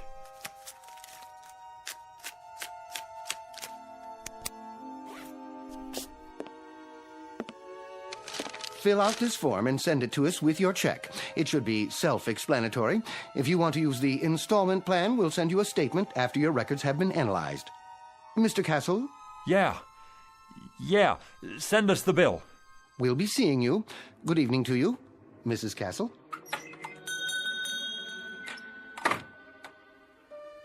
I wonder if we can appeal it. Help me, Edna. You take this pile. 76, 77, 78... Oh, Arthur, where's the genie when we need him? Well, how much is there? $910,535, $910,540. We gave away almost $60,000, and this goes to taxes, leaving us with this. One $5 bill. That's our entire profit, Edna. $5 whole. That was quite a wish, Arthur. Quite a wish. And we haven't even paid the bills yet. If you'll recall, it was my suggestion that you reflect very carefully, Mr. Castle. Very, very carefully. Now he shows up. Had you made a wish that took into account the taxes involved... Look, you. Plenty of sweet talk and promises and the whole thing. And all the time you're nothing but a con artist, after all. This time I want the $1 million, but I want it after... Arthur, no more money. You've got to wish for something else. Oh, something else then. A new store. A chain of stores. They could burn down 1 hour after we get them. Success? Be careful, Mr. Castle. Success is a pretty broad term. He's right. You can't wish for success. I've got it. How about 10 more wishes? Or 20, or... Very clever, Mrs. Castle, wishing for more wishes. But I'm afraid that isn't permitted. Frankly, I'd be afraid to have you try it for fear of the consequences. What consequences? Why do you have to keep losing your temper? Why can't you think about this thing carefully and then come up with Well, you're no help to me, that's for sure. Here we stand in the middle of this crummy little pawn shop with the whole world out in front of us and anything to wish for that we want. Anything. And you just stay on my back and... Stop it! This doesn't sound like you. Not like the man I married. Not at all. Edna, what's happening to us? What's really going on here? Oddly enough, this is the normal pattern that seems to be generally followed. Great excitement, great emotionalism, and strangely enough, hard to believe though it may be, only a modicum of happiness. Well, you've got cheap customers here. Our price is no longer so high. We're people who haven't had much happiness. People who've carried a crummy hawk shop on their backs all their lives. What, Edna? Tell me, what do we wish for? I don't know, Arthur. I just don't know. What about it? What can I wish for now? What can come to me without tricks? Without tricks? I question the semantics here, Mr. Castle. There are no tricks involved. There are simply normal and understandable outgrowths and conditions that go with any windfall. No matter what you wish for, you must be prepared for the consequences. What sort of consequences? Nothing more than cause and effect. Consider, for example, what happens when you throw a stone into a lake. The stone sends out ripples in the water. After a while, these ripples reach the shore. The bigger the stone, the bigger the ripples. And if the stone is large enough, you'll get a wave of water, even a tidal wave that could sweep you off your feet. It all depends on how much you disturb the way things were to begin with.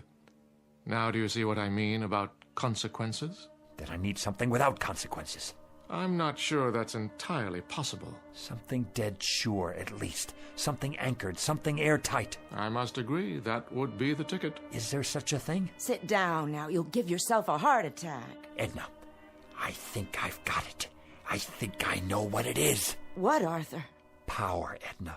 Power, prerogatives, to be in charge of something, to be a boss, to be a leader, with respect and the freedom to live as one likes. We could wish for that. Possible. Very possible. President of a corporation? That sort of thing? We could be sued, go bankrupt. Warden of a prison? That's idiotic. Mayor of a city? We could get voted out of office, and then what? Wait a minute. I know what. Head of a country.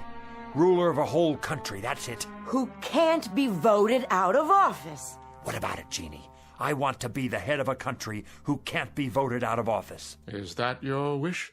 Do you want to be more specific than that? Hold on. Let me give it to you this way. I want to be the head of a foreign country who can't be voted out of office. But it must be a major country, well known, not some poverty-stricken third world place, and not in ancient times either, in modern history. How do you define modern? Within my lifetime, and developed. A fully industrialized country with millions of educated people where I'm very popular and can't be voted out of office. No problem. You sure? Of course I'm sure. I mean, what about the consequences? Consequences, Mr. Castle? I've already told you. You run the risk of consequences no matter what you wish for, like the ripples in a stream. There's no predicting, at least not with absolute certainty, where they'll lead. All right, then. Go ahead, Arthur. Wish for that. The thing you said. I want to be the head of a foreign country, just as I've described it. Now it's your turn, Genie. Take over. As you wish, Mr. Castle. As you wish.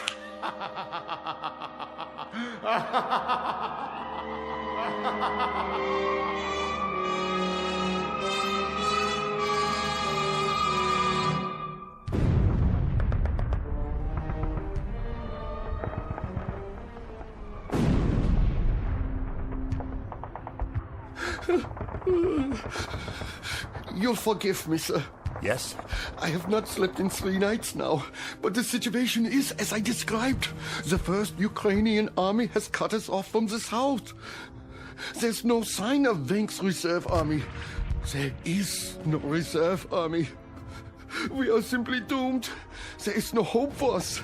From now on, it is just a mass suicide.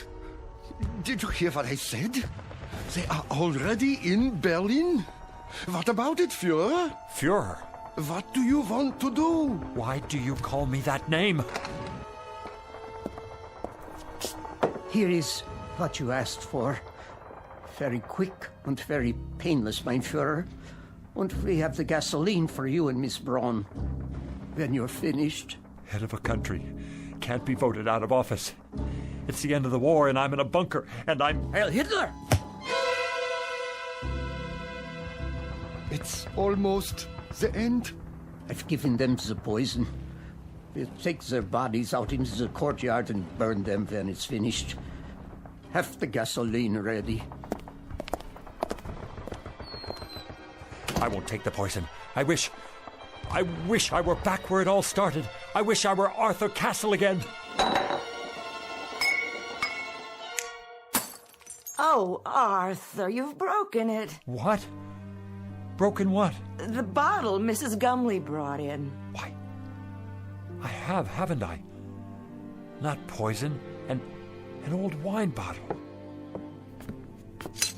Let me sweep it up for you. I can do it. It had no value anyway. No value at all. I'm here. My final wish. I'm really here now. Where is he? Where is who? You know who I mean. The... And why would he be here? You've had your 4 wishes, remember? No, yeah. Well, I guess I'm a 4-time loser. What do you expect? I just wish he doesn't come back. I wish... There you go, wishing again. Right. Why should I? Why did I? Look at what we have here, Edna. We have a business that's been in my family for 3 generations. And each other. We have each other. I'm going to stop wishing for a while. You know, Edna, I can't afford a brand new life. Neither can I. I think I'll just give the old one a new paint job. You know something, Arthur? I think that's a very good idea. What is it? Look, your first wish, the glass case, it's not broken. It's still repaired. So we came out ahead after all. Nothing's ever a complete loss, is it? Careful, Arthur, with the broom handle. Well, we were ahead. Now you have more glass to clean up. You know something? I don't mind cleaning up any of it. Not at all. In fact, not at all.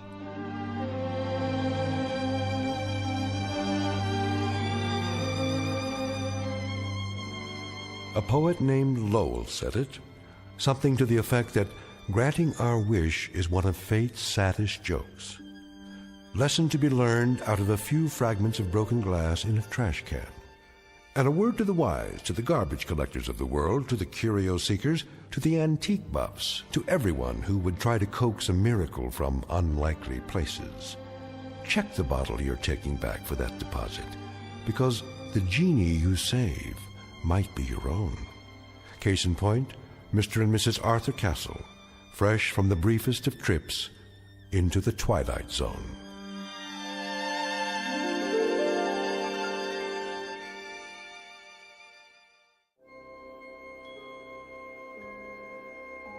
Hi, this is Carl Amari, producer of the Twilight Zone Radio Dramas. I'd like to take a moment to tell you about our official website at twilightzoneradio.com, where you'll get the latest news and information on these Twilight Zone Radio dramas. Plus, at twilightzoneradio.com, you can digitally download 3 free episodes or any of our episodes for only $1.95 each. In this age of ever-changing technology, we've decided to make these episodes instantly available to you by making the Twilight Zone Radio Dramas a digital download-only series. This means that this series will no longer be offered on CD. The CD collections at our website are now being offered while supplies last at buy one, get one free. So be sure to get your favorites before they're sold out. Be sure to visit us often, and I'll see you in the zone.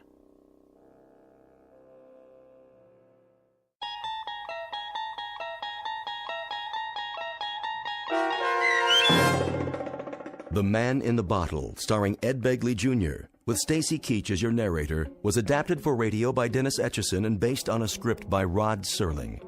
Heard in the cast were Linda Ryder, David Darlow, Guy Burrill, Rosalind Alexander, Richard Hensel, Rich Komanek, Carl Amari, Diane Trice, Irene Olson, and Richard Shavson.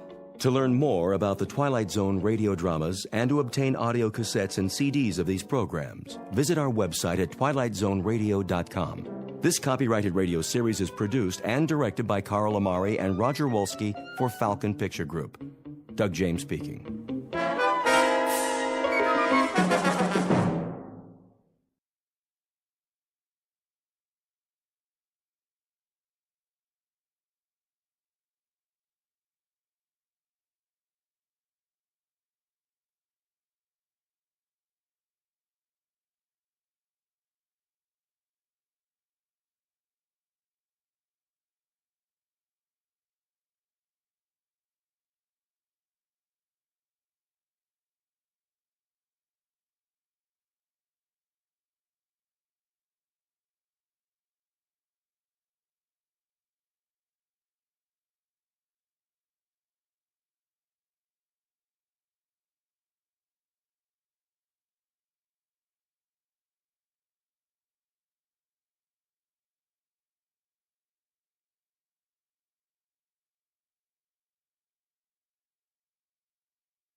He's Alive, starring Peter Mark Richmond and Marshall Allman, with Stacy Keach as your narrator, was adapted for radio by Dennis Etchison and written for The Twilight Zone by Rod Serling.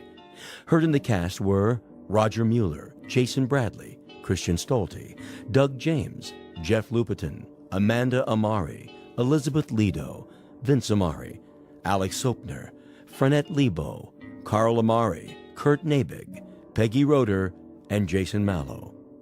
This copyrighted radio series is produced and directed by Carl Amari and Jason Mallow for Falcon Picture Group. Doug James speaking.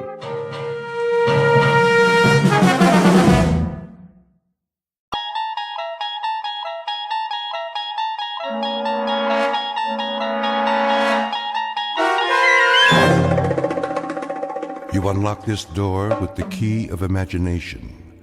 Beyond it is another dimension, a dimension of sound, a dimension of sight, a dimension of mind. You're moving into a land of both shadow and substance, of things and ideas.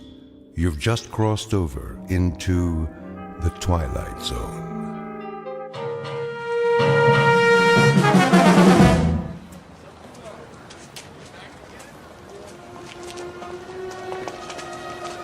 That looks like a good spot.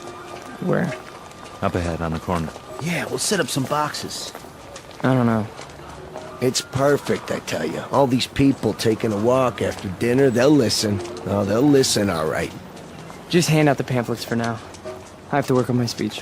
What speech? You don't need one. Just say it the way you say it to us. These people, they don't know what we stand for. So tell them, Pete. We'll make sure they listen. Put the flag up against the building. Which one? Both of them. Ours and Old Glory. The big two. There's some boxes. You can stand on them. I'll go set them up. Man, oh man, this is gonna be the night, huh, Pete? Well, I guess it's now or never. Got that right. How's my uniform look? Here, straighten your tie. The cap, the boots, perfect. You look like a leader. Big time. Go, Pete. Give him a dose of the truth. Hey, mister. Excuse me, little girl. Are you in the army? No army you ever heard of, sweetheart, but you will. My daddy's a lieutenant. Are you a lieutenant? Better than that, kid. A lot better. Now stand back. You're in the way.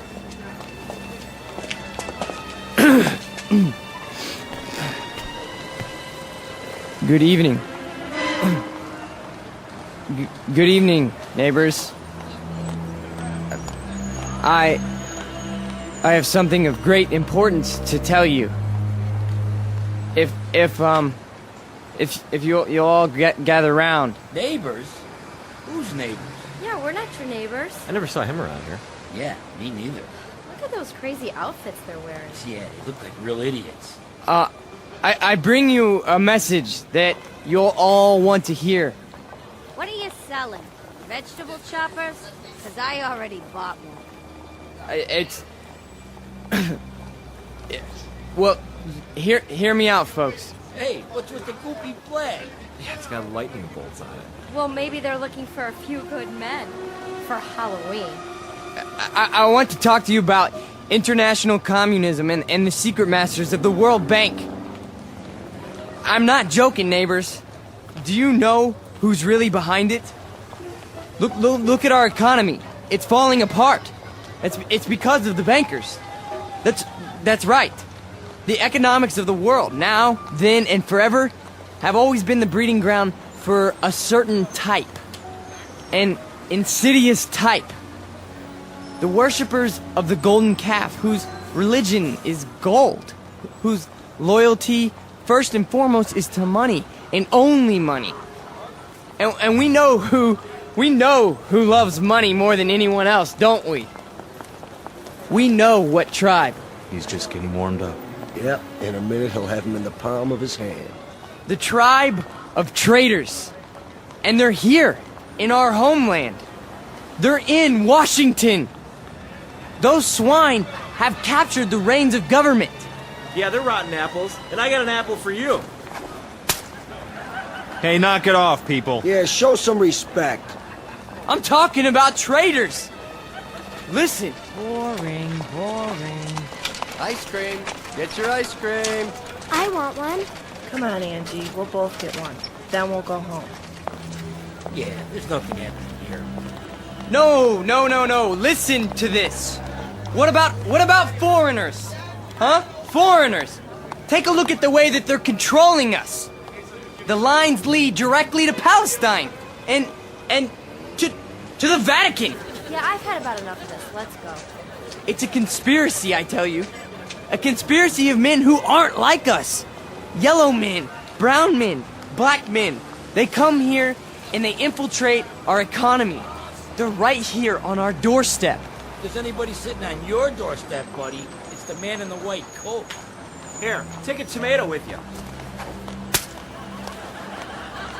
You think that's pretty funny, don't you? You think it's funny that your country can be sold out? That they can sell out your flag and your birthright? You think that's funny, huh? Well, the day will come. Oh, shut up. Let him talk. What's the matter? No more big talk? He's just a scrawny kid with a big mouth. Real big. As long as you got a couple of punks to protect you. We gotta do something. Where's Nick? Go on, get out of here. Back off. This here's a real American. Yeah, a real jerk. Why, you? Get out! Cut it off! Right now! Portrait of a Bush League Führer named Peter Vollmer, a young man who feeds off his self-delusions and is left perpetually hungry. Like his goose-stepping predecessors, he searches for something to explain this hunger, to rationalize why the world passes him by without saluting. In his own twisted and distorted lexicon, he calls it faith, strength, truth. But the particular brand of truth he seeks can be found in any sewer. Peter Vollmer doesn't know it yet, but he is about to ply his trade on another corner, an intersection in a strange shadowland called the Twilight Zone. And now, The Twilight Zone and our story, He's Alive, starring Marshall Ullman and Peter Mark Richmond, with Stacy Keach as your narrator.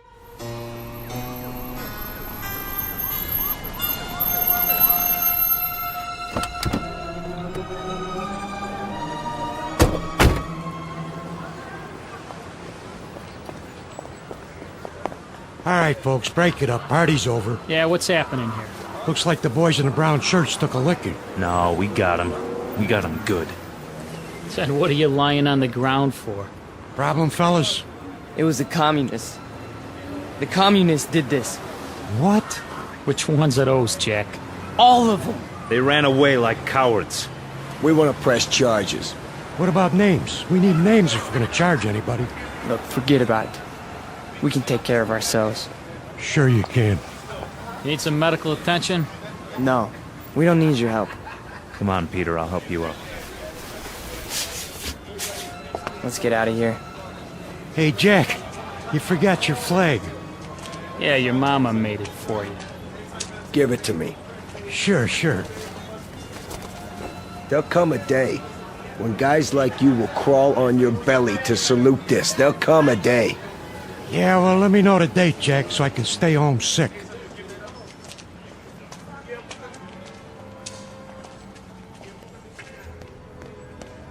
Hey, Pete! Pete! Are you okay? Yeah, we're fine. What are you doing in the alley? They cornered me. Must have been 10 guys on top of me. It was all I could do to get away. You sure that's what happened? Sure, I'm sure. Oh, mean crowd, Pete. You get a hot night, and you always get a mean crowd. Remember when I was telling you that? Remember when I was telling you that every time you get a hot night... All right. Okay, Pete. Okay. Why? I tried. I tried hard out there tonight, but I couldn't get through. I couldn't get them to listen. Words never come out right. You did good. Real good. Someday they'll listen. They'll have to. They'll listen and they'll cheer. Someday they will, Pete. You'll see. Someday.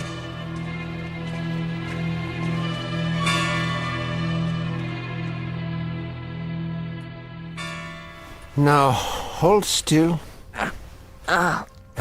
It's only a cut, not a mortal wound. Wash your face when you get home and put some iodine on it. I think you will survive.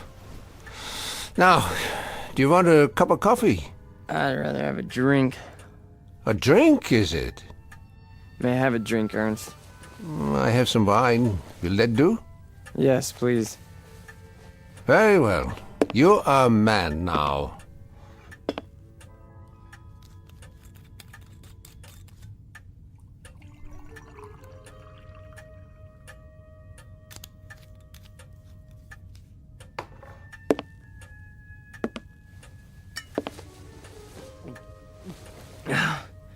Thank you. Peter, one sips wine. That's not beer from a beer garden. Sorry. I'll remember that next time. The next time. Just how many next times do you suppose a human being has in the scheme of things? Oh, come on, don't lecture me, Ernst. I'm sick, I'm tired, and I took a beating out there. Did you? Yeah, can I stay the night? Yeah, the couch remains in the corner, as usual. You're a good friend, Ernst. You understand. Sad to say, I do. A man does what he believes in. A man usually does. I believe in certain things. Is that right? You know I do. I mean, we're friends. You've known me since I was a kid. When you were a little kid, Peter, and I used to find you crying at my door late at night, I could pity you then. And now? What do you think? Now you peddle hate on street corners as if it were popcorn. It's not hate. It's a point of view. A philosophy. Oh, I know the philosophy. I know it quite well. 9 years in a place called Dachau. And you know who put me there? Peter Vollmer. What? A lot of Peter Vollmers. Frustrated men, sick men, hungry men. But the result, the effect, never mind the cause, was 12 million bodies in shallow graves. And it all started with young men in uniforms, talking on street corners. Hey, you let me come here. You never sent me away. No, I never did. I never do. That's the weakness that you scream about on your street corner, the sentimentality, the softness, the weakness that makes a man his brother's keeper. So I must be one of the worst of your criminals, Peter. Sentimental, soft, and very preoccupied with my brothers. I should close the door on you, but perhaps this is my sickness. I only see the boy, not the man. Go ahead. Sleep on my couch. Look, why don't you understand? You're the only person in the world I ever had. What else have I had? What? A drunk father who used to throw me against the wall? An old lady who drank till she had no marbles in her head? She didn't even recognize me half the time. That's why I used to come over here to your apartment, because, I mean, you were gentle with me, you know? You'd talk to me. You'd feed me. You'd take care of me. Ernst, you're my real father. Ah, this is the boy speaking again. The little boy with so much fear in him. Yeah, you rest now, Peter. You rest well.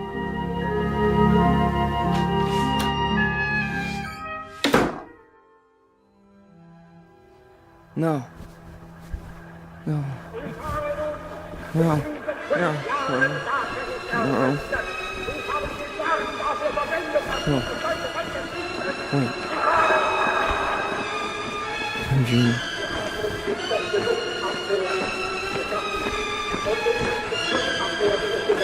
What? What? Peter! Who's that? Peter? Who's out there? Who is it? A friend, Mr. Vollmer. A friend? You have need of friends, allies. Yeah, come downstairs, Mr. Fulmer. Come down and we'll talk, you and I.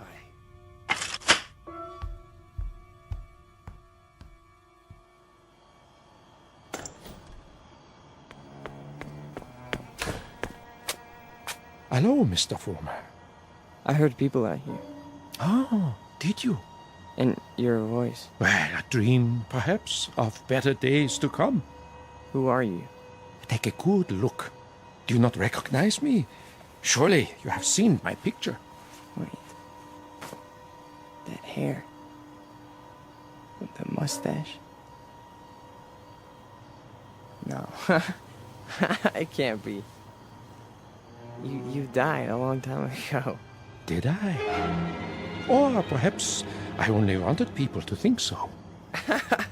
But you're a great man. I am aware of your opinion. How did you know where to find me? I simply followed your tears, Mr. Fulmer. You said you have something to talk about? I do. I do indeed. I have you to talk about, and the things you believe in, which are the things I believe in as well. See, your success, Mr. Fulmer, will be my success. Are you interested? I am. I am. Please go on. Good. Then let us start by discussing a most important point. What are the dynamics of a crowd? How do you move them, Mr. Fulmer? How do you excite them? How do you make them feel as one with you? I don't know. I don't know, sir. How? Join them first, Mr. Fulmer. Yeah? When you address them, speak as if you were a part of the mob. Speak to them in their language, on their level. Make them hate the things you hate. How do I do that? If they are poor, talk to them about poverty. If they are afraid, talk to them about their fears. And if they are angry, Mr. Fulmer, if they are angry, give them objects for their anger. But most of all, what is most of the essence is that you make the mob an extension of yourself. Say to them things like, things like this. They call us hate mongers. They say we're prejudiced. They say we're biased. They say we hate the minorities. The minorities. Understand the term, neighbors. Minorities. Shall I tell you who the minorities are? Shall I? We are. We are the minorities. That way, Mr. Warner. See, you started that way. I think I understand. That's right.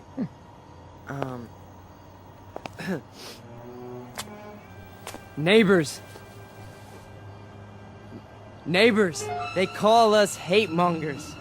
That's it. More. They say we're prejudiced. They say we're biased. Yeah. Now you have got it. Go on. The minorities? Understand the term, neighbors. The minorities. Shall I tell you who the minorities are? We are the minorities. Because patriotism is the minority. Because love of country is the minority. Because to live in a free white America seems to be a minority opinion. Let me tell you something, neighbors. I want you to dwell on this. Just dwell on it. Once we had an atom bomb, and suddenly the Russians had it. We wanted to send men into space, but it was the Russians who got there first. We had a hydrogen bomb. It was the Russians who exploded theirs. Who gave them the bombs? Who sold us out? Who stabbed us in the back? Well, if it's the minority opinion that we must survive, then we are the minority. And this minority will not stop until it's the majority. This minority will not give up the fight. No, this is the promise, and this is the legacy.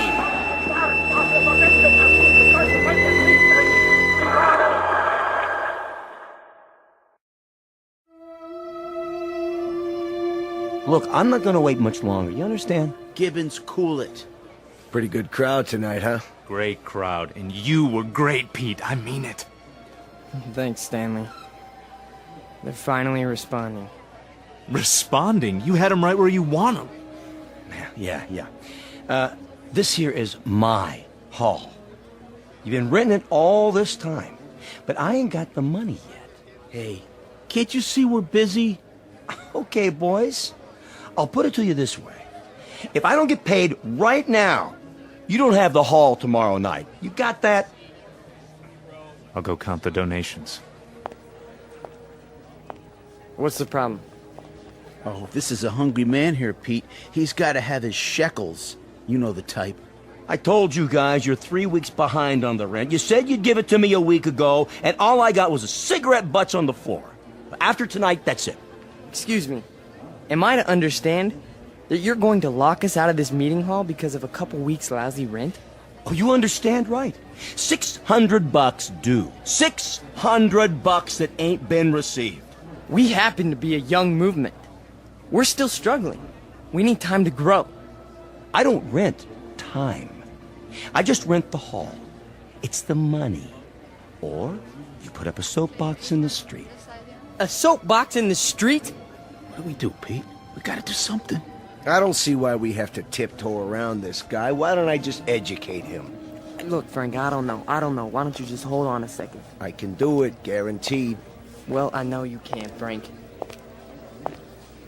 Somebody left this for you, Pete. Who? Nobody saw him. Just left this envelope at the back door. Your name's on it.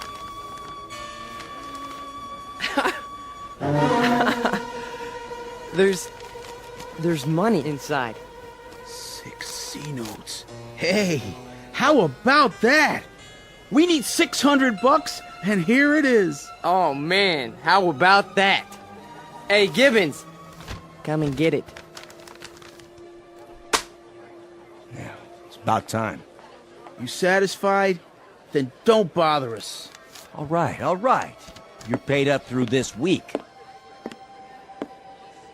Where'd the dough come from, Pete? You have any idea? We must have a secret supporter. I can see why. You were really something tonight. I can't even tell you how it sounded. You had him. You really had him. Hey, we're gonna make it. And now something tells me we're really gonna make it. You bet your life. You guys go on. I'll see you outside. Sure, Pete. Anything you say.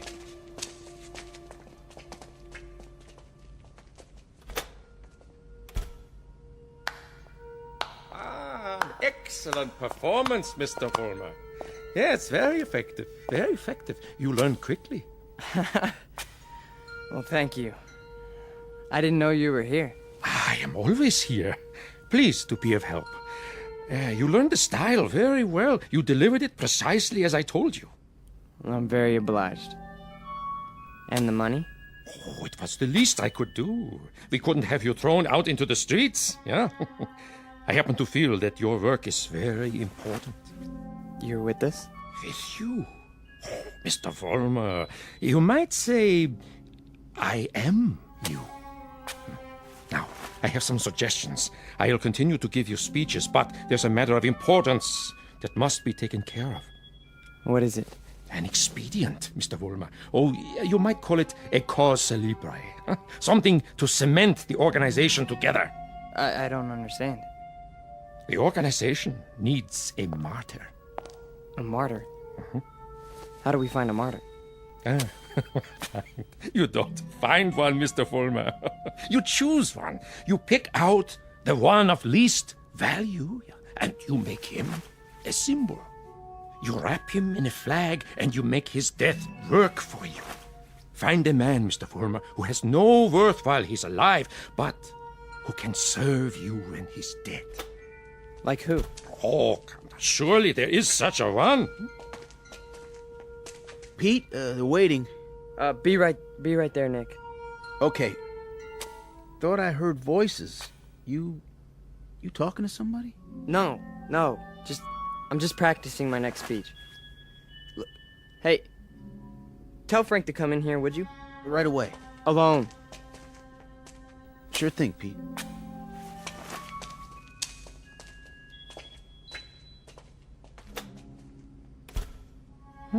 An excellent choice, Mr. Vollmer. The little fat one. Yeah. Now, all you have to do is arrange it.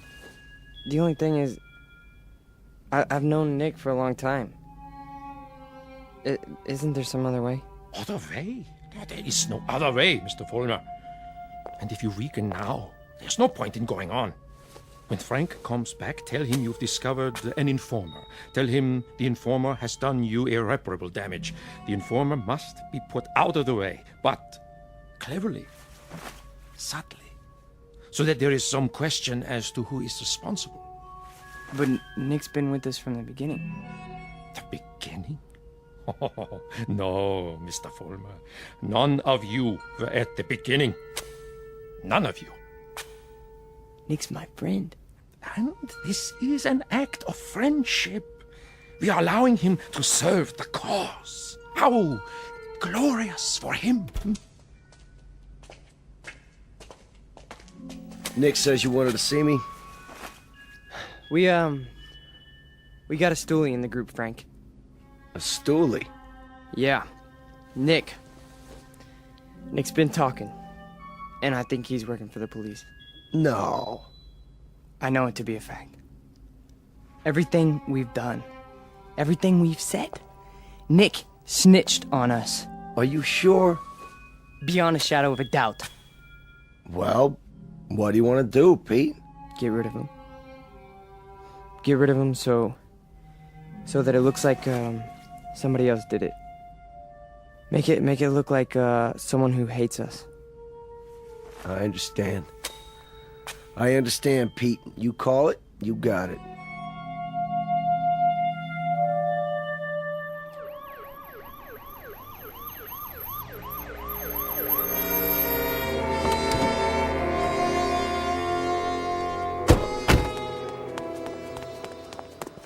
There you are, officers. Thank God.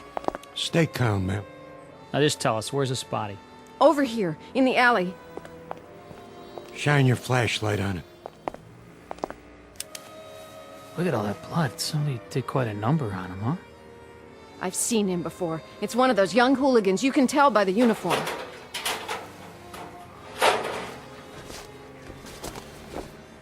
He's dead, all right. Call a meat wagon. What was this one's name? Wait a minute. There's a note pinned to his chest. What does it say? A good fascist. What do you suppose that means? One of their enemies must have put it there after he beat him to death. Yeah, but which enemy? There's a lot of them around here. Fewer and fewer every day.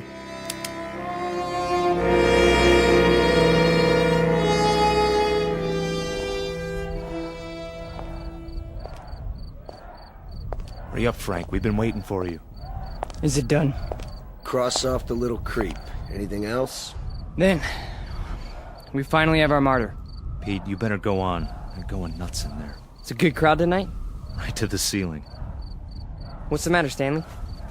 Oh, nothing. Then why the look? It's just that... Nick was a nice guy, Pete. I miss him. Stan, you listen to me. You forget about Nick right now. He was a fat pig with no guts. He was a greasy big mouth who copped out every time he took a breath.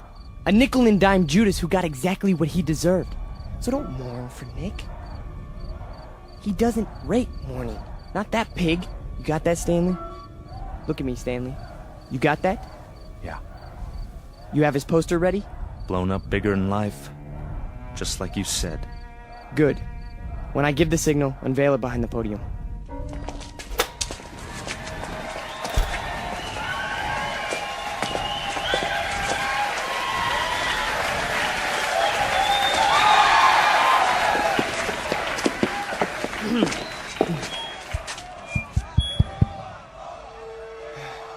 All right, everyone. I have something very important to say. A man of honor has died tonight. A decent, courageous fighter for the cause of freedom. He gave his life. He gave his life for us. Some skulking assassin murdered him. But friends and neighbors and co-fighters Nick Bloss did not die in vain. They stilled his great heart, but they could not stifle his memory. They could not obliterate his courage. They could not wipe away his honor. He lives, my friends. He lives in you, and he lives in me. He lives deep in the gut of any human being who believes that the United States of America should be free, should be untainted, should be free from the mongrels who try to enslave it. Now, Stanley, look at this portrait of Nick Bloss in his uniform. He wore it proudly. He died for it. And you and I, neighbors, we will live for it!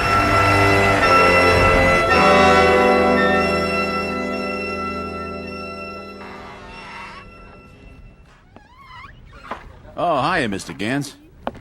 How do you do? How are you tonight?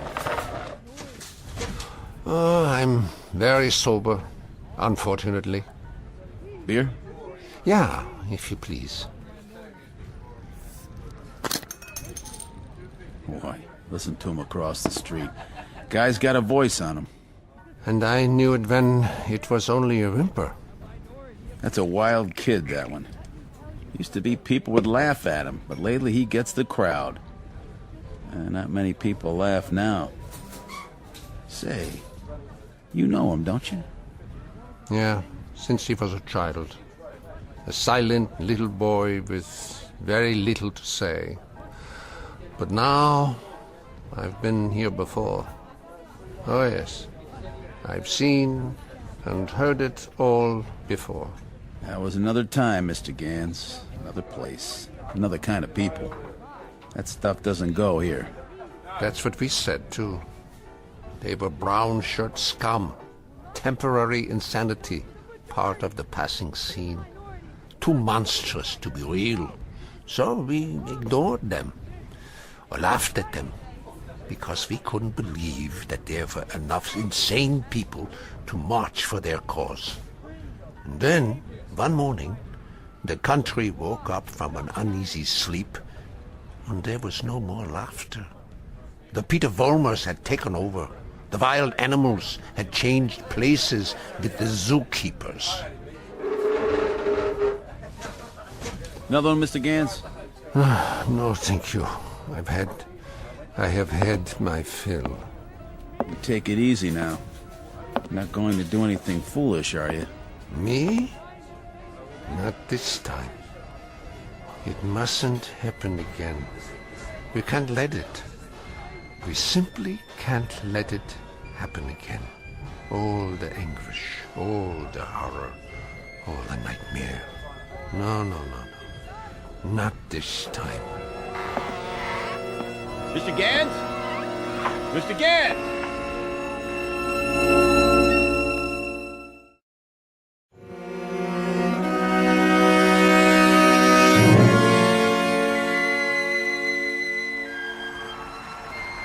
And so I tell you, my friends, we will take it to the streets.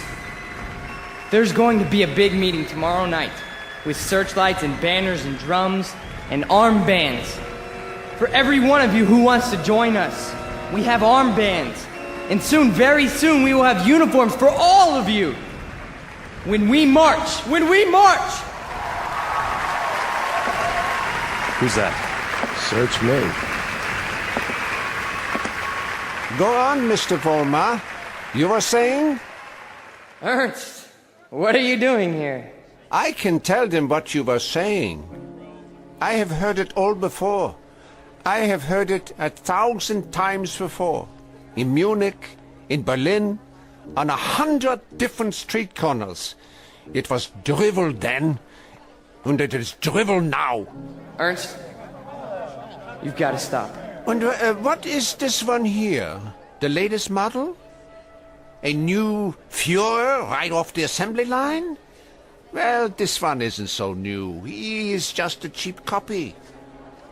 Oh, let me tell you about this one. About the breed, the species. They are all alike. Problem children with delusions. Sick, sad neurotics who need applause like a needle. That's enough, Ernst. Please. Please. Listen to me, Peter, and let them listen, or I will tell them about a quaking, whimpering boy who cried on my couch, who still cries on my couch. Ernst, don't! They need parades and torchlights and slogans like therapy.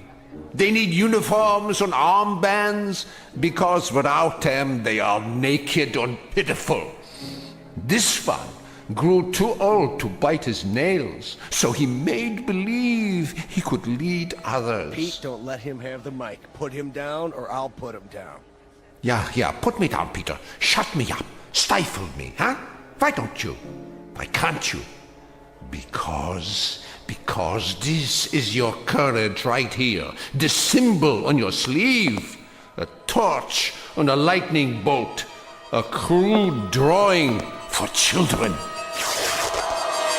I'm warning you, Ernst. This patch is your strength. This and the crowds and the sick aisles. And if I tell you to your face, Peter, that your courage is made out of cloth, that your ideas are filthy garbage, and that you are something less than a man, what do you say to that? How do you answer me? Like this! Oh, the rebuttal. The only answer your kind knows how to give. Is that the best you can do? A bloody nose? This is your Führer? He is yours. I give him to you. A gift from the sewers. You see, folks, the way it is. Hey, Pete, don't worry about it. He's just an old man. One crummy old man. The way it is, I knew him. I knew the old man once. Is that a fact, Mr. Foreman?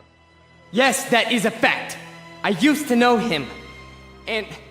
Who's he talking to? Mr. Foreman, I have no interest in who he is. My concern is in what he is. He cheapened you in front of these people. You barely had the strength to strike him a slap, like a woman. Your voice is like a lion, but your instincts are rabbits. And you? Instincts like a rabbit. Slap like a woman. You stand in the darkness and plan the battles. But you're never there when they're fought. No. Why don't you come up here alongside me, huh? Why don't you let them see who you really are?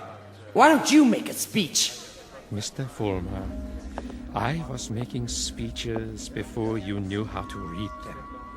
I was fighting battles when you were struggling to get out of a womb. I was taking over the world when your universe was a crib.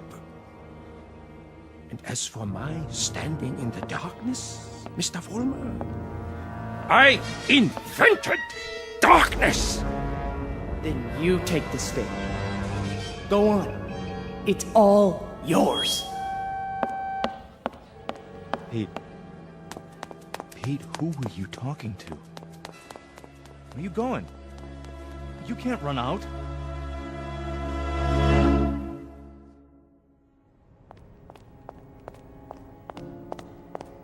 Ernst! Where are you? Let me explain. You! Why? Why did you pick me? I didn't pick you, Mr. Foreman. You picked me. You chose my ideas. You invoked my name. So now, you must take whatever comes with it. What? In the past, I've given you suggestions. Now, I give orders. Orders? What do you want me to do? From now on, you must be built of steel. No soft gaps of sentiment. Steel, Mr. Foreman. The way we handled Nick, and the mobs and the speeches. And gradually, bit by bit, we shall forge something strong, something powerful, just as I did before, with my own hands. With my own hands! The old man, the Jew, he'll be back again tomorrow night, the next night. I know him. I know the type. We sent them into the ovens. But always there was a handful left to point a finger.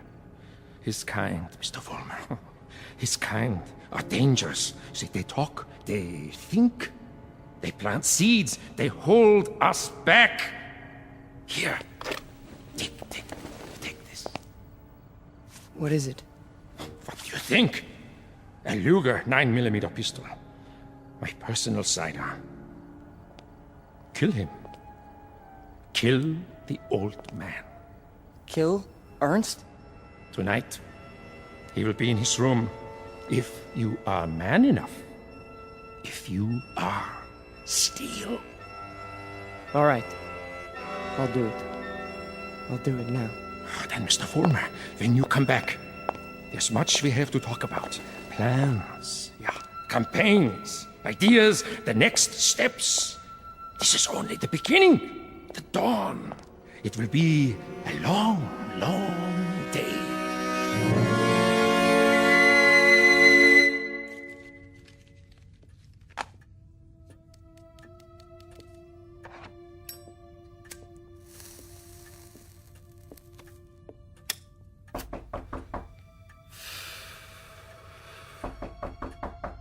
Yeah? Come in. Ah, I thought it was you. You wouldn't listen to me, Ernst. On the contrary, I listened to all that I was able to stand. You should pay attention now. I can't even begin to tell you what's happened. It's too incredible. It's too unbelievable. I can tell you this much. We're on the march. From now on, we only go forward. There's no stopping us. No stopping you, Peter? An old man stopped you tonight with a few words. He stopped you with the truth. You're wrong, Ernst.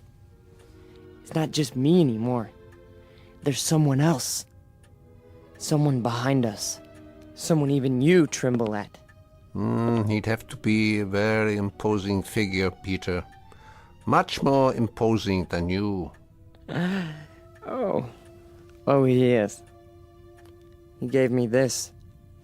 See? More imposing even than a gun. That's only because you don't think I'll use it. Which only goes to show that you don't know me. I know you, Peter, I know you. From a ravaged little boy wanting love to a torn man looking for respect, identity. I don't fear you. So you may do what you have in mind at any time you wish. With this one last reminder. You can never kill an idea with a bullet. Never. No. I'm all steel now. Ernst, I'm made out of steel. No more sentiment. No more softness. Just purpose. Just will. Then shoot. Kill. Destroy me, if you can. Am I close enough to you? You're frightened. Admit it. Not at all. Impatient and a little bored. With living? With having to live in a time that produces people like you. Once, years ago, you made death inviting. You still do. So do me the goodness, Peter. Get it over with as quickly as possible. I'm waiting, Peter. Kill him, Vollmer. Kill the old man. Kill the Jew. Use strength. Use will. Be made of steel, Vollmer. Kill him! Kill him now! You see, Ernst? I told you. I told you! I'm made of steel. All steel. All strength. But at the expense of things that most other men have. Some fragments of decency that tell them right from wrong. That make them love. Yes, Peter, you have steel, but now you have no heart.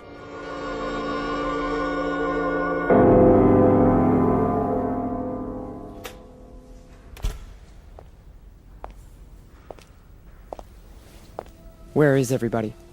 Pete? We were just cleaning up. What happened to you? Nothing. Nothing happened to me. You tell them. You go out there and you tell them. But they've all gone home. Tell them I'm still in charge. I'm number one. You serve, I lead. Understand? You serve, I lead. Come on, Pete. Let's go. No, he picked me. Out of everybody, he picked me. What's wrong? Don't you believe me? He did. He picked me. So long, Pete. See ya. Don't you walk away from me! Frank! Frank!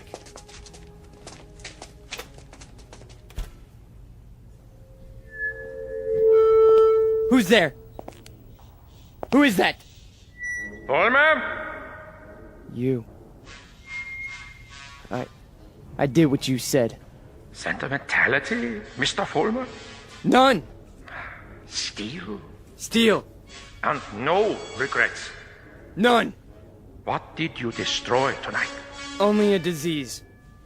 A growth on our flesh that had to be removed. Not a man, then? No. Hardly a man. How did it feel? It felt like I was immortal. Mr. Vollmer, we are immortal. Yes. Yes.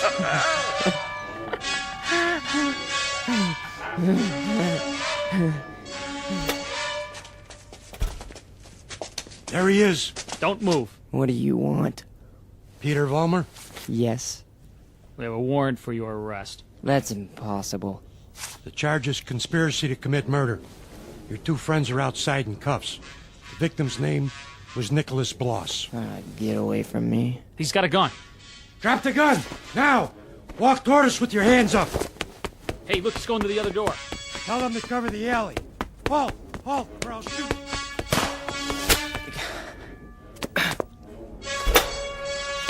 Hold it right there.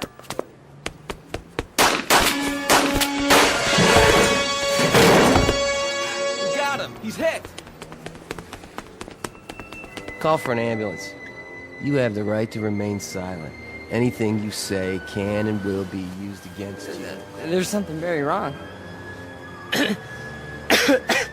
There's something very wrong. Easy, kid. Don't try to talk. Look, you made a terrible mistake. I'm made of steel. It's true. Don't you understand? I'm made of steel. I'm made of steel. I'm made of steel. I'm made of steel.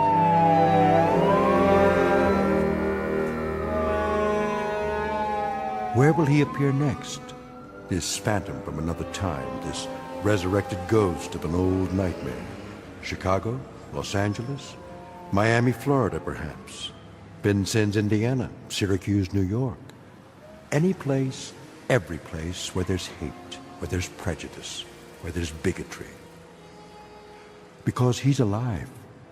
He's alive so long as these evils exist. Remember that when he comes to your town. Remember it when you hear his voice speaking through the mouths of others, no matter who they may be.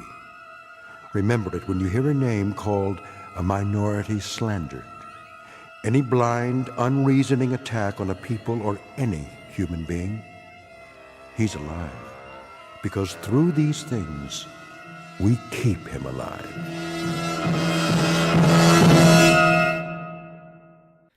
The Twilight Zone continues in just a moment. You are about to enter another dimension. A dimension not only of sight and sound, but of mind. A journey into a wondrous land of imagination. Next stop, the Twilight Zone. Hi, this is Stacy Keach. I'd like to take a moment to tell you about our Twilight Zone website at twilightzoneradio.com. At twilightzoneradio.com, you'll find the latest information on these Twilight Zone radio dramas, including behind-the-scenes photographs, plus the newest product releases, trivia contests, ways to contact us, other Twilight Zone-related info and merchandise, plus links to other fascinating websites. So make your next stop twilightzoneradio.com. Visit twilightzoneradio.com to purchase these Twilight Zone radio dramas on cassette and CD, or call toll-free 1-866-989-ZONE. That's 1-866-989-9663.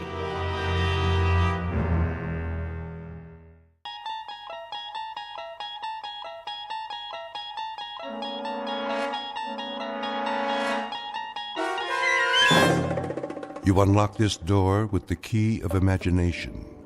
Beyond it is another dimension, a dimension of sound, a dimension of sight, a dimension of mind. You're moving into a land of both shadow and substance, of things and ideas. You've just crossed over into the Twilight Zone.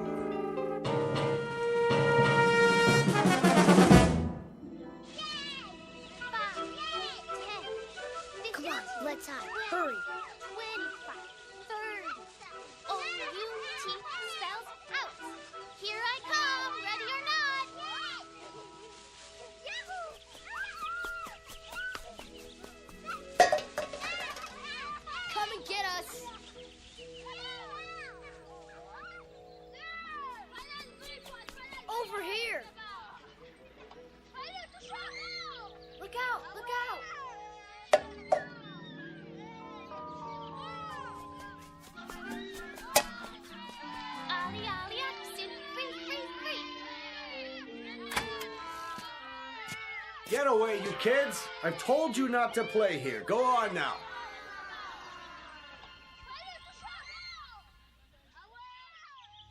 It's so noisy. They're gone now. Come along, Mrs. Knaus. This way, everyone. Oh, but Doctor, I have my knitting to do. Another time. Out onto the porch. I didn't finish my crossword puzzle. It will wait, Mr. A.G.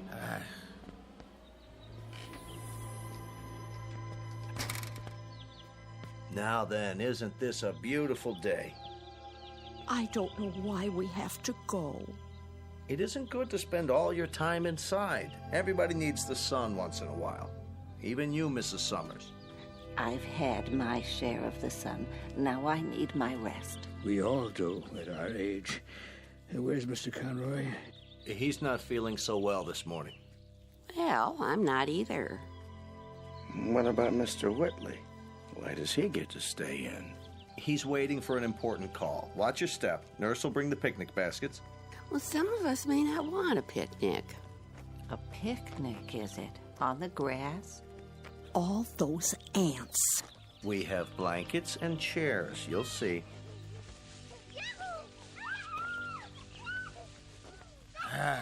Darn those kids anyway. Hey, quit running! Stop it! Like wild Indians.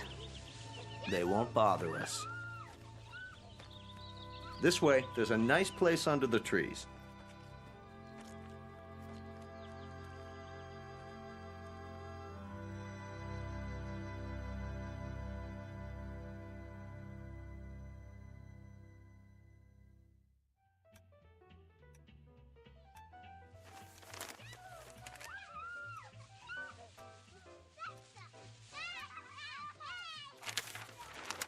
Listen to them, would you?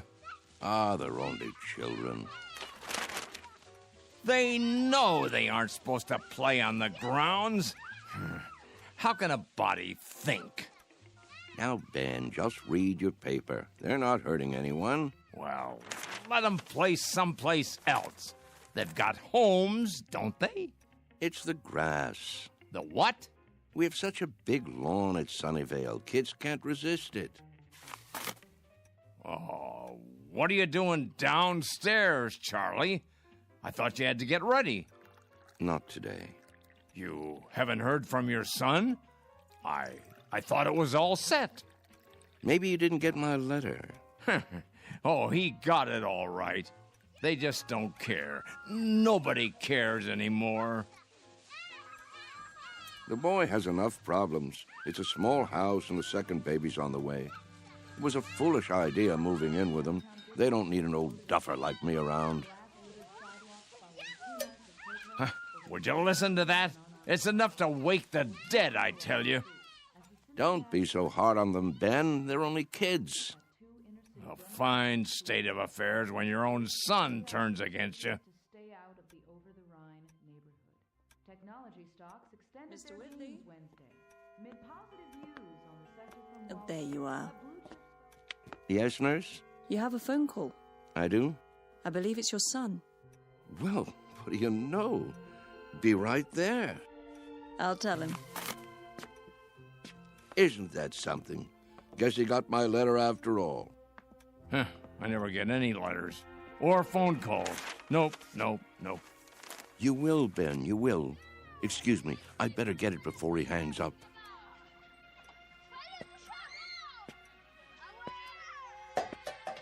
What are they doing out there? Don't be a grouch. It's Saturday. Perfect for kick the can. Perfect for what? We used to play it all the time, remember? No, I don't remember anything of that kind.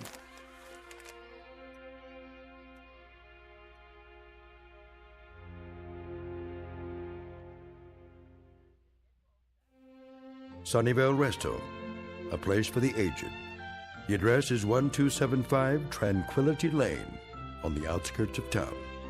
It offers room and board, nursing care, and a kind of refuge from the world. Outside, a common game called Kick the Can. Very shortly, a man will have a choice to make. He can either die in this world or escape to another kind of refuge in the Twilight Zone. And now, The Twilight Zone, and our story, Kick the Can, starring Shelley Berman and Stan Freeberg, with Stacy Keach as your narrator. Some picnic. Plastic spoons and forks. Well, the potato salad was good. What do you mean? It was spoiled. No, it wasn't, Emma. They made it in the kitchen just for us. You must admit, it's better when it's fresh. I think I hurt my back sitting down. Oh. The ground was damp. It was. Bad for my arthritis. Will you people please hold it down? I'm trying to read. Oh, you shush, Ben Conroy. No one's bothering you. Easy for you to say. Where is Mr. Whitley? Still in his room, probably, taking a nap. Oh, that's what I'd like to do. And why, may I ask, on such a lovely day? There he is. Going somewhere, Charles? Yes. Why are you all dressed up? It's my son. He's coming to get me. You don't say. He called a little while ago. He did. He's on his way. At least someone gets calls. What's he carrying? Is that your suitcase, Mr. Whitley? Indeed it is. You're going to stay overnight, then? A bit longer than that, I should say. That is, if they have the room fixed up. Room? At my son's house. You mean you're moving in with them? That's the plan. If they'll have me. Well, what about the rest of your things, Charlie? You can't just leave your things behind. No hurry. It all can be packed up and sent over later. Well, we'll certainly miss you. Will you come back to visit us? Of course I will. Meanwhile, I'll call and see how everyone's doing. May we write you? Please, I'd appreciate it. Mr. Cox has the address. Nobody writes. They say they will, but they never do. There he is now. Hey, aren't you going to say goodbye? I hate goodbyes, Mr. A.G., don't you? Take care, all. Here, let me carry that for you. I've got it.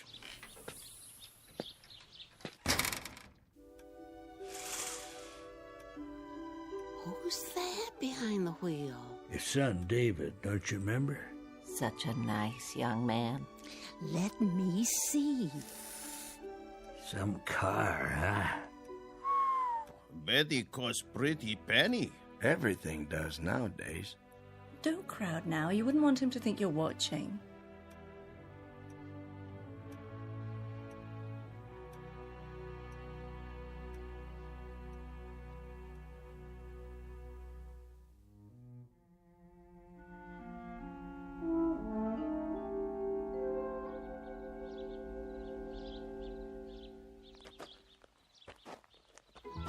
Hi, Dad. David, you're looking well, son. What's the suitcase for? Oh, just a few things for now. I don't understand. Wouldn't want to push you out of the house and home. What? Of course, I don't have that much anymore, but I suppose it could go into storage Whoa. I think there's been a misunderstanding. There has? Get in. We need to talk. If it isn't convenient today, we can make it another time.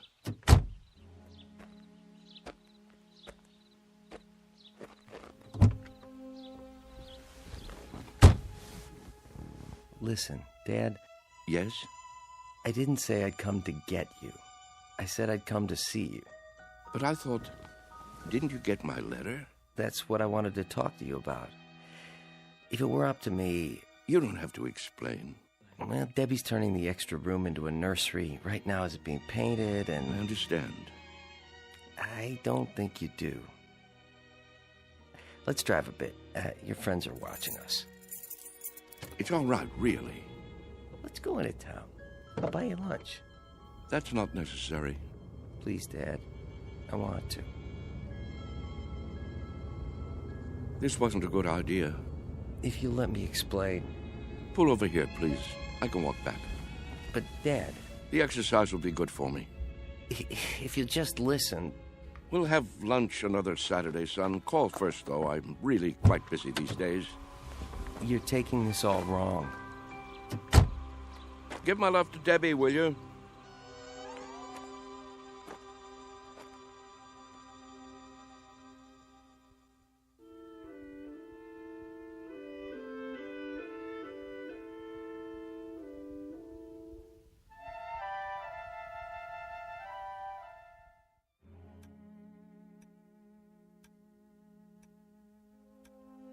What's he doing? What does it look like? He's coming back. I thought he said... Don't stare. It's not polite. Yeah, you're it. Gotcha. Hey, where'd our can go? That old man's got it. Hey, mister. What's this? Our can. Your can? Can we have it back? Could you have... Yeah, we need it. Oh, you do, huh? Yeah, we're playing a game. Yes. Yes, I remember. This is a good can. Nice and sturdy. It will take a lot of kicks. It will? You'll have to play by the rules, though. What rules? You know the rules, don't you? Hey, give it back. Please, mister? I'd say this can is just about the perfect size. Is he gonna keep it? Hey, mister, can we have our can back? You can get another. Any one will do. Tomatoes, beans, doesn't matter. You'll see.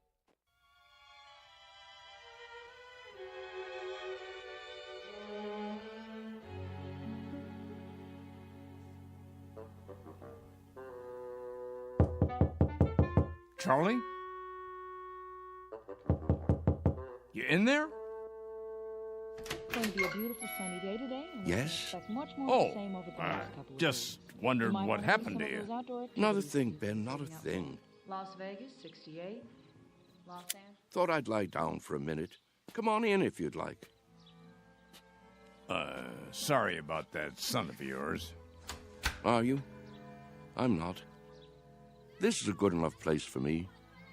I don't know what I was thinking. Here, I'll close the window for you. Why? It's a beautiful day, don't you think? Oh, so much noise. Yes, with a great running and shouting. That's what you call it? Such a grouch. You can't stop kids from playing kick the can. It's in their blood, like statues or hide and seek, a ritual this time of year. You surprise me sometimes, Charles. And why do you say that? You actually brought that tin can up to your room? Must be filthy. No, it's not. It's been emptied out and washed clean and baked by the sun till it's shiny as the day it was made, tempered by the wind and the grass and the warm summer air. Sure you're feeling all right? Admit it, Ben. Admit what? Don't you ever think about it? You must. I don't know what you're talking about. All kids play those games the same as we did, and the moment they stop, they begin to grow old. Oh, come on. It's almost as though playing kick the can keeps them young. So that's what this is for. Magic. I'm not sure. Charlie, I'm worried about you. You're not yourself. Aren't I? You don't believe in magic anymore, do you, Ben? What are you talking about? But there was a time when you did believe in it. Never. We've known each other since I can't remember. Since we were tow-headed kids. You believed in magic then. Not me. Yes, you did. When we walked on different sides of the street lamp, you'd say bread and butter. When your baby teeth came out, you put them under your pillow for the tooth fairy. And when you went down the sidewalk, you were careful because you knew that if you stepped on a crack, you'd break your mother's back. Oh, you believed in magic all right. What is wrong with you, Charles? Would you like me to get the nurse? What happened, Ben? Where did the robbery take place? Robbery? A thief stole everything away when we weren't looking. Who was it, Ben? Was it time or something else? We grew up, that's all. Everybody gets older. Do they? Think, Ben. How can we be sure? Maybe there are people who stay young, only we don't know it. Maybe they have a secret that they keep from the rest of us. Now, Charles. Is there something kids know that they forget? That they want to forget? They say, when I get big, I'll be a fireman, or a detective, or an explorer. They wish so hard to get older that it finally happens. They get taller and stiffer and forget the magic that made it all possible. There is something wrong with you. I've never heard you talk this way before. Maybe the fountain of youth isn't a fountain at all. Maybe it's a way of looking at things, a way of thinking. Charles? Yes? Stop it. Stop what? You're an old man, don't you understand? Your youth has been gone for 60 years. Well, what I mean is, you lived a full life, Charles. Don't go sloppy now. Don't spoil it by acting like a nut. But it's all so clear. It makes sense. It isn't too late to play kick the can. That's the secret. Can't you see, Ben? Can't you? I see a plain old tin can with dents in it. That's all. Then look again. This can is special. I'm absolutely sure of it.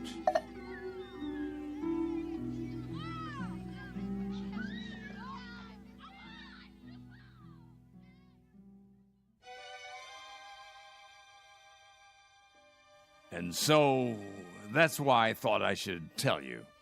I'm glad you did. It's just that I can't stand to see him make a fool of himself. Of course not. And if there is something wrong with him, something in the head, then you can get him the right medication. You understand, don't you, Mr. Cox? I do, Mr. Conroy. You were right to come to me. When he acts that way, I feel I don't know him at all. It's foolish talk, I agree. So what are you gonna do? Nothing. Beg pardon? At least not for the time being. If I got excited every time someone indulged in foolish talk around here, I'd be upset every minute of the day.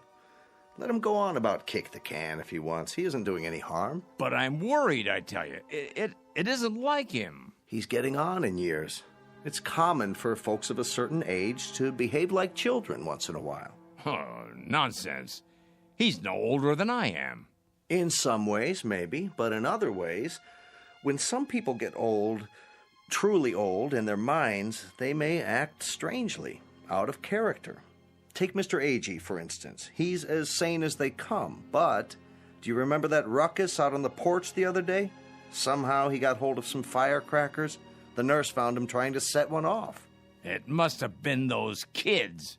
Well, wherever he got them, he could have hurt himself, and that's something that concerns me. Charles hasn't done anything like that. I just don't want to hear him talking crazy. Oh, it isn't necessarily crazy. Huh? You haven't heard him. Look at it this way. As far as he's concerned, all his best years are behind him. He can't even look forward to spending time with his son and daughter-in-law. A fine thing. So, that being the case, he'd rather return to an earlier time, one he recalls with pleasure. It only makes sense from his point of view, so he uses a time machine to accomplish it. A what? It's called memory. Is that so crazy, Mr. Conroy? Everybody does it, even you. But he actually believes he can be young again by playing kids' games. Not really. He's exploring, that's all. He'd like to believe that kick the can is a magic button he can push to make himself young. But deep down inside, he knows it won't work. Instead of the disappointment of failure, he'll never risk pushing that button to find out. Stop worrying. Your friend is fine. Are you certain? I'm certain. Until he does something to endanger his health or the health of others, there's no reason to interfere. Thanks for stopping by my office, though. Look at the time. You wouldn't want to miss dinner. Well, in that case, I suppose... It still troubles you, doesn't it? What would you have me do? Maybe if you talk to him. It would be a waste of time. But you have a point. Perhaps I'm reluctant to face the facts myself. Every time one of our people goes senile, I get a little cold inside. When I took this assignment, I was 32. Now I'm 43. Everyone grows old, Mr. Conroy. Everyone.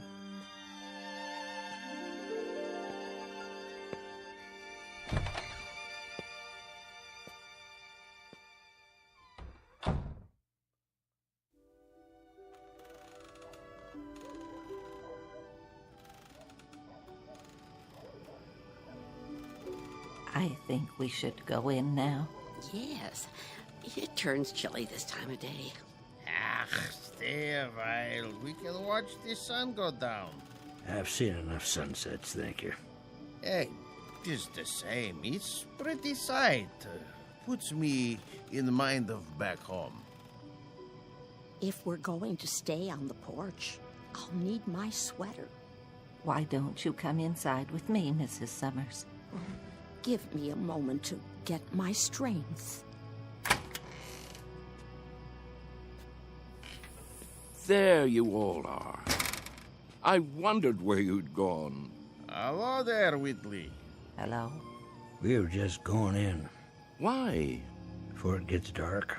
I have my programs to watch. What's wrong with you people? Wrong. Nothing in particular. Then show a little life. Aren't you the same ones who used to skip rope and hunt pollywogs and night crawlers when the sun went down?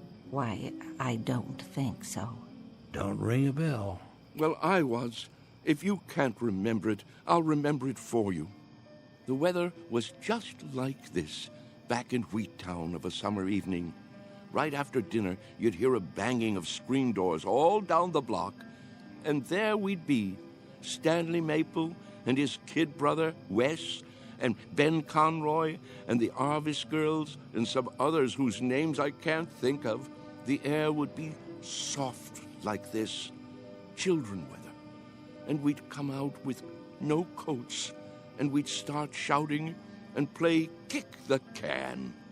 Yeah, you're right. Everybody played that game. Absolutely everybody. Or catch, or hide and seek. Seems like a million years ago. I was fastest runner on the block. Were you? Sure was. When we played kick the can, I was never it. But now, ooh, look at these legs. I remember. I remember. Sure you do. But we all grow old. I miss the running most. I think if I could only run again, growing old wouldn't be so bad. I agree with that. That's one way to look at it. Maybe we can't run as far and as fast, but we can move about, and there are lots of trees and bushes. If the hunted are handicapped, so is the hunter. You can't be serious. He isn't serious. But I am. I was the fastest runner on the block. Us? Children's games? It's the secret. Can't you see? The secret of youth. Well, now, I don't know about that. Look at this. What do you see? Ooh. What have you got there? Just what you think it is. The fountain of youth. The source of the Nile. Looks like a tin can to me. It's a good deal more than that, I promise. Take another look. Think, feel. Have you forgotten how? Have you all gone too far to turn back? Back to what? You mean to what we were? Yes. Do you feel it inside you yet? Here, take the can, touch it, pass it around. Does it wake the part of you that's been asleep? Let me see that. Well? Why? It fits perfectly in my hands. Here, Mr. Agee, you try. Okay. Ooh, I thought it would be cold, but it's warm. Is it? Of course it is. Put it like a seashell. Now listen. To what? Can you hear it? Summer, grass, running and jumping, youth. I hear something. It's telling you to wake up. This is the last chance. Somebody tell me I'm not crazy. Or if I am crazy, prove it to me. I can't play kick the can alone. Well, I don't know, Charlie. I'm not quite sure, but I think these legs, they might just work. Oh, there's the sprinkler. Yep. Every afternoon at this time. Now we must go in before the spray blows this way. Yes. Sprinklers? I remember sprinklers. We all do, don't we? Hold on. Do you see it? See what? A rainbow. Look at it in the air, above the lawn. Why, I believe I see it. Remember running through the sprinklers on a summer's day? What could be more fun than that? Wait, Charles. What are you going to do? What does it look like? I'm going to do what feels better than anything. Run through the sprinklers and cool off. Somebody hold my shoes.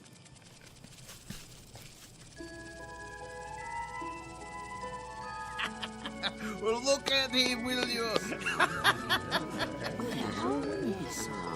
This way, everybody. It feels great.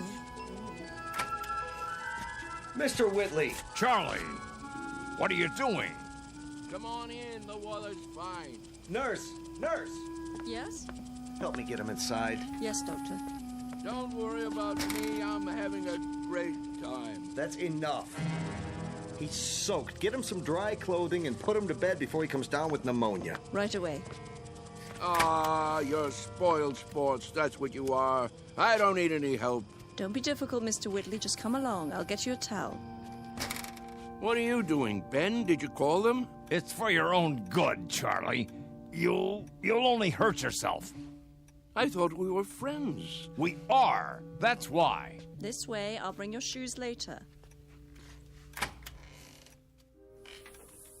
All right, everybody, the party's over. But he wasn't hurting anyone, was he? You see, he's been talking to them. Pretty soon he'll have them believing it. I was afraid of something like this. Yeah, it's like he's gone crazy after all. I'll have him moved to the observation room in the morning. But, Doctor, to be all alone, that'll kill him. If I don't, he'll end up killing himself.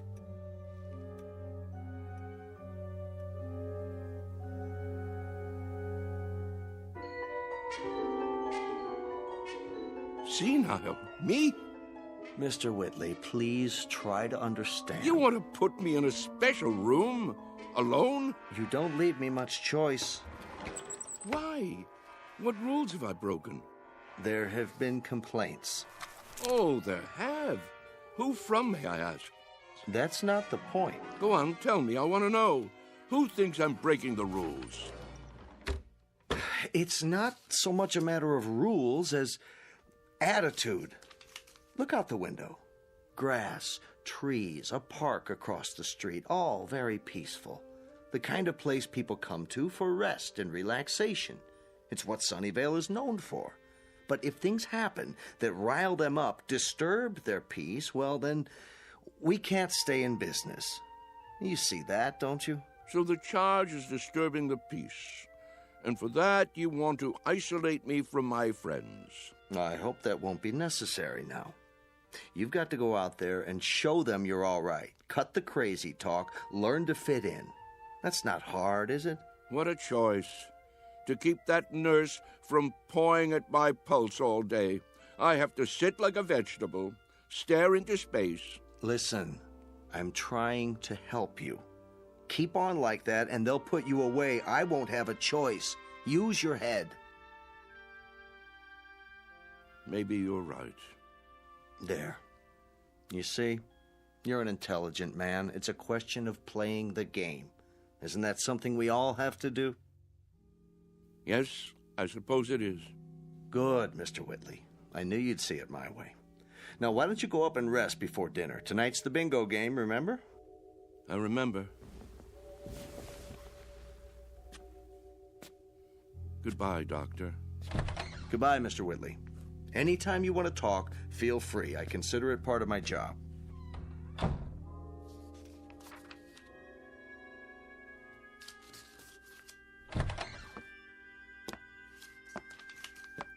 I made him change into fresh clothes. So I see. Thank you. Is he going to be all right? I think so. It must be quite a transition. Remind me of that when it's time, will you, nurse? Time for what? To pack it all in. Personally, I think I'd rather go back to the town where I grew up, instead of rooming with a house full of strangers.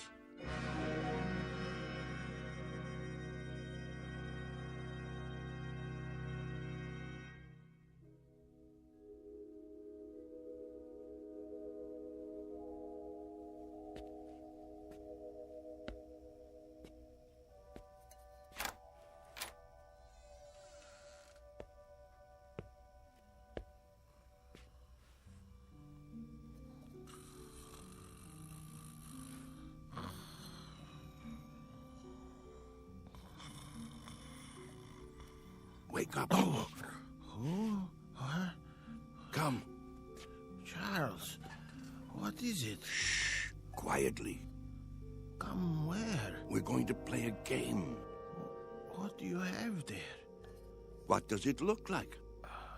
An empty tin can. We're going to play kick the can now? It's dark outside. It usually is in the middle of the night. Now get your robe and come with me.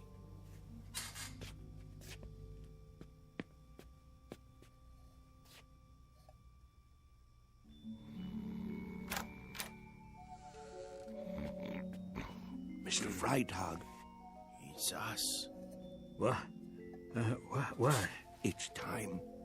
We're all gathering downstairs. Why? Something important. It's a secret. What would Mr. Cox say? He'd say it was dangerous and foolish. He'd say it was crazy, and maybe it is. Maybe it's necessary to be a little crazy for magic to work. He'd say we'd be acting like children, but isn't that the idea? Only children can play kick the can. Now get the others. Freitag, wake Mrs. Summers. A.G., you get Mrs. Wister and Mrs. Knaus. Let me see, who else? There's Mr. Carlson. Everyone? Everyone. Well, what if they won't come? They've got to. Don't take no for an answer. Hurry. I heard people walking around. Whoa, what's going on here? Mr. Whitley has an idea. Would you like to come too? Hello, Ben. Charles? What are you doing? Go on. Do as I said. Yeah. Right away. I'll see you downstairs.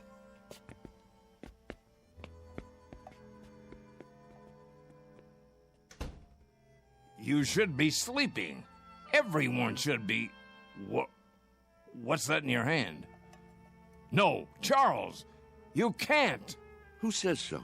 It's against the rules. The devil with the rules. It's our last chance, don't you see? Ben, come with us out to the lawn. Me? Yes, you. Ben, we always did everything together. Let's not stop now. Even if you think it's crazy, come out and play. Come to your senses, Charles. You think I'm obsessed? You think I've got hold of one crazy idea and won't let it go? Well, haven't you? Maybe so, but where I have one idea that's strangling me, you have dozens. You're the one obsessed. Oh, nonsense. Is it? You're afraid of death, but you're also afraid of life. You think age gives you the right to stop growing. You've sealed yourself inside your shell, and you're afraid to poke your head out and look around. That's enough. You're afraid of a new idea. You're afraid to look silly, afraid to make mistakes. You've decided you're an old man, and that's what's made you old. I am old, Charles, and so are you. It's a fact. Facts be damned. Your bones are old. They'll break if you try to run with them. Your heart is old. Your lungs are old. Don't you get it? You're used up, worn out by a lifetime. Sit down, Charles, before you fall down. Go back to your bed. I can't do that, Ben. Charles? I've got to find out. Won't you help me, Ben? There is magic in the world. I know there is. When I fell in love with Mary and kissed her for the first time, that was magic. When my boy was born, that was magic. The moon is magic, and the stars. Friendship is a magic thing, too. Life is magic. Maybe I'm right, Ben. Can't you consider that? Maybe kick the can is the greatest magic of all. Well, what do you say? There's nothing to say. I just don't know how to get through to you anymore. Then I'll do it alone.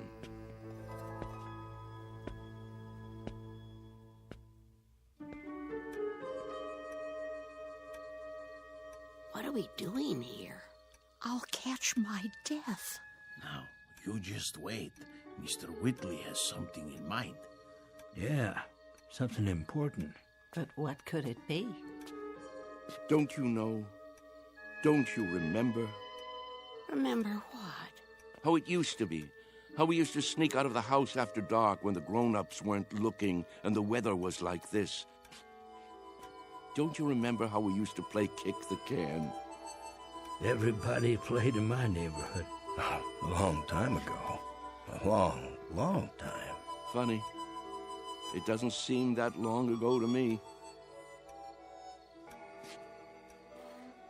I remember. Yes, I think I do too. But we've all grown so old. Are you sure? If these legs would carry me.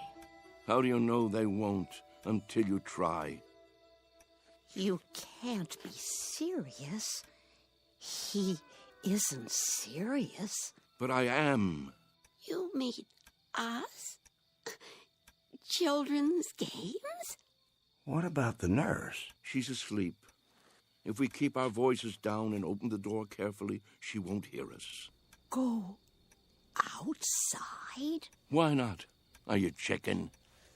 Show them the can.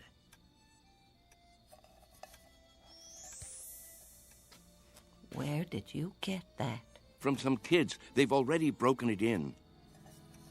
Well, are you with me? Or do I have to placate the can all by myself? Who remembers the rules?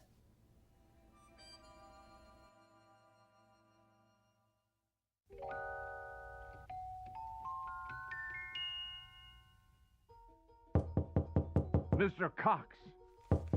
Hold your horses. I'm coming.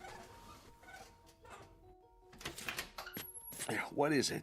Mr. Cox, come quick. Keep your voice down. You'll wake everybody. They're already awake. Hurry, hurry. You've got to stop them. Calm down, will you? What are you talking about? You'll see. Come to the front room.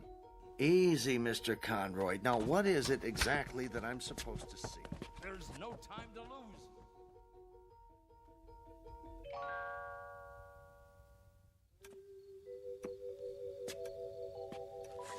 But there's no one here. Why is the door open? Because they've gone outside. Why would they do that? It's like I said, to play kick the can. That was just a crazy idea. Mr. Whitley's forgotten all about it. No, you're wrong. They really mean to play. Calmly, please. You mean now, at this hour? That's right, and it's all because of Charlie. Now I'm really worried about him. What'll happen when it doesn't work? He really believed it, see? That it would make him young. That's not the problem. What worries me is what will happen if he tries to run. He can't take the exertion. None of them can. 5, 10... Where? 15... Look, 20... the front lawn. 25... 45, 50. Come on, I know. Ready or not, here I come. Come on, everybody, let's hide. This is gonna be good. Over here, hurry up. 85, 90, 95, 100. Ready or not? Where are they? Here I come. And what are these kids doing here? I told them to stay away. Look out! Round man's arrived. Maybe they're around the other side. I'll go check. Hey, kick the can over to me. Hey, Ben, look at me. I told you it would work. Charles? Come on, you want to play? No, it can't be. Ben, you better hurry up, or it'll be too late for you. Charles! Yeah, hurry up, or it'll be too late. What is it? Do you see them yet? Gotcha. Is that... Here, you kids, how many times do I have to tell you, go home? Get out No, of my way. wait. What are you doing here this time of night? 1, 2, Charles? 3, you're out. Charlie? Sorry, Ben. I wish you could have believed. I gotta go. Charlie? Hey, kick it over here, over here. Charlie! Take me with you. My turn to kick the Get away and stay away. Mr. Cox, please. Last one over fences, rotten egg. Come on, let's go. I can't climb that. Charlie, wait. Wait! Charlie! Hey, you guys, wait up. We gotta find the others. They can't have gone far. I bet Whitley's taken them down to the orchard. No. Why? Look all you want, Mr. Cox. You won't find them. Wait here.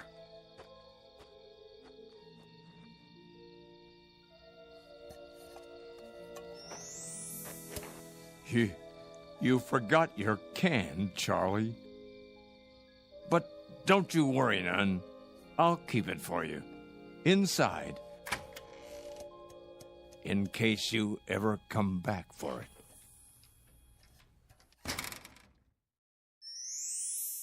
Come on, let's play kick the can. Come on, let's hide. He'll never find me. You can't catch me. I'm too fast. Haha, you missed me. Come on. No, kick it to me. Kick it to me. Gotcha. Yeah. Ollie, Ollie, oxen. Free, free, free.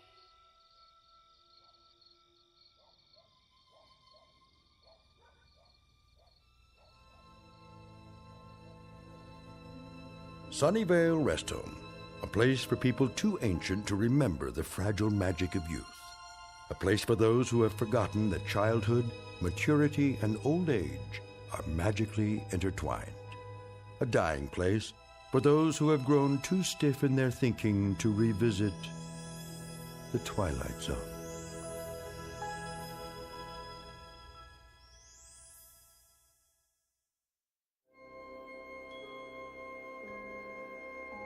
Hi, this is Carl Amari, producer of the Twilight Zone Radio Dramas. I'd like to take a moment to tell you about our official website at twilightzoneradio.com, where you'll get the latest news and information on these Twilight Zone Radio dramas. Plus, at twilightzoneradio.com, you can digitally download 3 free episodes or any of our episodes for only $1.95 each. In this age of ever-changing technology, we've decided to make these episodes instantly available to you by making the Twilight Zone Radio Dramas a digital download-only series. This means that this series will no longer be offered on CD. The CD collections at our website are now being offered while supplies last at buy one, get one free. So be sure to get your favorites before they're sold out. Be sure to visit us often, and I'll see you in the zone.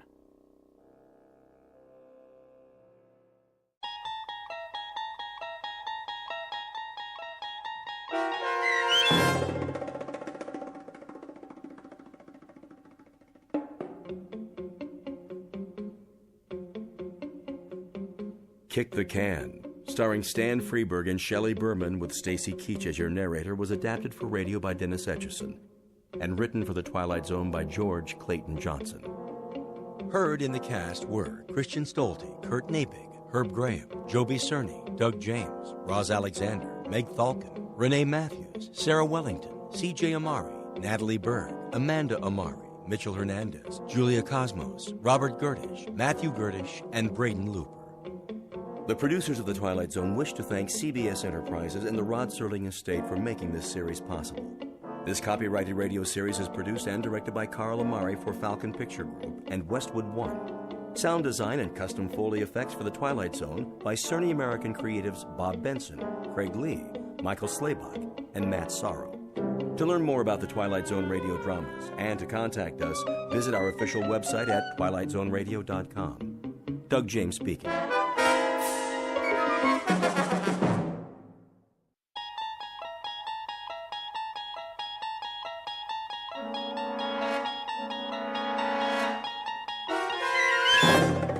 You unlock this door with the key of imagination.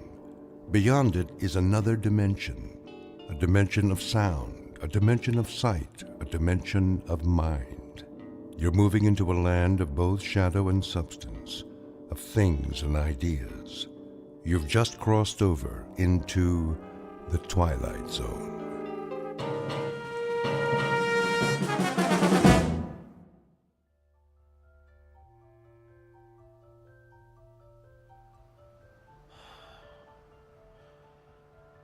You are totally relaxed, floating.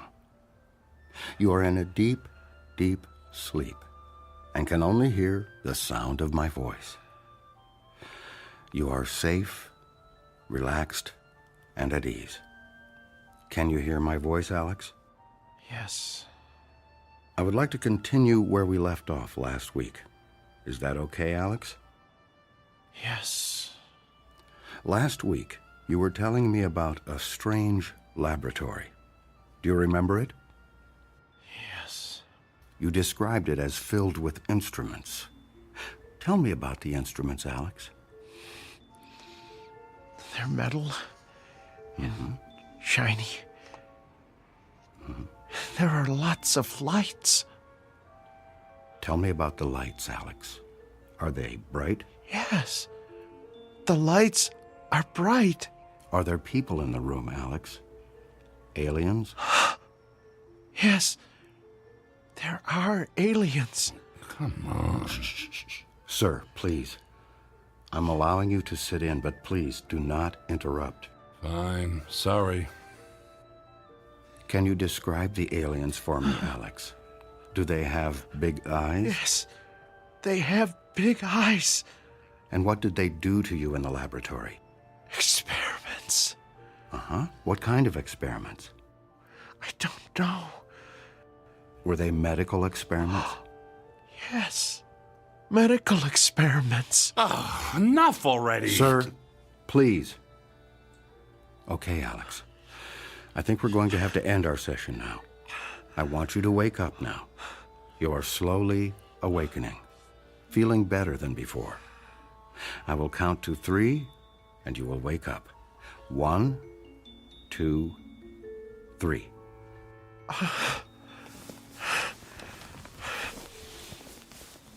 Did I talk about the aliens again? Yes, Alex, but I must say I think we are making progress. Yeah, right. Alex, let me introduce Tom. Tom is an author researching a book on alien abductions, and he is very interested in your case. Have you ever been abducted? Can't say that I have. You should have Dr. Heisenberg hypnotize you. You never know. I think I'll take a pass on that one. Okay, then. Alex, I think we still have much work to do. Can I count on seeing you next week for our next session? Yeah, sure. I really appreciate all your help. That's fine, Alex. That's really fine. Now, remember to give a check to the receptionist on your way out and schedule your next week's appointment. Sure. Okay, I'll see you next week, Dr. Heisenberg. Yes, next week, same time. Make an appointment with the receptionist and give her your check. Bye. Oh, it was nice to meet you, Tom. Yeah, good luck out there and in here. Sir, I must ask you to never disturb a session like that again. Session? You call that a session? You essentially told him what to think and say. This is not the first time I've met with Alex. He and all of my other patients have been seeing me for years, and I have their experiences with abduction memories well documented. You can't expect me to start over with a patient just because you are here. Look, I appreciate the time, but I need hard evidence. All you seem to have are stories from people extracted with a methodology that looks to be anything but scientific. If you have nothing better to do than question my integrity, you do not need to return to this office. I don't even know you, and I thought you had a serious interest in this subject. Dr. Heisenberg, I'm sorry. Thank you for letting me sit in the comfortable chair and study your methods. And yes, I can guarantee you that I will never return to this office. I just hope that someday you tell that poor sap he's cured. Goodbye, Dr. Heisenberg. Hello, friend. Here is your invoice for today's session.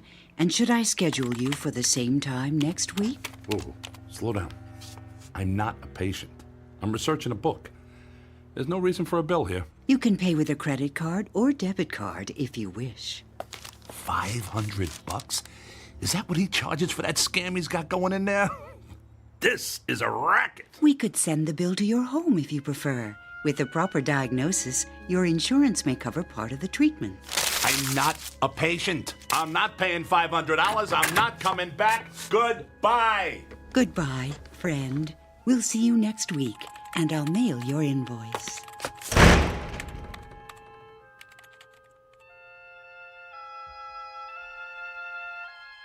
Meet Mr. Tom Calkin, a bad writer with a bad attitude and good intentions who pens conspiracy books that no one seems to read.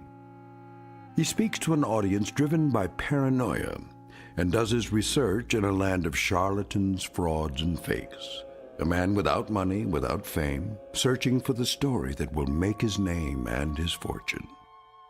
His biography is as boring as his work, and his next contract may be his last. Desperation drives him, and lies define his truth. At least, until he finds his story in that place where all lies fail, a place where even the bright light of truth isn't always what it seems. A place called the Twilight Zone.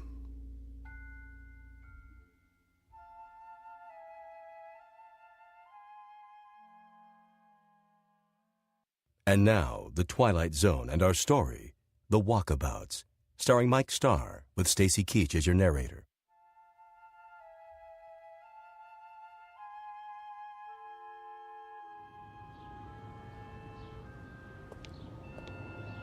Unbelievable.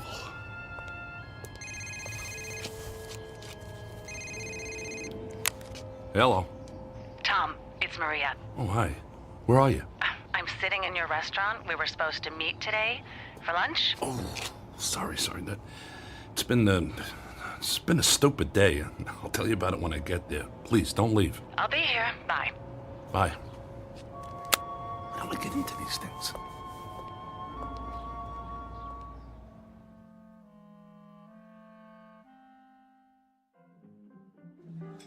Sorry I'm late.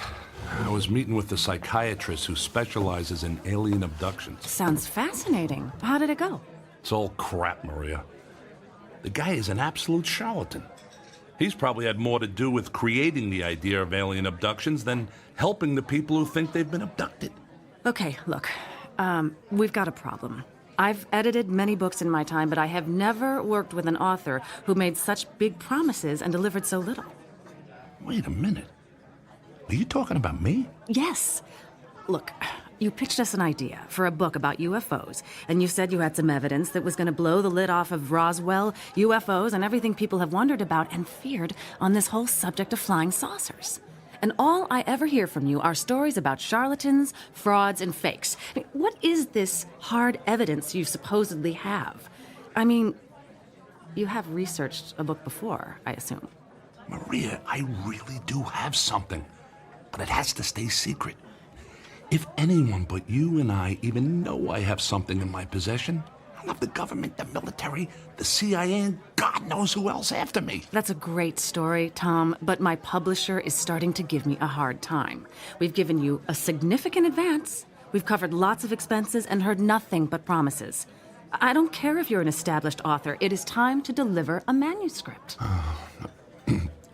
Speaking of expenses, I think I owe that psychiatrist $500. What? His receptionist said they were going to mail me a bill for $500. Okay, this is what I mean. All I ever get from you are excuses, apologies, and bills. Where's the manuscript and where's the evidence? Look, you're the one pushing me for this whole alien abduction angle. What do we need it for? That's the hot topic right now. I have to have that component. You're the one making this difficult, not me. I knew you'd say that. It's always about someone else with you, so I'm going to help you out. I found a guy you need to meet. I mean, if you can't find good sources, I'll find them for you. Who? He's a UFO researcher. Great.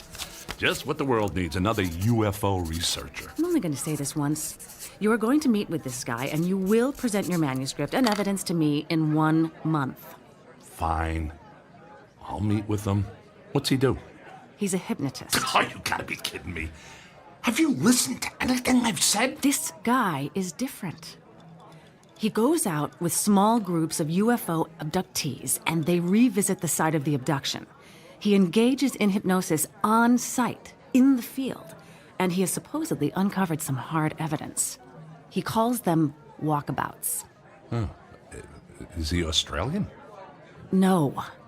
Oh, and let me guess.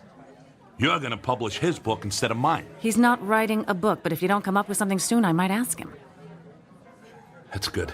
That's a good one, because the last thing anyone wants to see is another boilerplate book about UFOs and alien abductions from your publisher. I'm getting a little cocky, and quite frankly, I don't appreciate it. Besides, my publisher sells what people want to read, and people read what we sell. Why do you think we're having this conversation? Look, you told me you had it all the evidence the world would ever need to know the truth about UFOs. Of course, you can't show it to anybody because it's so secret. But Tom, I'm telling you, if you didn't have so many books under your belt, I never would have bought into this. Is this how you've done all your books? Fine. I get it. I'll shut up.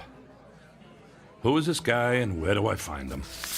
His name is Tammuz. To what? Tammuz. It's pronounced Tammuz. Maybe if you show him your evidence, he'll show you his, and we'll all be happy. Okay. I'll get a hold of him. Do it soon, Tom, and show him what you've got. I'll call him today. Good. And I'll see you in a month with the manuscript. Deal. Is it possible for you to pick up the tab?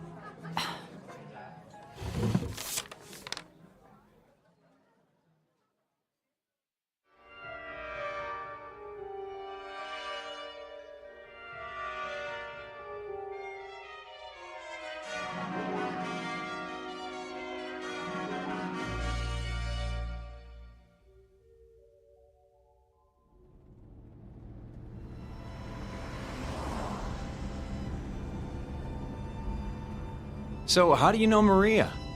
I'm a writer. She's my editor. I'm writing a book, and she suggested I meet with you. Let me guess, a book about alien abductions? Actually, it's about UFOs in general, but this alien abduction thing is a hot button with her, so here we are. How did you get interested in UFOs? Actually, I never gave them a thought until I had a little encounter. A close encounter? That's an understatement. Any abduction flashbacks? Nope. It wasn't that kind of thing. I was fishing, hiking actually, in the Rocky Mountains.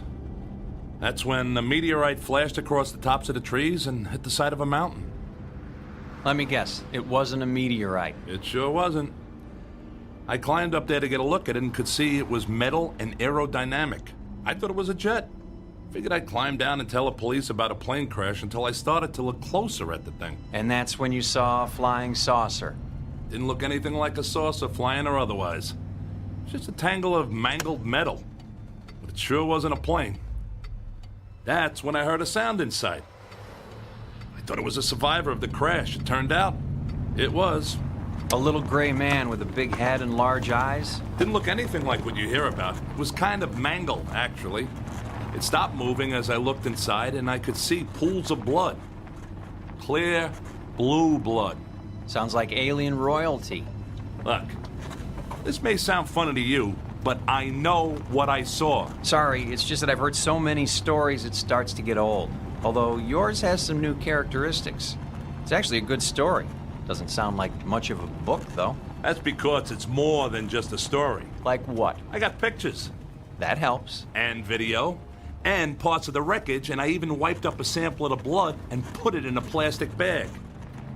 In my freezer at home is a sample of alien DNA. In a box under the bed are parts and instruments from the craft. And on my computer are pictures and videos of the inside and outside of the craft. You're not making this up, are you? Nope. It's all real, and I got it all. Now, what do you got? What do you mean? That was a deal I made with Maria. I would tell you all about my evidence, and you would tell me all about yours. My friend, I don't think anyone on the planet has evidence like yours. Well, maybe at Area 51, but not in a box under a bed or next to the frozen pizzas in the freezer. Damn it, Maria! What? She told me you would help. That you would share your evidence. Let me guess. You got nothing. Hey, slow down, my friend.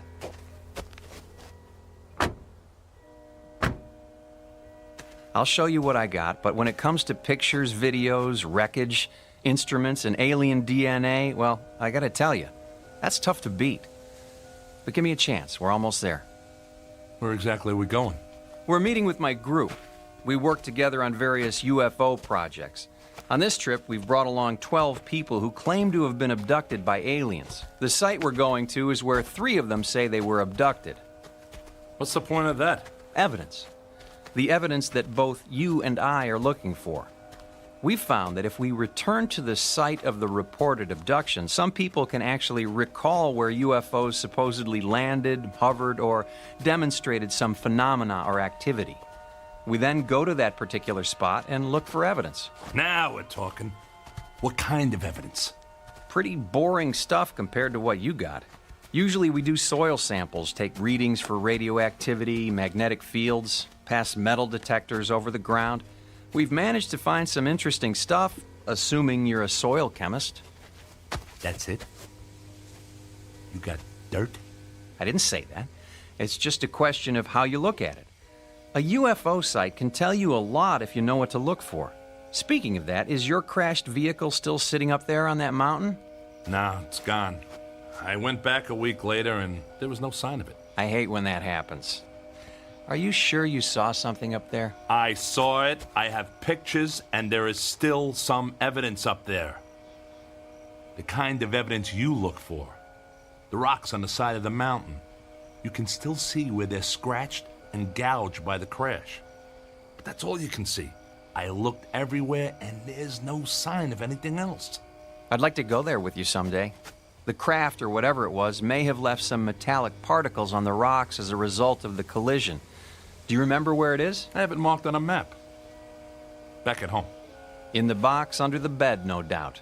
Where else would I keep it? You're a funny guy, and obviously a man with a lot on his mind. I think you'll like this group of people we're about to meet. They've got a lot on their minds, too.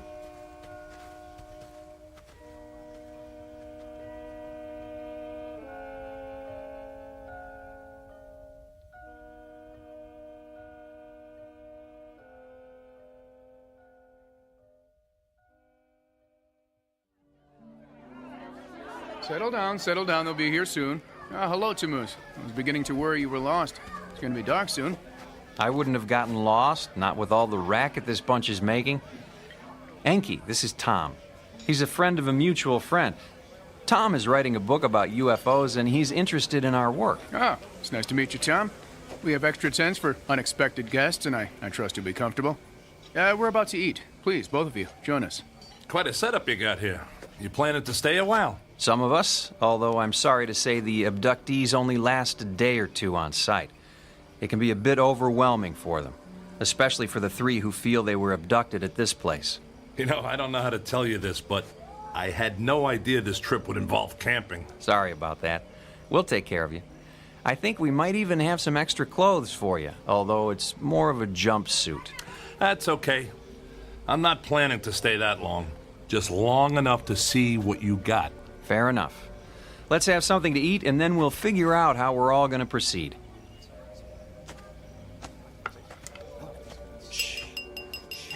If I could have your attention, please. Thank you all for joining us. I know this is difficult for some of you, but I can assure you you're in good hands, and my hope is that our walkabout will be brief and uneventful. I'd like to introduce a special guest. Our friend Tom here is an author preparing a book on the subject of UFOs. If you'd like, I'm sure he would be fascinated by some of the stories you have to tell. Welcome, Tom. Tom, hello again. Hello there. Did you remember to make your appointment for next week? Yes. And I'm really looking forward to it. I'll bet you are. Friend of yours? Starting to look that way. His name is Alex. I seem to keep running into him. Welcome, Alex. Hello. And to all of you, a warm welcome. Once we finish our dinner, we'll change into some gear for our adventure. We're going to engage in an exercise with group hypnosis tonight. Our goal is to understand what you have all experienced and to see if we can trace the behavior of the various crafts you have seen and find any signs of their presence on this spot. My good friend Enki and some of my other associates will be using instruments to determine if our visitors have left anything behind for us to collect. Let me reassure you once again, these walkabouts tend to be quiet and gentle affairs, and I trust this evening will be no different. Now, let's enjoy our meal and then begin. That's it? Group hypnosis and you guys run around with instruments in the dark? Is this gonna be another waste of time? My friend, it is not a waste of time.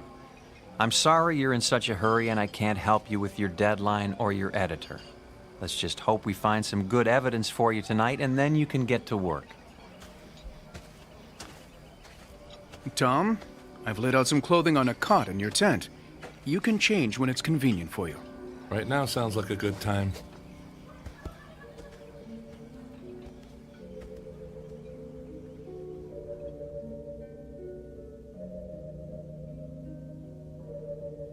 Tom? Hey, Tom. Wait up. Oh, it's you. Is this how you spend most of your time? Dr. Heisenberg recommended I try this form of therapy. Heisenberg. He doesn't seem like a guy who would want to lose a paying customer to a competitor. What? What are you talking about? That's not important. So, are you one of the people abducted from this place? No, I don't remember where my abduction happened. Dr. Heisenberg is trying to help me remember. I'll bet he is. Wonder how much that's gonna cost you. Oh, it's not about the money. It's about finding the answer. Well, that's one thing we both agree on. Well, this looks like my tent. You doing the camping thing too? Oh, we all are. I don't think we have a choice. We walked here and I have no idea how to walk out. Yeah, I know what you mean. Some reason I don't like the way this is set up. Do you know anything about these people? No, Dr. Heisenberg set it all up. He's a really good person, you know. He's always looking out for me. Whatever you say, Alex. Oh, man. He said jumpsuit. He meant it. Looks like something you'd wear in jail. I think it's to protect us from dangerous chemical residue in the soil. You're starting to sound like Tammuz. Oh, actually, Enki told us that, and I'm not taking any chances. I'm going to put mine on now. I'll see you again, okay? Yes, I'm sure you will see me again.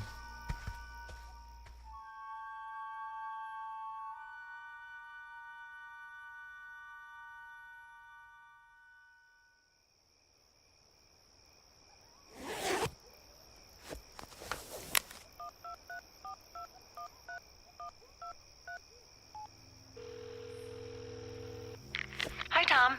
Were you expecting me to call? No, I saw your name on the caller ID. Did you show Tammuz your evidence? No, but I told him about it. That's why I'm calling. Maria, this guy's got nothing. He's as big a fraud as that quack psychiatrist I saw yesterday. And hey, you know what? These two are connected somehow. Heisenberg has lots of connections. He's actually somewhat famous, but obviously he didn't impress you. Yeah, obviously not. Look, Maria, I'm going to give this my best, and then I'll get right to work on that manuscript, okay? Are you all right, Tom? I mean, is everything okay? Yeah, everything's fine. I'll see you in a month, okay? Tom? Okay, that's our deal. Tom! Oh, sorry, Tom. I didn't know you were on the phone. Yeah, I'll talk to you later, Maria. Goodbye, Tom. I'm very sorry. Was that your wife? No, I'm not married. Someone I'm working with. Maybe you've seen her. Her name is Maria. Maria? Oh, sorry. I don't know anyone named Maria. Yeah, but somehow she knows Heisenberg. Lots of people see psychiatrists. Yeah, the only thing is, I never told her the name of the psychiatrist I was meeting with, yet she knows his name. You sure you never saw a woman named Maria around the office? I don't know. You sure you don't know some way out of here? Oh, gosh, no, especially now. I mean, it's pitch dark out here. Yeah, it sure is. I feel like an idiot in this jumpsuit. Alex, I'll tell you what. What? I like you. You're a nice guy. It's a relief to hear someone say, I don't know, every now and then. Well, thank you. I don't have many friends. Yeah, sorry about that. It must be tough. Look, tomorrow morning, you and I are walking out of here. What? Going to be able to do that? Shouldn't we tell someone? I don't think so. Now, let's go get this over with. Who knows, maybe you'll figure out where your abduction took place. Oh, that would be great.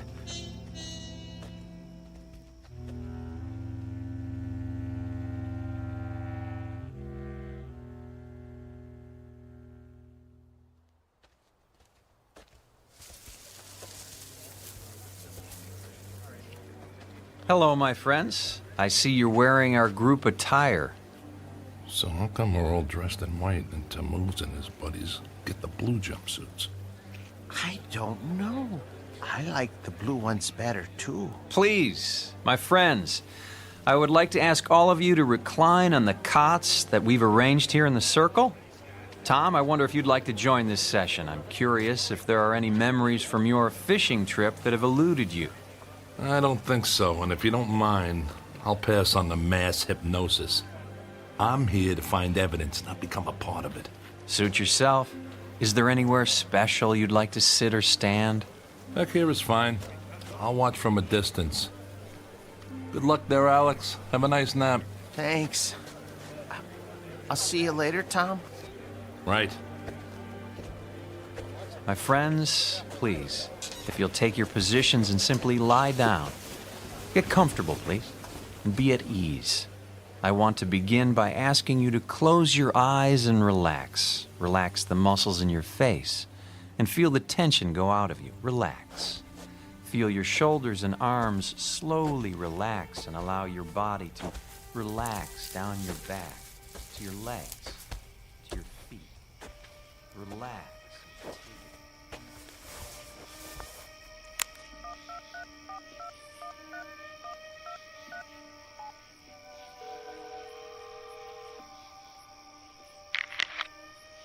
Hello? Maria, it's Tom. I know. Maria, I don't like this. What did you get me into? And by the way, how do you know Heisenberg? What exactly am I doing here, Maria? What are you talking about? This outfit is like a cult. There's no science here, and there sure isn't any evidence. And how do you know Heisenberg? Maria, I never told you his name, but you knew that's who I was talking about. And he's connected to this Tammuz guy somehow. Tom, you're starting to sound like a conspiracy nut. Maria, I am a conspiracy nut. I'm writing a book about UFOs, remember?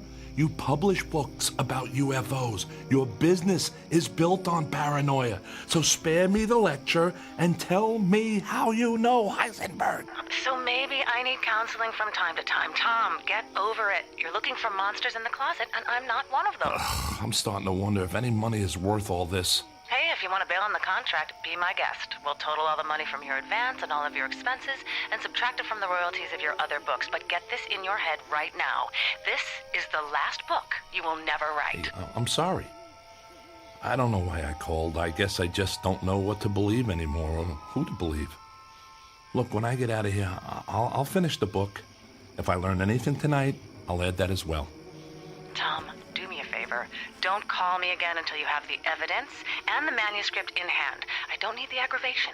I need the story you've threatened to tell and the evidence you've found to support it. Got it? Got it. Bye. Right? Come on, babe. It was just a book proposal.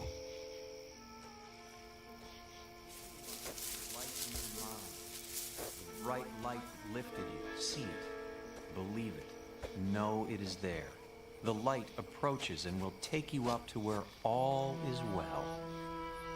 Tom! Tom! Alex? Is that you? Where are you? I'm here, in the bushes. He said to be comfortable, and I'm comfortable when you're around, so I had to find you.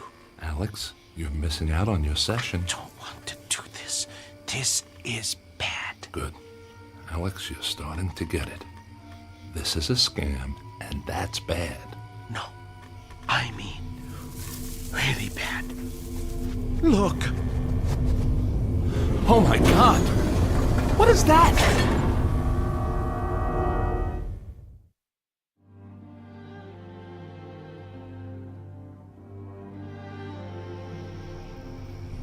As the chariot descends to receive you, you will allow yourself to be lifted up. Feel yourself rising into the light. This is the place. This is where I was abducted. This is where it happened to me. I was lifted up into that circle of light. Alex, they're faking this. No. It's a spotlight and a hot air balloon and a lot of reverb through a speaker. What? It's all cheap theater and just another way to get money out of people. How much did they charge you for this camping trip? They didn't charge us anything. Oh, I was afraid you'd say that. So why are they doing this? Maybe it helps to sell books. Good God, that's it. That explains it. Alex, these people are just perpetuating the myth of UFOs to make money on fear. We have got to get out of here. Did anyone see you come over here? I don't know. It's dark. That's why I couldn't find you. That's good. That gives us a chance. They're not gonna want to write us saying all this. Come on. Go slow, go quiet, and follow me. I'm afraid. Don't worry about the light. It's just a spotlight. What we have to worry about is what your friends will do to us. They're not gonna want people to know about their little ruse. It would put them out of business. including you, Dr. Heisenberg. I don't think they're ready to go out of business yet. Not because of us, at least. You okay? I fell. It's okay. Go slow. Stay with me. Tom, look. All right, they're ballooning their lights coming our way. I don't remember this part. This isn't about aliens, Alex. I don't want to go up there again. I don't want to go up there again. You won't. Follow me. Go slow. Don't talk. Alex, we have to run. They're coming our way. We won't get away. We will if they don't find us. Look. What's that? Looks like a cliff. If we find an overhang, that'll block the light. Get down on the ground. I think I found an opening. Good man. Scoot in there. The light is right over us. Yeah, just enough to help us see. Keep moving back. I see a light. Don't worry about it, Alex. They can't see us. No, I see a light in the cave. What? We should go back out. Come on. That's not an option right now. Let's go see what's in here. Might be a mine or something. This part of the area is loaded with them. We'll hide in here overnight and then hightail it out of here in the morning. I see a light bulb. Yeah, we're in a mine. I just can't figure out why they're still running power to it. There might be someone working in here, so just be cool. I remember a cave. When I was abducted, I think I was in a cave. Dr. Heisenberg helped me to uncover it. Alex, you're done with Heisenberg. Heisenberg is a fraud. This is all a big scam to squeeze money out of a gullible public and to rip off poor souls like you. You are correct, my friend. Heisenberg, you soulless bastard. What are you doing here? You are part of this. You're destroying people with this charade. Can't you find another way to make money? On that count, you are right and wrong. Yes, this is a charade, but not the kind you think. Ah, hello, Tammuz. Hello, Enki. I seem to have found your missing friends. I am sorry. With such a large number of subjects, it was difficult to herd them all effectively. Herd them? What are we, cattle? No, if that were the case, you would probably have been mutilated. Maria, this is impossible. What are you doing here? This is like a law school prank. Am I on some kind of TV show? It's not a prank, and you're most definitely not on television. For that matter, you will never be on television, especially your videotape. It looks like a treasure chest. That's the box I had under my bed. You've been to my home. Yes, and thank you for making it so easy for us to find what we needed. Unfortunately, we found nothing of the evidence you described to Tammuz. Is it possible you have it hidden somewhere else? Sorry, pal, but there's nothing to hide. I made it all up. Sorry, Maria, but it's a tough game out there for writers, and you editors aren't exactly easy to please. By the way, Maria, how did you get hooked up with these crooks anyway? Let's just say we have common interests. So, this is how you know Heisenberg? You're all part of a money-making machine that preys on paranoia. Your publisher, his practice. How long have you people been in business? Actually, we've been in business, as you say, for about 50,000 years. I must say it used to be much easier, but as your species and technology has improved, we've had to improvise some interesting new solutions to cover our tracks. You people are crazier than Alex. I'm not crazy. This is all real. Alex, you're going to be fine. I'm sorry that we had to use you in this way, but you have done a very good job. I don't know what I did. That's because you were under the influence of a very powerful hypnotic suggestion. Sleep now, Alex. Sleep. Alex! It's okay, Tom. Just relax. Tammuz, Enki, please carry Alex outside and send him aboard. It is his time. Who are you people? Well, for one, we are not people. We are, in fact, those aliens that you're so skeptical about. We are the Anunnaki. Many of us have been genetically modified to fulfill our mission on your planet. Now this is the book I should write. What do you say, Maria? This would be a hell of a story. I'm afraid this is a story that can never be told, my friend. Friend. I've been hearing that a lot. What's the story with this friend thing, and what are you going to do? Kill me? You kill your friends? That's a little serious for scam artists, don't you think? Now, who are you, really? It would have all been so much easier if you'd just told me you'd fabricated the evidence. Tom, we believed you. Are you kidding? You actually thought I had evidence of UFOs and aliens? Come on. We're all in the same business here. So I had my little scam with the book, and you got this deal going on. We can work together here. But hey, no more of this messing around with people's heads like you did with Alex. Let's just be cutthroat editors and writers. Maria, I'll be a top writer. In fact, I can write this stuff better than you folks are doing it right now, if you want to know the truth. Ah, yes, the truth. You know, my friend, maybe it's time you did learn the truth. It's obviously something you have had little experience with. Take Maria, for example. Oh, yes, she does publish books. Books that we approve of course. Books that make the authors seem like madmen and lunatics. Quite frankly, if you had come to Maria with a book claiming to have visited Venus, you would be in print by now. But instead, you really got our attention. Every now and again, someone like you shows up with some real evidence that we missed. That's when we have to take action. You see, that's one of our secondary missions, making sure that our experiments are not discovered. That's why we assume the role of UFO researchers and experts on abduction. You see, Tom, we've found that the best way to obscure the truth is to pretend to seek it.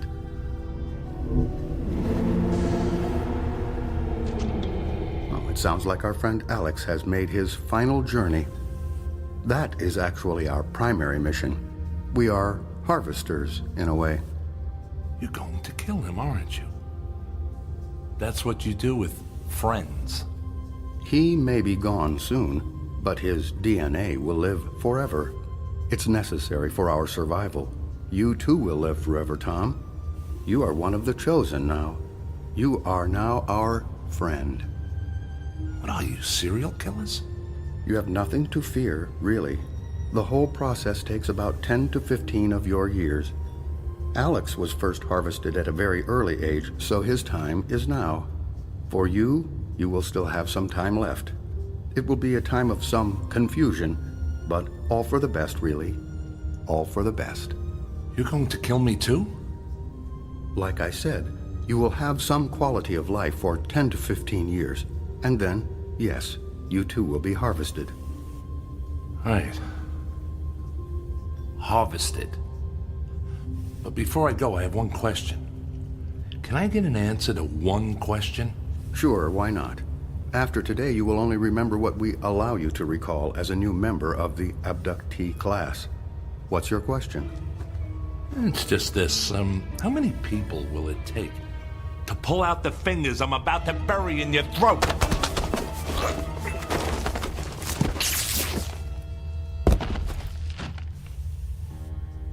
It's all clear. He is unconscious. This was a difficult one. They are proving to be a greater and greater challenge. The growing sophistication of their technology, their increased awareness of our presence. We may need to initiate another world war or create a new pandemic. We can't allow them to have too much time to think. Does that mean we should terminate the terrorism initiative? It's quite possible. In the meantime, let's increase the number of stories about supervolcanoes, asteroids striking the Earth, and global warming. Keep the fear alive. And Maria, you seem to have developed some affection for this one. That can't be allowed. I know, I will do better. Sometimes they're like pets to me, and I just seem to become attached. Ha. Spoken like a true editor. But you may have to have additional contact with this one, so keep your perspective. Okay. Now, back to work. We are staging a UFO convention in Mexico City, and I am recommending additional investment in the Alien Museum in Roswell. Enki, we will need your banking network to provide some additional funding for a documentary on a coming ice age. Let's really mix it up out there and keep these animals off balance. Tammuz, if you could clean up the campsite and sanitize any evidence, we can all get back to work. Do we have a site for the next harvest? Chicago, Illinois. Make the necessary arrangements.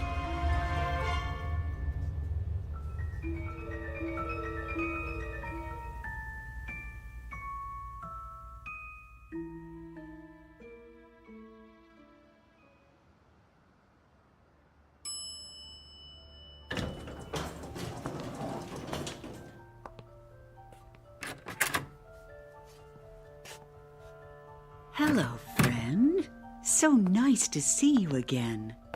It's nice to see you, too. Please, go in. The doctor is expecting you. Hello, Dr. Heisenberg. Hello, Tom. How are you feeling today? I think I'm getting worse. I think I need more sessions with you. Let me ask you something, Tom. Do you still believe you have been to Jupiter? I don't know. It doesn't make any sense to me. It's a gas giant. You can't breathe there. Well, if the alien technology you have described in our sessions is as advanced as you believe, anything would be possible, wouldn't it? I think you're right, Dr. Heisenberg. Tom, I must tell you, you have a way with words. Have you ever thought about writing a book about your adventures? No one would believe me. People want to believe, Tom. That's all that matters. I know an editor who I think would be very interested in your story about Jupiter. Why don't you meet with her? I could set it up for you. Okay. Then it's settled. Now, let's begin our session. Close your eyes, and you will go into a deep sleep. Deep, deep, deeper, deep.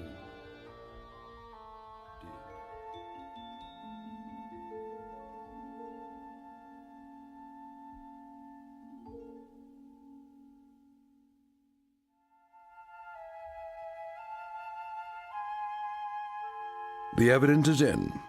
The facts are fiction, and the truth has become a footnote to a lie.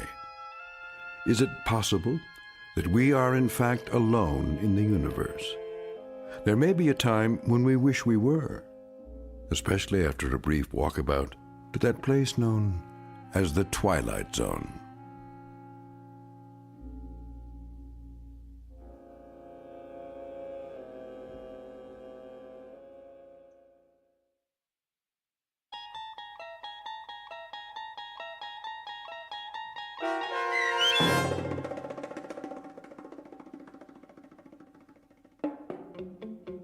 The Walkabouts, starring Mike Starr, with Stacy Keach as your narrator, was especially written for The Twilight Zone by Steve Newby.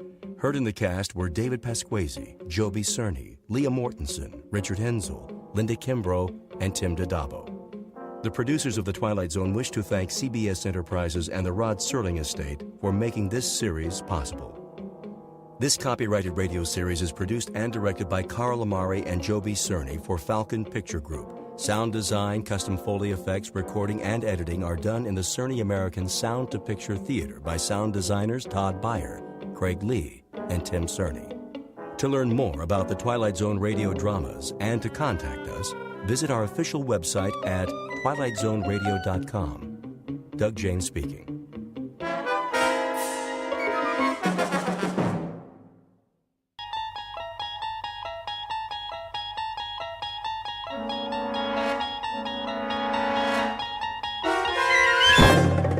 There is a fifth dimension beyond that which is known to man.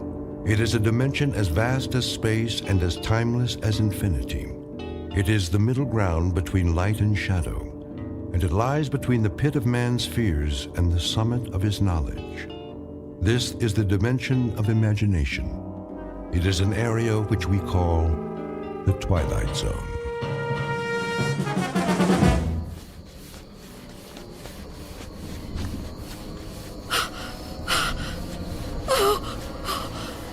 Oh, no, where am I? What am I doing outdoors?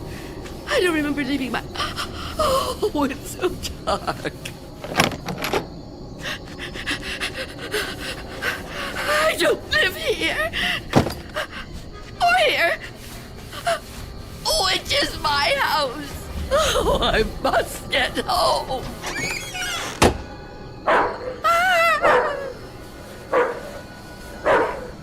May I assist you, madam?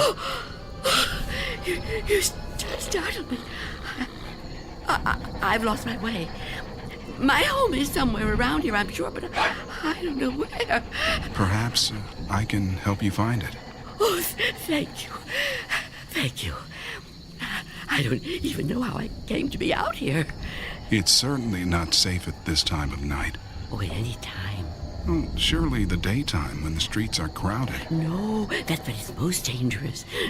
For me. So you see, I never go out. Never? Never. But, dear lady, why not? I'm afraid. Afraid? Of something or someone? Someone. It's difficult to explain. Please, try me. Oh, I'm not sure you'd believe me. You'd think I'm just a senile old woman. I'd believe you, Wanda. What did you call me? Wanda. That is your name, isn't it? Yes, but I didn't tell you that. You didn't? Are you certain? Yes, I'm certain. How do you know my name? Because I've been looking for you for a long time, Wanda. Oh, no. You've kept me at bay for many years, but no longer. No! Get away from me! There's nowhere to turn, Wanda.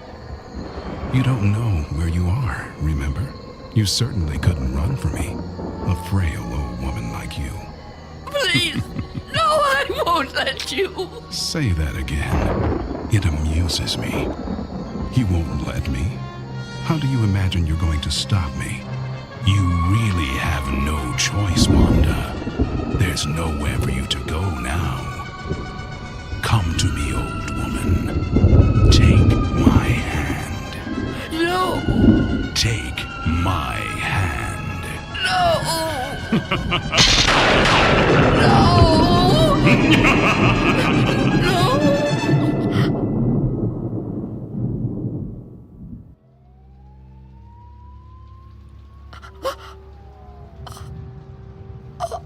Oh, it was the dream. The dream again. I'm home. Of course I'm home. Where else would I be? But is it night or day? Oh, that's right. The clock is broken. It's been broken a long time. And I can't get it repaired, can I? Not without going. No, I can't. I mustn't. I have to resist every temptation. Oh, really, Wanda? How could you be so careless? How could you fall asleep before... Oh, I must check.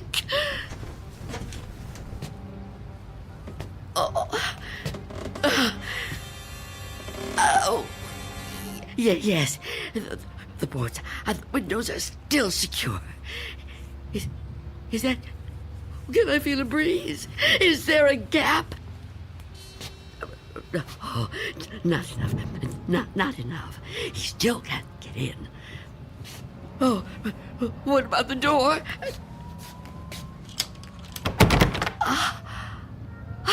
Chain is on. And the door is locked. Good. He can't come in that way either. Oh, yes, I'm safe. Safe for another day. But I've been careless. Really, falling asleep before checking. I mustn't take chances. I can't take chances. Not while he's out there. And he's always out.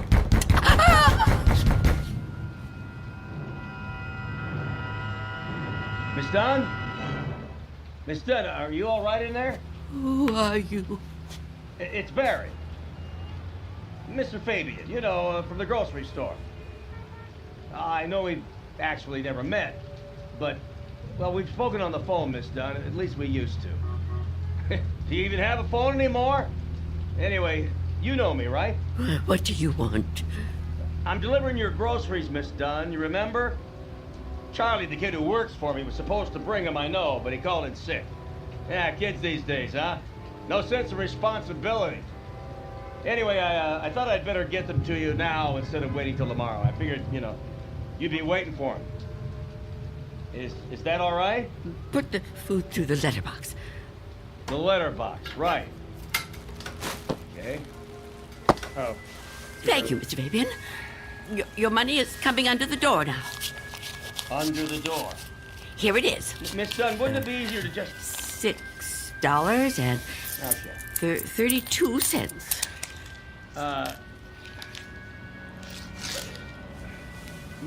Many thanks, Miss Dunn, but, Good day to you, Mr. Fabian. Miss Dunn, are you still there? Yes? What is it? Well, I've been thinking. I just wonder, Miss Dunn, does anybody else bring you food? I really don't see what business of yours that is, Mr. Fabian.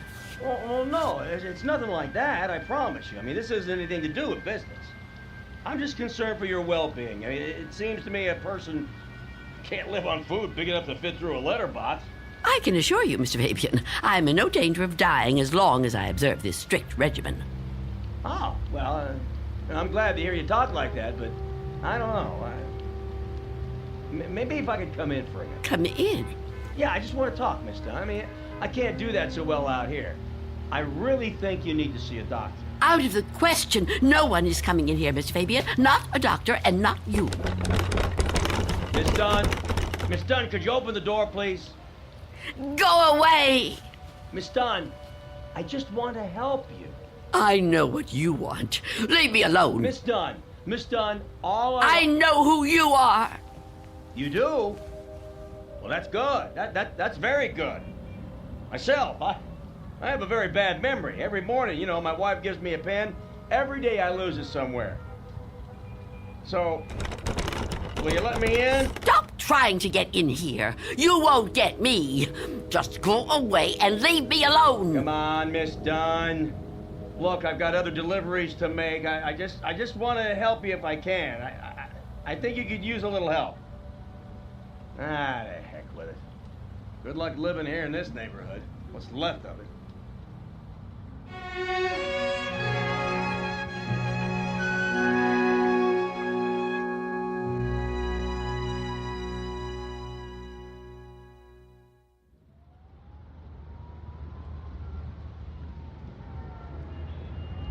Go away.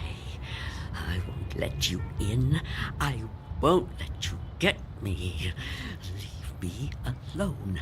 I don't want to die. I don't want to die. Police! Freeze!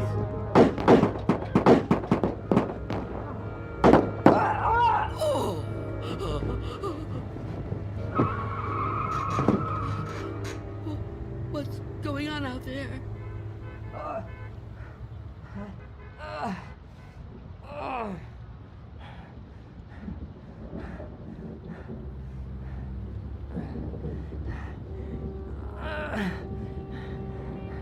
Help!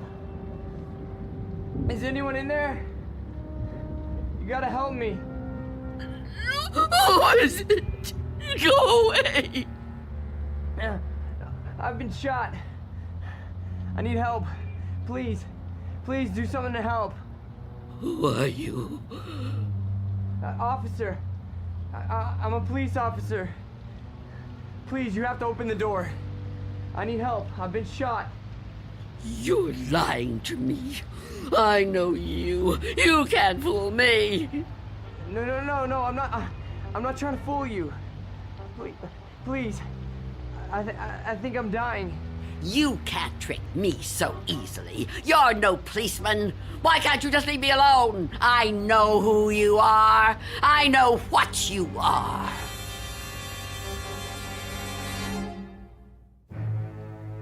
An old woman living in a waking nightmare. An old woman who has fought 1,000 battles with death and has always won. Now she's faced with a grim decision. A decision that might to others seem the simplest in the world. That of whether or not to open a door. And in some strange and frightening way, she knows that this seemingly ordinary door leads to the Twilight Zone. And now, The Twilight Zone and our story, Nothing in the Dark, starring Marshall Allman, with Stacy Keach as your narrator.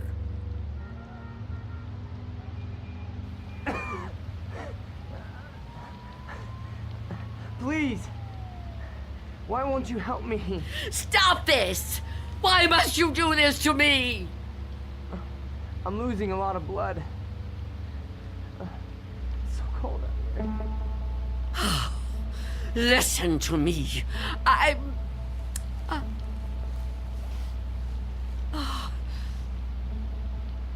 going to open the door.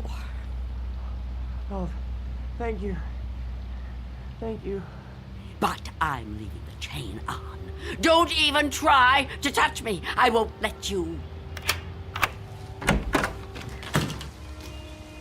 Don't worry. I'm not gonna hurt you. I couldn't hurt anybody. Oh. You're so young. Almost a child. Unless you help me, I'm gonna die. I don't think I can even move very far. Oh, don't say that. Oh, it isn't fair. No, it just isn't fair. You keep trying to trick me. I don't know what you're talking about. Don't move. Don't do that again. Or I'll close the door. What? Listen, lady. I've been shot. I'm bleeding to death. Do you understand? Do you understand? Please. My name is Harold Belden. I need a doctor. I need a doctor right away. Please, call the hospital. I can't get there myself. I can't call the hospital. I haven't got a telephone. Not anymore. Then let me come inside. You can't just leave me. I'm begging you, I'm freezing. I have to unlock the door. You can't ask me to do that. You can't. I don't want to die. You understand? So you're not gonna help me? You're just gonna let me die out here? I know who you are. No, I told you who I am. My name is Belden. Officer Harold Belden. That's not her name. There is no such person. Stop trying to trick me. I don't understand why you keep saying that. Look, it hurts. It hurts, okay? Please, lady, please. Stop! Stop! Oh, why are you torturing me like this? I tell you, it isn't fair. I don't want to die. Well, I don't want to die either. If I could get help for myself, I would, but I can't move. I've been shot in the side, you see? Look, look, I'm bleeding. Oh, it isn't fair. It isn't fair.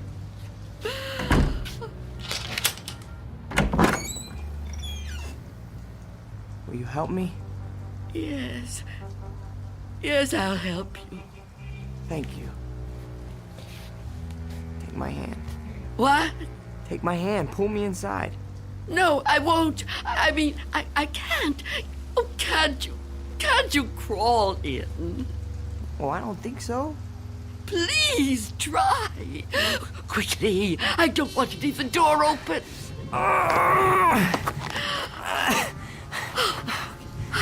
That's it. Come over here. Into the bed.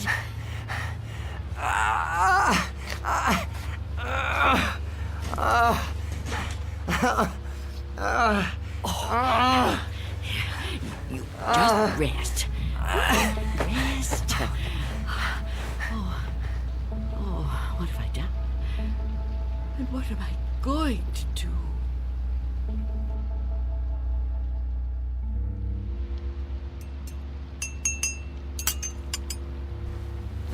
Officer? Officer? Officer? Oh, Oh, I'm so sorry. What a... How to... Oh.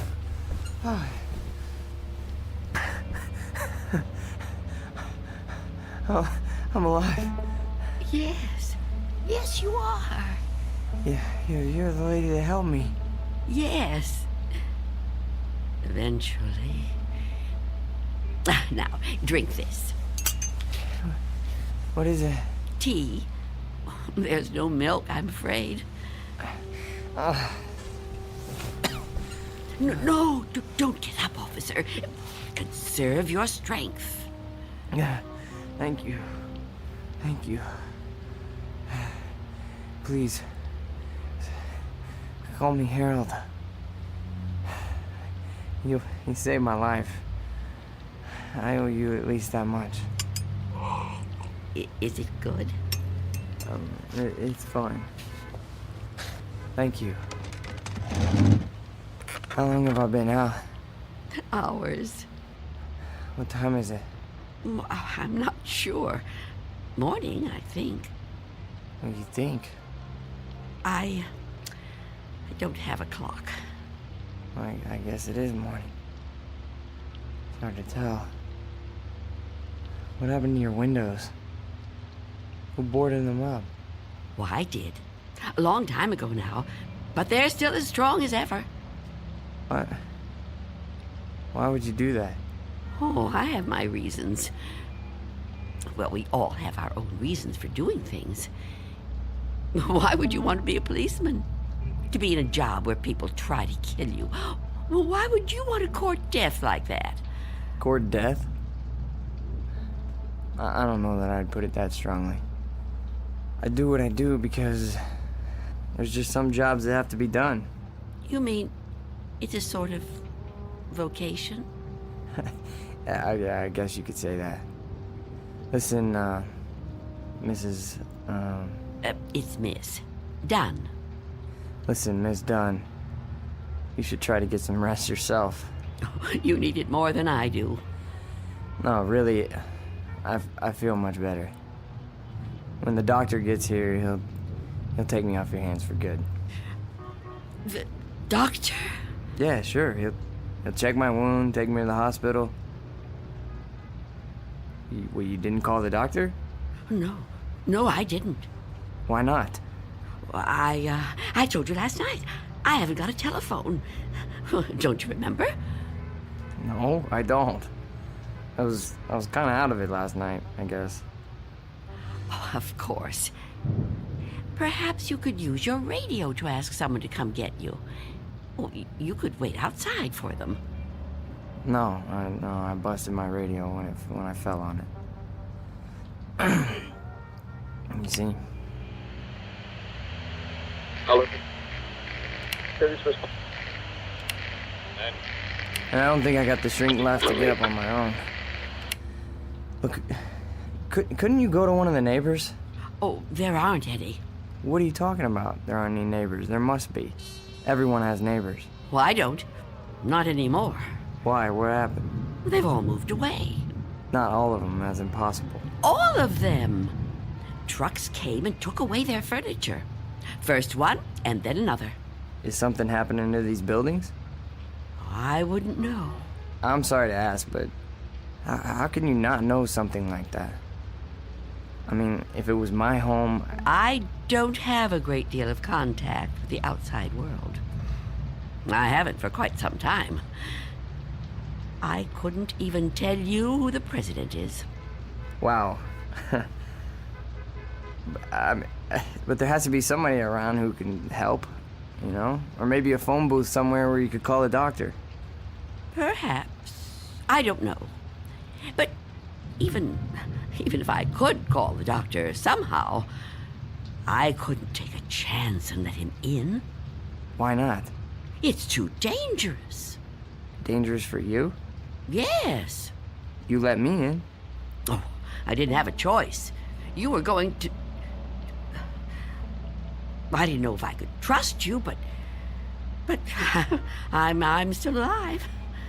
Of course you're still alive. What do you think I was gonna do? I mean, but the doctor, he's not gonna be any harm to you. I keep telling you I can't let the doctor in. I can't let anyone else come in. Don't you see? It might be him. It might be him. Who? Him who? Mr. Death. Mr. Death? What? I know he's out there. He's trying to get in. He comes to the door and knocks. He begs me to let him in. Last week, he said he was from the gas company. The gas company? Oh, he's clever. After that, he claimed to be a contractor hired by the city. He said this building was condemned, that I'd have to leave. But I knew who he was. I kept the door locked, refused to let him in. Eventually, he went away. Condemned, huh? I mean, that explains why there's no one else in the neighborhood. No, he knows I'm on to him. Yesterday, he said he was Mr. Fabian from the store. But all he really wanted was to come in. That's all he ever wants. Wait a second. No, it's no use. You wouldn't understand. I knew you wouldn't. How could you? Well, I mean, wait, but I want to understand. I do. I mean, this man you're afraid of, you say he's Mr. Death. That's right. You don't mean just anybody, do you? You mean like Death, right? Death. That's right. So is this Mr. Death a person like you or me? I know it sounds crazy to someone like you, to anyone but me, but it's true.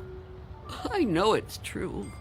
Okay, I understand what you're saying, but, I mean, people die all the time, all over the world. Now, how could one man be in all those places at once? I don't know. Don't ask me that. Maybe there's more than one of him. Maybe. I didn't mean to upset you. Please don't cry. I'm not gonna hurt you. I'm sorry. Okay? Can I have another cup of tea? Please? Of course. Tell me about Mr. Death. Your tea. Thanks. Please, Mr. Death. I would like to know about him. All right. At first, I couldn't be sure. It was a long time ago. Everything is. It's been so long since anything happened to me. But I was on a bus. There was an old woman sitting in front of me, knitting a scarf, I think. There was something about her face. I felt I knew her. Then a man got on the bus. He wasn't special in any way. Not short, not tall, not fat, just a man. I remember that there were empty seats, but he sat down right next to the old woman. He didn't say anything to her, but I felt that his being there upset her in some way. I couldn't understand why. He seemed like such a nice man. When the old woman dropped her ball of yarn, he bent down and picked it up, right in front of me. He held it up to her. I saw their fingers touch. He stood up and got out the next stop. I couldn't move. It was as if I knew what had happened. But I couldn't do anything. I was just so frightened. When the bus finally reached the end of the line, driver came over to the woman. He thought she was asleep. But I knew she was... What, dead? Dead. And right then and there, I knew it was his touch that killed her. Okay, but you said it yourself. She was an old woman. Okay, just because this man touched her... Mr. Death. Just because he touched her hand, it doesn't mean he killed her. Maybe what you saw was just what it looked like. A man trying to be helpful. I mean, the real cause of her death might have been, a heart failure or a stroke or something. I don't know. No, he killed her. Okay, I'm a cop. I've seen dead bodies. I've seen people that were killed by guns, knives, but never by a touch, okay? The man being there when she died, that's just a coincidence. But I've seen him since then, several times. I've seen him in crowds. I've watched for him.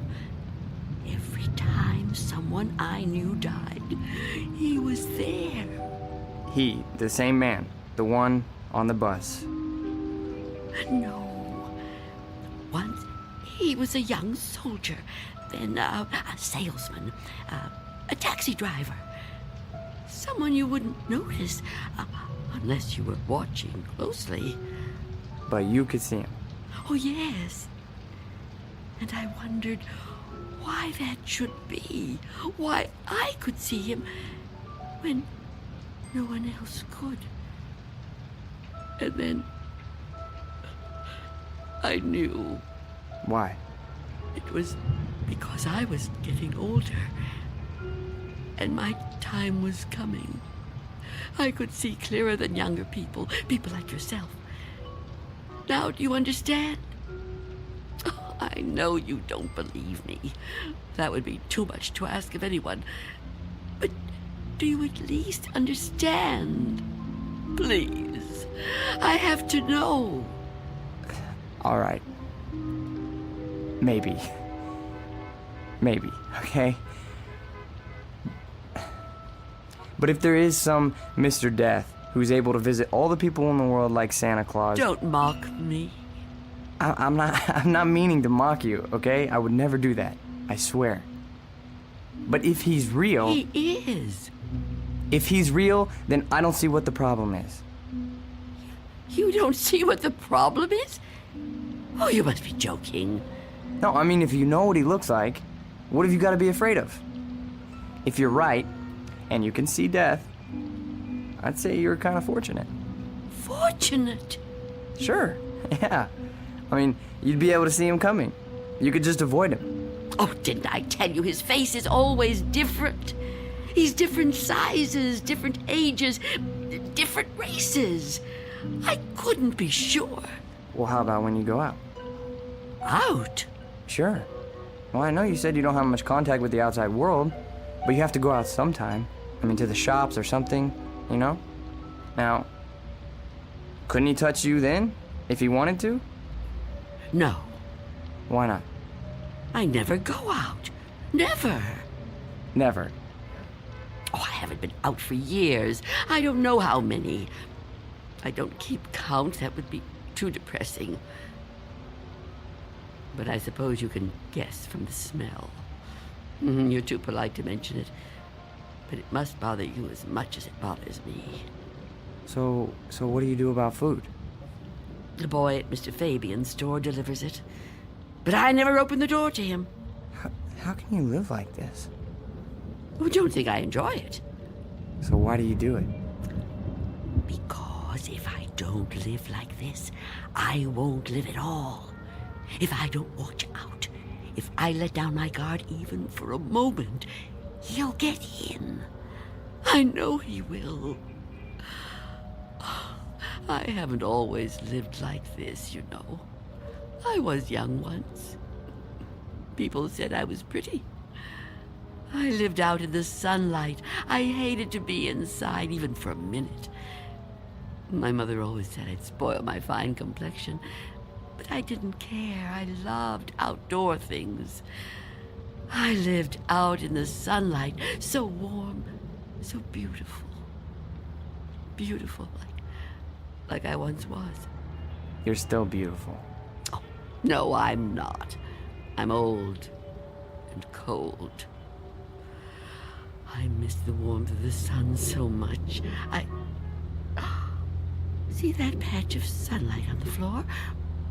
Where's it coming from? I think it's coming in from between the cracks in the boards of the window over there. Oh, yes. It's so warm to the touch. You know, I've always hated the dark and the cold. And now I'm old. I've lived a long time, but I don't want to die. I've heard people say it was his time when an old person dies. But it's not your time if you're not ready to die. I'd rather live in the dark than not live at all. Miss Dunn, I promise you, there's nothing to be afraid of. We're all alone here. Hey, there's nobody outside the door. I know you're upset, okay? And you're clearly under a lot of pressure. But I think all you need is some rest. Oh, officer. Yeah, and I need help. Oh, I don't know what to do. Just give me some medical attention. Look, I don't know how badly I've been hurt, okay? But I've lost a lot of blood. And I need help soon. Or I don't know how much longer I can... I've told you I can't go out there. You can't ask me to do that. Look, this whole Mr. Death thing, I promise you, you don't have anything to worry about. Shh. Someone's coming. Well, get them to help me. No! There's nothing to be afraid of. Please, answer it. Go on. That's right. Go ahead. You're doing fine. Answer it. Go on. I'm keeping the chain on. That's fine. Do whatever you want. Just see who it is and get them to call for help. I'm sorry, lady, but I got my orders. No! Get away! Officer Belden, help me! I can't fool around any longer. Step aside, I'm coming in.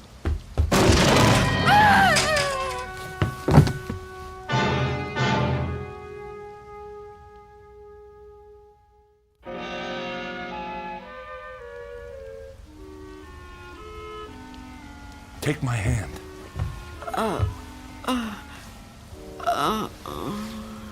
Easy, lady. Just lie quiet there till you get your strength back. What? You gave me quite a scare there when you fainted like that. Sorry I pushed you when I put my shoulder to the door. You started to faint and I offered you my hand, but you passed right out. For a second I thought that... Well, I don't even want to talk about that. But I'm glad you're okay. And still, I live. Huh? I told you I didn't mean to hurt you. It was an accident. You're not going to sue, are you? What do you want with me? Here, let me help you get up.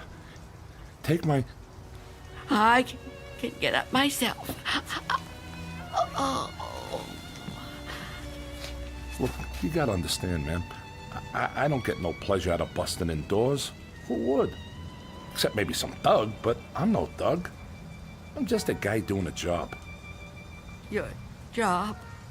Look, you don't seem to realize how important this is. I've got a crew and equipment coming in an hour to pull this tenement down. Begging your pardon, man, but looking at this place, I say it's long overdue. Frankly, I'm kind of surprised it's still standing. And you're really not Mr. Death? Mr. Who? I don't know what you're talking about, ma'am. My name's Armstrong. Bud Armstrong. I don't know about any Mr. whatever you said. All I know is I got a contract to demolish this row of buildings. That's what I got to do. Everybody else moved out a long time ago. Until the other day, I thought this whole building was deserted. I seen them windows boarded up, and I figured you moved out when the rest of them did.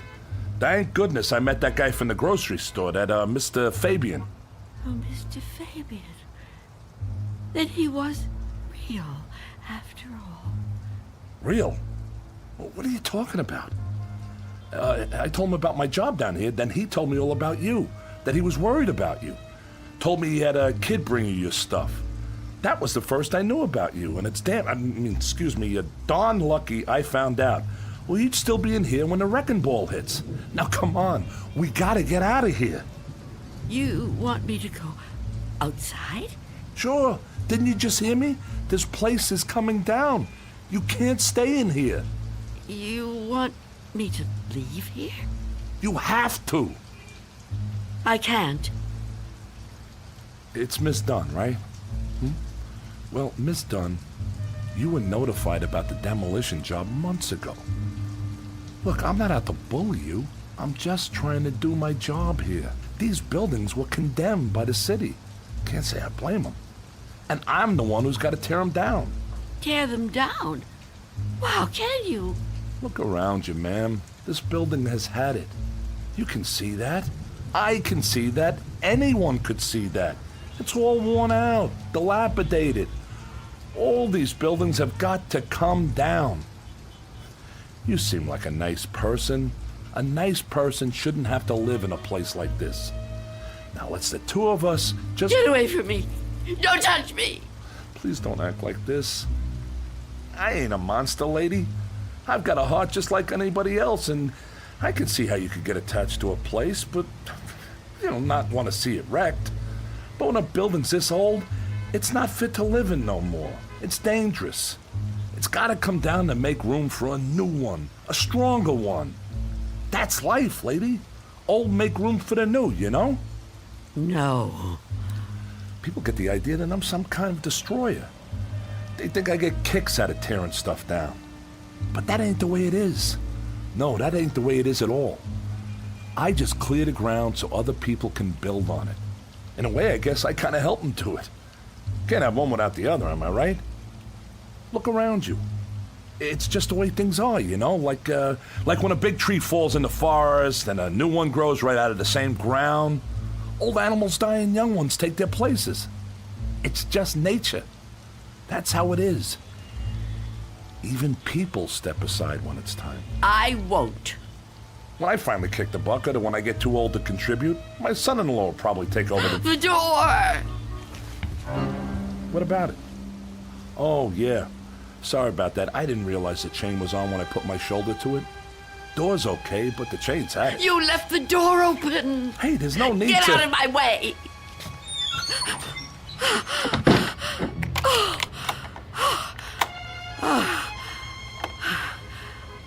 You don't have to do that.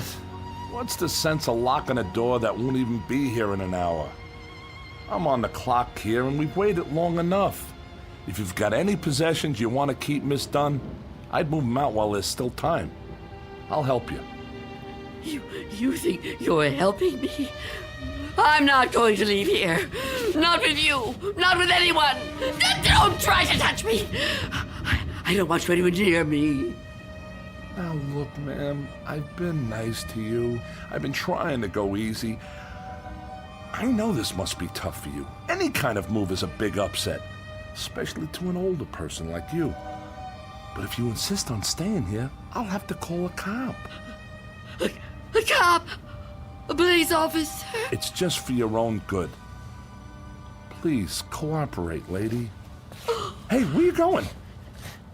Of course. Mr. Belden! Explain it to him. Tell him the reason I can't go out there. I know you understand. I've told you everything. You'll help me, won't you? You'll help me stay? Well, say something. What are you doing? Who are you talking to? Oh, Mr. Belden is a policeman. Mr. Belden? Who the heck is Mr. Belden? Is he your pet? You got a cat in here? Please, please tell him. Lady, I think maybe you're sick. You should come with me. I'll get you to a doctor. I don't need a doctor. Mr. Belden, won't you tell him? Okay, I get it. I see how it is. Hey, I'm sorry, but if you're still here when the crew arrives, I'll have to call a cop. I'm sorry. I wanted to make you understand, but... Okay.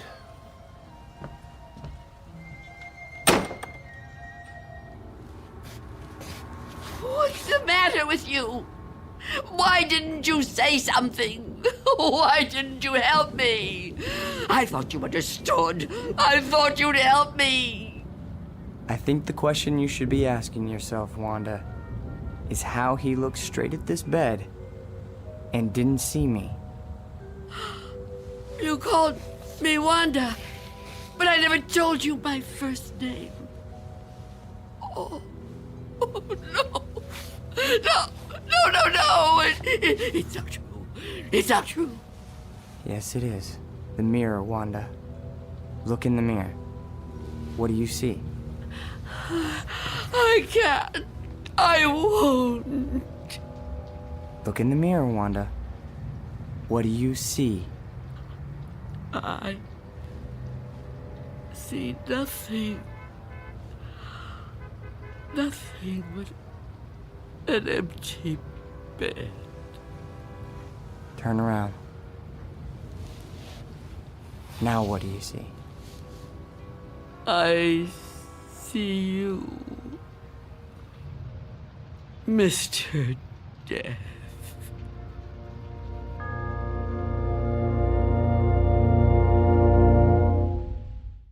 We'll be back to the Twilight Zone in just a moment. And now, Act 3 of Nothing in the Dark, starring Marshall Allman. It was you.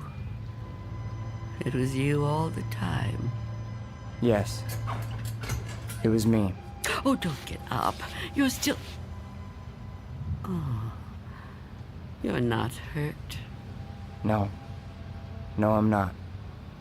But you were shot. Those men... Did you see me get shot? No, but you were bleeding. Do you see any bloodstains now? No.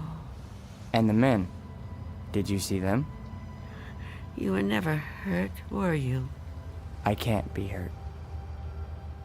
You tricked me. Yes, Wanda. I tricked you. It was all an illusion. One I created just for you.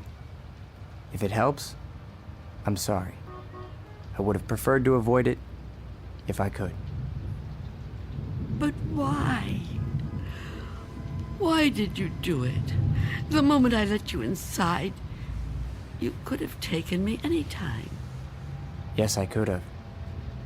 But you were nice. You made me trust you. But I had to make you understand, Wanda. You see me now, and you've seen me before. Many times before. Starting with that day on the bus. Oh, I was right. It was you. The old lady's name was Iris. I knew then that you were upset. Upset? I thought it was important that you got to know me. What I said to you before, it was true. What you said? And you thought I was a policeman. You asked me why I did what I did. And you said there were some jobs that had to be done. That's right. That it was a kind of vocation. Actually, Wanda, you said that. But I suppose you're right in a way. Now ask yourself, am I really so bad? Am I really so frightening? You've talked to me. You've confided in me. Have I tried to hurt you? Well, no, but... Do you really believe I would ever hurt you? You don't look like someone who would want to hurt me. You see? It isn't me you're afraid of, is it? You know me now. You understand me. What you're afraid of, what you've really been afraid of all these years, is the unknown. That's right, isn't it? Yes. Don't be afraid. But I am afraid. You must be very tired, Wanda. I am. But the running's over now. It's time to rest. I'd like that, but... Give me your hand. I don't want to die. Trust me. No. Mother, give me your hand. I will.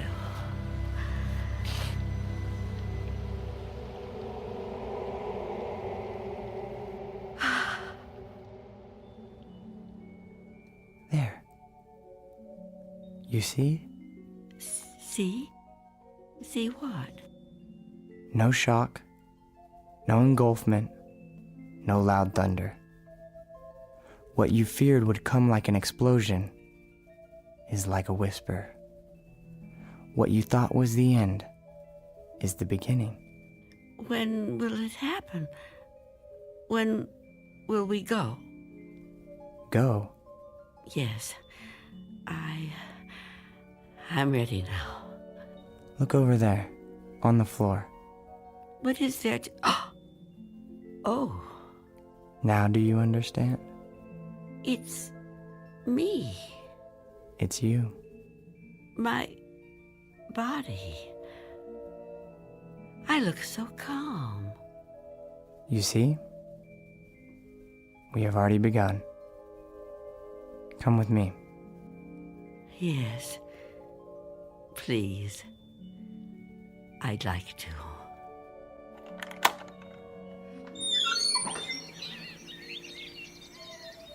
It's such a beautiful day. It is. It surely is. You know, Mr. Armstrong was right about a lot of things. What things? Well, for one, his son does take over the business when he dies. Will that be soon? Another 16 years. Oh, dear. It'll be quick. I'm glad to hear that. I'm afraid I was a little harsh on him. Now the son-in-law, he lives to be 102. 102? Oh, goodness. I know. It's remarkable, really. Of course, the oldest person I ever met was a lady in Tibet. Well, how old was she? Take a guess. Oh, I'm no good at guessing. Come on, take a guess. You'll never believe it.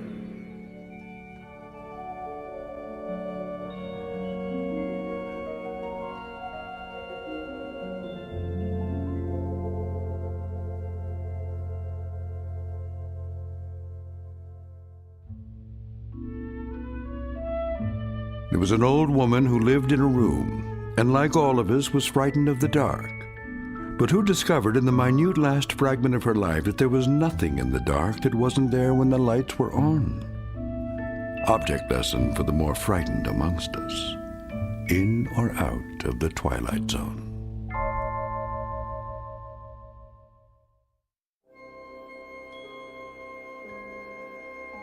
Hi, this is Carl Amari, producer of the Twilight Zone Radio Dramas. I'd like to take a moment to tell you about our official website at twilightzoneradio.com, where you'll get the latest news and information on these Twilight Zone Radio dramas. Plus, at twilightzoneradio.com, you can digitally download 3 free episodes or any of our episodes for only $1.95 each. In this age of ever-changing technology, we've decided to make these episodes instantly available to you by making the Twilight Zone Radio Dramas a digital download-only series. This means that this series will no longer be offered on CD. The CD collections at our website are now being offered, while supplies last, at buy one, get one free. So be sure to get your favorites before they're sold out. Be sure to visit us often, and I'll see you in the zone.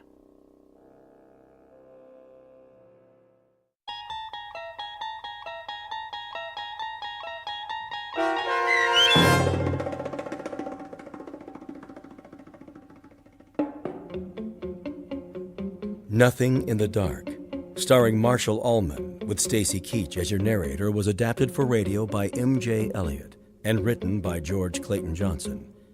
Heard in the cast were Roz Alexander, Jeff Morrow, Doug James, and Mike Starr.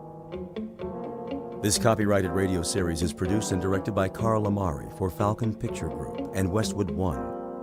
Custom Foley effects, sound design, and mixing are done in the Cerny American Sound to Picture Theater by Cerny American creatives Matt Sorrow, Bob Benson, Todd Beyer, and Tim Cerny.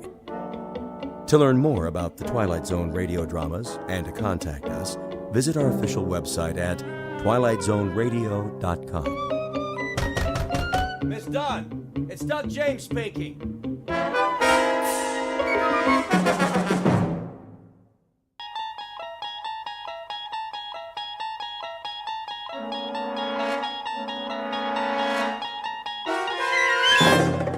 You unlock this door with the key of imagination. Beyond it is another dimension, a dimension of sound, a dimension of sight, a dimension of mind.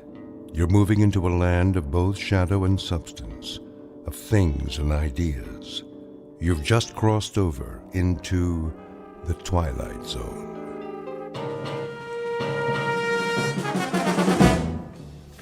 Westbound monorail will be departing on track 10 in 3 minutes.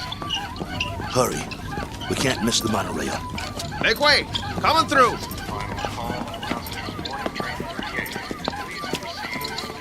Keep pushing. I'm doing my best. Ah, wait a minute. One of the wheels fell off again. Get it while I hold him up. Okay, I got it. Here. Let me slip it back on. Hurry. Will be departing on track 10 in 2 minutes. All points west. Excuse me, conductor. Yeah? Is this the monorail to Kansas? Sure is. Better get on board, though. But you should have checked your cargo. This ain't cargo. It's a B-2. A what? A B-2. Whoa! What is that?